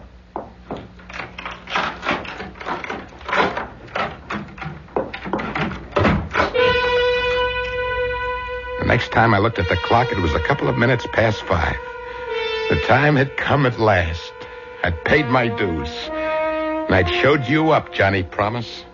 For the first time, your word wasn't worth so much as 1 bent nickel. Mustn't take any chances. Not at this late date. 110% foolproof. Safe. Give myself every possible break. The benefit of every doubt. No chances. Give myself, half-hour cushion? Wait till 5:30 at least. Then beat it out of here. Fast and forever. And you hung on. Those last few minutes were the longest in your life, weren't they? Finally, that big hand on the clock dropped down to the 6. It was 5:30. A half hour past the deadline I'd set for you. So you took a deep breath and you screamed. You lost, Johnny. You lost. Sammy outsmarted you. So rot away in your grave, bit by bit, piece by piece. Because I'm alive, Johnny. And I'm going to stay alive. But you, my friend, are dead. As dead as yesterday. 5:40. 20 minutes to 6. I turned the keys. First in one lock, then the other. I flung open the door. I ran down the hallway. Rang for the elevator. When I got to my floor, the door opened. I took one last look behind me and got into the elevator car. But then you thought, the elevator man. Can I trust him? Was he dependable? Could he possibly? No, that's all over and done with. I don't have to be afraid of anybody. Not anymore. You'd had your bad dream. You were finished with waking up in the middle of the night in a cold sweat. The nightmare was over. The only thing that was real was that you were alive and breathing. What happened when the car reached the lobby floor? I rushed past the front desk out into the street. There was a chill, penetrating drizzle. It was still dark. The promise of a new day was doing its best to break through in the east. For the first time in I don't know how long, I felt able to slow down. I started walking in the direction of Linda's place. Slow, with a sure, firm step. The streets were deserted. It figures. A Sunday morning, 5:45. Wonderful feeling, wasn't it? Like the whole city belonged to you and you alone. That's right. The buildings took on a look of friendliness, like I'd never seen them before. The traffic lights were changing from red to green, then back from green to red, but there was no traffic. Like a ghost city, abandoned. And my own footsteps echoed behind me as I walked. Was it my imagination? I thought I heard 2 pair of footsteps following mine. But you didn't have the guts to turn around and look back. For a minute, you thought maybe they were your own footsteps echoing down those narrow streets. I stopped. They stopped. I started to walk. They started. I got to a corner and quickly turned into the other street. Out of the corner of my eye, I saw 2 men. It wasn't light enough to make out their faces. They weren't saying a word. They just seemed to have their minds on one thing, to keep me in their sight, no matter where I went. My heart stopped. There they were, less than 50 feet behind me. Following. Sickening thought came to me. Terrifying. Tell me about it. It's possible, I thought. Anything is possible.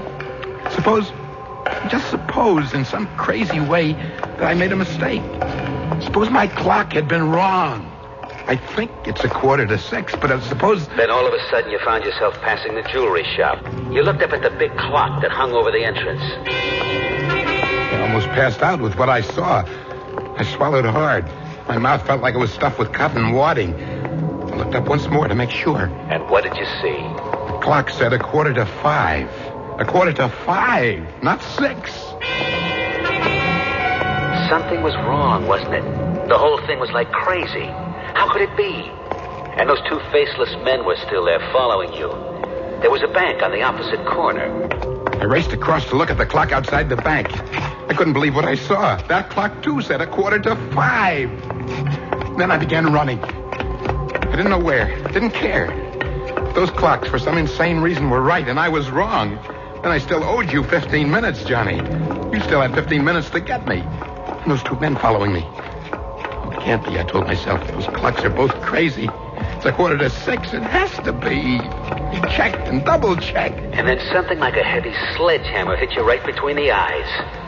Sammy, you stupid, ignorant dummy, you said to yourself. How could you be so blind? How could you have missed it?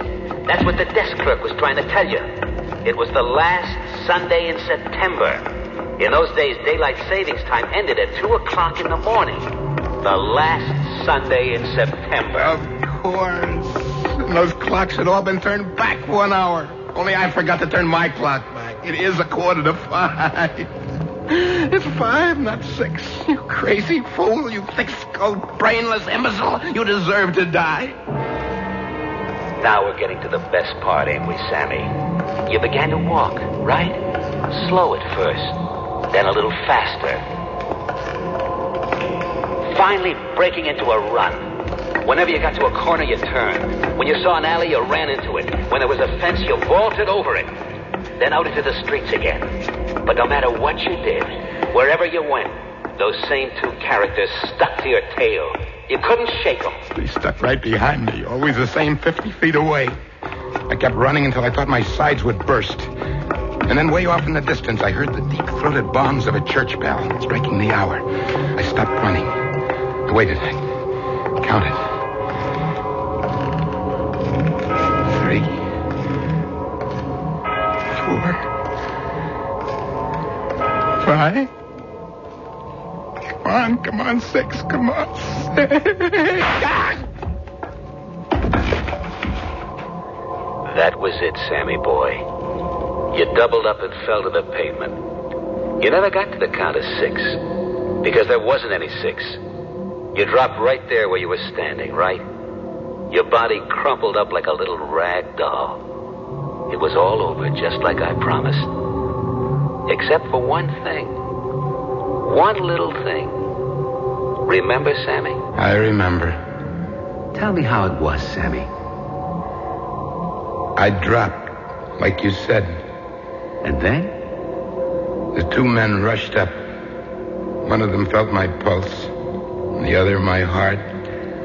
And there was no pulse. There was no heartbeat. I was dead. Go on, Sam. One of the men got up from where he'd been kneeling over my body, turned slowly to the other fella, and said, He's dead, all right. There's not a mark on him. That big newspaper delivery truck passed by. Backfired. Just backfired. And this guy drops dead. Yeah, I guess we better call the police. So Johnny kept his word after all, didn't he? And even today, from where he is now, he keeps assuring the rest of his companions. It's like it's my code of honor. Once I give my word, I never break it. That's why they still call me Johnny Promise. Right, Sammy? Right, Johnny. Oh, and, Sammy. Yeah? Tomorrow, I want you to tell me the whole story all over again. From the very beginning. Right? Right.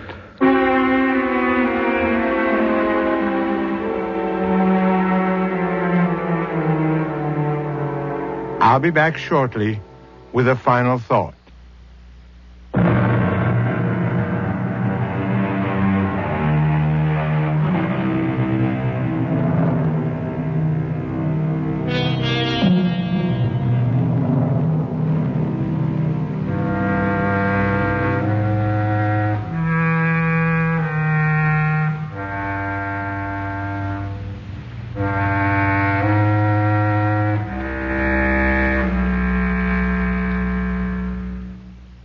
You may recall that Johnny had promised he was going to give Sammy the best of care, everlasting, perpetual care, which is exactly what happened.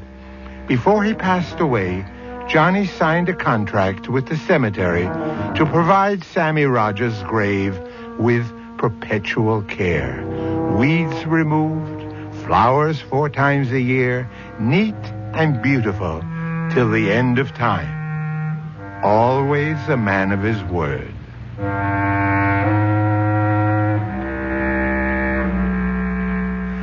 Our cast included Joseph Julian, Michael Tolan, June Gable, and Guy Rep. Associate Director, Marlon Swing. This is Hyman Brown, Producer-Director, inviting you to return to our Mystery Theater for another adventure in the macabre. Until next time, then, pleasant dreams.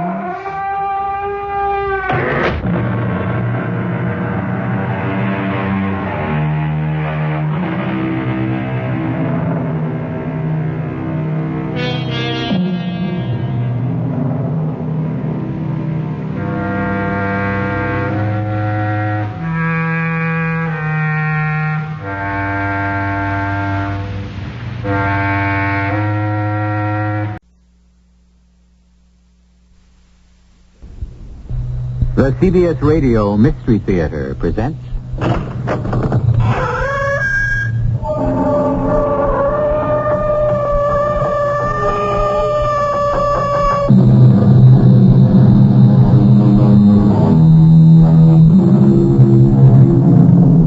Come in. Welcome.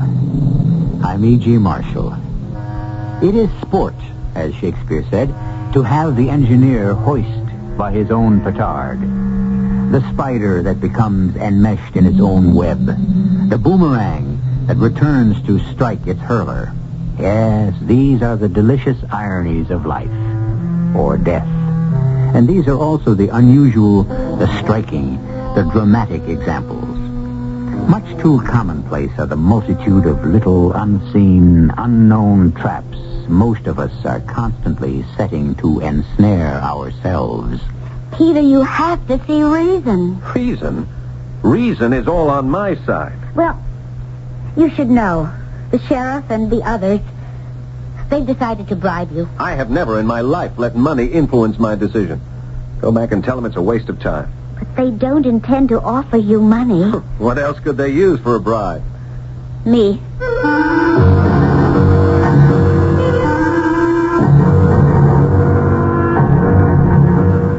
Our mystery drama, The Elixir of Death, was written especially for the Mystery Theater by Sam Dan and stars Paul Hecht. It is sponsored in part by Buick Motor Division and Anheuser-Busch Incorporated, Brewers of Budweiser. I'll be back shortly with Act One.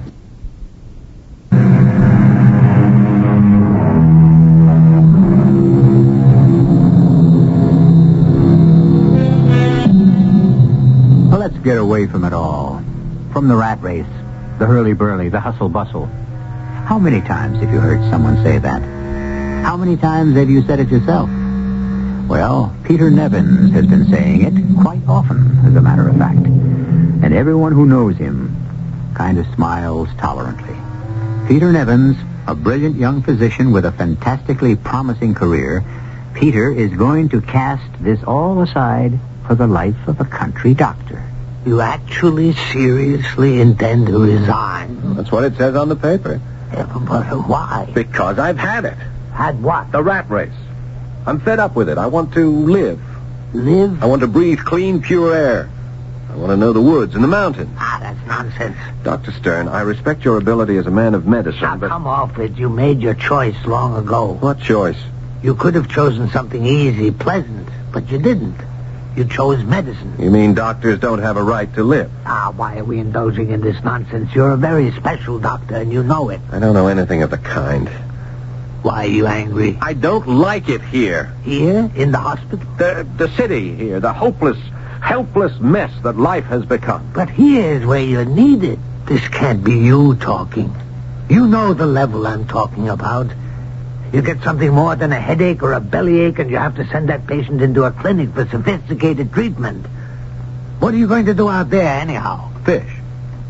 Take pictures. Write poetry. Why didn't you say so in the first place? Nobody ever listens to me.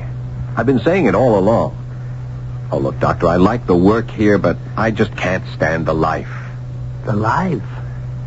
I think you should see George Harris. I don't need a psychiatrist. Everybody needs a psychiatrist. Take the word city itself. The Greeks have a word for it, polis. We live in a metropolis, which means the mother city. The word police, it literally means the force of the city, you see? No. Politics, the affairs of the city. What does all this nonsense have to do with medicine? Everything. Because this is what life here is all about. Here we express our lives in rituals. We live by artificial rules. Oh, aren't all rules artificial? People who live close to the soil, to nature, to the elements find greater and more genuine rewards in life. Oh, you think so? Dr. Stern, my mind is made up. Well, come to dinner tonight. It's probably the last decent meal you'll ever have. That's exactly what I mean. This chauvinism of yours, this belief that once you leave the city behind you, all you encounter is barbarism. Where exactly is this place where you intend to vegetate for the rest of your life? It is high in the mountains. It's 50 miles from anything that could be called a town. I give you 6 months.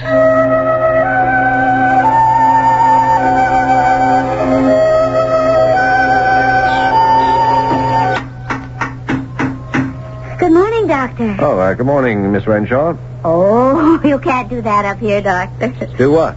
Call people by their last name. Well, I don't know your first name. It's Carolyn. Oh, mine's Peter. Oh, no, we have to call you Doctor. Why? Oh, I suppose it's one of the rules. That's funny. I just had a talk with a man before I left, and I contended that there was less artificiality and fewer rules in the country. That's not true. We have more rules here than anywhere else. Oh, I can't believe that. Oh, you'll find out. How'd you like my sign? Very neat. Peter Curtis Nevins, M.D. You know, that's what I always dreamed of doing. Personally hanging up my shingle. Oh, I'm sure you must have done that before. I had an office in a building made of glass and granite. My sign was inserted into place for me. You'll be the first doctor this village has ever had. You see? Already I own the distinction. I'd like to ask you a question. Go ahead. Whatever made you decide to leave a wonderful job in the big city and come here to this godforsaken place? I'm afraid I don't understand. Well, it just doesn't make sense. What doesn't make any sense? Well, the tendency is for most folks around here to move out. But you're the first within recent memory to move in. You mean people actually leave here? Oh, every chance they get. Would you leave too? I can't very well. Not anymore. Oh, I'm afraid I don't understand. It's 8 o'clock. I'll be late for classes. Oh, that's right. I remember now. You're a school teacher. Doctor, I am the school teacher.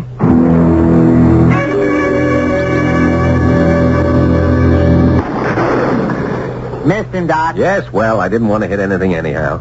To me, this is just an excuse for a walk through the woods. How do you like it up here so far? Oh, it's fine. Just fine.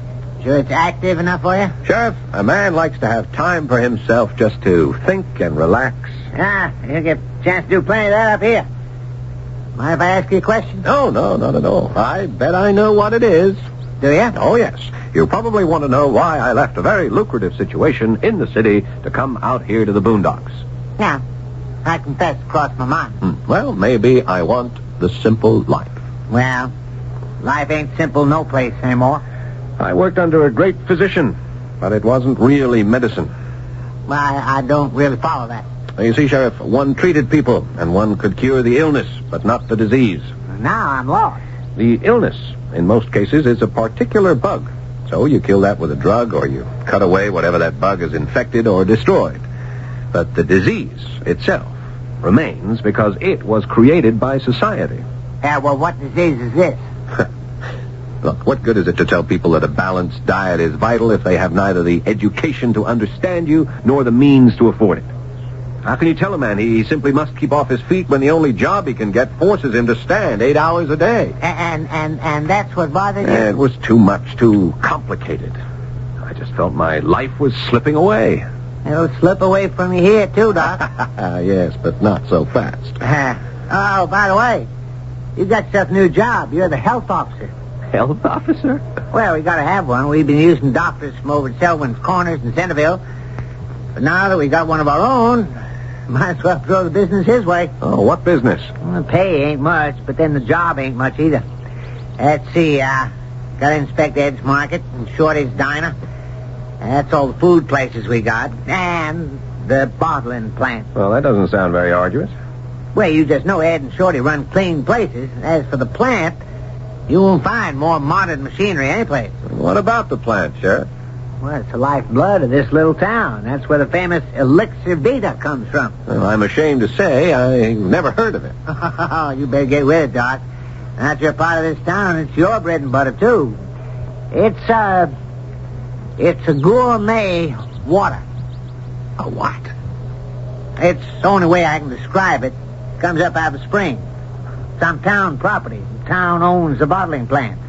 And since you're a taxpayer here now, you got a piece of it, too. Oh, and it's one of these spring waters that's sold for people to drink, huh? Only if you're rich. Oh.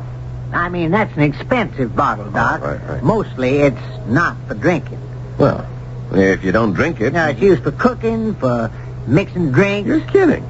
Well, between you and me, it's a snob thing. Then you got these great gourmet cooks, and you say to them you can ruin all them expensive items in that recipe with ordinary tap water. And this bottling plant sustains the economy of the village, huh? This plant nourishes every one of us, Doc. Huh.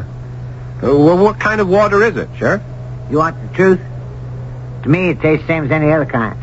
I'd like to try it.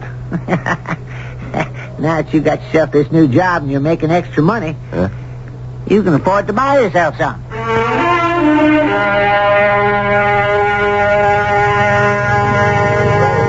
May I propose a toast? Oh, of course. To a successful and happy practice in our fair little village. Well, I'll drink to that. Why did you order Elixir Vita? Well, it cost as much as a cocktail. I had to try it. What do you think? Well, it's rather pleasant. Do you like it? Well, it doesn't taste like anything at all to me. Tell me, are you glad you came here? Oh, yes. Yes, I feel completely at home now. You're not bored? Bored? Huh. The kind of sunsets you have up here, the lakes, the woods, the air. Well, that'll last a while. You happened to mention that people leave here. Why? Well, after a while, I suppose the sunsets just aren't enough. You said you would leave, too. I would, if I could. Well, if that's how you feel. I should have left 10 years ago. Why didn't you? My mother wasn't well. Oh, but that could have been an excuse. I probably didn't have the courage. Now it's too late. Oh, it's never too late to do what you want. I wanted to be free, to be my own man, so I walked out. I came here. You think you can be your own man here? Absolutely. I hope so. What's to stop me? I don't know. But all places are the same. Oh, don't say that. You don't know how different this place is. Different from what? The big city. On the surface, Doctor. Only on the surface.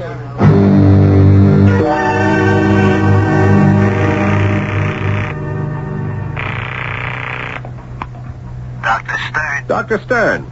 Peter, when are you ending the foolishness and coming back to work? Never. Doctor, did you get the water sample I sent you? Yes, Peter. What is it? Well, I can't tell you right now. Listen, did you isolate a certain substance? Has a kind of alkaline trace? Yes. And I don't know what it is. You don't, huh? No. I've called in Stecker and Connolly. And they also say it's something brand new to them. It defies analysis. Yeah, I couldn't break it down myself, which is why I sent it to you. Of what is this a sample? Oh, it's just some water. What are you looking for? I am not even sure. Stecker says it looks vaguely like a substance that has found to be lethal when consumed by people who have certain protein allergies. How's that? But she's not sure, and it's just a wild guess on her part. Yeah. But the substance you found in the sample I sent you, you can't identify that at all? No. Nobody can remember coming across it before. Listen, Peter, come back. Yeah. Thank you, Dr. Stern.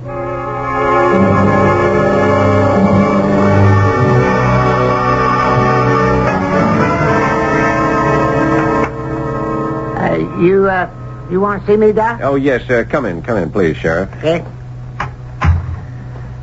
Sheriff, as health officer of this village, I am health officer, am I not? Oh, yes, Doctor. That was made official last week by the Board of Selectmen. Yeah. Well, I may be compelled to make an official decision. You mean you found something out of line? I may have. The bottling plant, I'm talking about Elixir Vita. Oh, no. No, you can't be. Yes, Sheriff. We may have to close it down.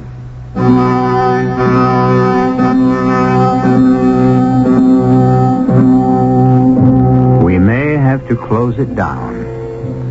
A simple statement, and yet it can mean financial ruin and economic doom for an entire town. At this point, all we know is that Dr. Peter Nevins has fled to the country in order to find the simple life.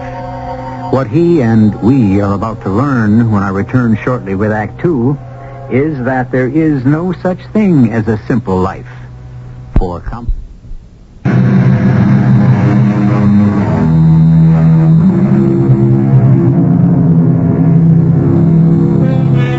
Elixir Vita, the elixir, the essence of life.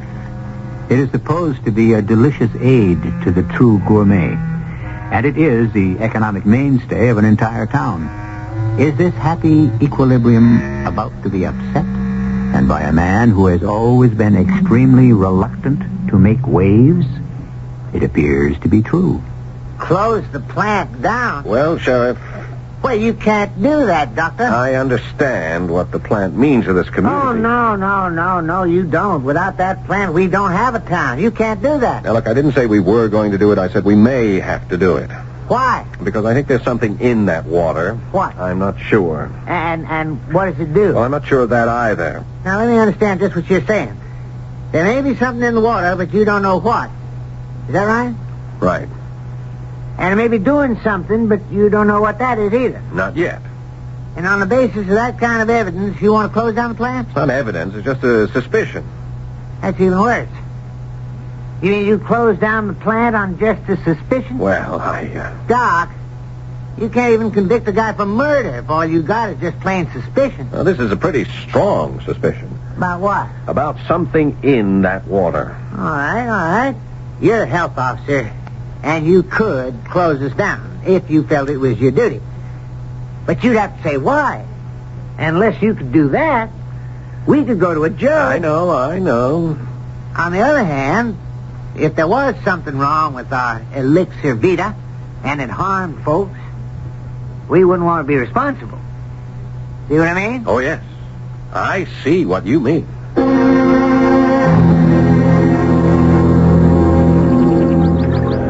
When do the fish bite? Well, these are mountain country fish, you know. They're supposed to be highly individualistic. Well, at any rate, it's a beautiful day. Beautiful lake. Beautiful girl. When are you going to toss it all over and go back to the city? Never?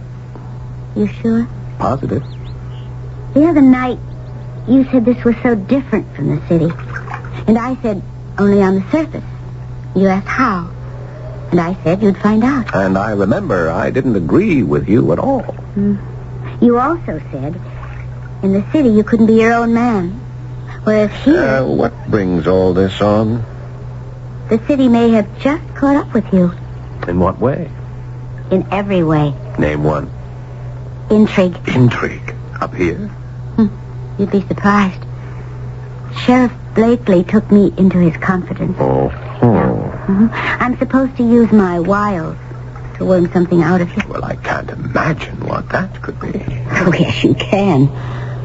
I'm supposed to find out just what it is you know, or think you know, about the Elixir Vita. Aha. And how far will you go to discover the secret? Oh, Peter, I don't know. This thing has acquired a life of its own. We'll just have to see how it develops. I feel like an enemy general in a movie about to be done in by a beautiful spy. You see, there is intrigue in this town. And once you dig down deep enough beneath the surface, you may never have left the big city at all.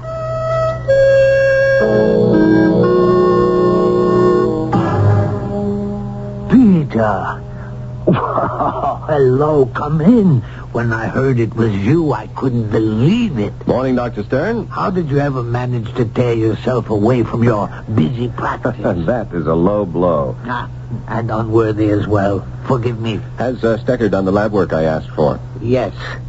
And you must allow me this one little I told you so. Oh, what's that? I told you that if ever you needed anything the least bit sophisticated, you'd have to come running back to civilization. A tiny correction. I'd have to come running back here because civilization is where I am now. I figured it out, Peter. You figured what out? The whole thing. Do you know the answer to what you're doing? You're afraid. Oh, what am I afraid of? Medicine. I love medicine. Maybe I should say the human aspect of it. But medicine is concerned with humanity. Yes. And it's also practiced by human beings. And some of those human beings had started to scare you. I don't follow this. You were a bright young man, Peter, the brightest in your class. You showed the most promise. Well, maybe you feel you haven't lived up to that promise. I never thought about it one way or another. A few years have gone by. You see other bright young men coming up. You're afraid of them. Oh, that's not true. You're afraid to compete. That's why you create this fantasy about the country, the purity of the simple life. Well, maybe I just love to fish, the way you love gourmet cooking. Yes, I'm a gourmet cook, and I'm a master bridge player, but I'm a doctor. Oh, we're having this argument again. Peter, why are you afraid? Afraid of the city? Look, I came here to say hello, to take you to lunch, and to see if Stecker has got anywhere on my lab work. We've already said hello, and you can't take me to lunch because I'm preparing it here. And about Stecker and your lab work, why don't you ask her? I do not know what this is, Peter. And you can't guess? You do not come here for guesses. What kind of water is this? Oh, it's just water from a spring. And you wish to know if you can drink this water. Well, I thought I'd analyze it myself, and when I did, I saw this substance in it that I couldn't identify. What it is, we do not know. Let us call it, X. Well, for some reason, one that I can't understand myself, I have a feeling that X is harmful. Is that true? I cannot yet be sure. X reminds me of something. It is not the same thing, but it could be similar. What's that? It could be dangerous for people who suffer from a protein deficiency. Are you sure? No. I suspect. That is all. Can you find out? I can try. Well, how long will it take? Peter, you know how long these things may take. 10 minutes, 10 days, 10 years, forever.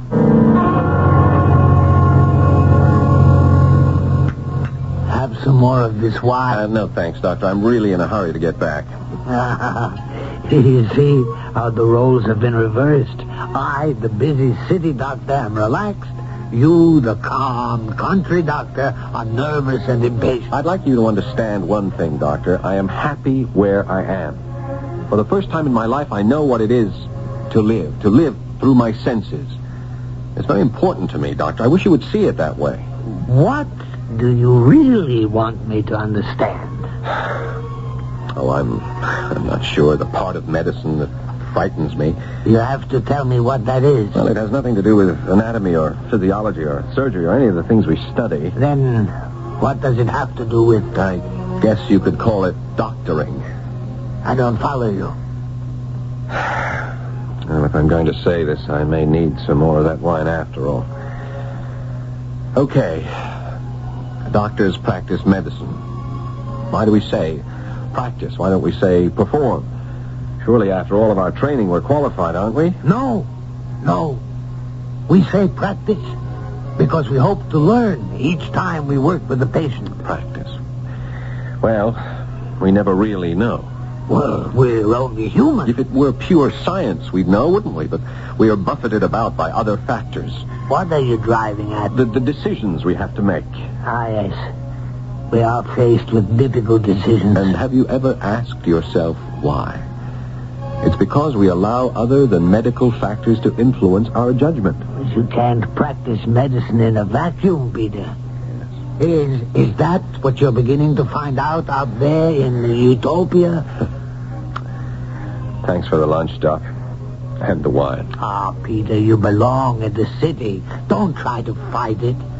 Whatever it is you've got in your system right now, get rid of it and come back home. My home is up there. I hope. What do you hope? I hope it doesn't destroy you. Well, how does it feel to be a hero? I never thought about it one way or the other. Look, why don't we step outside for a breath of fresh air? As they say, you're the doctor. Nice of you folks to give me a party. Well, everybody wanted to meet the new doctor. I don't seem to be getting much work. It's a healthy town. You can't have everything. Carolyn, why did you stay? Remember I told you it just worked out that way? Oh, yes. Well, I'm glad you did. Why? Because I think I may have fallen in love with you. Well, that should make my job easier. What job? My, Mata Hari thing. You know, most folks here don't know about that conversation you had with the sheriff about the water. Oh, you know, the Elixir Vita. But the few of us who do are scared stiff. I know. But But what? As a doctor, I feel I really have no choice. No choice? Oh, Peter, tell me what you're saying. My decision simply has to be to close down the plant. But do you realize that if you close down the plant, you destroy the entire town? I know. I've taken all the facts into consideration. But the right thing to do is to close the plant.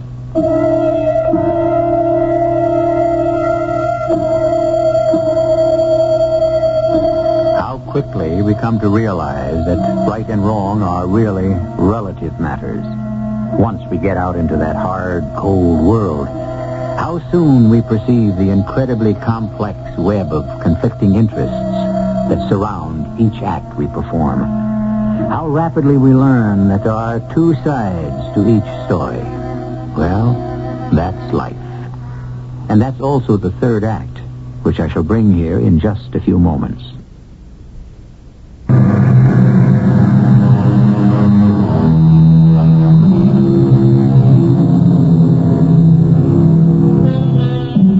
As one of the world's greatest realists once said, you can't make an omelet without breaking eggs. And we have here a Dr. Nevins who, figuratively, is going to break some eggs, simply because it's a matter of duty. The problem is, he's talking to one of the eggs right now. You're going to close down our bottling plant? Why? Because I suspect something harmful in the elixir. What? I don't know yet. But if you can't be sure, why should you close the plant? It's possible that there could be danger. And also possible that there isn't any. Yes. And so, until we find out... You order the place shut down. Look, it's entirely possible that these suspicions I have are unfounded. And then the plant can open up again. The plant can never open up again. Why not? Once it receives a clean bill of health. The damage will have been done. People will never have confidence in it again. Carolyn, I understand. No, you don't understand. This town will be wiped out. My mother and my father, they're old, and everything they own is tied up in that elixir. Well, there isn't a family in this town that... The right thing to do... Right thing to do for whom? I wish... Oh, I wish I really knew what to do. Peter, are you happy here? Yes. Do you want to stay? Of course. Well, you won't be able to if you close the plant. That should be obvious. I know. Everybody in this town will shun you as if you were a leper. Because I told the truth. And you? Me? Will you also shun me? Yes, I think so. I told you I loved you. Yes, I know. And the reason I told you, I was very sure. I just knew you felt the same way about me. Do you? Yes. And you would still side against me. Yes. But I don't want to be in love with a fanatic, a zealot. Is that how you see me? Oh, that's what you'll be. Oh, Carolyn. We've been bottling Elixir Vita for 80 years. There's never been any kind of suspicion about it whatsoever. But that doesn't mean to say... Peter, there's such a thing as simple justice. You're innocent till you're proven guilty. Give Elixir a chance.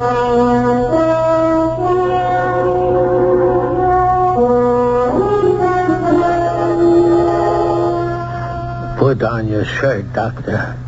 What's the verdict, Doctor? You need a doctor, you come back to the city. You mean there are no doctors in the nearby town? All right. Am I all right? Yes. Bit run down, some protein deficiency. Oh, I don't get very much sleep. You mean the country air? It's all a fake? I have nightmares. What's bothering you? I wish I knew. You leave here, you think you've discovered a Garden of Eden? It is, in many respects. I found a girl. A girl you could have found anywhere. I have found a lovely, peaceful community. Friendly, happy people. And nature. Nature is gone from your life in the city. A Garden of Eden. But in every Garden of Eden, there has to be a snake. What's yours? Who says there's a snake? What else has been keeping you awake nights? Come home, Peter. You keep asking me to come home, and I keep telling you that I just can't. Well, you talk as if it's something terrible. It is. Look, I was born here, in the southeast section. You know what that used to be. It used to be one of the worst slums in America. That's where I come from. So do I. Yes. Doctor, I never told you this before, but my father just disappeared one day. My mother was killed in an accident, and one night there was a fire, and I couldn't get out of that hole they called a room. The ceiling fell down. It would have killed me, except I was under the bed, and for hours I lay there suffocating and choking. How I fought to breathe. It was quite by accident that the firemen found me. Nobody thought I would live. But you did. Yes, and I never forgot it. I can't forget it. Well, do you want to keep savoring? I wanted to make something of myself so I could leave the city, this terrible city, the killer city, and I did. I found a place where I can breathe. So, what's your problem? I don't know. I'm not sure.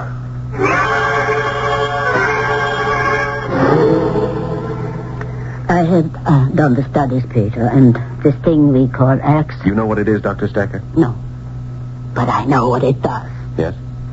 It can be harmful to people who suffer from protein deficiency. How harmful? That would depend on the individual. You know that, Peter. Yeah.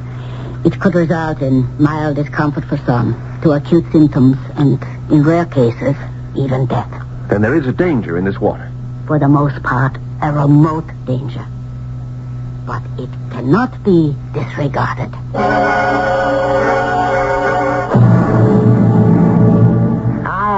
I still don't follow you, Doctor. For certain people, Sheriff, this water could be dangerous, even lethal. Well, how come there's never been any complaint? We have experimental data to prove there may be a danger in the elixir for people who have a protein deficiency. That's the first I ever heard. I'll just have to close the plant. Now, Peter, you got to understand. All right, Sheriff. There is a way out. It's a compromise. The town will take whatever it can get. Good. Now, on each label, we'll print the warning. Dangerous for people with protein. No. We can't take that. Why not? It'll kill us. You put something like that on the label, and who's going to buy it? Now, why can't we wait till we're sure? Now, just take a few days, Peter, and think about it. Think about it.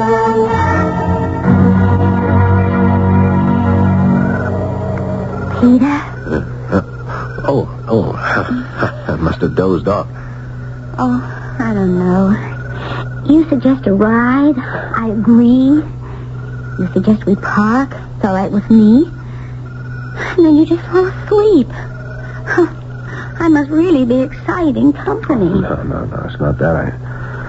I'm just a little bit out of sorts, I guess. You know, that must have been a harrowing experience. What was? Fire. Fire? When you were a boy. How did you know about that? You talk in your sleep. I wouldn't make that admission in public. After all, I'm not supposed to find that out till after we're married. You called for help. You couldn't breathe. You were terrified. Yes.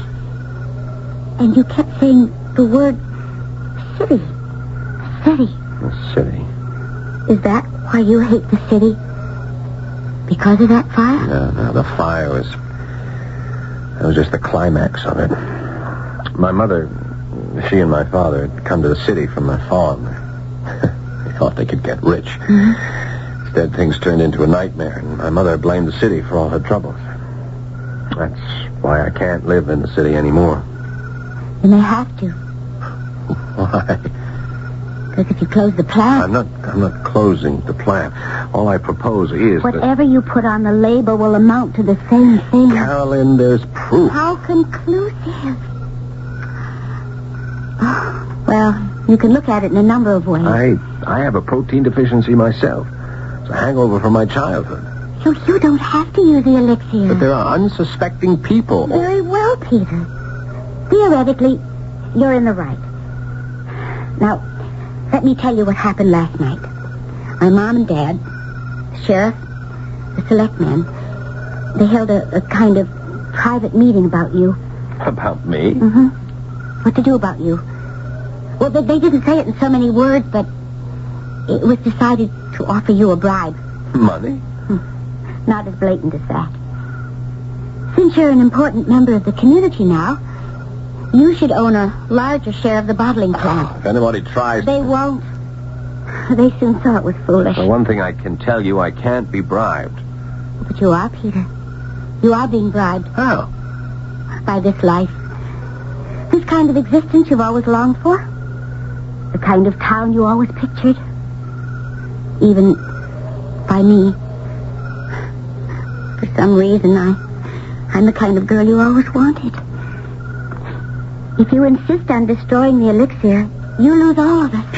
That's the bribe, Peter. Yes, that's the bribe. And you have to decide whether or not you'll take it. Will you come back to the city with me, Carolyn? Could you go back to the city, Peter? I think more time is needed to form a definite conclusion. After all, there's no proof it ever killed anybody.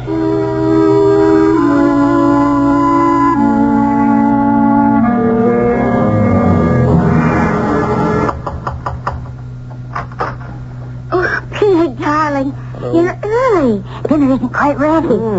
That divine aroma. Carolyn, I didn't know you could cook like this. Hello, Peter. Ah, Dr. Stern. I can't. Dr. Stern decided to come up early for the wedding, and he insisted on preparing dinner. Oh, he's a genius. I always really wanted to be a chef. Peter, you're not looking well. I'll stay a couple of days and see that you eat properly. I don't know when I've ever enjoyed such a splendid dinner. We'll have to invite the doctor often, Peter. And when I can't come, I'll give you some of my recipes. Will you gentlemen excuse me? I'll bring in the coffee. So, are you happy? I'll settle. Dr. Stern, have you ever been bribed? I've never accepted money that... No. I don't mean by money. Well, yes.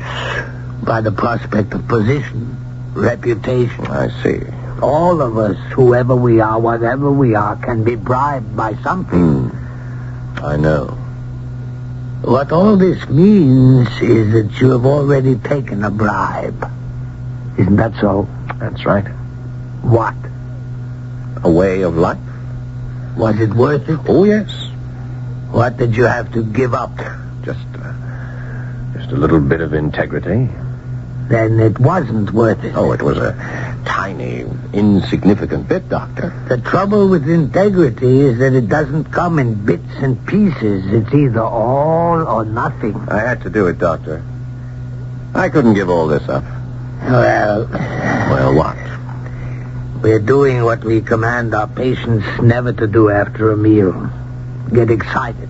You know, Dr. Stern, tonight's dinner was the most delicious meal you ever cooked.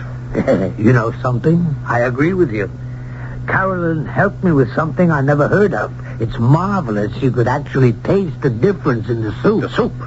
The soup was never better. It's something you people bottle up here. What? What are you talking about? It's that water, what do you call it? The Elixir Vita. Doctor, you mean you prepared the dinner with Elixir Vita? I always considered myself a gourmet, and here I'd never even heard of. But you should know all about it. You've been having it every time Carolyn made dinner for you. I imagine back home, I buy the most expensive ingredients, and then I use ordinary water. It just doesn't make sense. Carolyn! Peter, is something the matter? What is it, darling? All the time I've been having dinner here at your house. Have you been cooking with Elixir Vita? Of course. You mean I've been ingesting that stuff? Ingesting? Well, that's kind of a strange word to use with Elixir Vita. Now just tell me the truth. Every meal you've had since you've come to this village, wherever you've eaten it, contains Elixir Vita. What? Well, we all use it. That's why the food tastes so good. No wonder I'm starting to feel like this. Peter, are you all right? Dr. Stern? No. He looks a little bit tired, run down, but I think he's all right. No, Doctor. If you examined me, you'd see that I am on my way to severe illness. Maybe death. What are you saying? But I'm fortunate. I can save myself. I know. But the others... How many others will suffer and never know why? Until one day... One day... I'm sorry, Carolyn. I am very sorry, but as the health officer and as a doctor, I really have no choice. And if that means the sky will fall, well, let it.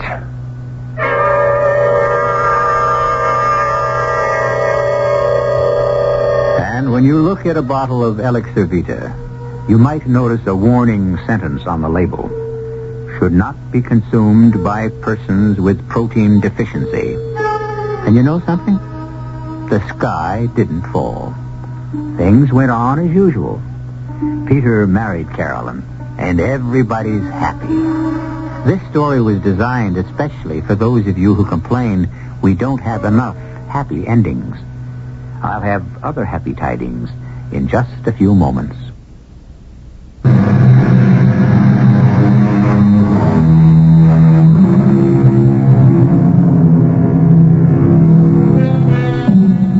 It's all relative, the physical and even the mental.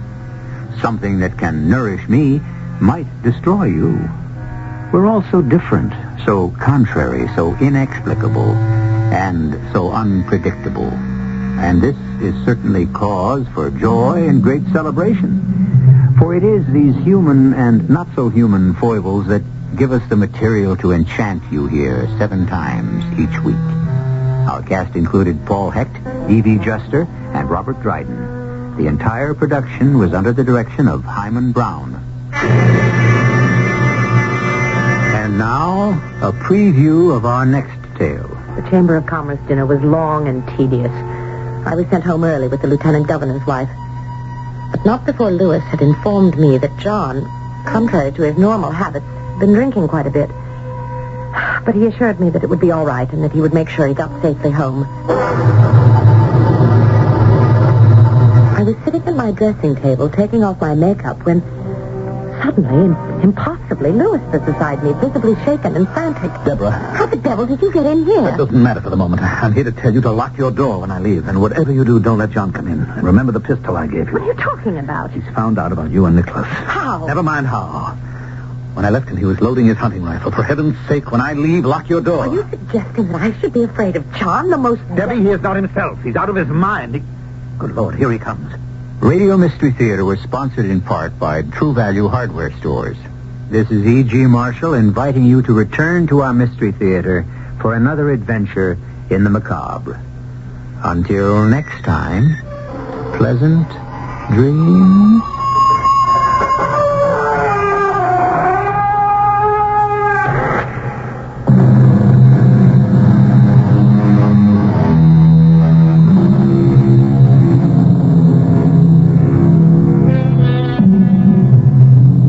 This is House A.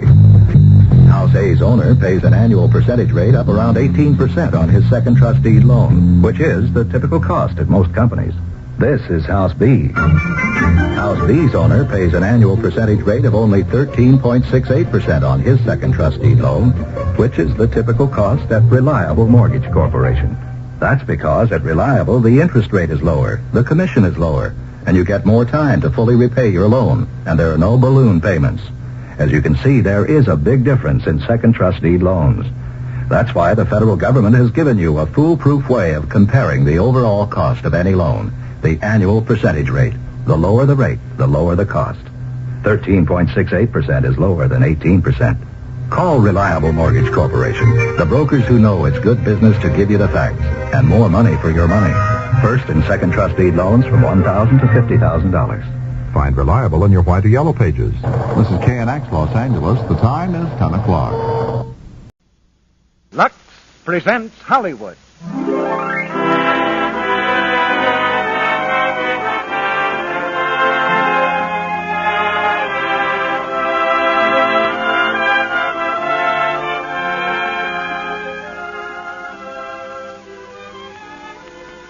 The Lux Radio Theater brings you Spencer Tracy and Ingrid Bergman in A Man's Castle. Ladies and gentlemen, your producer, Mr. Cecil B. DeMille.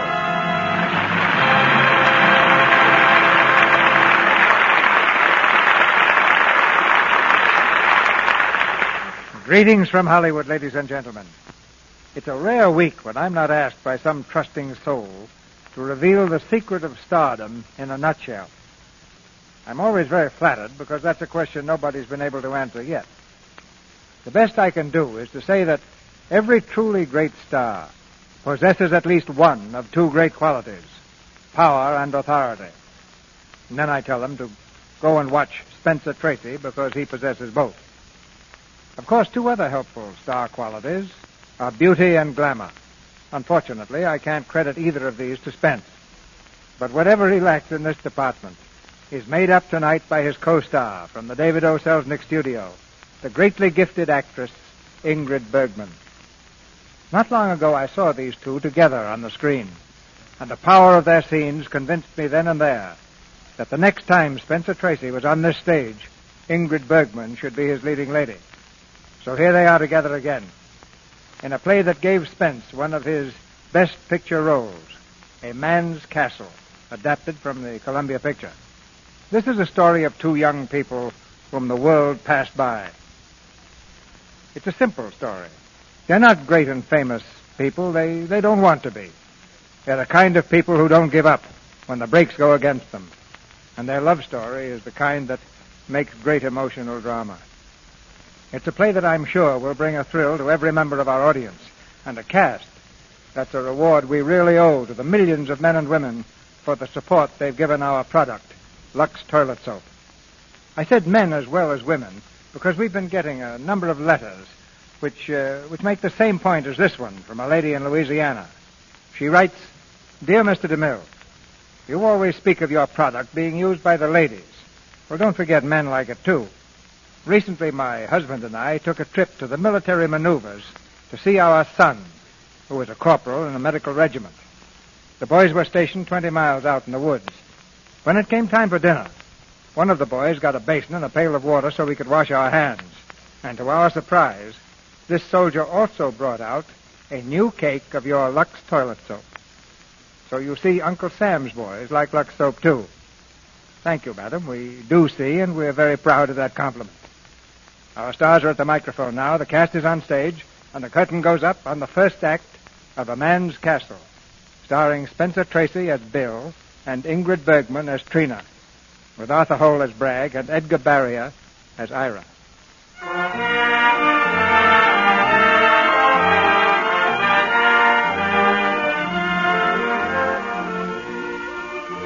It's a few years ago, June 1933 to be exact. Prosperity is just around the corner. On a park bench in New York City is a young man, a sartorial sensation, in evening clothes, complete with tails, Inverness cape, opera hat, and cane. With grand nonchalance, this modern Beau Brummel is tossing popcorn to the pigeons. He steals an occasional glance at the other end of the bench toward a girl who sits there shabbily dressed but defiantly neat.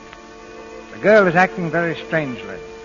As she watches the pigeons eating the popcorn, there's a desperate, almost hysterical look in her eye. The man in evening clothes studies her for a while, then speaks quietly. What's the matter? Come on, spill it. I've been watching you talk to yourself ever since you sat down. You look like you were rehearsing something. What is it?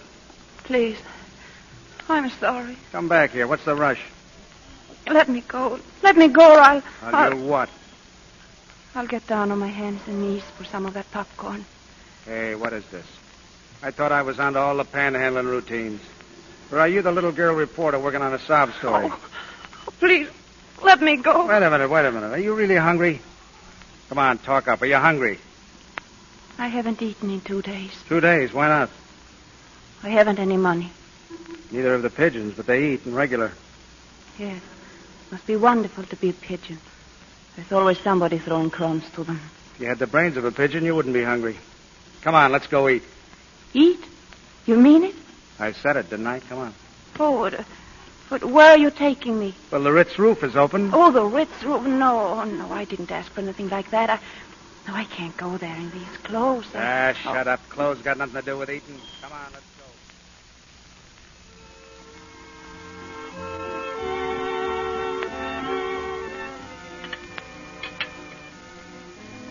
You want anything else? Oh, no, thanks. No, this is plenty. Yeah. You know, for a pint size like you can certainly put it away, all right. You're hungry, all right. But if you think I fell for your line of hooey, you're crazy. Nobody ever has to starve in a town like this. Why not? Because you don't. There's food all over the joint. Oh, yes, but you have to get near it to eat it. Were you ever out of work for all year? Sure. I've been out of work all my life. The unemployment problem never bothered me any. Yes, that's all right for you, because you're rich. Or you wear your tails and your top hat and eat steaks of foot thick. You got what it takes. Sure, I got what it takes. I'll prove it to you. Hey, waiter. Come here. Yes, sir? Call the manager. Tell him I want to see him. Why, sir? Is there anything wrong, sir? No, everything's swell. I just want to see the manager, that's all. Yes, sir. You know, you shouldn't ever ought to skip meals. That was the best food I ever ate. Gee, I feel better now. Yeah, you look better. You know, if you filled out a little, you'd get by in a crowd at that. Oh, you can't help the way you're made. Why can't you? Oh, good evening, sir. What can I do for you? Hello, are you the manager? Yes, sir. Do you want to see me? Yeah, sit down. Why, yes, sir. Well, sir? You know, mister, there's supposed to be 12 million people in this country without work. Did you know that? Why, yes, but Yeah, and a lot of them are starving, so they tell me. Now, you take this young lady here, for instance. Up to an hour ago, she hadn't eaten for 2 days, so I brought her in here and fixed her up. She feels swell now. Says it's the best food she ever ate. Well, I'm glad to hear that. Thank you. Yeah. The only trouble is she ain't got a cent. And neither have I. Oh. What's that? Oh, You mean you can't pay for this? That's the idea, so the feed's on you, brother. Oh. Now, you know, there's a lot of ways of handling a case like this. You can call a cop and have the pair of us thrown in the can. Now, just a minute. We're sent to the island where we're fed by the state for 30 days at least. The more bums the state has to feed, the more taxes you people have to pay. This is your idea of a joke? Now, wait a minute. This is one of the joints that throws out and leftover grub in a week to feed 1,000 people. You can afford one on the house once in a while. Am I right or wrong? I'll tell you what I'll do with you.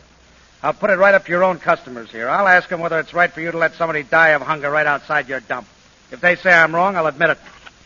Ladies and gentlemen, according to the newspapers, there's a lot of hungry people in this town. No, shut up. Go on, get out of here. Get out. Okay. The case is dismissed. Come on, Hoosits. There's nothing like a good walk after dinner. Thanks for the feed, brother. Get out. Get out.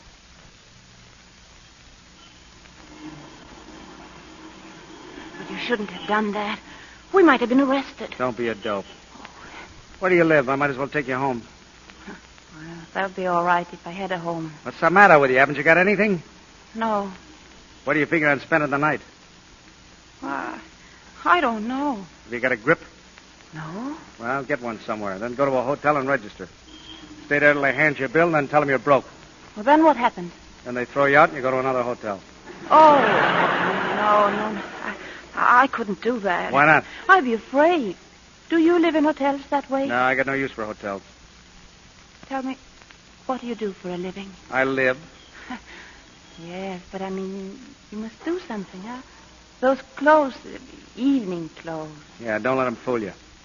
Here, look at the front of my shirt. What do you see? Why, just the front of your shirt? Yeah. Now watch. Oh!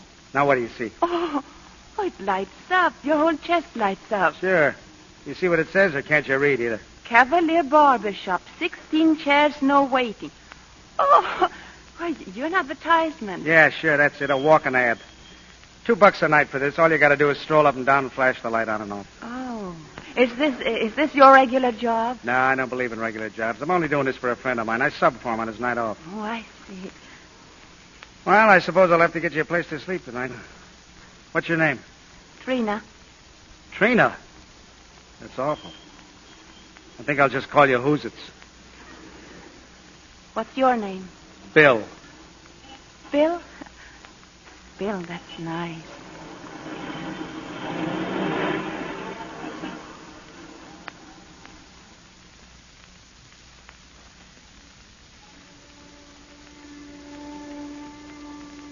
Well, here we are, Hoosits. The river on one side and the railroad tracks on the other. Is this where you live? Yeah. Bagville on the Hudson. Built right smack on the city dump. How do you like it? Oh, it's wonderful.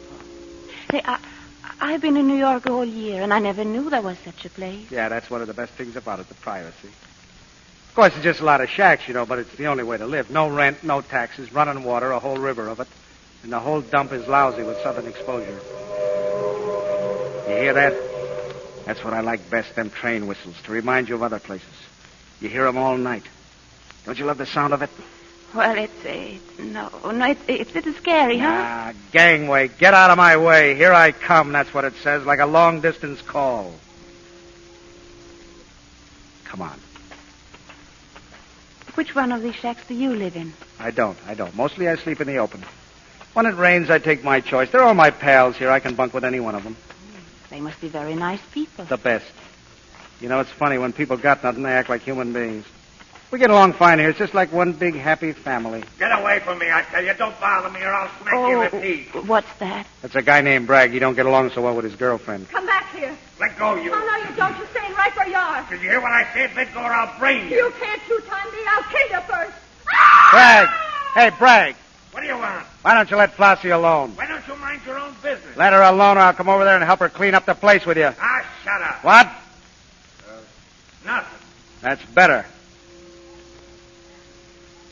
I was going to ask Flossie to put you up for the night, but maybe that ain't so hot. Right. I could sleep in the open, I guess. No, that takes training. I got it. Bear left. This shack right over here. Who lives here? Friend of mine. His name's Ira. Hello, Ira. What's the good word? And seeing the multitudes, he went up into the mountain, and his disciples came unto him, and he taught them, saying, Blessed are the poor in spirit, for theirs is the kingdom of heaven. That's the good word. Hello, William. Yeah. That looks like that Gideon Bible I swiped out of a hotel last week. Bibles can't be stolen. The good word is free. I only wish I could get you to read it, William. I did. I skimmed through it one night. There's some very good reading in it. There's one place especially, the Songs of Solomon. Great stuff. Who's its meet Ira? Ira used to be a minister. Now he's a night watchman. Not used to, William. I am a minister. If I choose to live down here, I have a reason. Yeah, sure. Anyway, this is who's its. How do you do? Very nicely, thank you. Yeah, nicely. Only she ain't got a place to sleep. I thought maybe after you checked out, you could camp here for the night. Of course. Welcome. When do you go to work? 11:30. Okay, she'll check in about 12. Oh, I thank you from the bottom of my heart. Nuts. Come on. Where are we going now? What do you care? You want to see where I sleep? Yeah, where? You see that barge over there? Huh? Right there. The reason I like to sleep on that barge is because there's no roof on it. Oh, it must be wonderful with the water rocking you. Like a cradle. Oh, look at those ships there with the sails. They look so peaceful and contented. God, they've been laying there for years, rotting away with barnacles. That's what you get when you're anchored. Well, and just the same, it's restful. Restful? Yeah, so's a graveyard. Bill. What? You're a funny guy, Bill. Yeah, why? I don't know.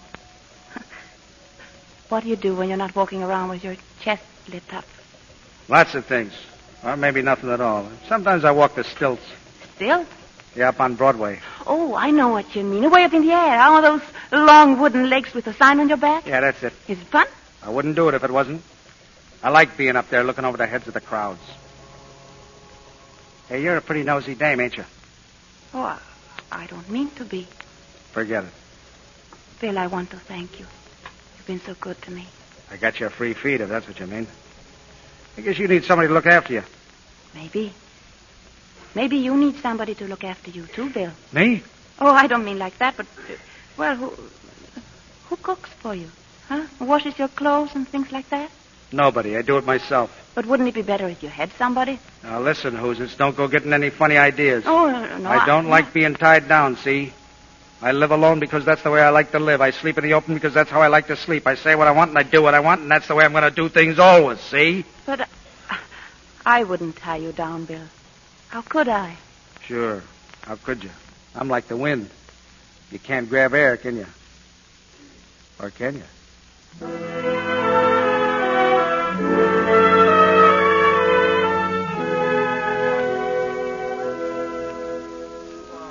Liveth and reigneth within, and the Holy Spirit, ever one God, world without end. Amen. Those whom God hath joined together, let no man put asunder. Of course, this isn't a church, but I am a minister, and the word's the same. In the eyes of God, you're now man and wife. Man and wife.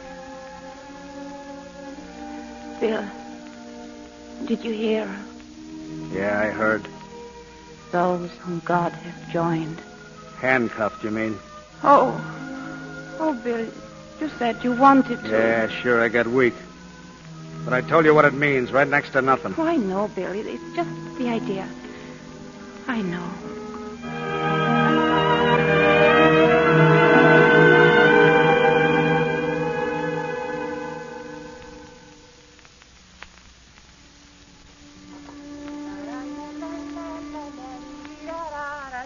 Hello, Trina. Hello, Flossie. Where'd you get all that energy from? Every time I see you, you're working. Oh, I was out of work for all year. Making up for lost time, I guess. This kind of work isn't real work. It's fun. Yeah? You're the only woman I ever knew who had 7 wash days a week. Oh, Bill's particular. Anything that goes next to his skin must be clean. I guess he's the cleanest man in the world. One of these days, maybe Bill gets me a washing machine. But that isn't so important just yet. The main thing's the stove. Bill's going to get me a real stove. For a joint like this? What's the matter with the one you got? You can only make stew on it. I could cook Bill some wonderful things if I had a real stove. He's going to get me one, too, as soon as he gets the money. Whoever heard of a bindlestiff getting money? What's a bindlestiff? A hobo. Can't stay put except maybe in jail. Bill can make all the money he wants if he wants to. He's got personality, Bill has. He's different. If he was different, would he keep you here in a dump like this? What's the matter with you, Flossie? How can you say things like that? This isn't a dump. Not to me, it isn't. It's like... Why... Oh, I can't find the word. You know them things they got in the middle of the streets? Where people can stay till traffic's safe? What do you call them, huh? Safety zones? Yes, that's it. Safety zones. That's how I feel about this place. It's like a clearing in the forest. Quiet and safe. Peaceful. Oh, that's the only thing I don't like. Those train whistles. I guess I know why you don't like them. Getting scared, aren't you? Always wondering if that man of yours will be on one of them trains someday. No. Bill's good to me. Gives me everything I want. Yeah. Except maybe a stove.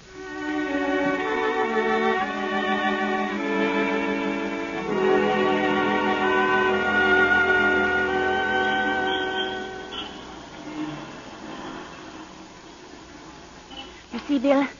Look at that one over there in the back of the window. Queen of the kitchen. The stove to be proud of. Come on, let's get out of here. I ain't no window shopper. Oh, it's beautiful, isn't it? And cheap. Only $5. Huh? $5 for a stove? Oh, $5 down, that is. And only $2 a month for only 12 months. And no interest. Yeah, no interest is right as far as I'm concerned. I don't go for nothing on the installment plan. In only a year, the store will be ours. A year? You think I'm going to hang around this town a year? Oh, it's such a beautiful, all-around kind of a store. Forget it. Go on home. Beat it. What? Aren't you coming, too? Not yet. What's for supper tonight? Stew. Stew. Go on home. All right. Bill, come down close to me. I want to whisper something. What? I love you. Goodbye, Bill. Kissing me in the street. Now, ain't that cute? Huh. Queen of the kitchen. $5 down. Queen of the... Hey, Bragg. Bragg! Hello, Bill. What you doing? Nothing. I've been looking for you. How about that $2 you owe me? What are you hounding me for? I've been working my head off trying to get dough to pay you off. Why, I'm working right now. You don't look at what kind of work? Serving a summons. You get $2 a throw, but this one's so tough there's a bonus goes with it. $10 for this one. Well, why don't you serve it and get your money? Why don't I? What do you suppose I've been trying to do for 3 days? It's for a dame in a show, a singer named Fay LaRue. You can't get to her. What do you mean you can't get to her? She's got a bodyguard. I'm the third guy that's tried this week. $10, huh? Hey, suppose I serve this summons for you. I could use $5. Will you split? I'm telling you, you can't do it. Every time she comes off the stage, she's got a bunch of gorillas around her. You can't get near her. You ever tried giving it to her while she's on the stage? Huh? You're nuts. Okay, I'm nuts. Will you split with me? Sure, but you can't get to her. Those gorillas will murder you. I'll take care of them. I got a touch of gorilla in me myself.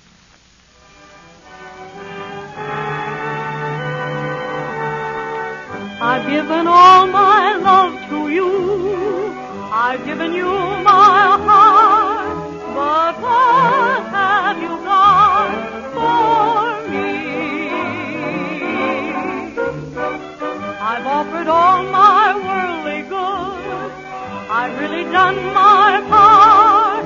Now what have you got for me? I got something for you. I got a summons. Here you are, Miss LaRue. Say, what is this? A nice, fresh summons, and you can't say I ain't got witnesses. Get off of this stage before I have you flown off. The show is swell, Miss LaRue. I'm going to thank the lawyer for getting me the tickets.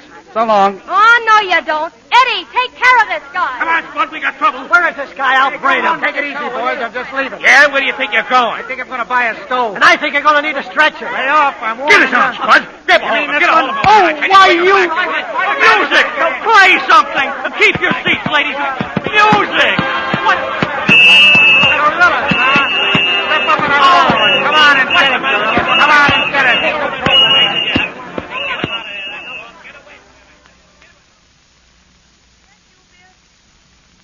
Bill, is that you?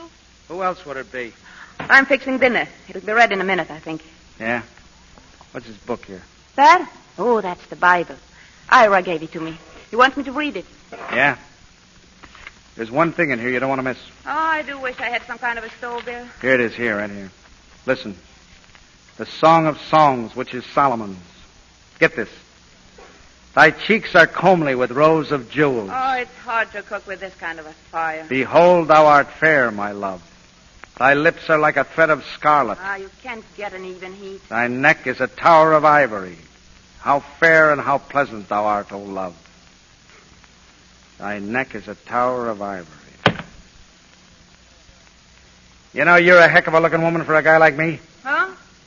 Well, I don't know if this is going to be a very good stew. Look at you, skinny, no hips. Oh, I bet you I put the potatoes in too soon. A man like me ought to have a woman who's a woman. You're nothing but bones. Yes, sir, that's just what I did.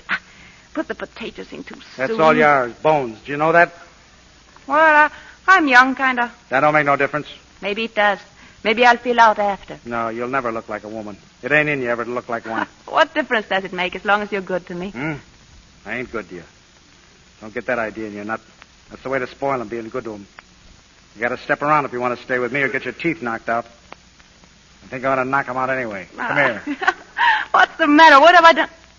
But, Bill, what's happened to your face? You're all cut. Never mind my face. Here, Oh. here, look at this. Oh, Look. but your cuts and a black eye now, Bill. Will you stop that? Will you stop? Here, look at this thing. What is it? It's a receipt. That's what it is. 5 good hard-earned bucks for the queen of the kitchen. Bill, you bought the stove. Oh, my stove. Shut up now. You got your stove, and I feel like I ought to... What? Come here. Little old who's it?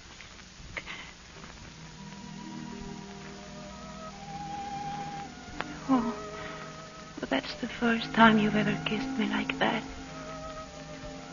Oh, Bill. I love you. I love you so much. Cut it out now. You women get some phony ideas, all right. Come on, now, get to work. If that stew's burnt, I'll pour it down your back.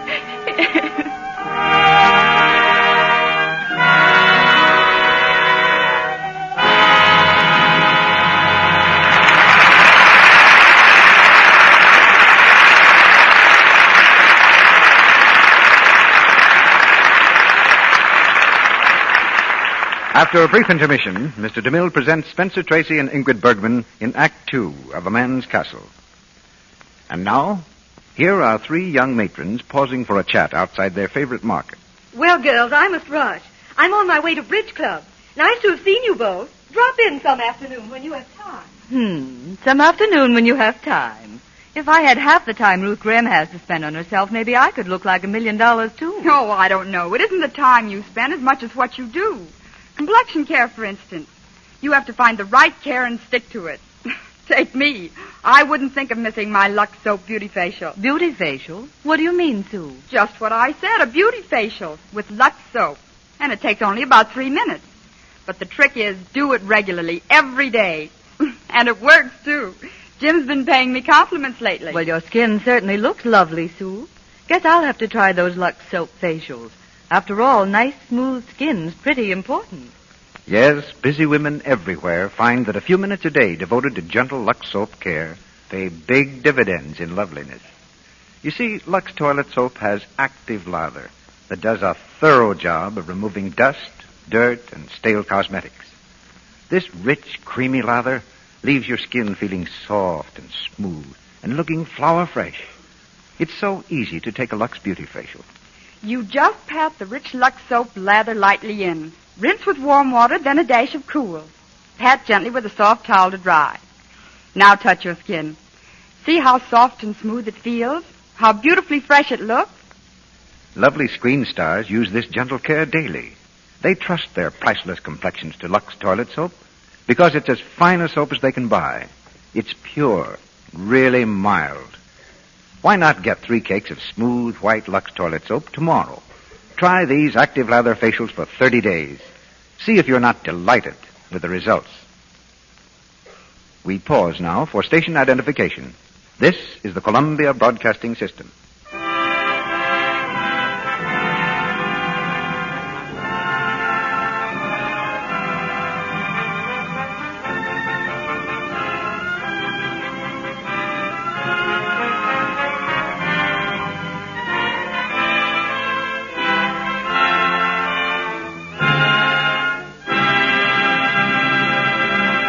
Act 2 of A Man's Castle, starring Spencer Tracy as Bill and Ingrid Bergman as Trina.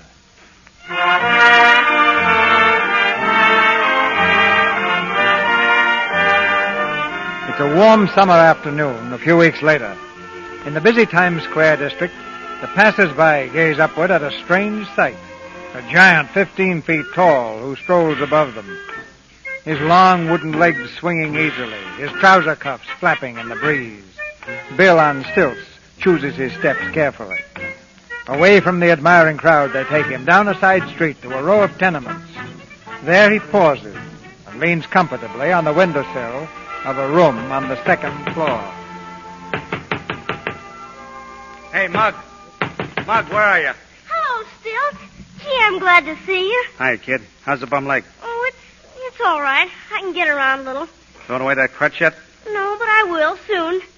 Gee, Stilt, I thought you died or something. Where you been? Where are the Yanks playing this week? Chicago. All right. You wanted Babe Ruth to autograph a baseball for you, didn't you? Yeah, but... Well, I had to put it up to him, didn't I? Did he? Did he? He sure did. Look. Here's the ball. To my pal Joey, signed Babe Ruth. Gee, Stilt. Gee. Yeah, I had to go all the way to Chicago to see the babe. Gee, Stilt, thanks. Did you hop a freight? Yeah, rode the rods all the way. Ain't got the cinders out of my hair yet. Oh, thanks. And Babe Ruth wrote this himself? In person. Is that still Joey? Look, Ma, look. The baseball Stilts promised me. With Babe Ruth's autograph. He signed it himself. Stilts went all the way to Chicago to get it. Gee, I gotta show the kids. Good afternoon, Stilts. Hi. We missed you. Have you really been west? Only west of 8th Avenue. That was just a stall for the kid. Oh, but what about the ball and the signature? That's forgery. I wrote it myself, but he won't know the difference, so it's okay. Hey, look, I'm glad you're home. I wanted to see you. Here's a few bucks. Oh, Stilts, how can I go on taking money from you when I don't even know who you are? What difference does it make? I got no use for money. You need it. It's just a case of supply and demand. Why won't you tell me your name? I never asked you yours, did I? No. I got no use for names. But I want to know. Suppose I can thank you. Cut it. If you pull any of that, I'll stay away from here. As a matter of fact, I'm going to stay away a little while anyway. I'm beginning to feel like a native around here. I'm blowing town. For good? Good or bad, who knows? Where are you going? That depends on which freight I hop. You don't like me to thank you, but I... Ah, forget it. Only get this, I've been slipping you chicken feed, see? But I might get hot in the crap game some night and clean up, and when I do, I'll send you a heavy chunk of dough some fine morning. Then you can pack up and get out of here and take that kid to the country. Maybe you can't hop freights, but anyway, you can watch him go by. That's better than nothing, man. Well, so long. So long, Stilts. God bless you.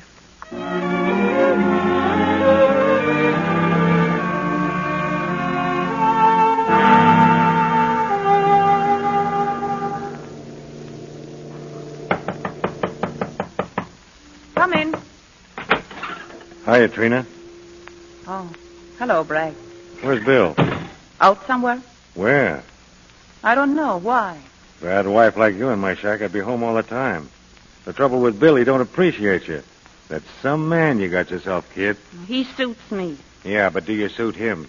You wouldn't think so from the way he's always playing you down, crabbing about how skinny you are. Well, I am skinny. No, you're not. Slim, but not skinny. I know what I'm talking about. Yeah. Sure. You're a good-looking kid. I've been watching you a long time. Ever since you come here. Oh, you better not let Bill find that out. He's got a temper, Bill has, and he's liable to break you in half. Right smack in half. Oh, no, he wouldn't. Bill's too busy. Busy with what? All I know is there's a blonde in a show on Broadway that's been on his trail lately. Blonde? A show? Yeah, he made a killing that time he served the summons on that dame. He beat up 2 of her gorillas, and she's kind of took a fancy to him. Some dames are like that. I guess he goes for her, too. How do you know? 'Cause he told me. You're a liar. Bill's no cheat. If he wanted anybody else, he'd tell me first. Well, if he ever does, you know where I'm at. You. Even if I never knew Bill, even if you were the only one left in the world, you couldn't get near me. How do you like that? Swell. Gives me something to work for. Different men work different ways. Me, I got one principle. Take your time. And you're worth it, Trina. You're swell. Get out of here, Bragg. Stay out. Sure, there's no hurry. No hurry at all.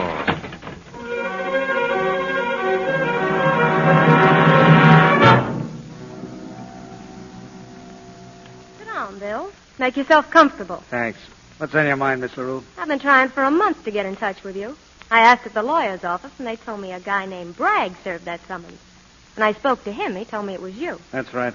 You know, when you served those papers on me, you let me in for a nice little suit.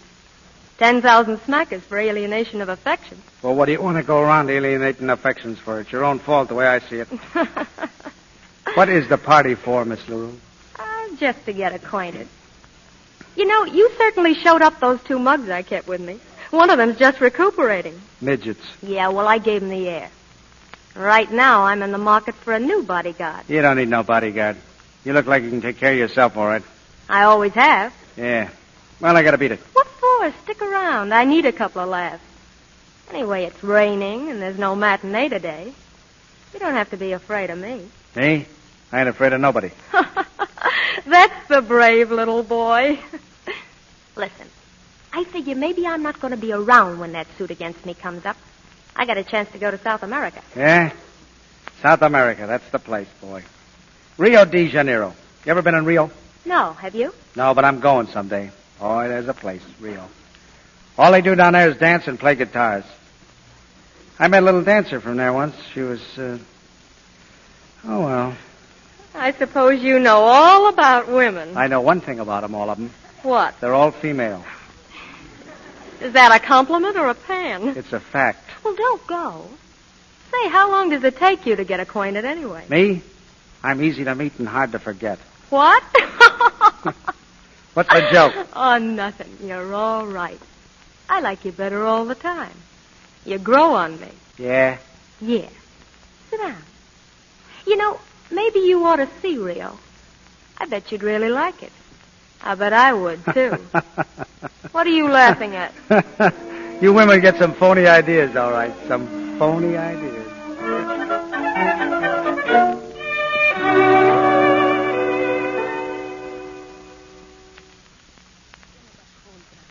I put it back on the stove to warm up. What? Your dinner. I'm warming it up. Don't bother. I had dinner. Oh. It was hot today, wasn't it? Why don't you say what's on your mind? Why don't you squawk because I come home late for dinner? Well, you have a right to come home late, Bill. Maybe I should have telephoned. How could you? We haven't got a phone. Maybe I ought to make up excuses for being late, huh? Of course not. You're your own boss. You're darn right I am. Oh, Bill, you're tired. Why don't you lie down? I don't want to lie down. I'm going out for a walk. I got to get some air. All right. See you later.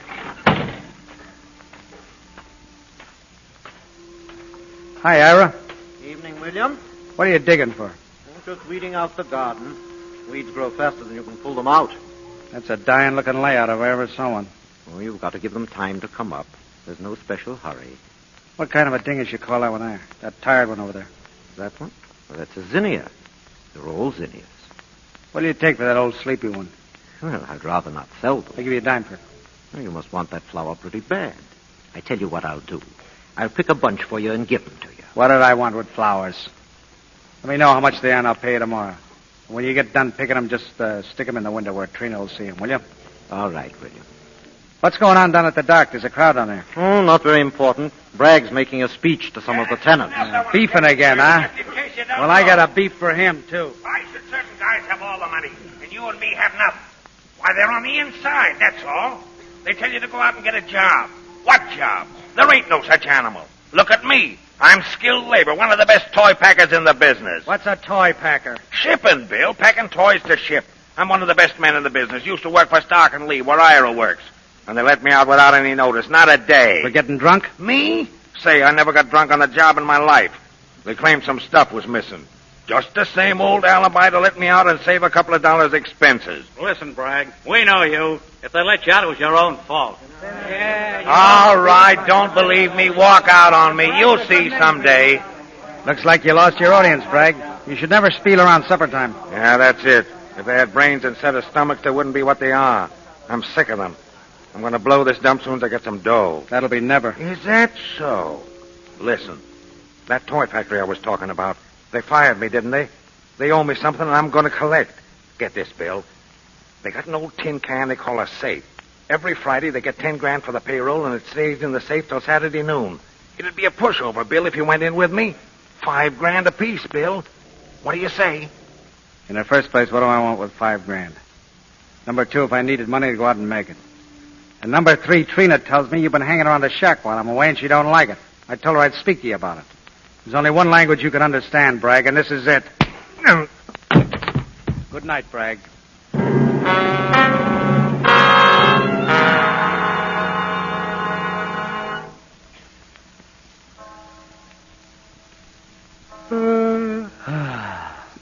What's the matter?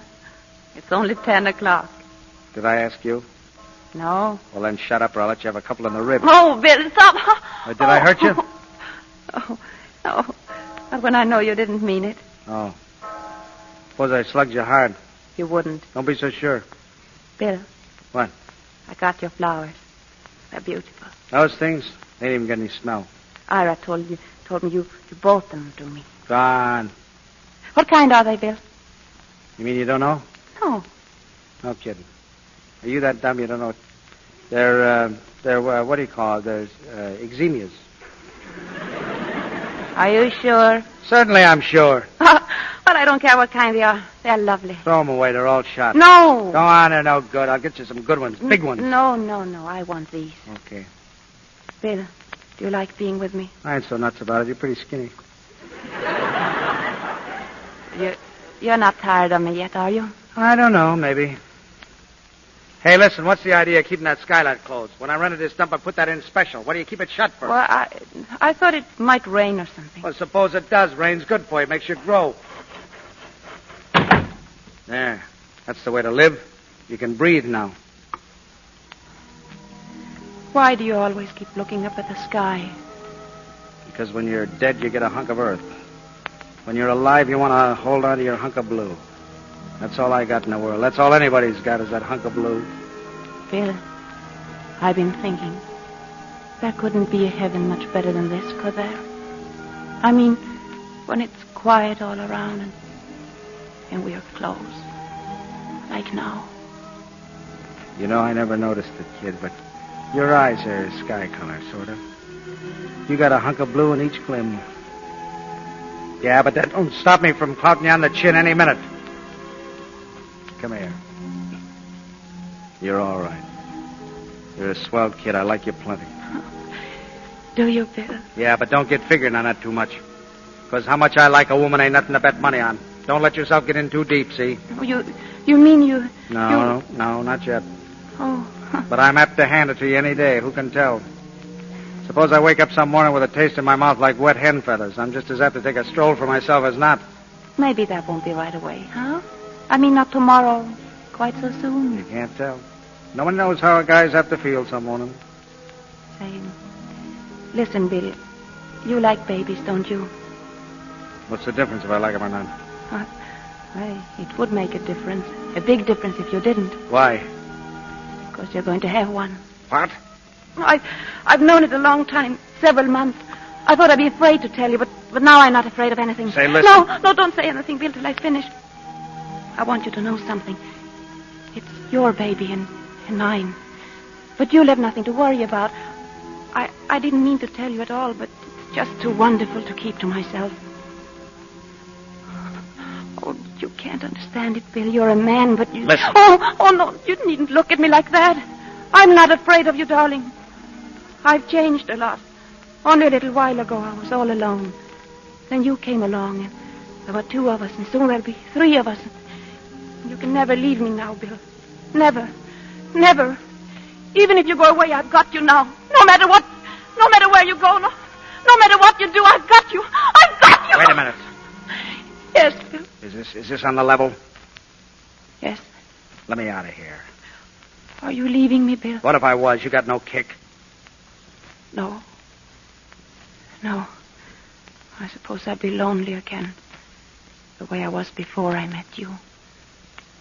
But it wouldn't be the same exactly.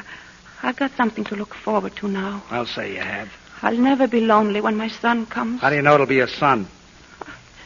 I prayed for a son. I thought you didn't believe in that sort of stuff. Sure I do. You told me you didn't. I lied. I didn't want you to get sore at me. I guess you're angry now, aren't you? Why should I be? It's your funeral. Yes. Yes, it's my funeral. I'm going to stand on my own feet now. I'm going to bring my son into the world, and I'm going to take care of him and love him always. Oh, and as far as I'm concerned... You too, always. That goes without saying, but you're a free man, Bill. As free as a bird. Remember that. I will.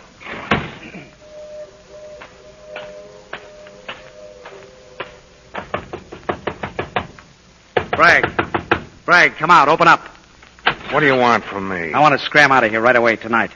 Only it so happens I can't go unless I leave some money behind, see? Enough to take care of somebody, a couple of people, for a long time. I gotta have plenty of money, see? I haven't got a dime, Bill, not a dime. No, but you know where to get it.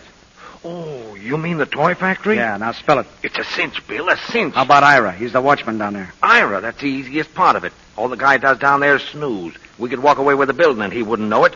All we need's a couple of drills and some gunpowder and boom. Yeah? What's the best time? About 1 a.m. All right. I got something to attend to first down around Broadway. Then I'll meet you 12:30 on 39th and 8th. I'll meet you, Bill. I'll have all the stuff ready. Yeah, we'll be on time. And keep your mouth shut.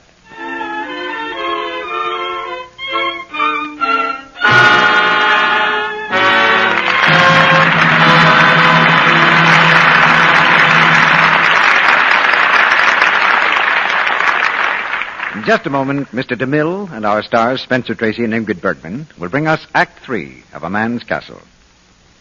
While we're waiting, here's what happened at a wedding reception out in Beverly Hills. Suzanne Martin, the bridesmaid, has caught the bride's bouquet, and now... Suzanne, Look, you caught the bride's bouquet, and you know what that means. Oh, well, but David, Darling, let's tell everybody about us now. Suzanne, I love you so. You're so sweet. When a man says the girl he loves is sweet, he doesn't stop to figure out exactly what he means by it. He just knows that she's nice to be close to, appealing. Clever girls know how important it is to keep this charm of flower freshness, to protect it carefully. And for girls like these, there's always romance ahead.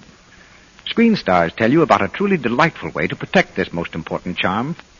They use their complexion soap, Lux Toilet Soap, for their daily beauty bath, too. You see, Lux Toilet Soap has creamy, active lather that's thorough. It just floats away perspiration, dust, and dirt in a twinkling, yet so gently that it seems to caress the skin, soothe and refresh you. You'll find this luxurious bath leaves you feeling wonderfully dainty and fresh from top to toe. Just try Lux Toilet Soap for your daily beauty bath. You'll love its delicate fragrance, a flower-like fragrance that clings. Put a note like this on your shopping list now. Tomorrow, Lux Toilet Soap, to make me sure of skin that's sweet. Now, Mr. DeMille returns to the microphone. The curtain rises on the third act of A Man's Castle.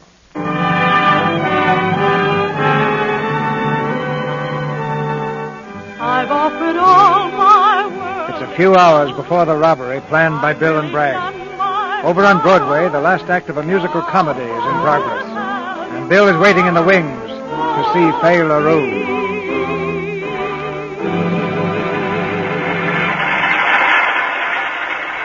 At the finish of her number, she runs from the stage into Bill's arms. Hello, hard to forget. I gotta see you a minute. Come over here. You look worried, hard to forget. But you shouldn't. We're closing the show next week, and it looks like that trip to Rio's in the bag. How does that sound? Great, but I can't go. Can't go. Are you kidding? I told you my trademark, didn't I? Subject to change without notice. I know, but I've arranged everything. I'm sorry, but I can't go. Well, what's happened? I let myself in for something on the installment plan. Well, what is it? I'm in a jam. Oh, I guess I know what it is. It's a girl. You're a fortune teller. It is, isn't it? Search me. I won't know myself for a while. Oh, I see. And I won't be around then to find out. Listen, don't be a sap. If you're taking it on the run, you might as well run to Rio. Now it's different now. I don't know why, but it is. So long. Good luck. Easy to meet and hard to forget.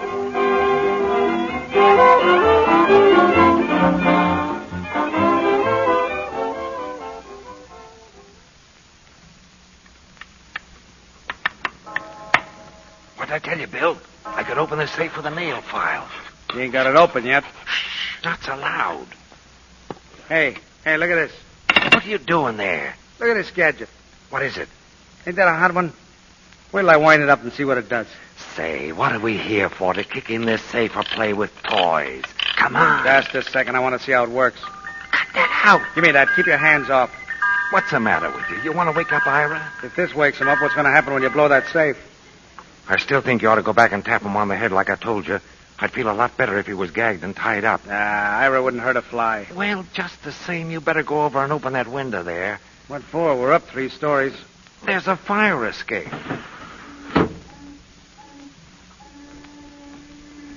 Sure is a swell night out.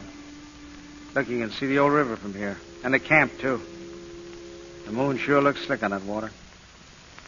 Yeah, I think when I blow out of here, I'll hit the waves instead of the tides. Maybe on a freighter. Did you ever go downtown and get the smell of them ships that come in from China and them places? I wonder what little Who's is doing. I'm going to take this toy home to her. She can give it to the kid. Will you can that and lend me a hand? We ought to get out of here. Bill, listen, will you? Shut up. What's the matter with you? You know, I don't like this job. What? I don't like it. Are you nuts? Maybe, but I got a funny idea. I always got along before without pulling this kind of a stunt. I got along swell. I don't want to change my luck. You mean you're walking out? Yeah. I'll see you around. Oh, no, you don't. Get back here. You ain't going to try to stop me, are you? No, but... Well, then shut up. If I feel like walking, I'll walk. Bill, listen. There's someone outside. It's Ira. Get out the window. Who's in here? Get out, quick. Stand or I'll shoot. Don't move. You hear? Sure. Hi, Ira. Bill. Yeah, Bill. Say, for a guy that reads Bibles, you shoot pretty straight, don't you? You son of a gun, you might have killed me. Served you right if I did. Somebody ought to teach you a lesson. Young squirt like you going around robbing places. Yeah, it's a low-down thing to do with that, ain't it? But if you had to have money as bad as I do, you wouldn't be so particular. Who was that man with you, the one who got away? Hell, I don't remember the name. I never met the guy before tonight. I see. All right, Bill. What's the matter, Pop? What are you looking so sour about? Are you disappointed in me? I'm not thinking of you. I'm thinking of your wife. My wife? Your wife, Trina, who trusted herself into your hands, who looks up to you. My wife. I never thought of Trina as a wife. She's just Trina. What's that racket? Somebody set off the burglar alarm. There'll be cops all over the place in a few minutes. Well, what are you standing there for? Go on, beat it. Hurry before they get here. Go on. Okay, Ira, thanks.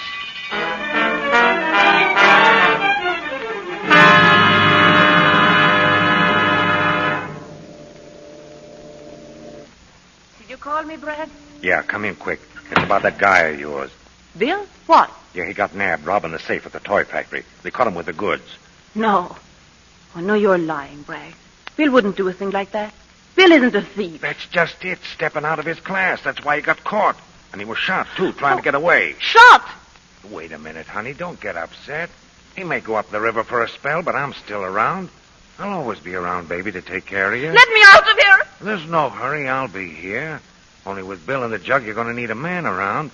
Come on, kid. You might as well shake yourself out of it. Mooning around won't get you no place. He's gone, ain't he? I tell you, he's gone. You're a liar, Bragg. He ain't gone. Flossie. Bill just got home. I saw him go in the shack a minute ago. Bill! Bill! I was mighty decent of you, Bragg, to offer to take care of Trina. I didn't know you had it in you. Look, Flossie, nobody asked you to butt in. I'm getting sick of your two-timing, Bragg. Very sick. Ah, shut up. Bill. Let me fix it. Hand me that bandage. It's all right, I'm telling you. It just grazed me, plowed a little meat off. What's eating you? You think it was you got drilled instead of me? I wish it was me. Why did you do it, Bill? Why? I couldn't check out leaving you high and dry, could I? That dough would have taken care of you fine, but I flopped. I'm glad you did. I wouldn't have taken that money anyway. I'd have given it back. Yeah, how do you suppose you'd have got along? It takes money to have a kid, don't it? For a strong, husky man, you're awfully afraid of a little bit of a thing that isn't even born yet. Oh, if I'd known it would scare you so much, I never would have told you. I would have gone away myself. I didn't know you were such a coward, darling. Coward? Sure, afraid of a baby. Why, they're born all the time. And if they happen to be men kids, they never grow up. Just keep reaching for the clouds all the time, listening to train whistles. Oh, you're so silly. Robbing safes to get money when you always said you had no use for money. It wasn't for me. Yeah, for me, I know, but I don't need any. I don't need anything, not even you. It isn't as if you ever said you loved me. You never did. And I don't blame you. Don't you suppose I know? I'm just a stick in the mud. A barnacle, that's what I am. I've held you back and messed up your plans. But I didn't mean to. You can go and stay as long as you like. Maybe someday you'll come back. Not for good, I don't mean just to visit. You might get lonely sometime and curious. Want to know what your son looks like. Maybe. Well, even birds can't fly all the time, can they? They get tired and have to come home sometimes. They have nests, haven't they? Trina. Oh, Bill, please. I want you to feel right. I want you to be happy. I'll do anything if you'll only be happy. I'll give up anything, but please be happy. Bill. Yeah, what? You better get out of here now. The cops are on their way. How do you know? I got inside information from a stool pigeon pal of mine. Your freight train's waiting. You better hop aboard. No, I'm sticking around. Take my word for it. If you hang around here, you're due for the stir, and I don't mean a weekend. The quicker you scram, the better. No, I ain't gonna leave Hoosits. Well, you dumb sap, why don't you take her with you? Did you ever think of that? No. What about it, kid? You want to go? Wherever you go. You know what it means. Wherever you go, Bill. All right, get your things.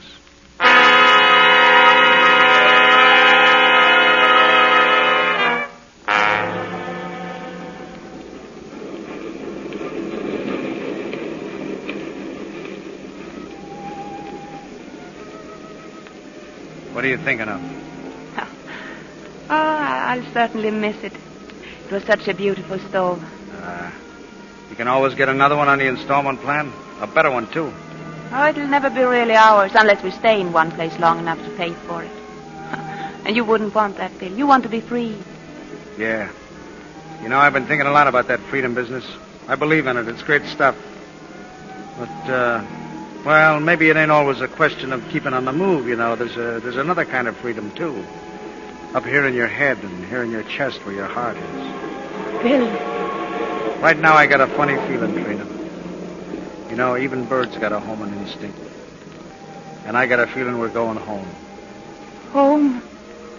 Where is it, Bill? I don't know. Somewhere. Someplace that suits us. Yeah, we got to find it soon, too. You know, a freight car ain't no place to bring up a kid. Oh, Bill. Little Hoosits. Funny little Hoosits.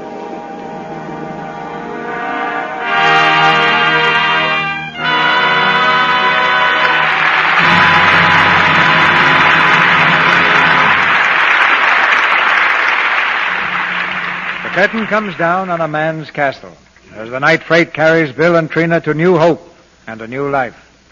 Right now, to Spencer Tracy and Ingrid Bergman, we say well done. Thank you, CB.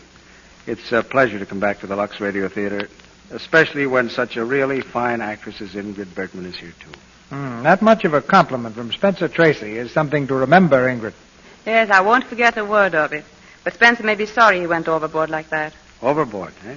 It's coming along great with the American language, CB. Well, you see, Mr. DeMille, when I made a picture with Spencer, between takes he gave me lessons in American slang. Well, just to please me, Ingrid, don't spend too much time on the slang. Okay. I was afraid of that, Spence. There's one thing everyone would like to find out right now. What's your next picture assignment? What are you working on? Well, I'm kind of working on two pictures at once now, CB. I'm working on the new Katharine Hepburn picture, The Woman of the Year, and also Tortilla Flat with Hedy Lamarr. Hedy Lamarr. Hedy Lamarr and Katharine Hepburn. Sounds like very pleasant work. Yes, I feel very jealous, Spencer. Now, Mr. DeMille, I'd like to add my compliments to all those you have received on your product, Lux Soap. This has been my first chance to tell you, but I think Lux Soap is a grand help in complexion care. For further comment on Lux Soap, I refer the ladies to any nearby screen, which shows a close-up of Ingrid Bergman. What's going on around here next week, CB? Next week, Spence, we have a comedy that breaks the speed limit on laughs. It's The Doctor Takes a Wife, adapted from the Columbia picture. And our stars will be Melvin Douglas and Virginia Bruce. It's the story of a doctor who marries an author, a lady who's written a bestseller glorifying the state of spinsterhood. I'm sure you'll see the possibilities of that situation with two accomplished players like Melvin Douglas and Virginia Bruce in the starring parts. It sounds like a winner to me. Good night, CB. Good night, Mr. DeMille. Good night. Good night. And a 4-star rating for all 2 stars.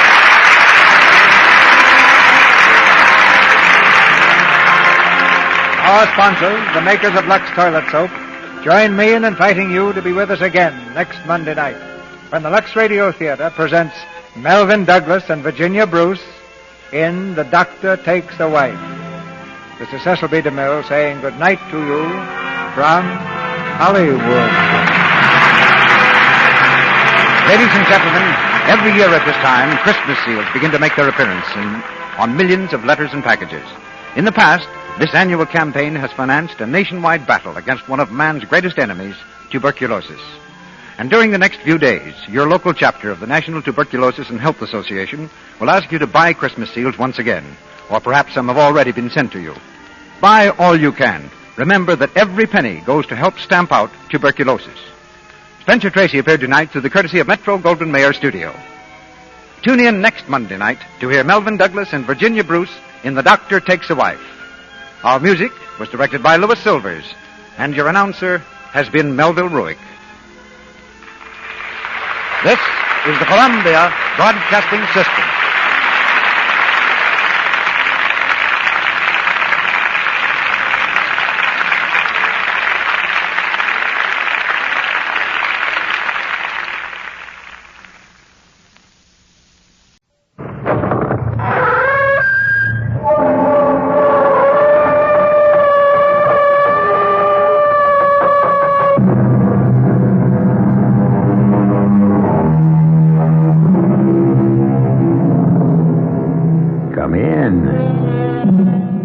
Welcome. I'm E.G. Marshall.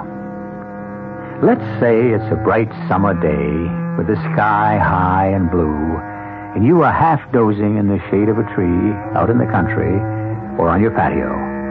A dense, dark shadow passes over you, and for the briefest moment, you shudder to the marrow of your bones with such intense cold that, for that moment, heart, breathing, feeling, life stops dead.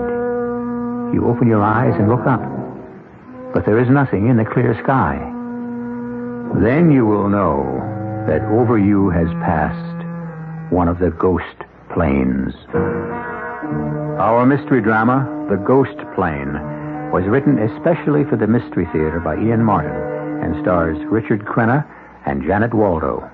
It is sponsored in part by Sign-Off, the Sinus Medicines, and Buick Motor Division. I'll be back shortly with Act One. When you say Budweiser, when you say Bud, you said a lot of things nobody else can say.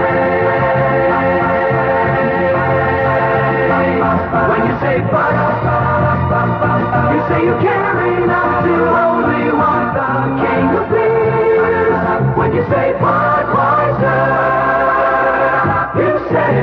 Anheuser-Busch, St. Louis. For a lot of people, a full-size car is a downright necessity. Buick understands that, which is why they build LeSabre, a car with lots of standard comfort and convenience, a big trunk, and honest-to-goodness elbow room for 6. Buick LeSabre, free spirit in the family size.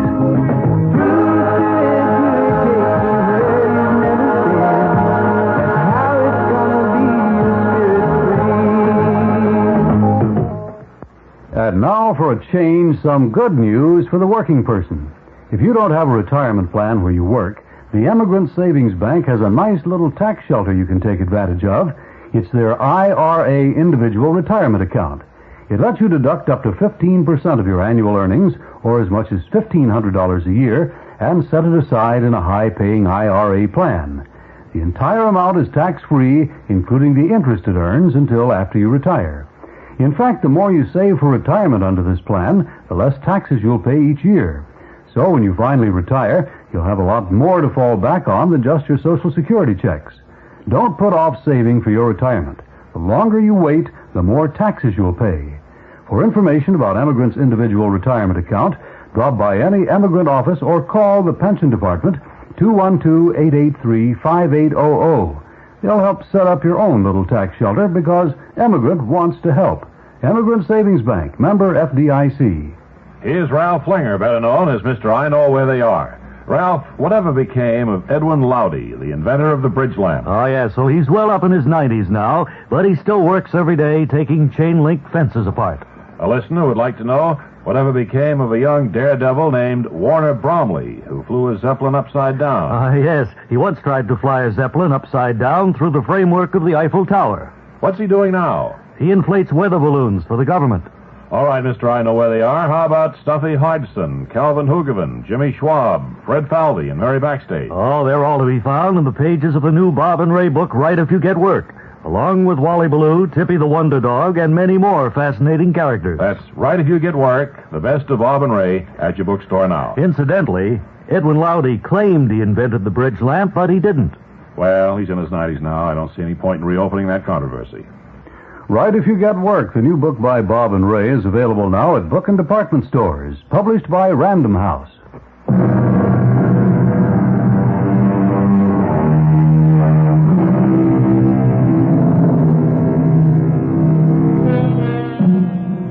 For all intents and purposes, the plane in which we are traveling is not different from any normal jet, a 707 or perhaps a DC-9, with two exceptions, perhaps. There is no first class, as if it were a charter plane, and it carries only 2 lone passengers, both of them apparently asleep. There are many other differences in this plane, but I leave you to discover those for yourself. Wake up, Jenny. Wake up, Jenny. Wake up, Jenny. Wake up, Jenny.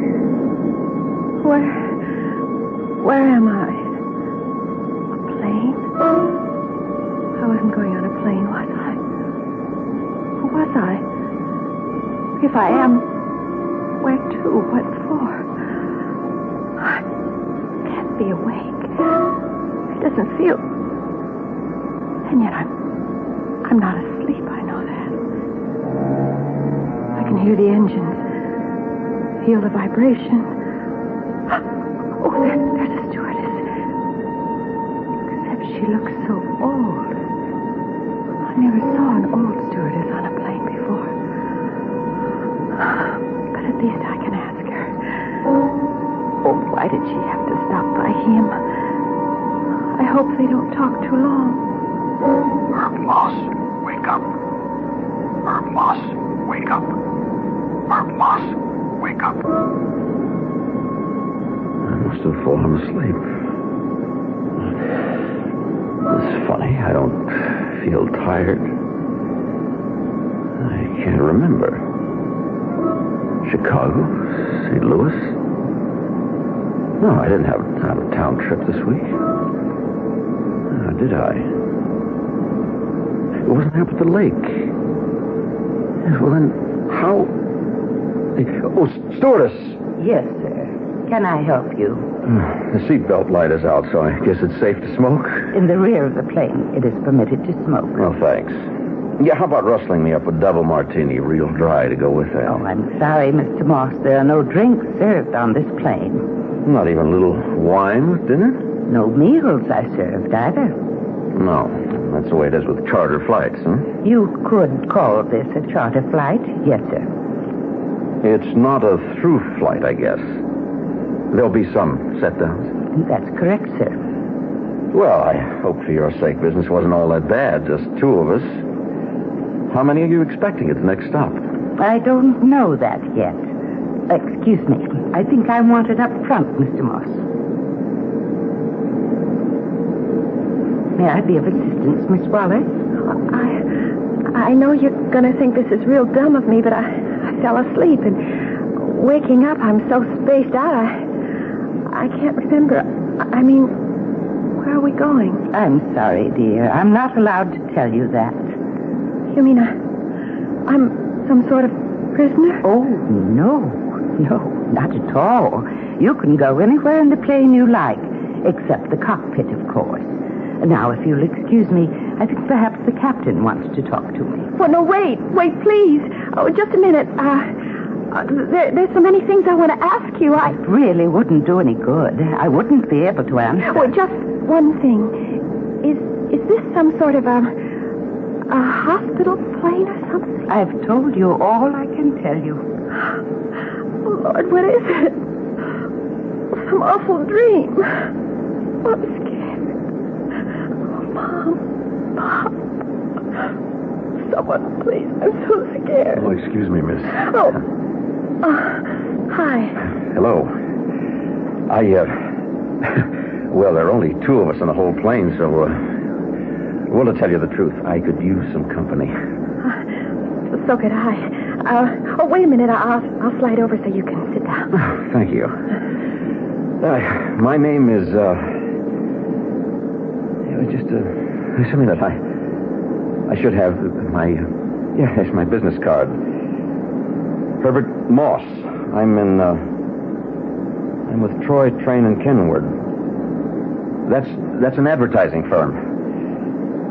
Well, as long as we're talking together, I think I should ask your name. Me? Oh, it's Jenny. Jenny, she called me. Oh, wait a minute. Let me look in my bag. There ought to be...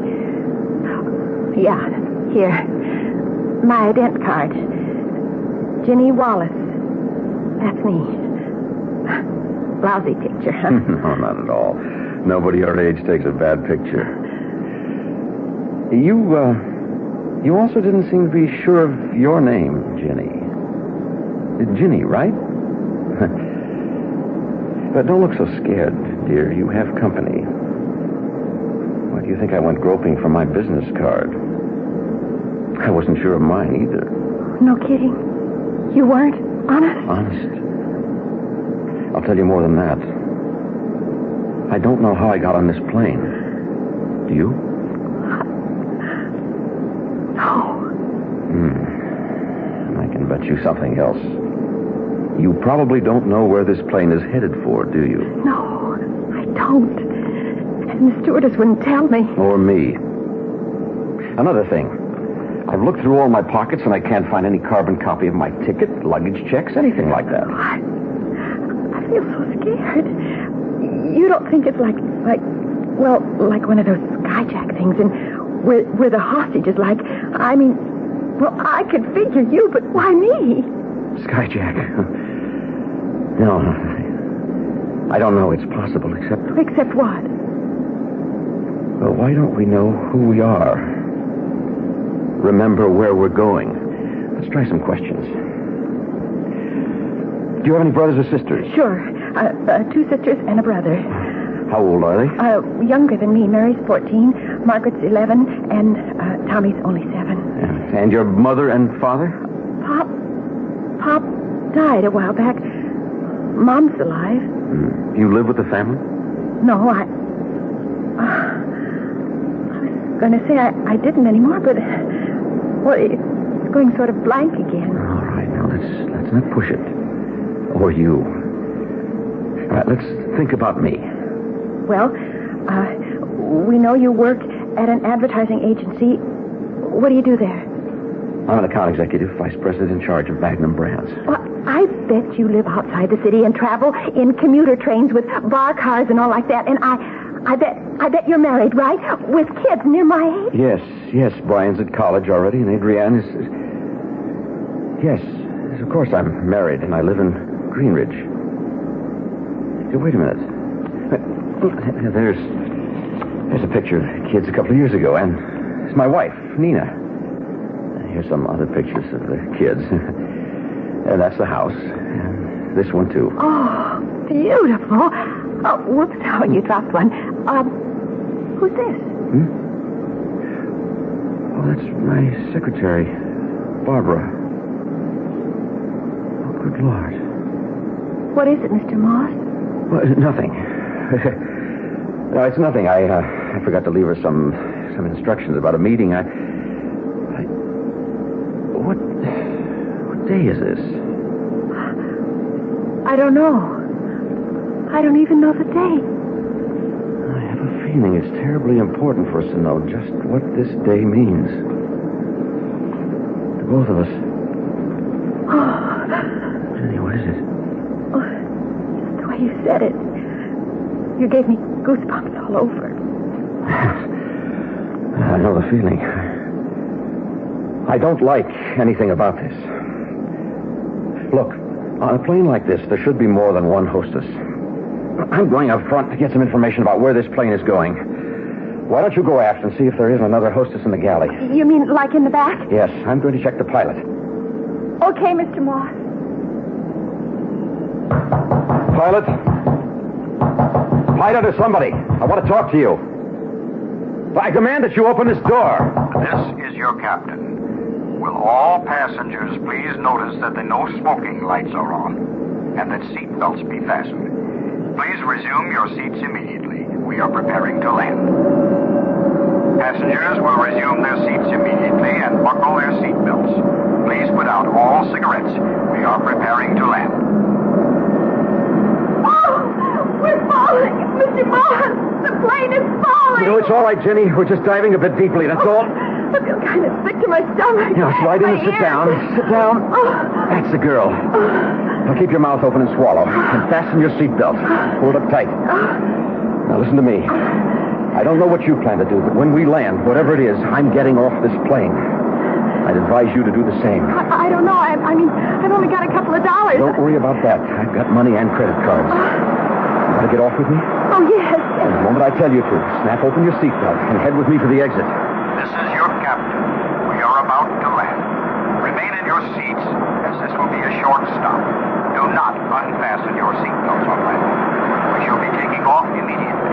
Pig's eyes. What's that? Oh, we're down. That's funny. I never heard him drop that landing gear. Are we all right? Now, as soon as we come to a halt, snap open your seatbelt and follow me. Yes, Mr. Moss. Okay, now. I can't. The buckle won't open. As soon as I get mine. Oh, damn. Oh, I knew something was up. I sure would like to know what the devil is going on. What is it, Mr. Moss? These damn belts are gimmicked somehow. We're trapped in our seats. Whoever they are, they're not going to let us get off. Who are they? I don't know, Jenny. I'm afraid even to think.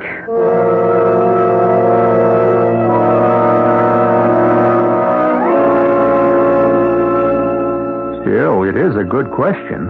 Who are they? Where is this strange plane headed with its cargo of only 2 passengers? Why is the hostess an elderly woman? And what is the rest of the crew like? And why have they stopped at, wherever they have stopped? And who else or what else is coming aboard? I'll return shortly with Act 2. This is veteran broadcaster Wally Ballou chatting with some of the wise folks who are taking advantage of General Electric's Happy Birthday America celebration going on right now at participating GE dealers. Sir? How do you do, Mr. Blue? It's a pleasure to talk with you. Thank you. I might say you look much older and smaller in person than you do on TV. Could I have your name, please? Stilskin, R.P. Stilskin. And you're taking advantage of this big General Electric celebration going on right now. Sure am. What an array of super values. GE radios, tape recorders, stereo systems. I don't know what to buy first. Well, I might suggest a GE digital clock radio or one of a number of tape recorders. Buy one and you get a free Spirit of 76 portable AM radio. That's value. Hey, I'll do that. How long is this event going to last? Through March 15th. And this is Wally Ballou inviting everyone to visit a participating GE dealers and share in GE's Happy Birthday America celebration now. I didn't ask you what you do for a living, Mr. Stilskin. I spend gold into subway tokens. Now let's pick up some of that bad music. My name is Tom Carvel, and I'm sitting here with a graduate of Carvel Ice Cream College. What is your name, please? Louise Barnhart. Louise, you are the owner of a Carvel store? Yes. Where is it located? Margate, Florida. Okay. If I were a consumer, what could you tell me about Carvel Ice Cream as compared to any of your competitors? Well, I don't think you can compare Carvel with any other ice cream, because actually it's the only ice cream that's freshly made daily in all the stores. How about the weight of it? Well, it weighs much heavier than many other ice creams that we've tried. All right, the point we try to make is that if the integrity of the manufacturer is that great, why don't you put it in the package, okay? Now, if you weigh ice cream, Carvel, as compared to any other product, you'll find it's heavier. So you're a manufacturer selling retail, and you're located where again? Margate, Florida. Thank you. Did you know that the estrogen pills used by 4 million women may cause cancer? Do you know why it's taking 15 years to take red dye 2 off the market? Do you know that the civil war in Lebanon could become the 5th Arab-Israeli war? Do you know how all of these events and facts could affect you personally? Your answer should be yes, because you should be reading the National Observer. The National Observer is written for people who want more from a newspaper. And now you can get the next 26 weekly issues of the Observer for only $6. That's less than 23 cents a week.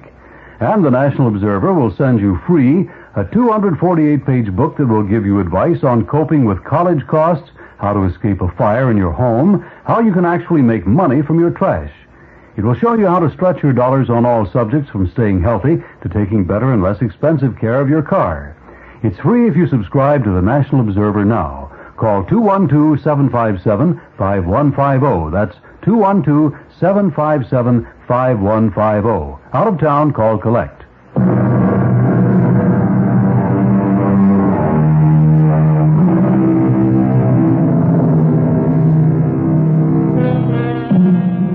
The strange plane rests on the ground, its engines idling easily, and nothing happens.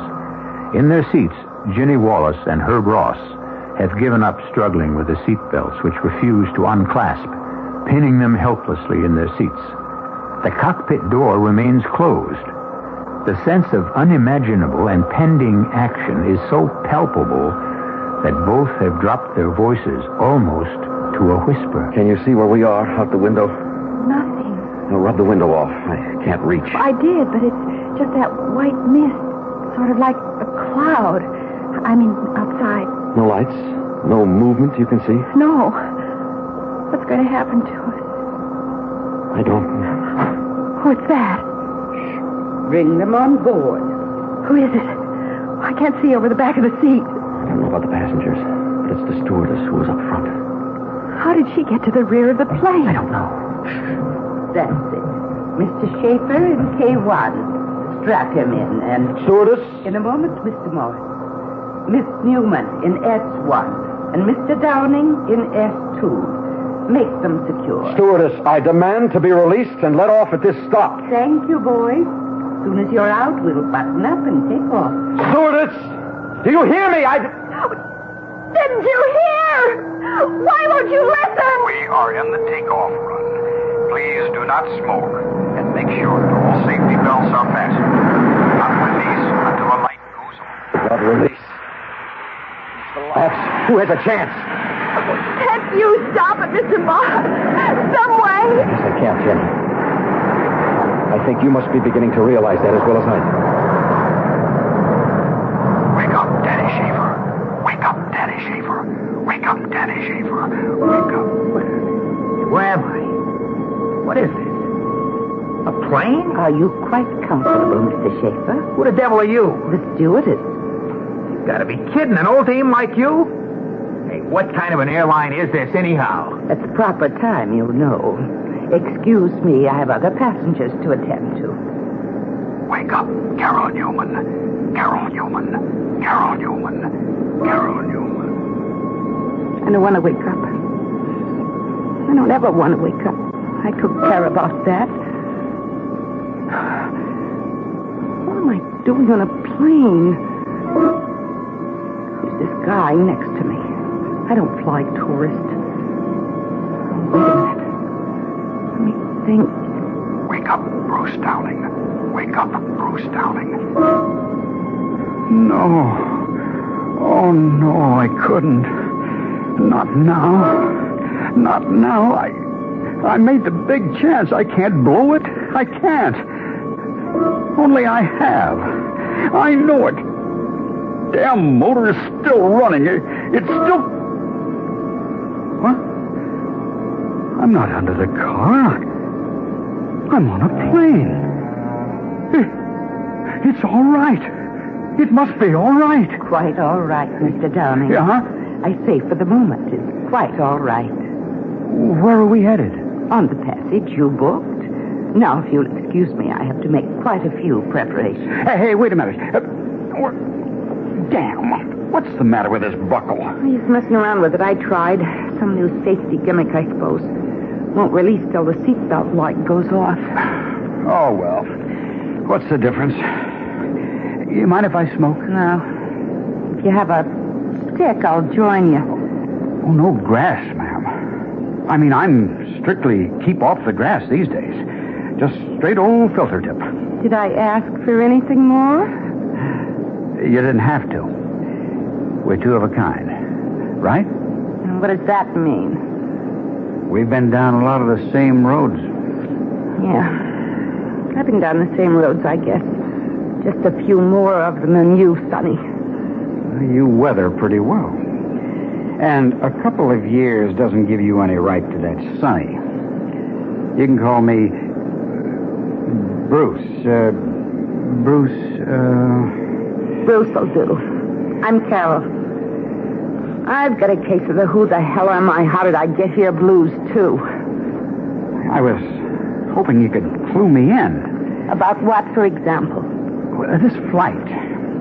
Where we're going. How I got here. You think I'd be much help? You notice what I'm wearing? Yeah.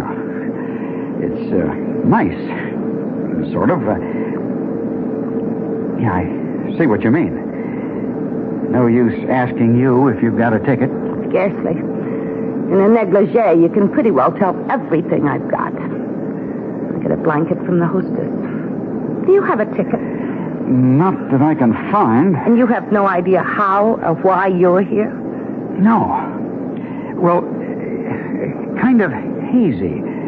But no. Oh, damn. If we could only get out of these seat belts. What for? You see that couple sitting down front? The older man and the chick in the jeans? Yeah.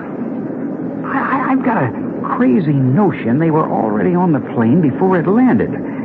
Or anyway, before it picked us up. Maybe they have some answers. What about the mean-looking kid with the frizzy up ahead? One with a knife he's trying to cut the belt with. I don't think I want to tangle with that character.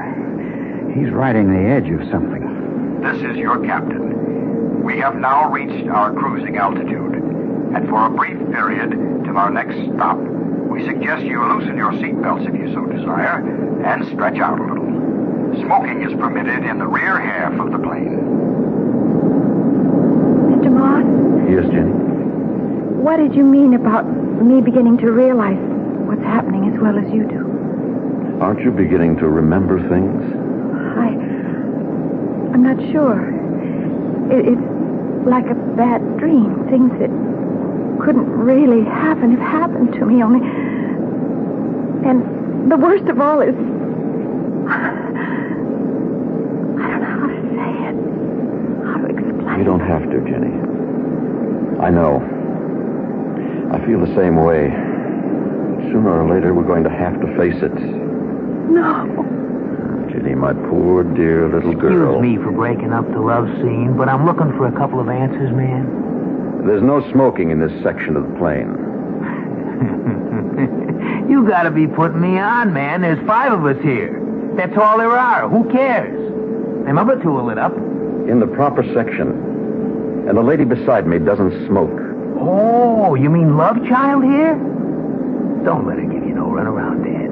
She not only smokes, turns on, but she's a user, I can tell. Put that cigarette out, punk, or I'll run you aft and stick your head down one of the bowls. Tough guy, huh? Still feel so tough? A knife? Oh, Mr. Moss! Take it easy, Jenny. I don't think he wants to try to use it. It's just supposed to scare me and try to prove what a big man he is. Hey, now, don't ever kid yourself. I got nothing to lose. Now, let's answer me a couple of questions. Such as? Where's this plane headed for? I don't know. Now, don't give me that. You were here before we got up. Before... or however we got here. You must know something. Don't you know why you're here? Hey, man, would I be asking you if I did? Hold it. What do you 2 want? The same thing you do, apparently. Information. Our seat belts.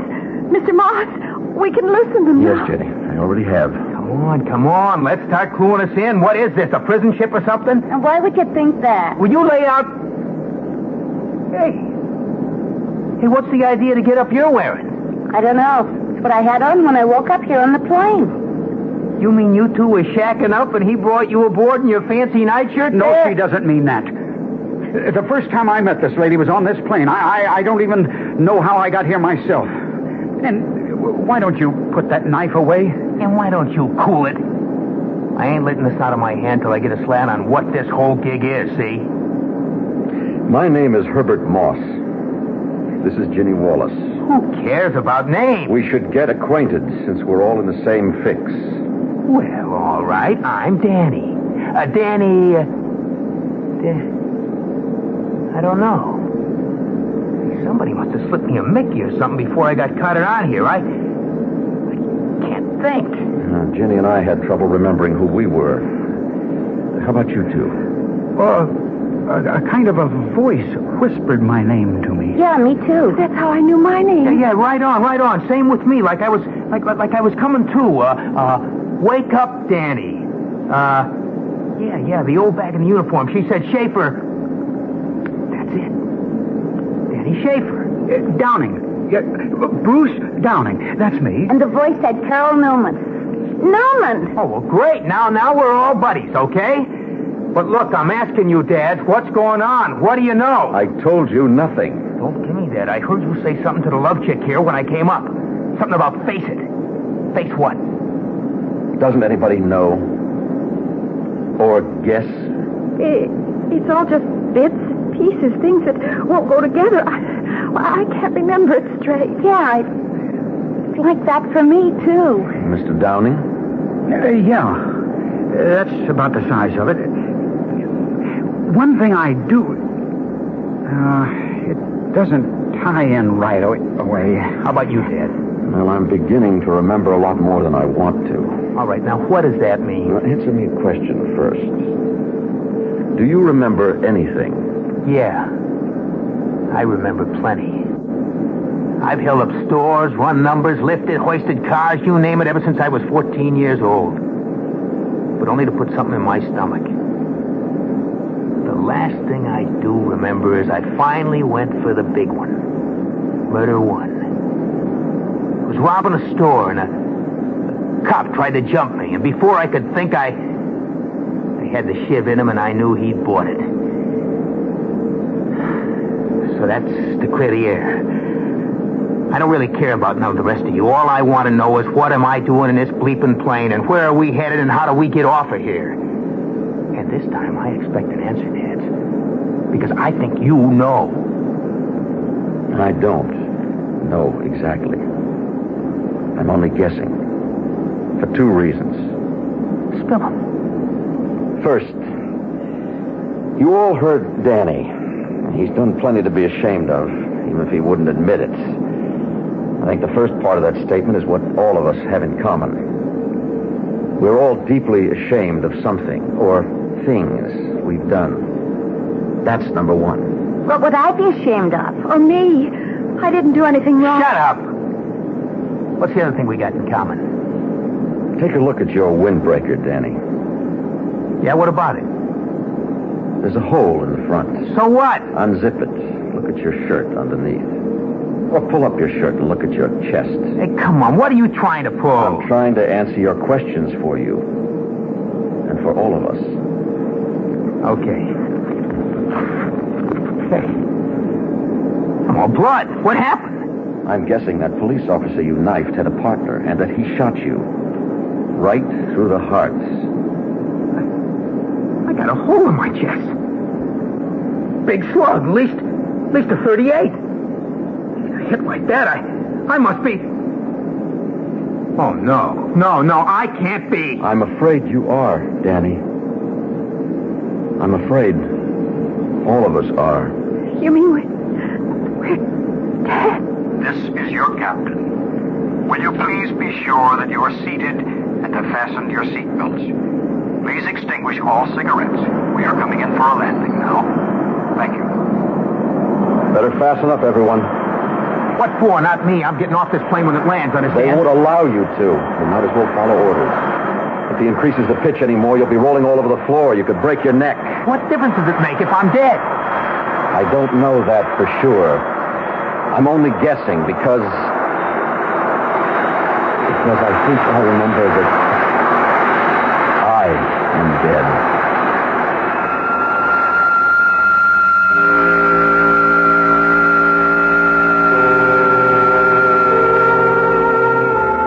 Has Herb guessed the truth?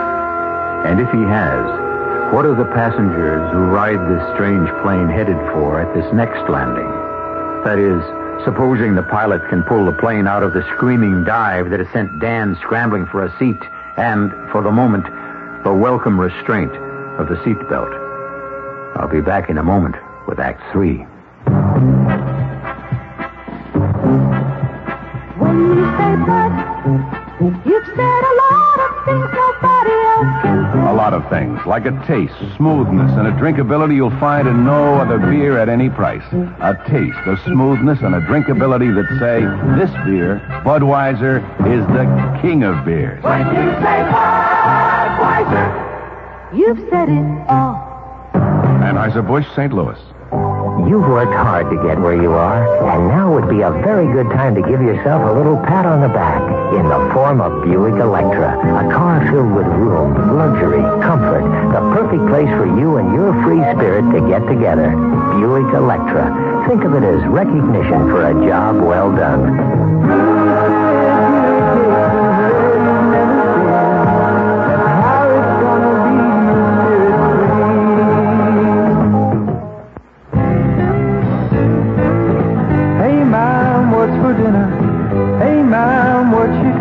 What's for dinner? Your ShopRite has the answer. Grade A oven-ready turkeys, toms or hens, 10 to 22 pounds, just 47 cents a pound. It's a low-calorie and nutritious meal at a great price. Check the ShopRite meat case for a lot more savings. Get your vitamin C with sun-kissed navel oranges, the large 88 size, 10 for 79 cents, or ShopRite frozen orange juice, the 16-ounce can, just 49 cents. There's a lot more for a little less at your ShopRite. She loves the family. She wants the best. She does all that she can do. She lets ShopRite do the rest. Hey, Ma, what's for dinner? ShopRite has the answer.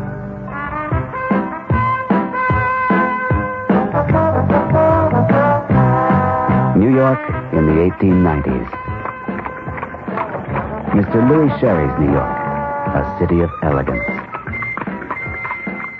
If J.P. Morgan wanted to dine in the style to which he was accustomed, he'd go to Mr. Louis Sherry's celebrated restaurant. Good evening, sir. The highlight of dinner at Sherry's was the ice cream dessert.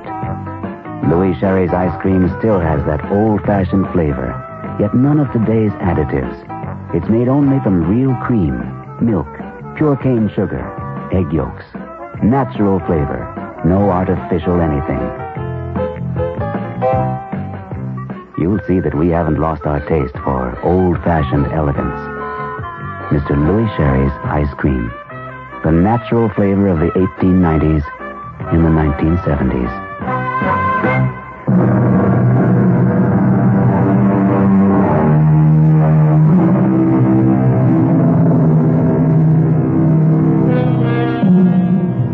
Again, the great plane lies earthbound, or at least not in the act of flying. Again, swirling mists mask whatever may lie outside the cabin where 5 people sit imprisoned now. And again, the motherly but elusive stewardess superintends the boarding of new passengers. This time, only one, who is seated in the very rear. And now, with his arrival, there is a new surprise. Ladies and gentlemen, may I have your attention, please? Hey, look, I want to talk to you. I want to get off. Please, quiet. Please help us. We want to get off. Be quiet and listen to me, please. I have something to explain. This will be the last stop before your destination. The passenger who has just come on board is the Reverend Dr. Pell. He will join you as soon as you are airborne. I will not be with you for the rest of the flight. May I wish you all goodbye and good luck.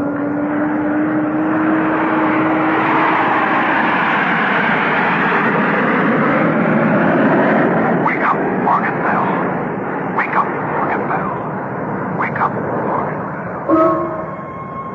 Oh, my beloved Father, I do remember that article of the Acts of Religion which does concern the wicked, and such be void of a lively faith. Must I then be denied the partaking of the body of Christ in the use of the Lord's Supper? What happened? Nothing. We just stopped climbing and leveled off. Then that means the seatbelt light should be going on any minute, and then the horn will tell us that we can get off and get out of here, right? I suppose so, for all that means. Hey, look, we ain't dead. I ain't buying any of that bull, understand? Now, I gotta get to a dock and fix me up. Won't do any good. Too late. How do you know? I mean, what makes you so sure? Because I have a hole in my chest to match yours. Look. Your shirt is covered with blood. Oh. I had everything. A loving wife, fine children, successful career. I'm 48 years old. And my secretary was 22. I took advantage of her. Made her my mistress. Promised her a marriage I knew I had no intention of going through with. And I was just leaving her apartment when the young man she should have married, emotionally insane, shot me. The last thing I remember was the bullet tearing into my chest. And then the blackness. That's why I know I am dead, and why I am on this plane. Why all of us are. Why? Why me? He said it before. We all have something to be ashamed of. What was your scene, man? Mention anything an actor can do to claw his way to the top, and I've tried it. I won't embarrass little Jenny by naming him. I wouldn't want to hurt a lady's feelings. I once thought I had talent as a designer. But I had another talent that men were more interested in. It was worth quite a lot of money, I found. It was after I'd been married and my husband walked out on me when I had a kid. I'm not excusing myself. But I did have to bring up my baby until she died. And by that time, as you can see, I wasn't all that young anymore, so much in demand, and what was there left to live for? I had uppers, downers, everything, so instead of my usual 2 before going to bed alone, I emptied the bottle. Excuse the hearts and flowers. But it seems to be let's take our hair down time. But I thought you'd broken out of the trap. I had. at the expense of my best friend. Yahoo! An actor friend who was playing the part in Uranus, who got me the job as understudy. His first break, too. I slipped him a Mickey before the opening night performance. That's how I went on and got all the reviews. I thought I was a big star already, had it made. Bought myself a sports job and became a party boy. Invited now instead of hired. I turned that car upside down trying to make a right-angle curve at 90. Damn right I'm dead, and I know it. And maybe I'm glad. I killed my baby. I deserve to die. Hush, Jenny. Jenny, hush. Has it been that bad? I loved him so. I wanted to be married. But Mom wouldn't give her consent. She thought he was too old for me. I thought if I was having his baby, Mom would have to agree about marriage. I waited till after 3 months. And I told her. Only he walked out on me. And it was too late. Too late for the hospitals to take care of me. So I didn't want his baby anymore. And I went to not even a doctor. It was murder. I deserve to die. We all do. And Mr. Moss is right. That's why we're here. And that's where we're all going. Straight to hell. Oh, no. No, sir, not me. Now, what do you think you're going to do? I've been looking. The door to the cockpit is open. The shiv's enough. I'm going in there and skyjack this plane. I'm going to make that pilot turn back. The belts are open. Come on, Bruce. We better get him. What, do you think there's a chance? I don't want that crazy kid to... What is it, Danny? Danny, what's the matter? There's no one in there. No one. There's no one flying the plane. Good Lord. I'm afraid not, Miss Newman. Not yours or any of ours. What do you mean, Father? I'm not a father. But you're still a minister. You could help us. I wish I could, my dear. I wish that with all my heart, but you see, I am one of you. I've been listening to all of you, and I know now that's why I'm here. I no longer have any right to the name of a minister. What brought you here to join us, sir? The greatest sin of all. I renounced my God. I spent the last 4 years in Vietnam. I saw such suffering and misery without reason that... But I was too busy then to think of the scars it left on the mind. It was only returning to the United States, wanting to pray for those poor people I'd known and for the agony of our country and all the world that suddenly I found there were no more words. There was no more belief. Everything had been wrung from me. And my faith was gone. How did you die? By God's hand. I was passing a crowd, lost in my own thoughts and the struggle in my mind, and a policeman came to me and said there was a boy on a ledge, threatening to kill himself unless they found him a minister. I went up to that high place and out on that ledge, and I asked him to come in. And he said to me, "Father, why should I come back to a world where there is no God? Tell me, convince me that there is one, and I will come in." Where were the words of comfort that can only be spoken from the soul? I, who had picked this mission to devote my life to, had none to offer. And the blackness hit me. I felt myself reeling, and like Lucifer, I fell headlong into eternal damnation. I wonder whose is the greatest sin. And does it matter after all? I'd guess that religion has touched me less than any one of you. But I still have hope. Hey, man, what are you talking about? You're the one put the whammy on us from the beginning. You're the one first put us all behind the 8 ball. Whatever all of us did, we were human. Human, born to make mistakes. Big or little. If we didn't, we'd be God. Or gods. Each of us carries our private hell within us. I cannot conceive of anything beyond that as punishment.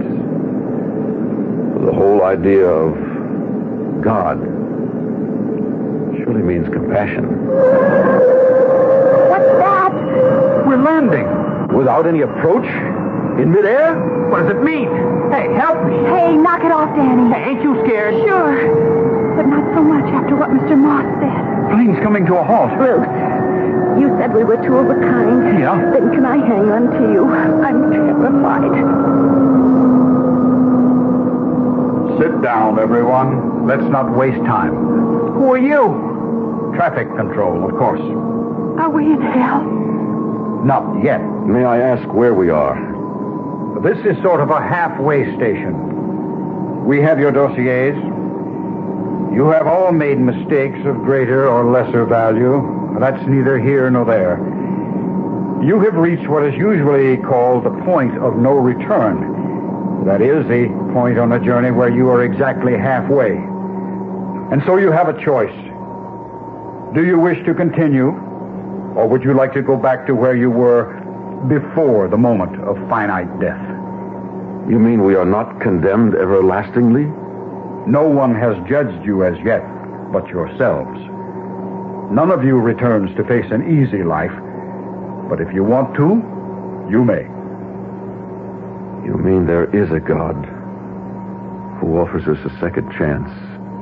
Of course. Everyone deserves that, don't you think?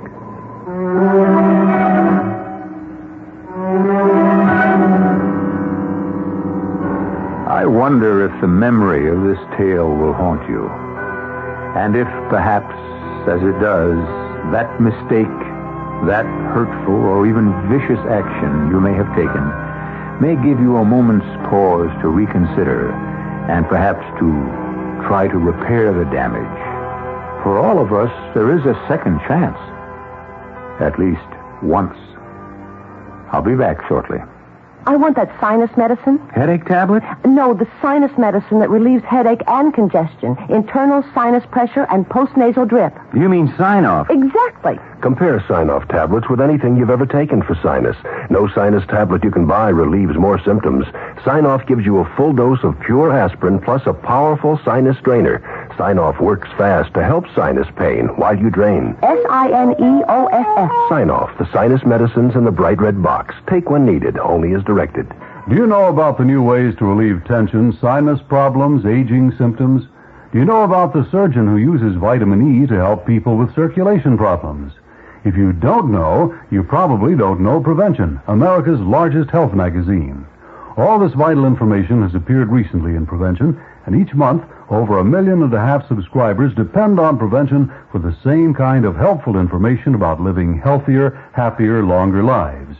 Try Prevention for yourself. 12 issues, only $5.85, and the editors will also send you the Good Health Cooking Guide free. Now, to order Prevention, send no money now, just phone 757-5650. In New York, that's 212-757-5650. Out of town, call Collect. Or write Prevention, WOR, New York 10018. If you don't like the first issue, cancel and keep the issue and the free cooking guide. You'll owe nothing. But do phone today, 757-5650 for Prevention. Men, women, European health spas have a new membership for you that's very special for two good reasons. First, it will cost you only $4.33 a week average for a 2-year program. Secondly, you get all the services and facilities that have made this one of the world's most preferred health club organizations. Your very own private membership and the luxury of the European health spas. Did you ever think a European health spa's membership would cost so little? From your very first visit, you'll feel the exhilaration of doing something great for your body. You'll feel a glow come to your face, the excitement of feeling stronger, more vibrant, more alive. And you'll receive your own exercise and nutrition program to help you keep that feeling. Do it now that you can afford it. They'll even give you a complimentary first visit. There's a special low-priced membership waiting for you at European Health Spas. $4.33 a week is an average cost based on the cash price of their new 2-year membership. This special new membership good at one spa only. Call now for details. The number is in your white pages.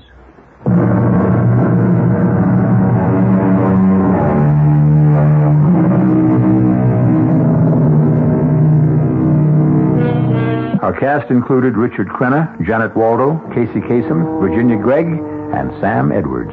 The entire production was under the direction of Hyman Brown. Radio Mystery Theater was sponsored in part by Anheuser-Busch Incorporated, Brewers of Budweiser, and General Electric. This is E.G. Marshall inviting you to return to our Mystery Theater for another adventure in the macabre. Until next time, pleasant dreams.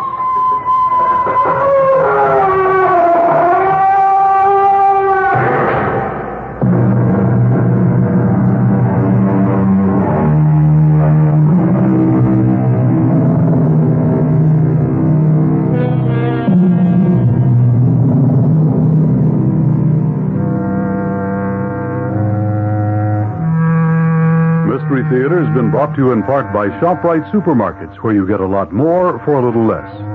The preceding program is furnished by CBS Radio. I'm Barry Farber. Whose side are you on in the war between parents and children? No matter whose side you're on, you'll find something to gripe about and something to cheer about in the opinions to be expressed on these microphones during this argument, Parents versus Kids, right here on The Barry Farber Show at 8:15 on WOR New York.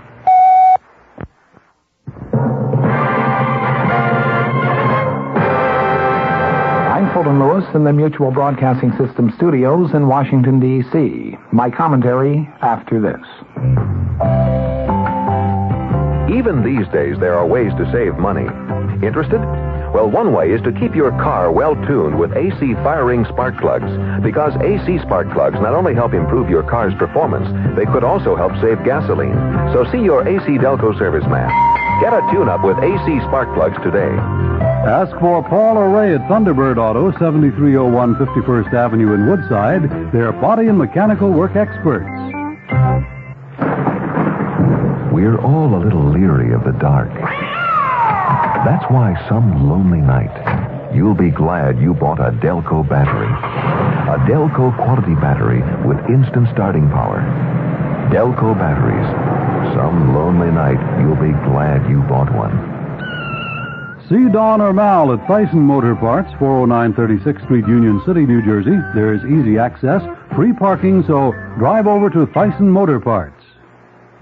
In St. Louis today, speaking to the National Baptist Convention, representing more than 6 million of the nation's blacks, President Ford said equality is not yet a full reality for every American, I'm sorry to say. He called for what he termed a communion of Americans of all races and creeds to build a new and better America as the nation enters its third century. The president spoke to the convention as he began a 2-day business and political trip to Missouri, Kansas, and Texas. He said that minorities and women still do not participate equally in employment, nor do they share many economic, social, and other resources of the nation. Yet the struggle goes on, he declared, and it must continue until the vision of the Founding Fathers and the dream of Martin Luther King and others has become a reality. The world's and the nation's greatest problems, the president said, can be solved only by sincere changes of the will and the human heart. It was the president's second full day before the public as a whole since 26-year-old Lynette Fromm pointed a gun at the president just 1 week ago in Sacramento, California. She, of course, as you recall, was subdued by Secret Service agents on that point, and since that incident, presidential security has been extremely heavy. In New Hampshire yesterday, when the president was campaigning for Republican senatorial candidate Louis Wyman, Secret Service agents were surrounding him at all times, and there was strict police control of all of the crowds. The president, in addition, appeared to be wearing a protective vest, probably a bulletproof vest, as he plunged repeatedly into the crowd to shake the hands of well-wishers along the motorcade route. Well, today in St. Louis, a patrolman said that he spotted a man armed with a pistol near Kiel Auditorium, where the president was to speak. The president apparently was not in the immediate area at the time. St. Louis police said the man was armed with a .45 caliber pistol. The patrolman said the man escaped into a parking garage next door to the auditorium, and a search of the garage was ordered. The patrolman's report was received at 12:50 in the afternoon, that's Central Daylight Time, a time when the president was at a television station about 10 blocks away from the auditorium for an interview. At the police command post, an officer said that the man was described as white, about 30 to 35 years old.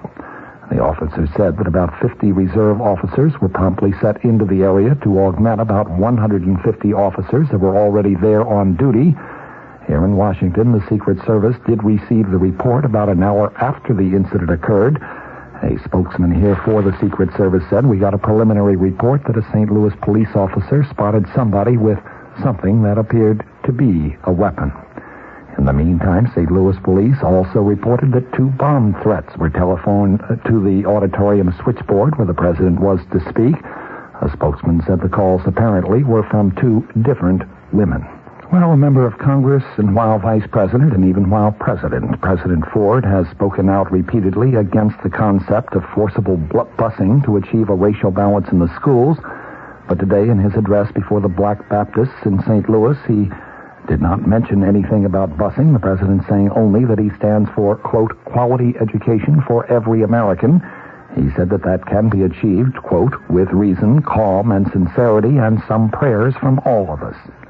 The president praised the work of the church for having a major influence on black accomplishments in the United States. He stated, quote, "I firmly believe that there should be more church leadership in this country. We see enough of the material power. What the American people need to know and feel more often is the spiritual power of the church, school, and family in their lives. The future of America is not so much based on how much energy and steel we produce, although these are vital to our existence, but the future of America is based on the rights and responsibilities that we as individual citizens are willing to commit to others and accept ourselves."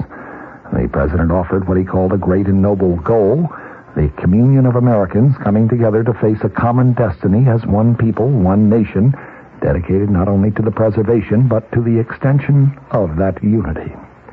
While the president was in St. Louis, Vice President Nelson Rockefeller was in Dallas, kicking off a 2-day political tour of his own through the Southwest. He was sounding the administration's theme of free enterprise with a tight fiscal belt and declaring that he is not worried in the slightest about his spot on the 1976 Republican ticket. The 3-state Rockefeller trip is designed to raise money for the Republican Party and to make friends, of course, for Rockefeller himself.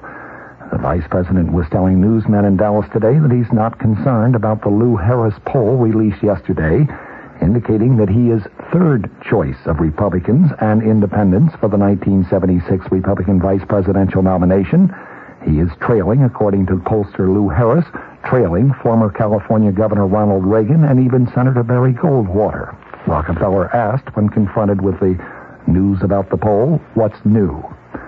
He was to begin his politicking with an appearance before the National Federation of Republican Women's Convention.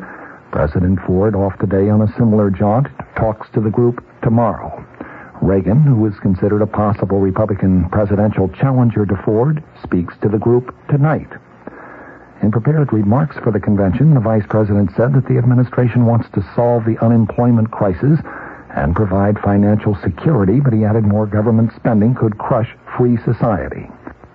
From the Mutual Studios in Washington, I'm Fulton Lewis, and that's the top of the news as it looks from here. The CBS Radio Mystery Theater presents...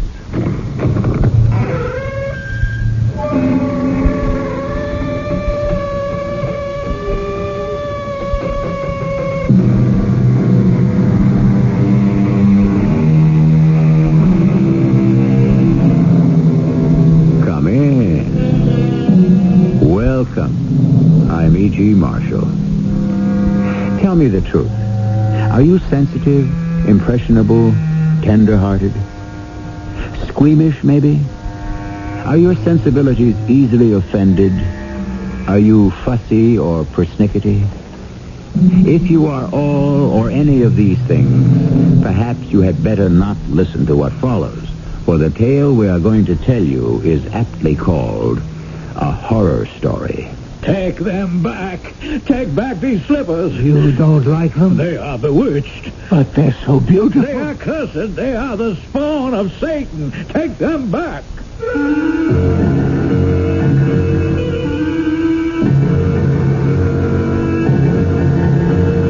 Our mystery drama, A Horror Story, was written especially for the Mystery Theater by Elspeth Eric and stars Robert Dryden. It is sponsored in part by True Value Hardware Stores and ARM, Allergy Relief Medicine.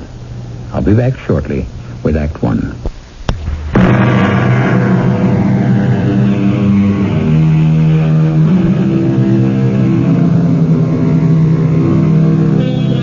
You have been warned. You're about to hear as dreadful a tale as has ever been told, appalling in its frightfulness. So pause a moment. Think hard whether you're able to endure it. If you have qualms about listening, turn to something sweet and soothing. But I urge you to gather your courage and listen. Nothing on the first floor. Nothing on the second. Only the third floor remains to be explored.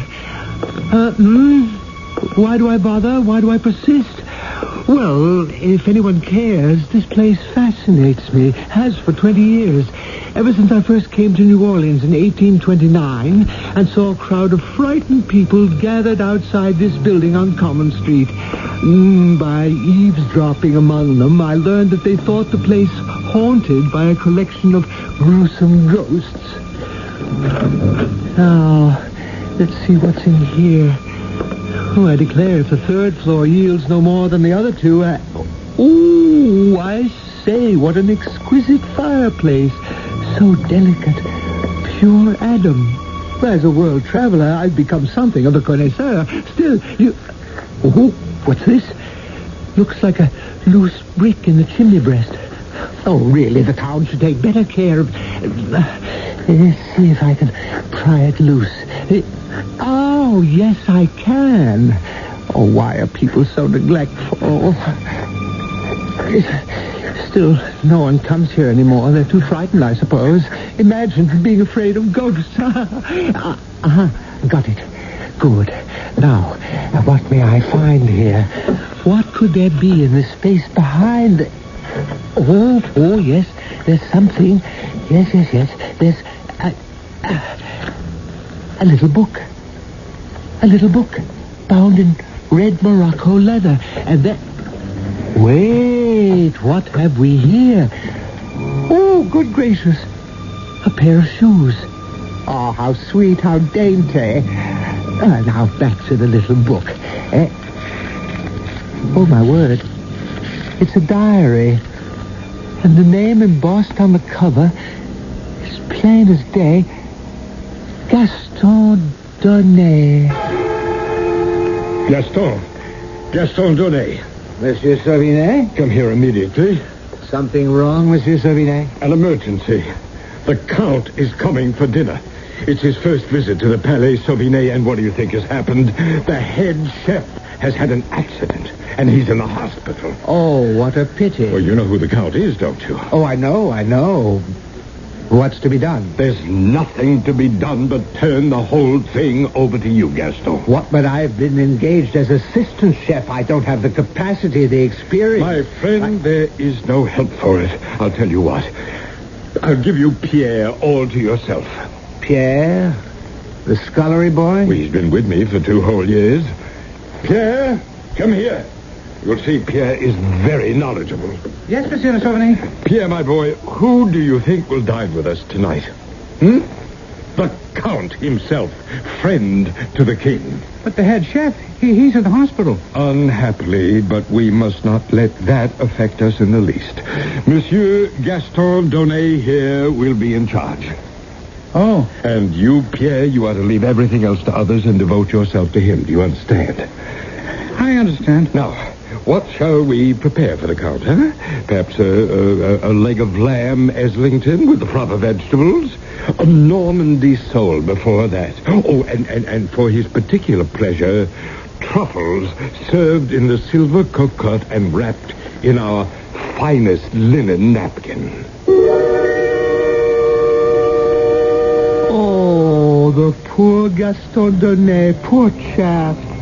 It's no small thing to prepare a superlative dinner for an important client. I know. I've wandered the world. I've been in Paris, more than once. Well, let us read on in the diary what happens next. When the Count has eaten his dinner of truffles, of Normandy sole, of lamb Eslington, and all accompanied with the best wine, and all finished off with an exquisite plum brandy, what then? Success, Gaston.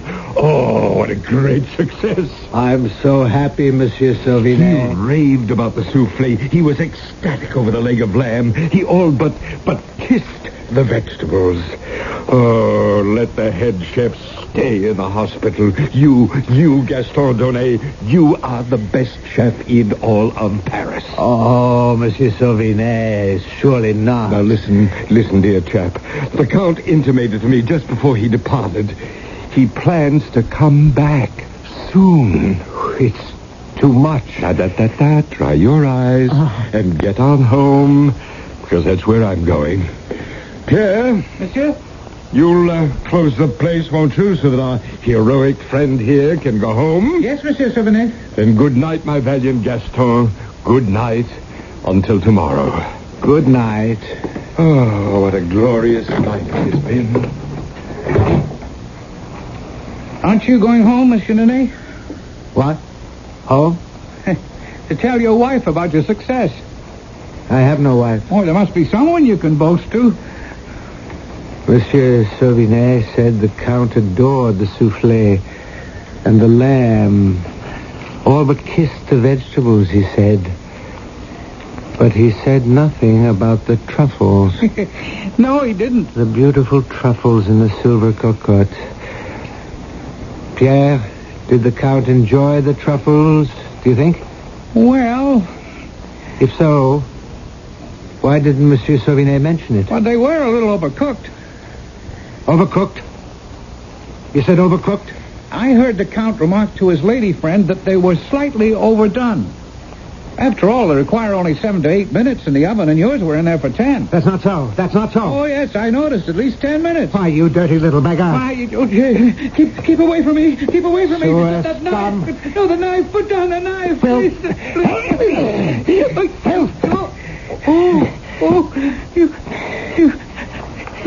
killed me. Piece of dirt.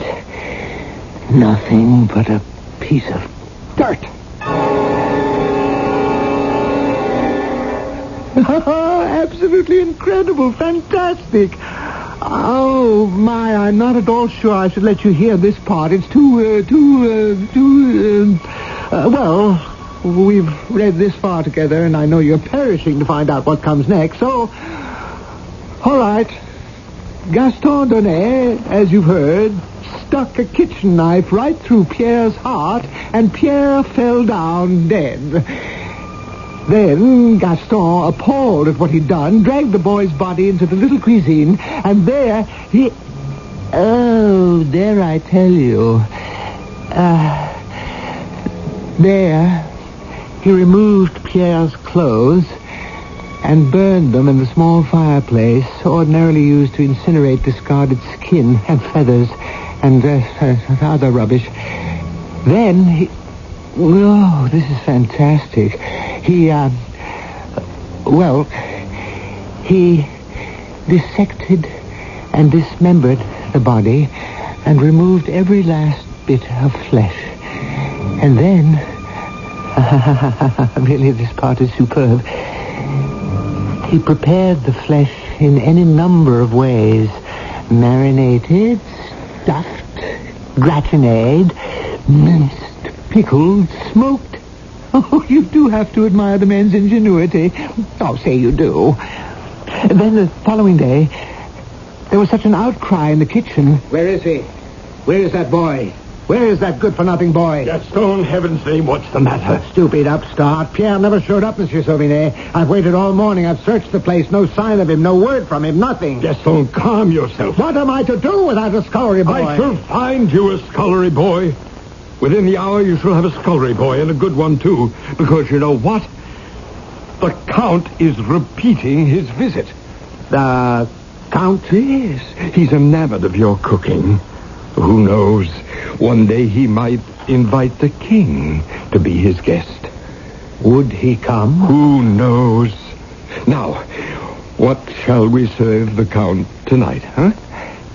Monsieur Sauvinet, is it true that the Count did not appreciate my truffles? I heard something to the effect. Oh, that was nothing. A trifle overcooked, he said, but it was nothing. Now, for this evening, first, some scampi, perhaps? Leave the menu to me, monsieur. I shall prepare something incomparable, something new. You don't want to tell me what you have in mind. I want to work from my own inspiration, my own invention. I want it to be a surprise. Oh, I don't have to tell you, do I? That evening's repast was a mad success, a wild triumph, start to finish. Such fragrance, freshness, such combinations of flavors, 8 courses, and each one better than the last.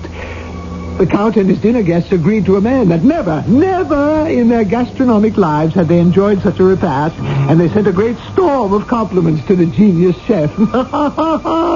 Oh, isn't it marvelous? Isn't it divine? For, of course, you know what they had eaten with such gusto. Oh, my dear Gaston, let me kiss you, both cheeks. Oh, I kiss your hands. The Count and his friends enjoyed their dinner? Enjoyed. They were rapturous, Gaston. They were ecstatic. They were beside themselves. Ah, I'm so glad. And the new scullery boy, Francois, he served you well? Well enough. Francois' a good boy, but you need no one but yourself and your incomparable talent. You're very kind. Gaston, I cannot keep a secret. I must tell you. What secret is that? The Count is coming back.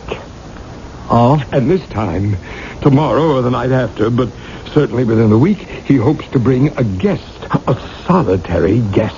A lady? Oh, I think not. A gentleman, a high-born gentleman. The most noble gentleman of them all. What you mean? A royal gentleman, Gaston. Him? Of course, he will come disguised. It wouldn't do. Oh, no, of course not. No. And the Count wants you to prepare for this noble, this royal gentleman the same dinner you prepared tonight. The same? The very same. Oh, my reputation is made. Just wait till everyone hears.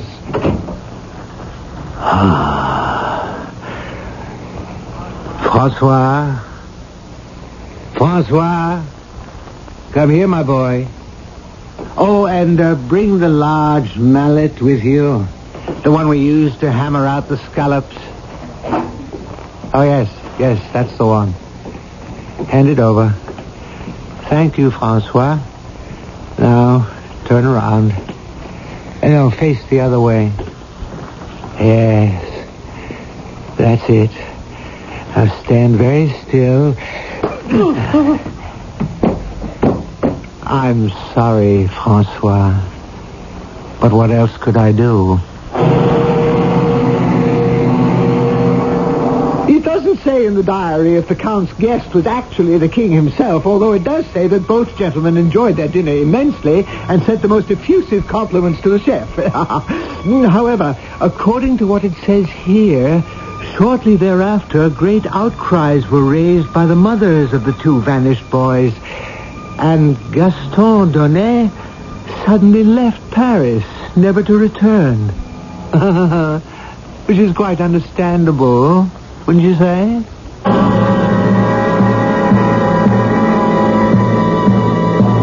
Ready to continue? Be very sure, won't you? Because there's more to come. And if your heart stops or your hair turns white, don't blame me. I warned you, didn't I? Yes, I did. I told you from the very beginning, this is a horror story.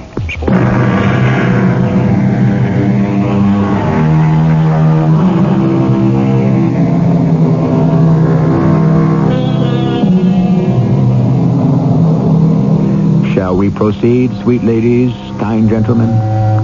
Remember, this tale has come down to us in the form of a legend, built little by little by one storyteller after another. Each one delighted in what he had been told and then added whatever provocative details he thought might captivate his audience and seduce it into listening longer. That is, after all, how legends have come into being since the world began. Ready for the diary again, And for a change of scene? In 1829, New Orleans was already a fair city and a prosperous one.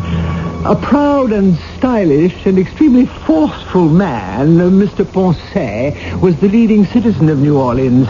And into his office one day stepped a sturdy, aggressive man who looked to be about, 50 years of age. Mr. Postage, I believe. The same, sir. And whom do I have the pleasure of addressing? My name is Ferraud, sir. Lucien Ferraud. A stranger to New Orleans? Well, not completely, sir. I have been plying my trade for some months. And your trade is? I am a shoemaker. You mend shoes, do you? No, I do not mend shoes, Mr. Postage. I make shoes by hand. I cut every piece of leather. I sew every stitch with these two hands. I see. Well, now, what can I do for you, Mr. Ferraud? Everyone tells me you are the most influential man in New Orleans. I want to buy that building on Common Street. Which one do you have your eye on? The one with 3 stories, 6 chimneys. It's the only one vacant at present. And you want to move your shoemaking enterprise into that building?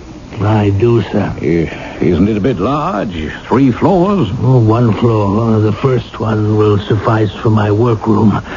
The 3rd floor, that will be my home. I have walked through it. The light is wonderful. And the exquisite fireplaces in every room.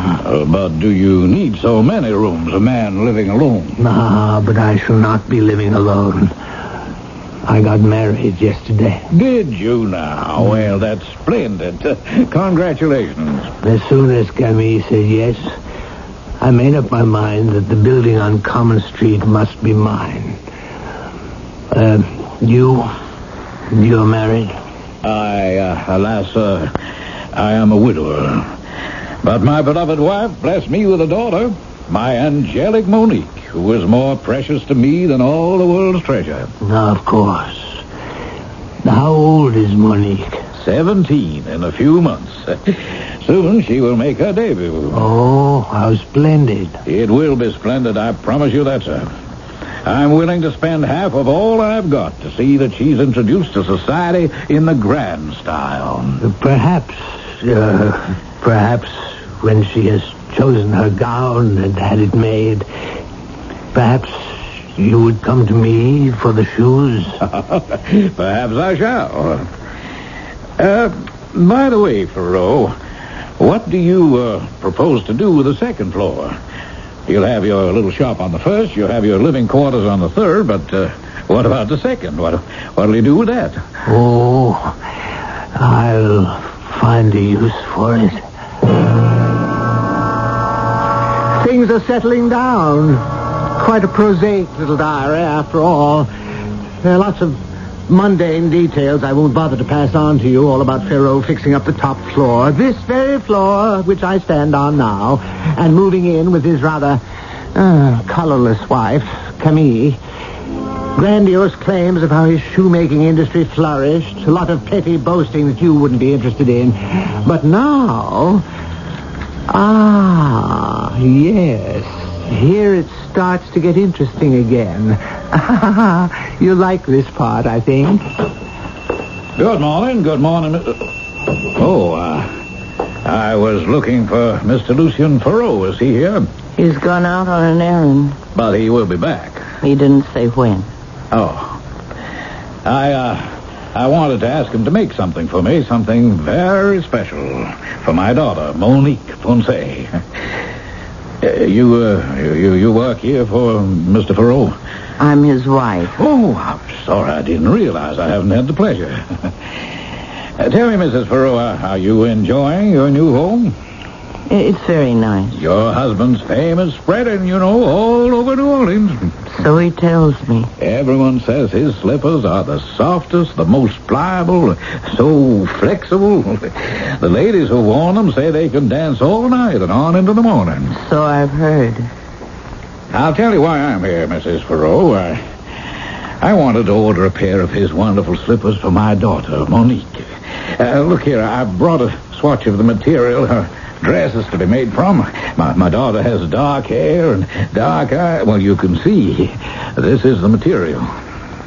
Damask, isn't it? I believe that is what they call it. White damask, with just the faintest little thread of gold running through it. Beautiful. Beautiful. Now, if your husband can make shoes to match, will he be back soon, do you think? I've got no way of knowing. He never tells me anything. Oh, well, I'll wait a bit. Suit yourself. Tell me, your husband has rented out the second floor, hasn't he? Yes, he has. To a restaurateur, I believe. A private dining salon, they say. So they say. Small, but elegant. So I've heard. Oh, forgive me, Mrs. Ferrot, but you talk as though you'd never seen it. I never have. Well, I am surprised. Your husband makes an excellent investment, and you don't even care to see it? Oh, I care. It's grown famous all over New Orleans. The cuisine, everyone raves about it. So he tells me. But you have never dined there. Oh, no. Here's my husband now. Mr. Postage. Well, glad to see you, Mr. Ferrot. Mr. Postage wants to order a pair of slippers. Oh, fine. For Monique, for my daughter. I showed your wife the material her dress is being made from. You see, this is a small swatch. Very nice. I can get more if you'd care to make the slippers to match exactly. No, that wouldn't do it, all. Well, I simply thought... I have my own materials. Well, if you insist... I do insist. My materials are 1,000 times more pliant than this damask. Oh, whatever you say, Ferrot. Well, good day, Mrs. Ferrot. Good day. How long was he here? Only a few minutes, Lucien. That's all? We chose to wait for you. What did you two talk about? Oh, your success for the most part.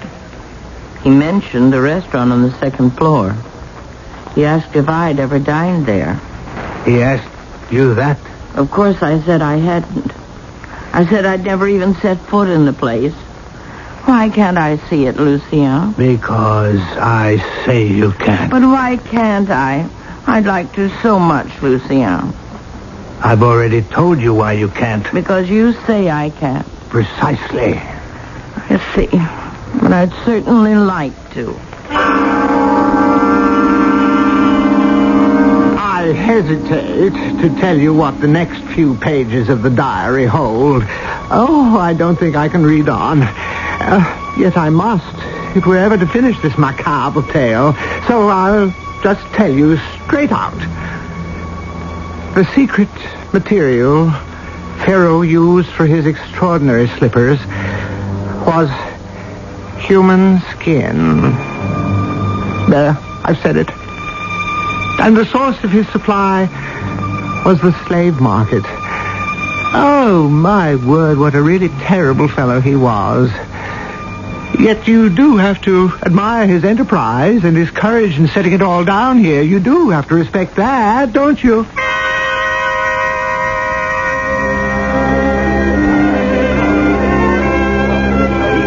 Yes, sir? Do you have a reservation? Oh, yes. The name is Ponce, table for two. May I show you to your table, Mr. Ponce? I suppose you might as well, but keep an eye out for my daughter, will you? We're dining together. She has dark hair, dark eyes, and she'll arrive alone. I'll watch for her and bring her to you. Here's your table. Can I order you an aperitif? Oh, no, thank you. I'll just wait for my daughter. As you wish, sir.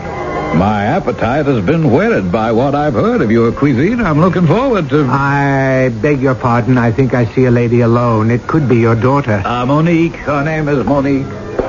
Good evening, madame. You're expecting a gentleman? No, I'm by myself. I just wanted to see what it looks like. The management does not permit ladies unescorted. Are you the owner? I am the owner. Now, if you please... Lucien Ferraud's my husband. He's your landlord. I cannot permit you to stay. He owns this entire building. It's his shoe shop on the first floor. I help him there sometimes. And we live on the third floor.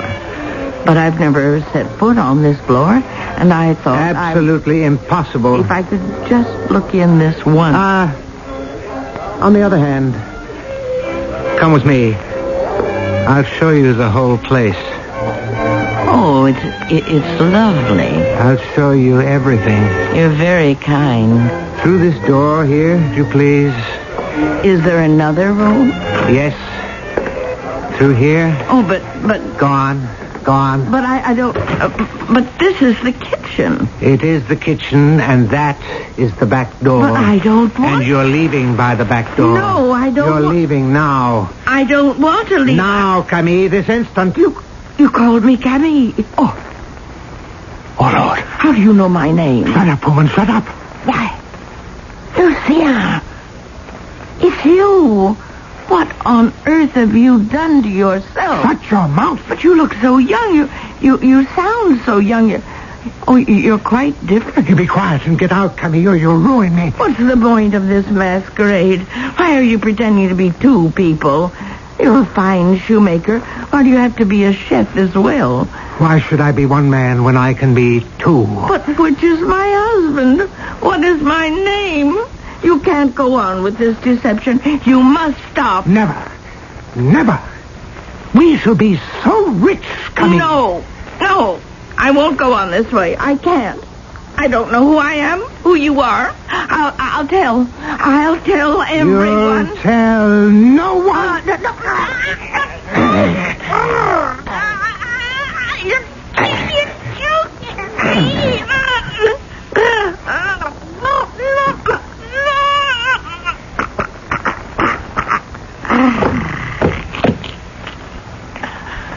Oh, Camille.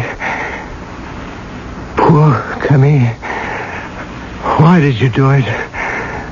Why did you come here just when everything was going so well?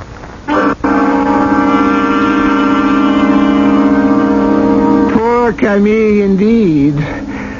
For her desperately ambitious husband strangled her right there in his own kitchen. And then... Oh, merciful heavens, I hate to tell you what comes next.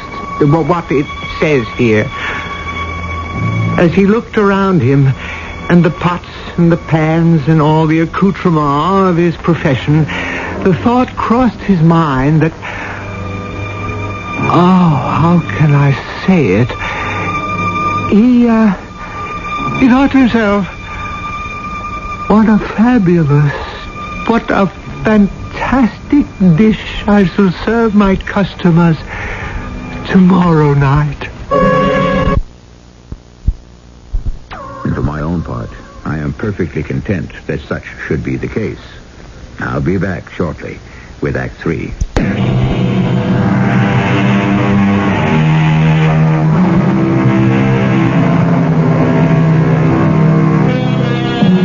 Back to our legend, which was invented to curdle your blood and freeze the marrow in your bones. If it has not done so, then it has failed in its purpose. For to make you gasp, exclaim, to make the hairs on your body stand on end, why, that is the very proper purpose of a horror story.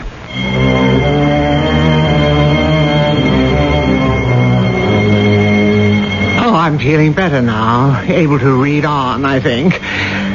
There's a passage here that reveals what you must already have guessed. The proprietor of the restaurant on the second floor was not only Lucien Ferraud, he was likewise Gaston Donnet from Paris. Oh, dear me, how things have turned around in this world. It's enough to make one's head spin. Well, anyway, the diary goes on quite calmly for a while, and then... Ah, Mr. Ferraud. Mr. Ponce, welcome to my little shop. You're looking extremely well. Oh, thank you. I never felt better. And your charming wife, is she doing well? Satisfactorily, thank you. I'm sorry not to see her. She's elsewhere. You know, it was to your wife that I first showed the little swatch of damask. She admired it so much. And I told her about Monique's debut. She seemed most interested. Yes, I'm sure she was. Oh, yes, we had nice little chat. We spoke of your tenant. My tenant? The man to whom you let the second floor. Oh, yes. And the restaurant that he opened. Why, it's become almost as famous in New Orleans as your delectable little slippers. Has it indeed? Yes. Well, shall I fetch the slippers, Mr. Ponce, for your daughter? Ah, Monique's slippers. Yes. Of course. That's what I came for. I have them right here. Here. Here they are. Oh, Mr. Ferraud. Oh, my friend. You like them? Like them? I have no words to convey what I feel. How white they are. How pure and white. Yes. Oh, they are like jewels. Royal jewels. I call them my masterpiece. Has your wife seen them? Emmy? No. I haven't shown them to her. It'd be so nice if she were to come in right now. That is unlikely. Before I take them home? You might have a long wait. Yes, you're right. I must take them home and show them to Monique. God bless you, Ferraud, and give you continued success. Have you guessed it? Has your clever little mind penetrated the secret of Lucien Ferraud's latest adventure? Have you succeeded in following the intricacies of his criminality? If so, I don't have to tell you that the soft and supple slippers which Mr. Ponce carried home in triumph were made of the white, young skin of Camille Ferraud.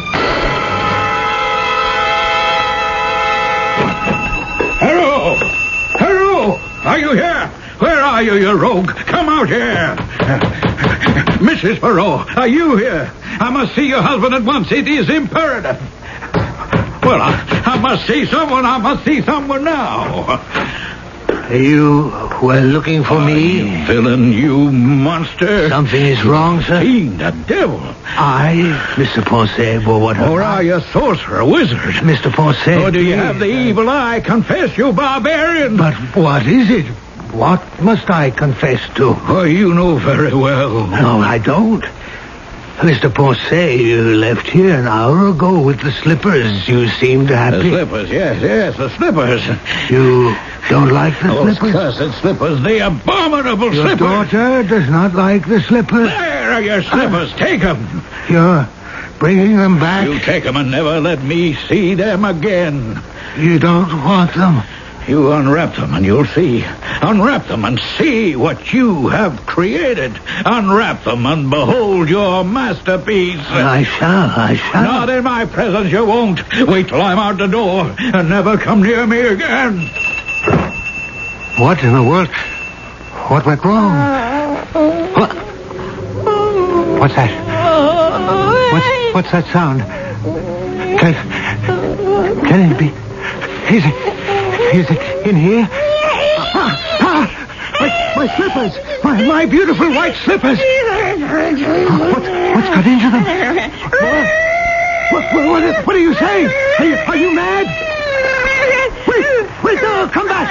Stay still! Where are you going? What's got into you? No, don't touch me! Not me!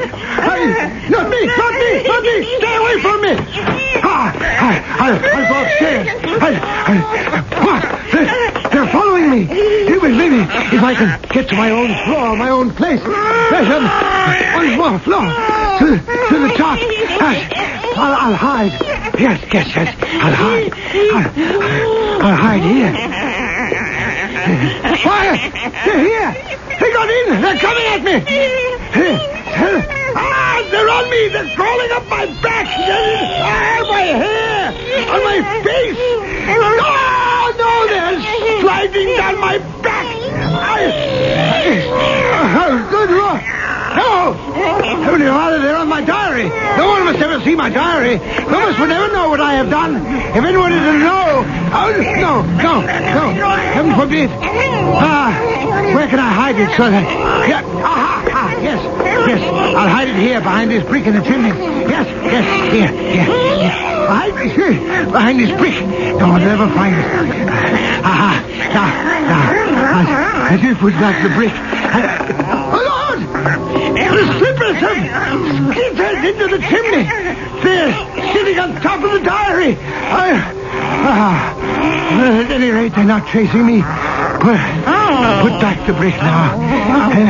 A piece. A little piece. Yes. Quiet. No noise.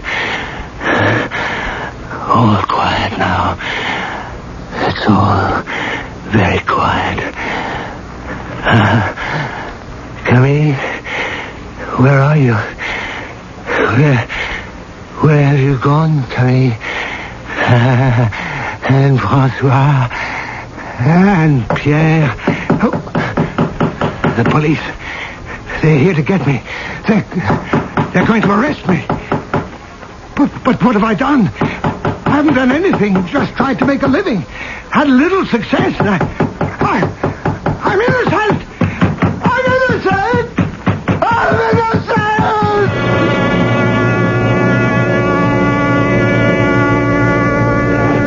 Friends and citizens, may I have your attention? I know you expect from me some explanation of what was found in the place on Common Street a few weeks back. The authorities have said that I might tell you all that is known, though how it all came about is a matter for conjecture. When the police broke in on the third floor of the Common Street building, they found... be brave, my friends. Be prepared for something horrendous. They found a dead man. They think they recognized him as the owner of the building, though, to be brutally honest, they could not be absolutely sure because the body, good people, had been skinned. Yes, my friends, they have concluded that this poor man went mad and flayed himself alive.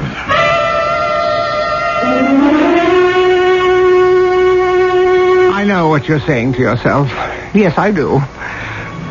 You're saying, how could he read all that last part in the diary? How could anybody have written it down with the slippers carrying on like that? It's impossible. Well, you're right. The reason I know what happened is that I am Gaston Donnet, later Lucien Ferraud. That is to say, I am his astral, his etherical body, vulgarly called a ghost. So I know all about it. Oh, and that banging at the door that poor Donnet Ferraud thought was the police? No, not so. It was two ordinary men who knocked. One wanted to buy the restaurant for an astronomical sum. The other had come all the way from Paris. A certain wealthy count had died and left a quantity of money to Gaston Donnet in memory of a marvelous meal he had cooked for the count some years before. All that work for nothing. Where did I go wrong? Where?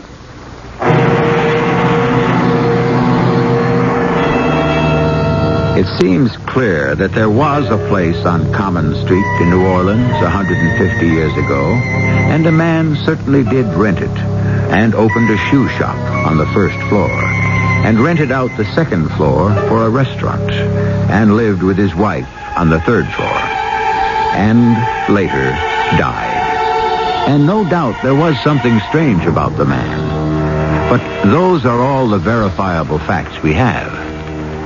As for the rest, well, you know how people talk. And as they talk, legends are born. And legends grow. And legends never die. I'll be back shortly.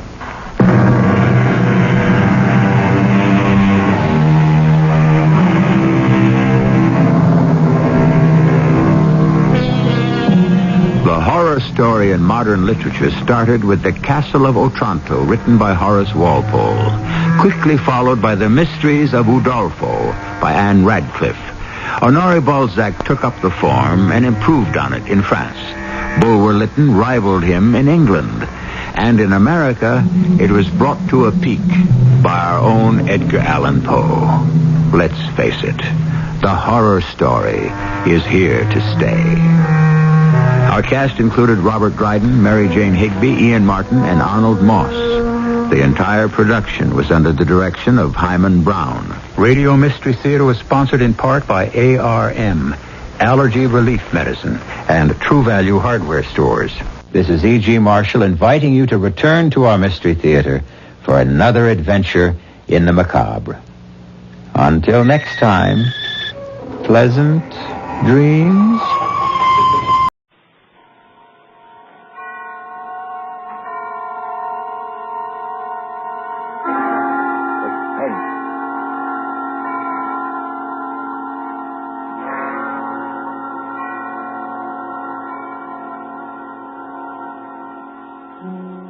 This is the Man in Black, here again to introduce Columbia's program, Suspense. Our stars this evening are three. In order of their appearance, they are Walter Hampton, one of the theater's proudest names for 2 generations, and Susan Hayward and Lee Bowman, 2 of Hollywood's brightest younger stars. The story called The Dead Sleep Lightly by John Dixon Carr is tonight's tale of suspense. If you've been with us on these Tuesday nights, you will know that suspense is compounded of mystery and suspicion and dangerous adventure. In this series are tales calculated to intrigue you, to stir your nerves, to offer you a precarious situation, and then withhold a solution until the last possible moment. And so with The Dead Sleep Lightly, and with the performances of Walter Hampden, Susan Hayward, and Lee Bowman, we again hope to keep you in suspense. Ashes to ashes, and dust to dust. Meadowvale Cemetery, not far from New York. Meadowvale Cemetery, on a dim gray morning in early April, when rain forms a mist across leafless trees and white gravestones.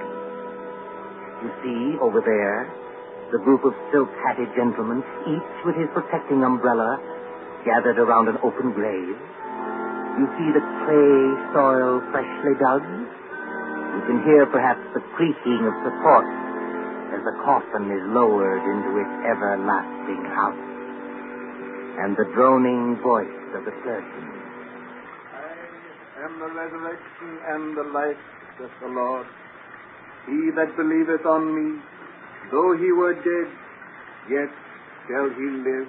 Live? Quiet, Mr. Templeton, please. What's wrong with old Templeton? Please, sir, remember where you are. She's not alive, I tell you. She's not alive.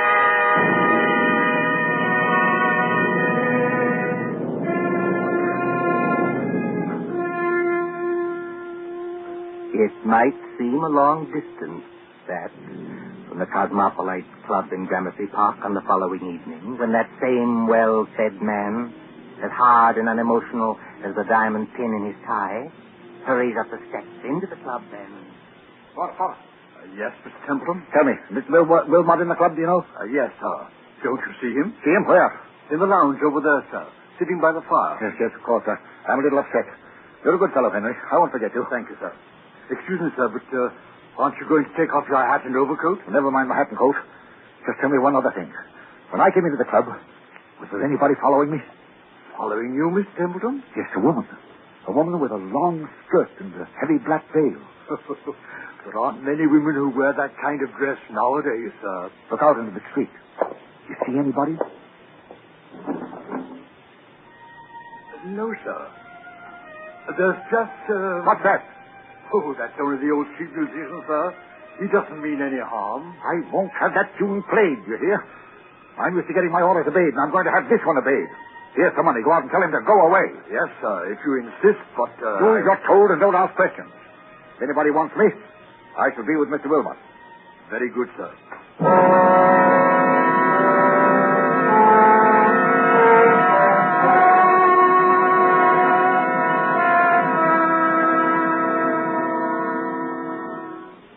Good evening, Wilmot.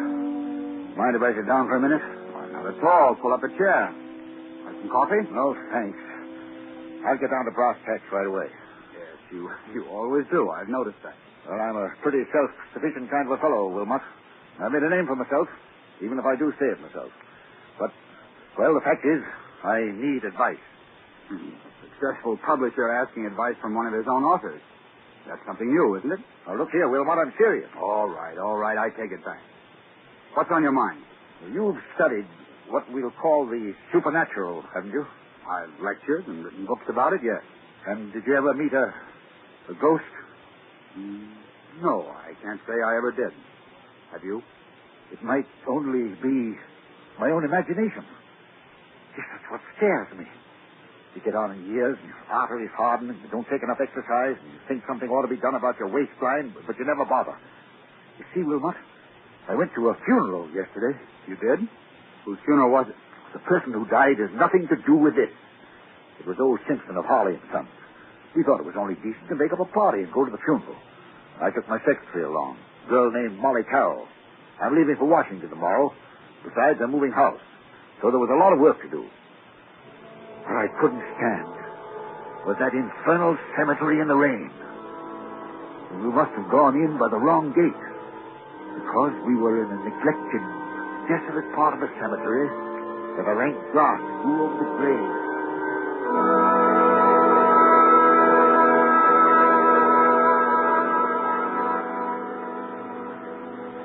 You'll oblige me, Miss Carroll, if you first find out the proper directions to our places. We've come in the wrong gate to the cemetery. Well, I'm sorry, Mr. Templeton. I thought What you thought doesn't matter now. This is the wrong part of the cemetery. My shoes are absolutely ruined with wet clay. Well, it isn't doing my own shoes and stockings any good either, Mr. Templeton. If there's been any damage to them, Miss Carroll, I'll replace them. You never found me ungenerous, and I'll have you. Well, not exactly ungenerous, no. I'll pay you the compliment, Miss Carroll, saying that you're the best secretary I ever had. Thank you. Yet you want to leave me.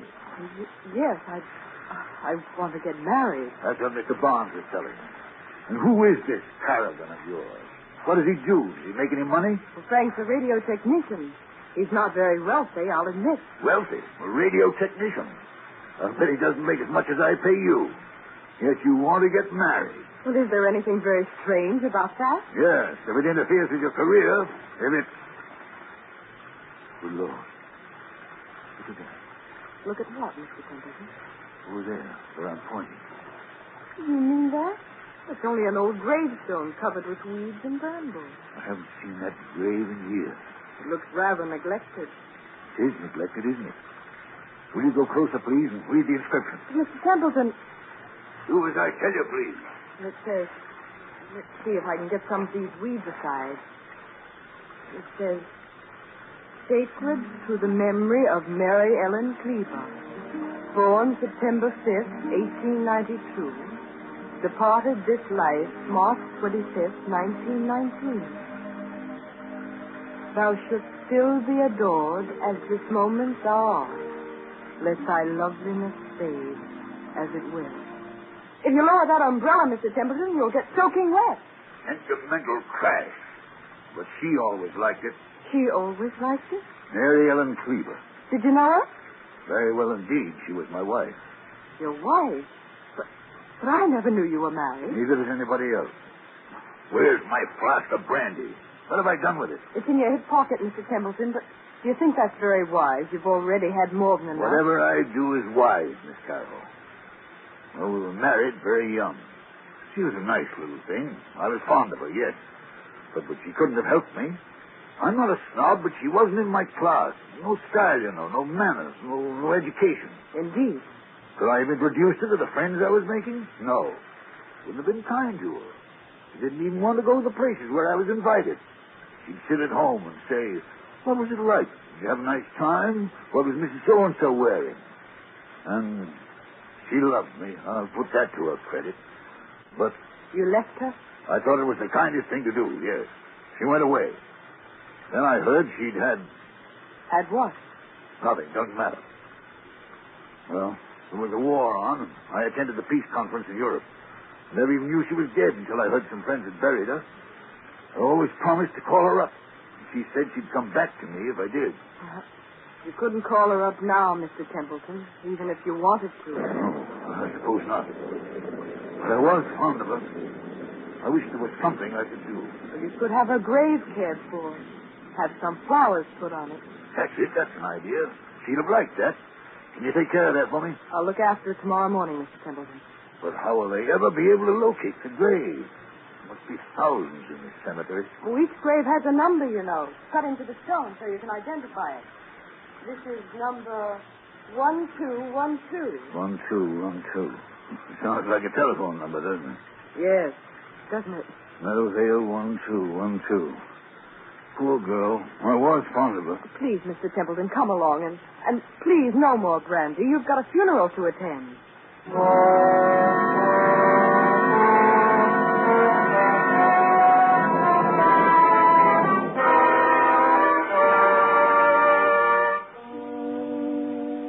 And then, Wilmot, the night came.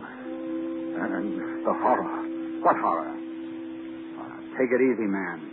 There's nothing to worry about. You were sitting here in the Cosmopolites Club. Yes, but I wasn't sitting in the club last night.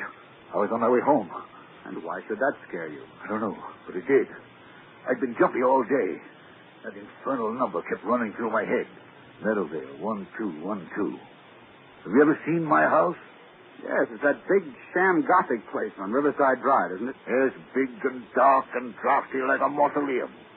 I told you it was moving house to an apartment downtown. But there were some papers there. I had to get out of the safe in the library to take with me to Washington tomorrow.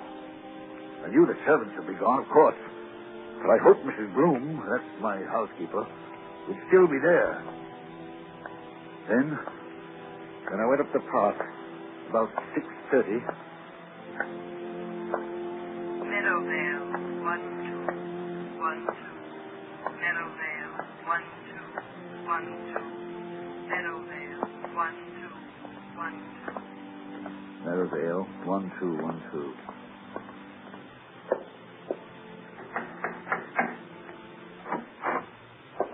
Mr. Templeton, this is a surprise. Sorry to trouble you, Mr. Bloom. I seem to have mislaid my key. The other could have sworn I had it on my key ring this morning. It's no trouble, Mr. Templeton. Only I hope you're not planning to spend the night here. No, I'm going to a hotel. Why do you ask?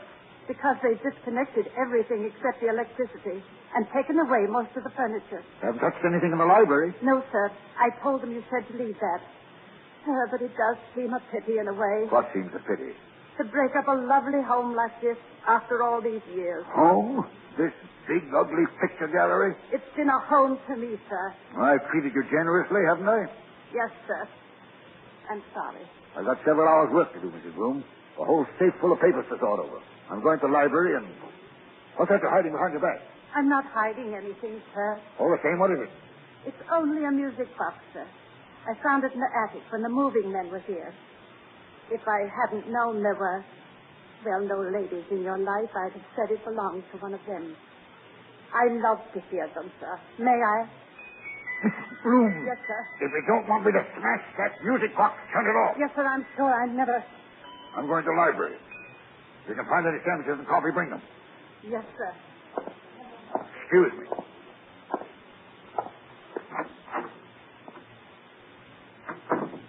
Same old library.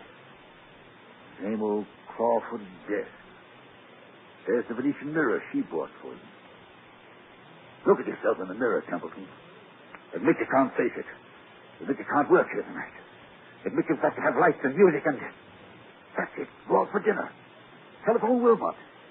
If you left the phone... Oh, yes. Good. Here it is. Hello, hello. Yes, sir. Number, please. Number, please. I want, Meadowvale 1212. Canterville 1212. Wait, what's the devil's name am I saying? Change that, I want... Hello, my darling. I knew you'd call me when you needed me. Who's that speaking? Who are you? It's Mary Ellen, dear. Don't you recognize my voice? You're not Mary Ellen. This is trick. Mary Ellen is dead. Yes, dear. But the dead sleep lightly, and they can be lonely, too. And now that you do need me... I don't need you. I don't need anybody. I'm coming back to join you, dear. It's not easy, but I'll be there by the time the clock strikes 7. I'll wear a veil because I don't look very pretty. I won't stand it. I won't listen to you. I won't. Goodbye, my dear. Remember, when the clock strikes 7... Mrs. Bloom, Mrs. Bloom. Mr. Templeton, what on earth is the matter? Who's been playing tricks on me? Tricks, sir. I don't understand. Who spoke to me on this phone? But, sir, nobody could have spoken to you on that phone. Nobody could have. What are you talking about? That phone's disconnected, sir. Disconnected? Yes, sir. The man came here this afternoon and took that little metal box off the wall and rolled all the wires up and put everything on the desk there. Said he'd be back tomorrow to take it away. Mrs. Bloom, that's impossible. Look for yourself, sir. You're standing in the middle of the room holding that phone, and the wires don't lead anywhere. That's true. So you couldn't very well have talked to anybody on the phone that wasn't connected? Now, could you? I tell you, I got the operator. I heard it ring. I talked to someone else. Oh? And what did that person say? She said she'd be here to visit me when...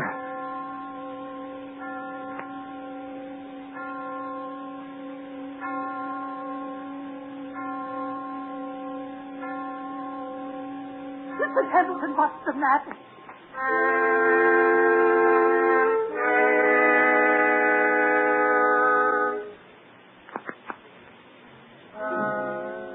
And so, Wilmot, that's what happened last night. The phone was disconnected. It was Mary Ellen's voice. There's no doubt about that. Am I out of my mind or what? Before I say anything about that, my friend. Well? Let's hear the end of your story. What did happen when the clock struck 7? I don't know. You don't know? No, I lost my head. Ran out of that house as though the devil were after me. Maybe he was. And since then? I spent the night at the hotel. Today, I've walked past that house 50 times, 100 times, trying to muster up enough nerve to go in. I couldn't do it, but I've got to go in there. Why? It's those papers I've got to take to Washington. Send somebody else to get them. I can't do that, Wilmot. It's confidential information for the government. I've thought of everything. I've even bought a revolver, see? For the love of heaven, man, put that gun away. You want the other club members to think you have gone insane? Then I thought of you. You know all the tricks of fake spiritualists. You've written about it and lectured about it. Which reminds me, by the way, that I'm lecturing before the Acropolis Club in about 20 minutes. You've got to break that engagement, Wilmot. Why? Because you're going with me to my house tonight, now. That's impossible, old man. Now sit quietly and listen to me. I'll go with you willingly, tomorrow morning. That's too late. I'm taking an early train to Washington. Well, then wait until I can get away from the lecture. Say, around midnight. I'll tell you what I'll do. I'll take a taxi and join you as soon as I can. That won't do. I've got to know the answer now. Do you understand? Aren't you being a little unreasonable about this? Unreasonable or not, I usually get my own way, and I mean to have it now. Well, then I'm afraid you'll have to go to the house alone. Besides... You know, Wilmot, you worry me. You sit there puffing at that pipe and looking at me out of those queer eyes of yours like a young Satan. I've often wondered what you were really thinking about. Since you flatter my intelligence so much, I was wondering whether you'd been quite frank with me. Frank with you how? About your late wife, Mary Ellen Cleaver. What about her? Well, after she left you, something happened that, you don't like to talk about. Was there, by any chance, a child, a son, for instance, or... Did you say a son? Yes. I don't know what you're talking about. Well, then let's agree not to understand each other, shall we? Now, are you coming with me or aren't you? I tell you, man, I'll get there as soon as I can. All I can think about is the wet red clay in that cemetery, and the dismal grave in the rain, and what her face might look like if she raised the veil. And what am I going to see in that house? What am I going to see in that house?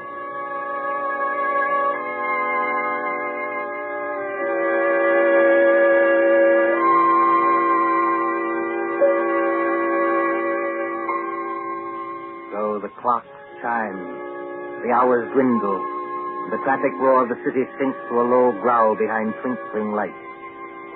It is midnight, when a taxi moves along a certain street towards a certain house out of a bygone age. Lightless, black against the stars, surrounded by iron railings and with a path bordered by fir trees leading to the front door. Look, too, at the face of Mr. Patrick Wilmot when that taxi draws. All right, driver. This is the place. I'll be waiting for you, sir. No, you needn't wait. Keep the change. Thank you, sir. Good night.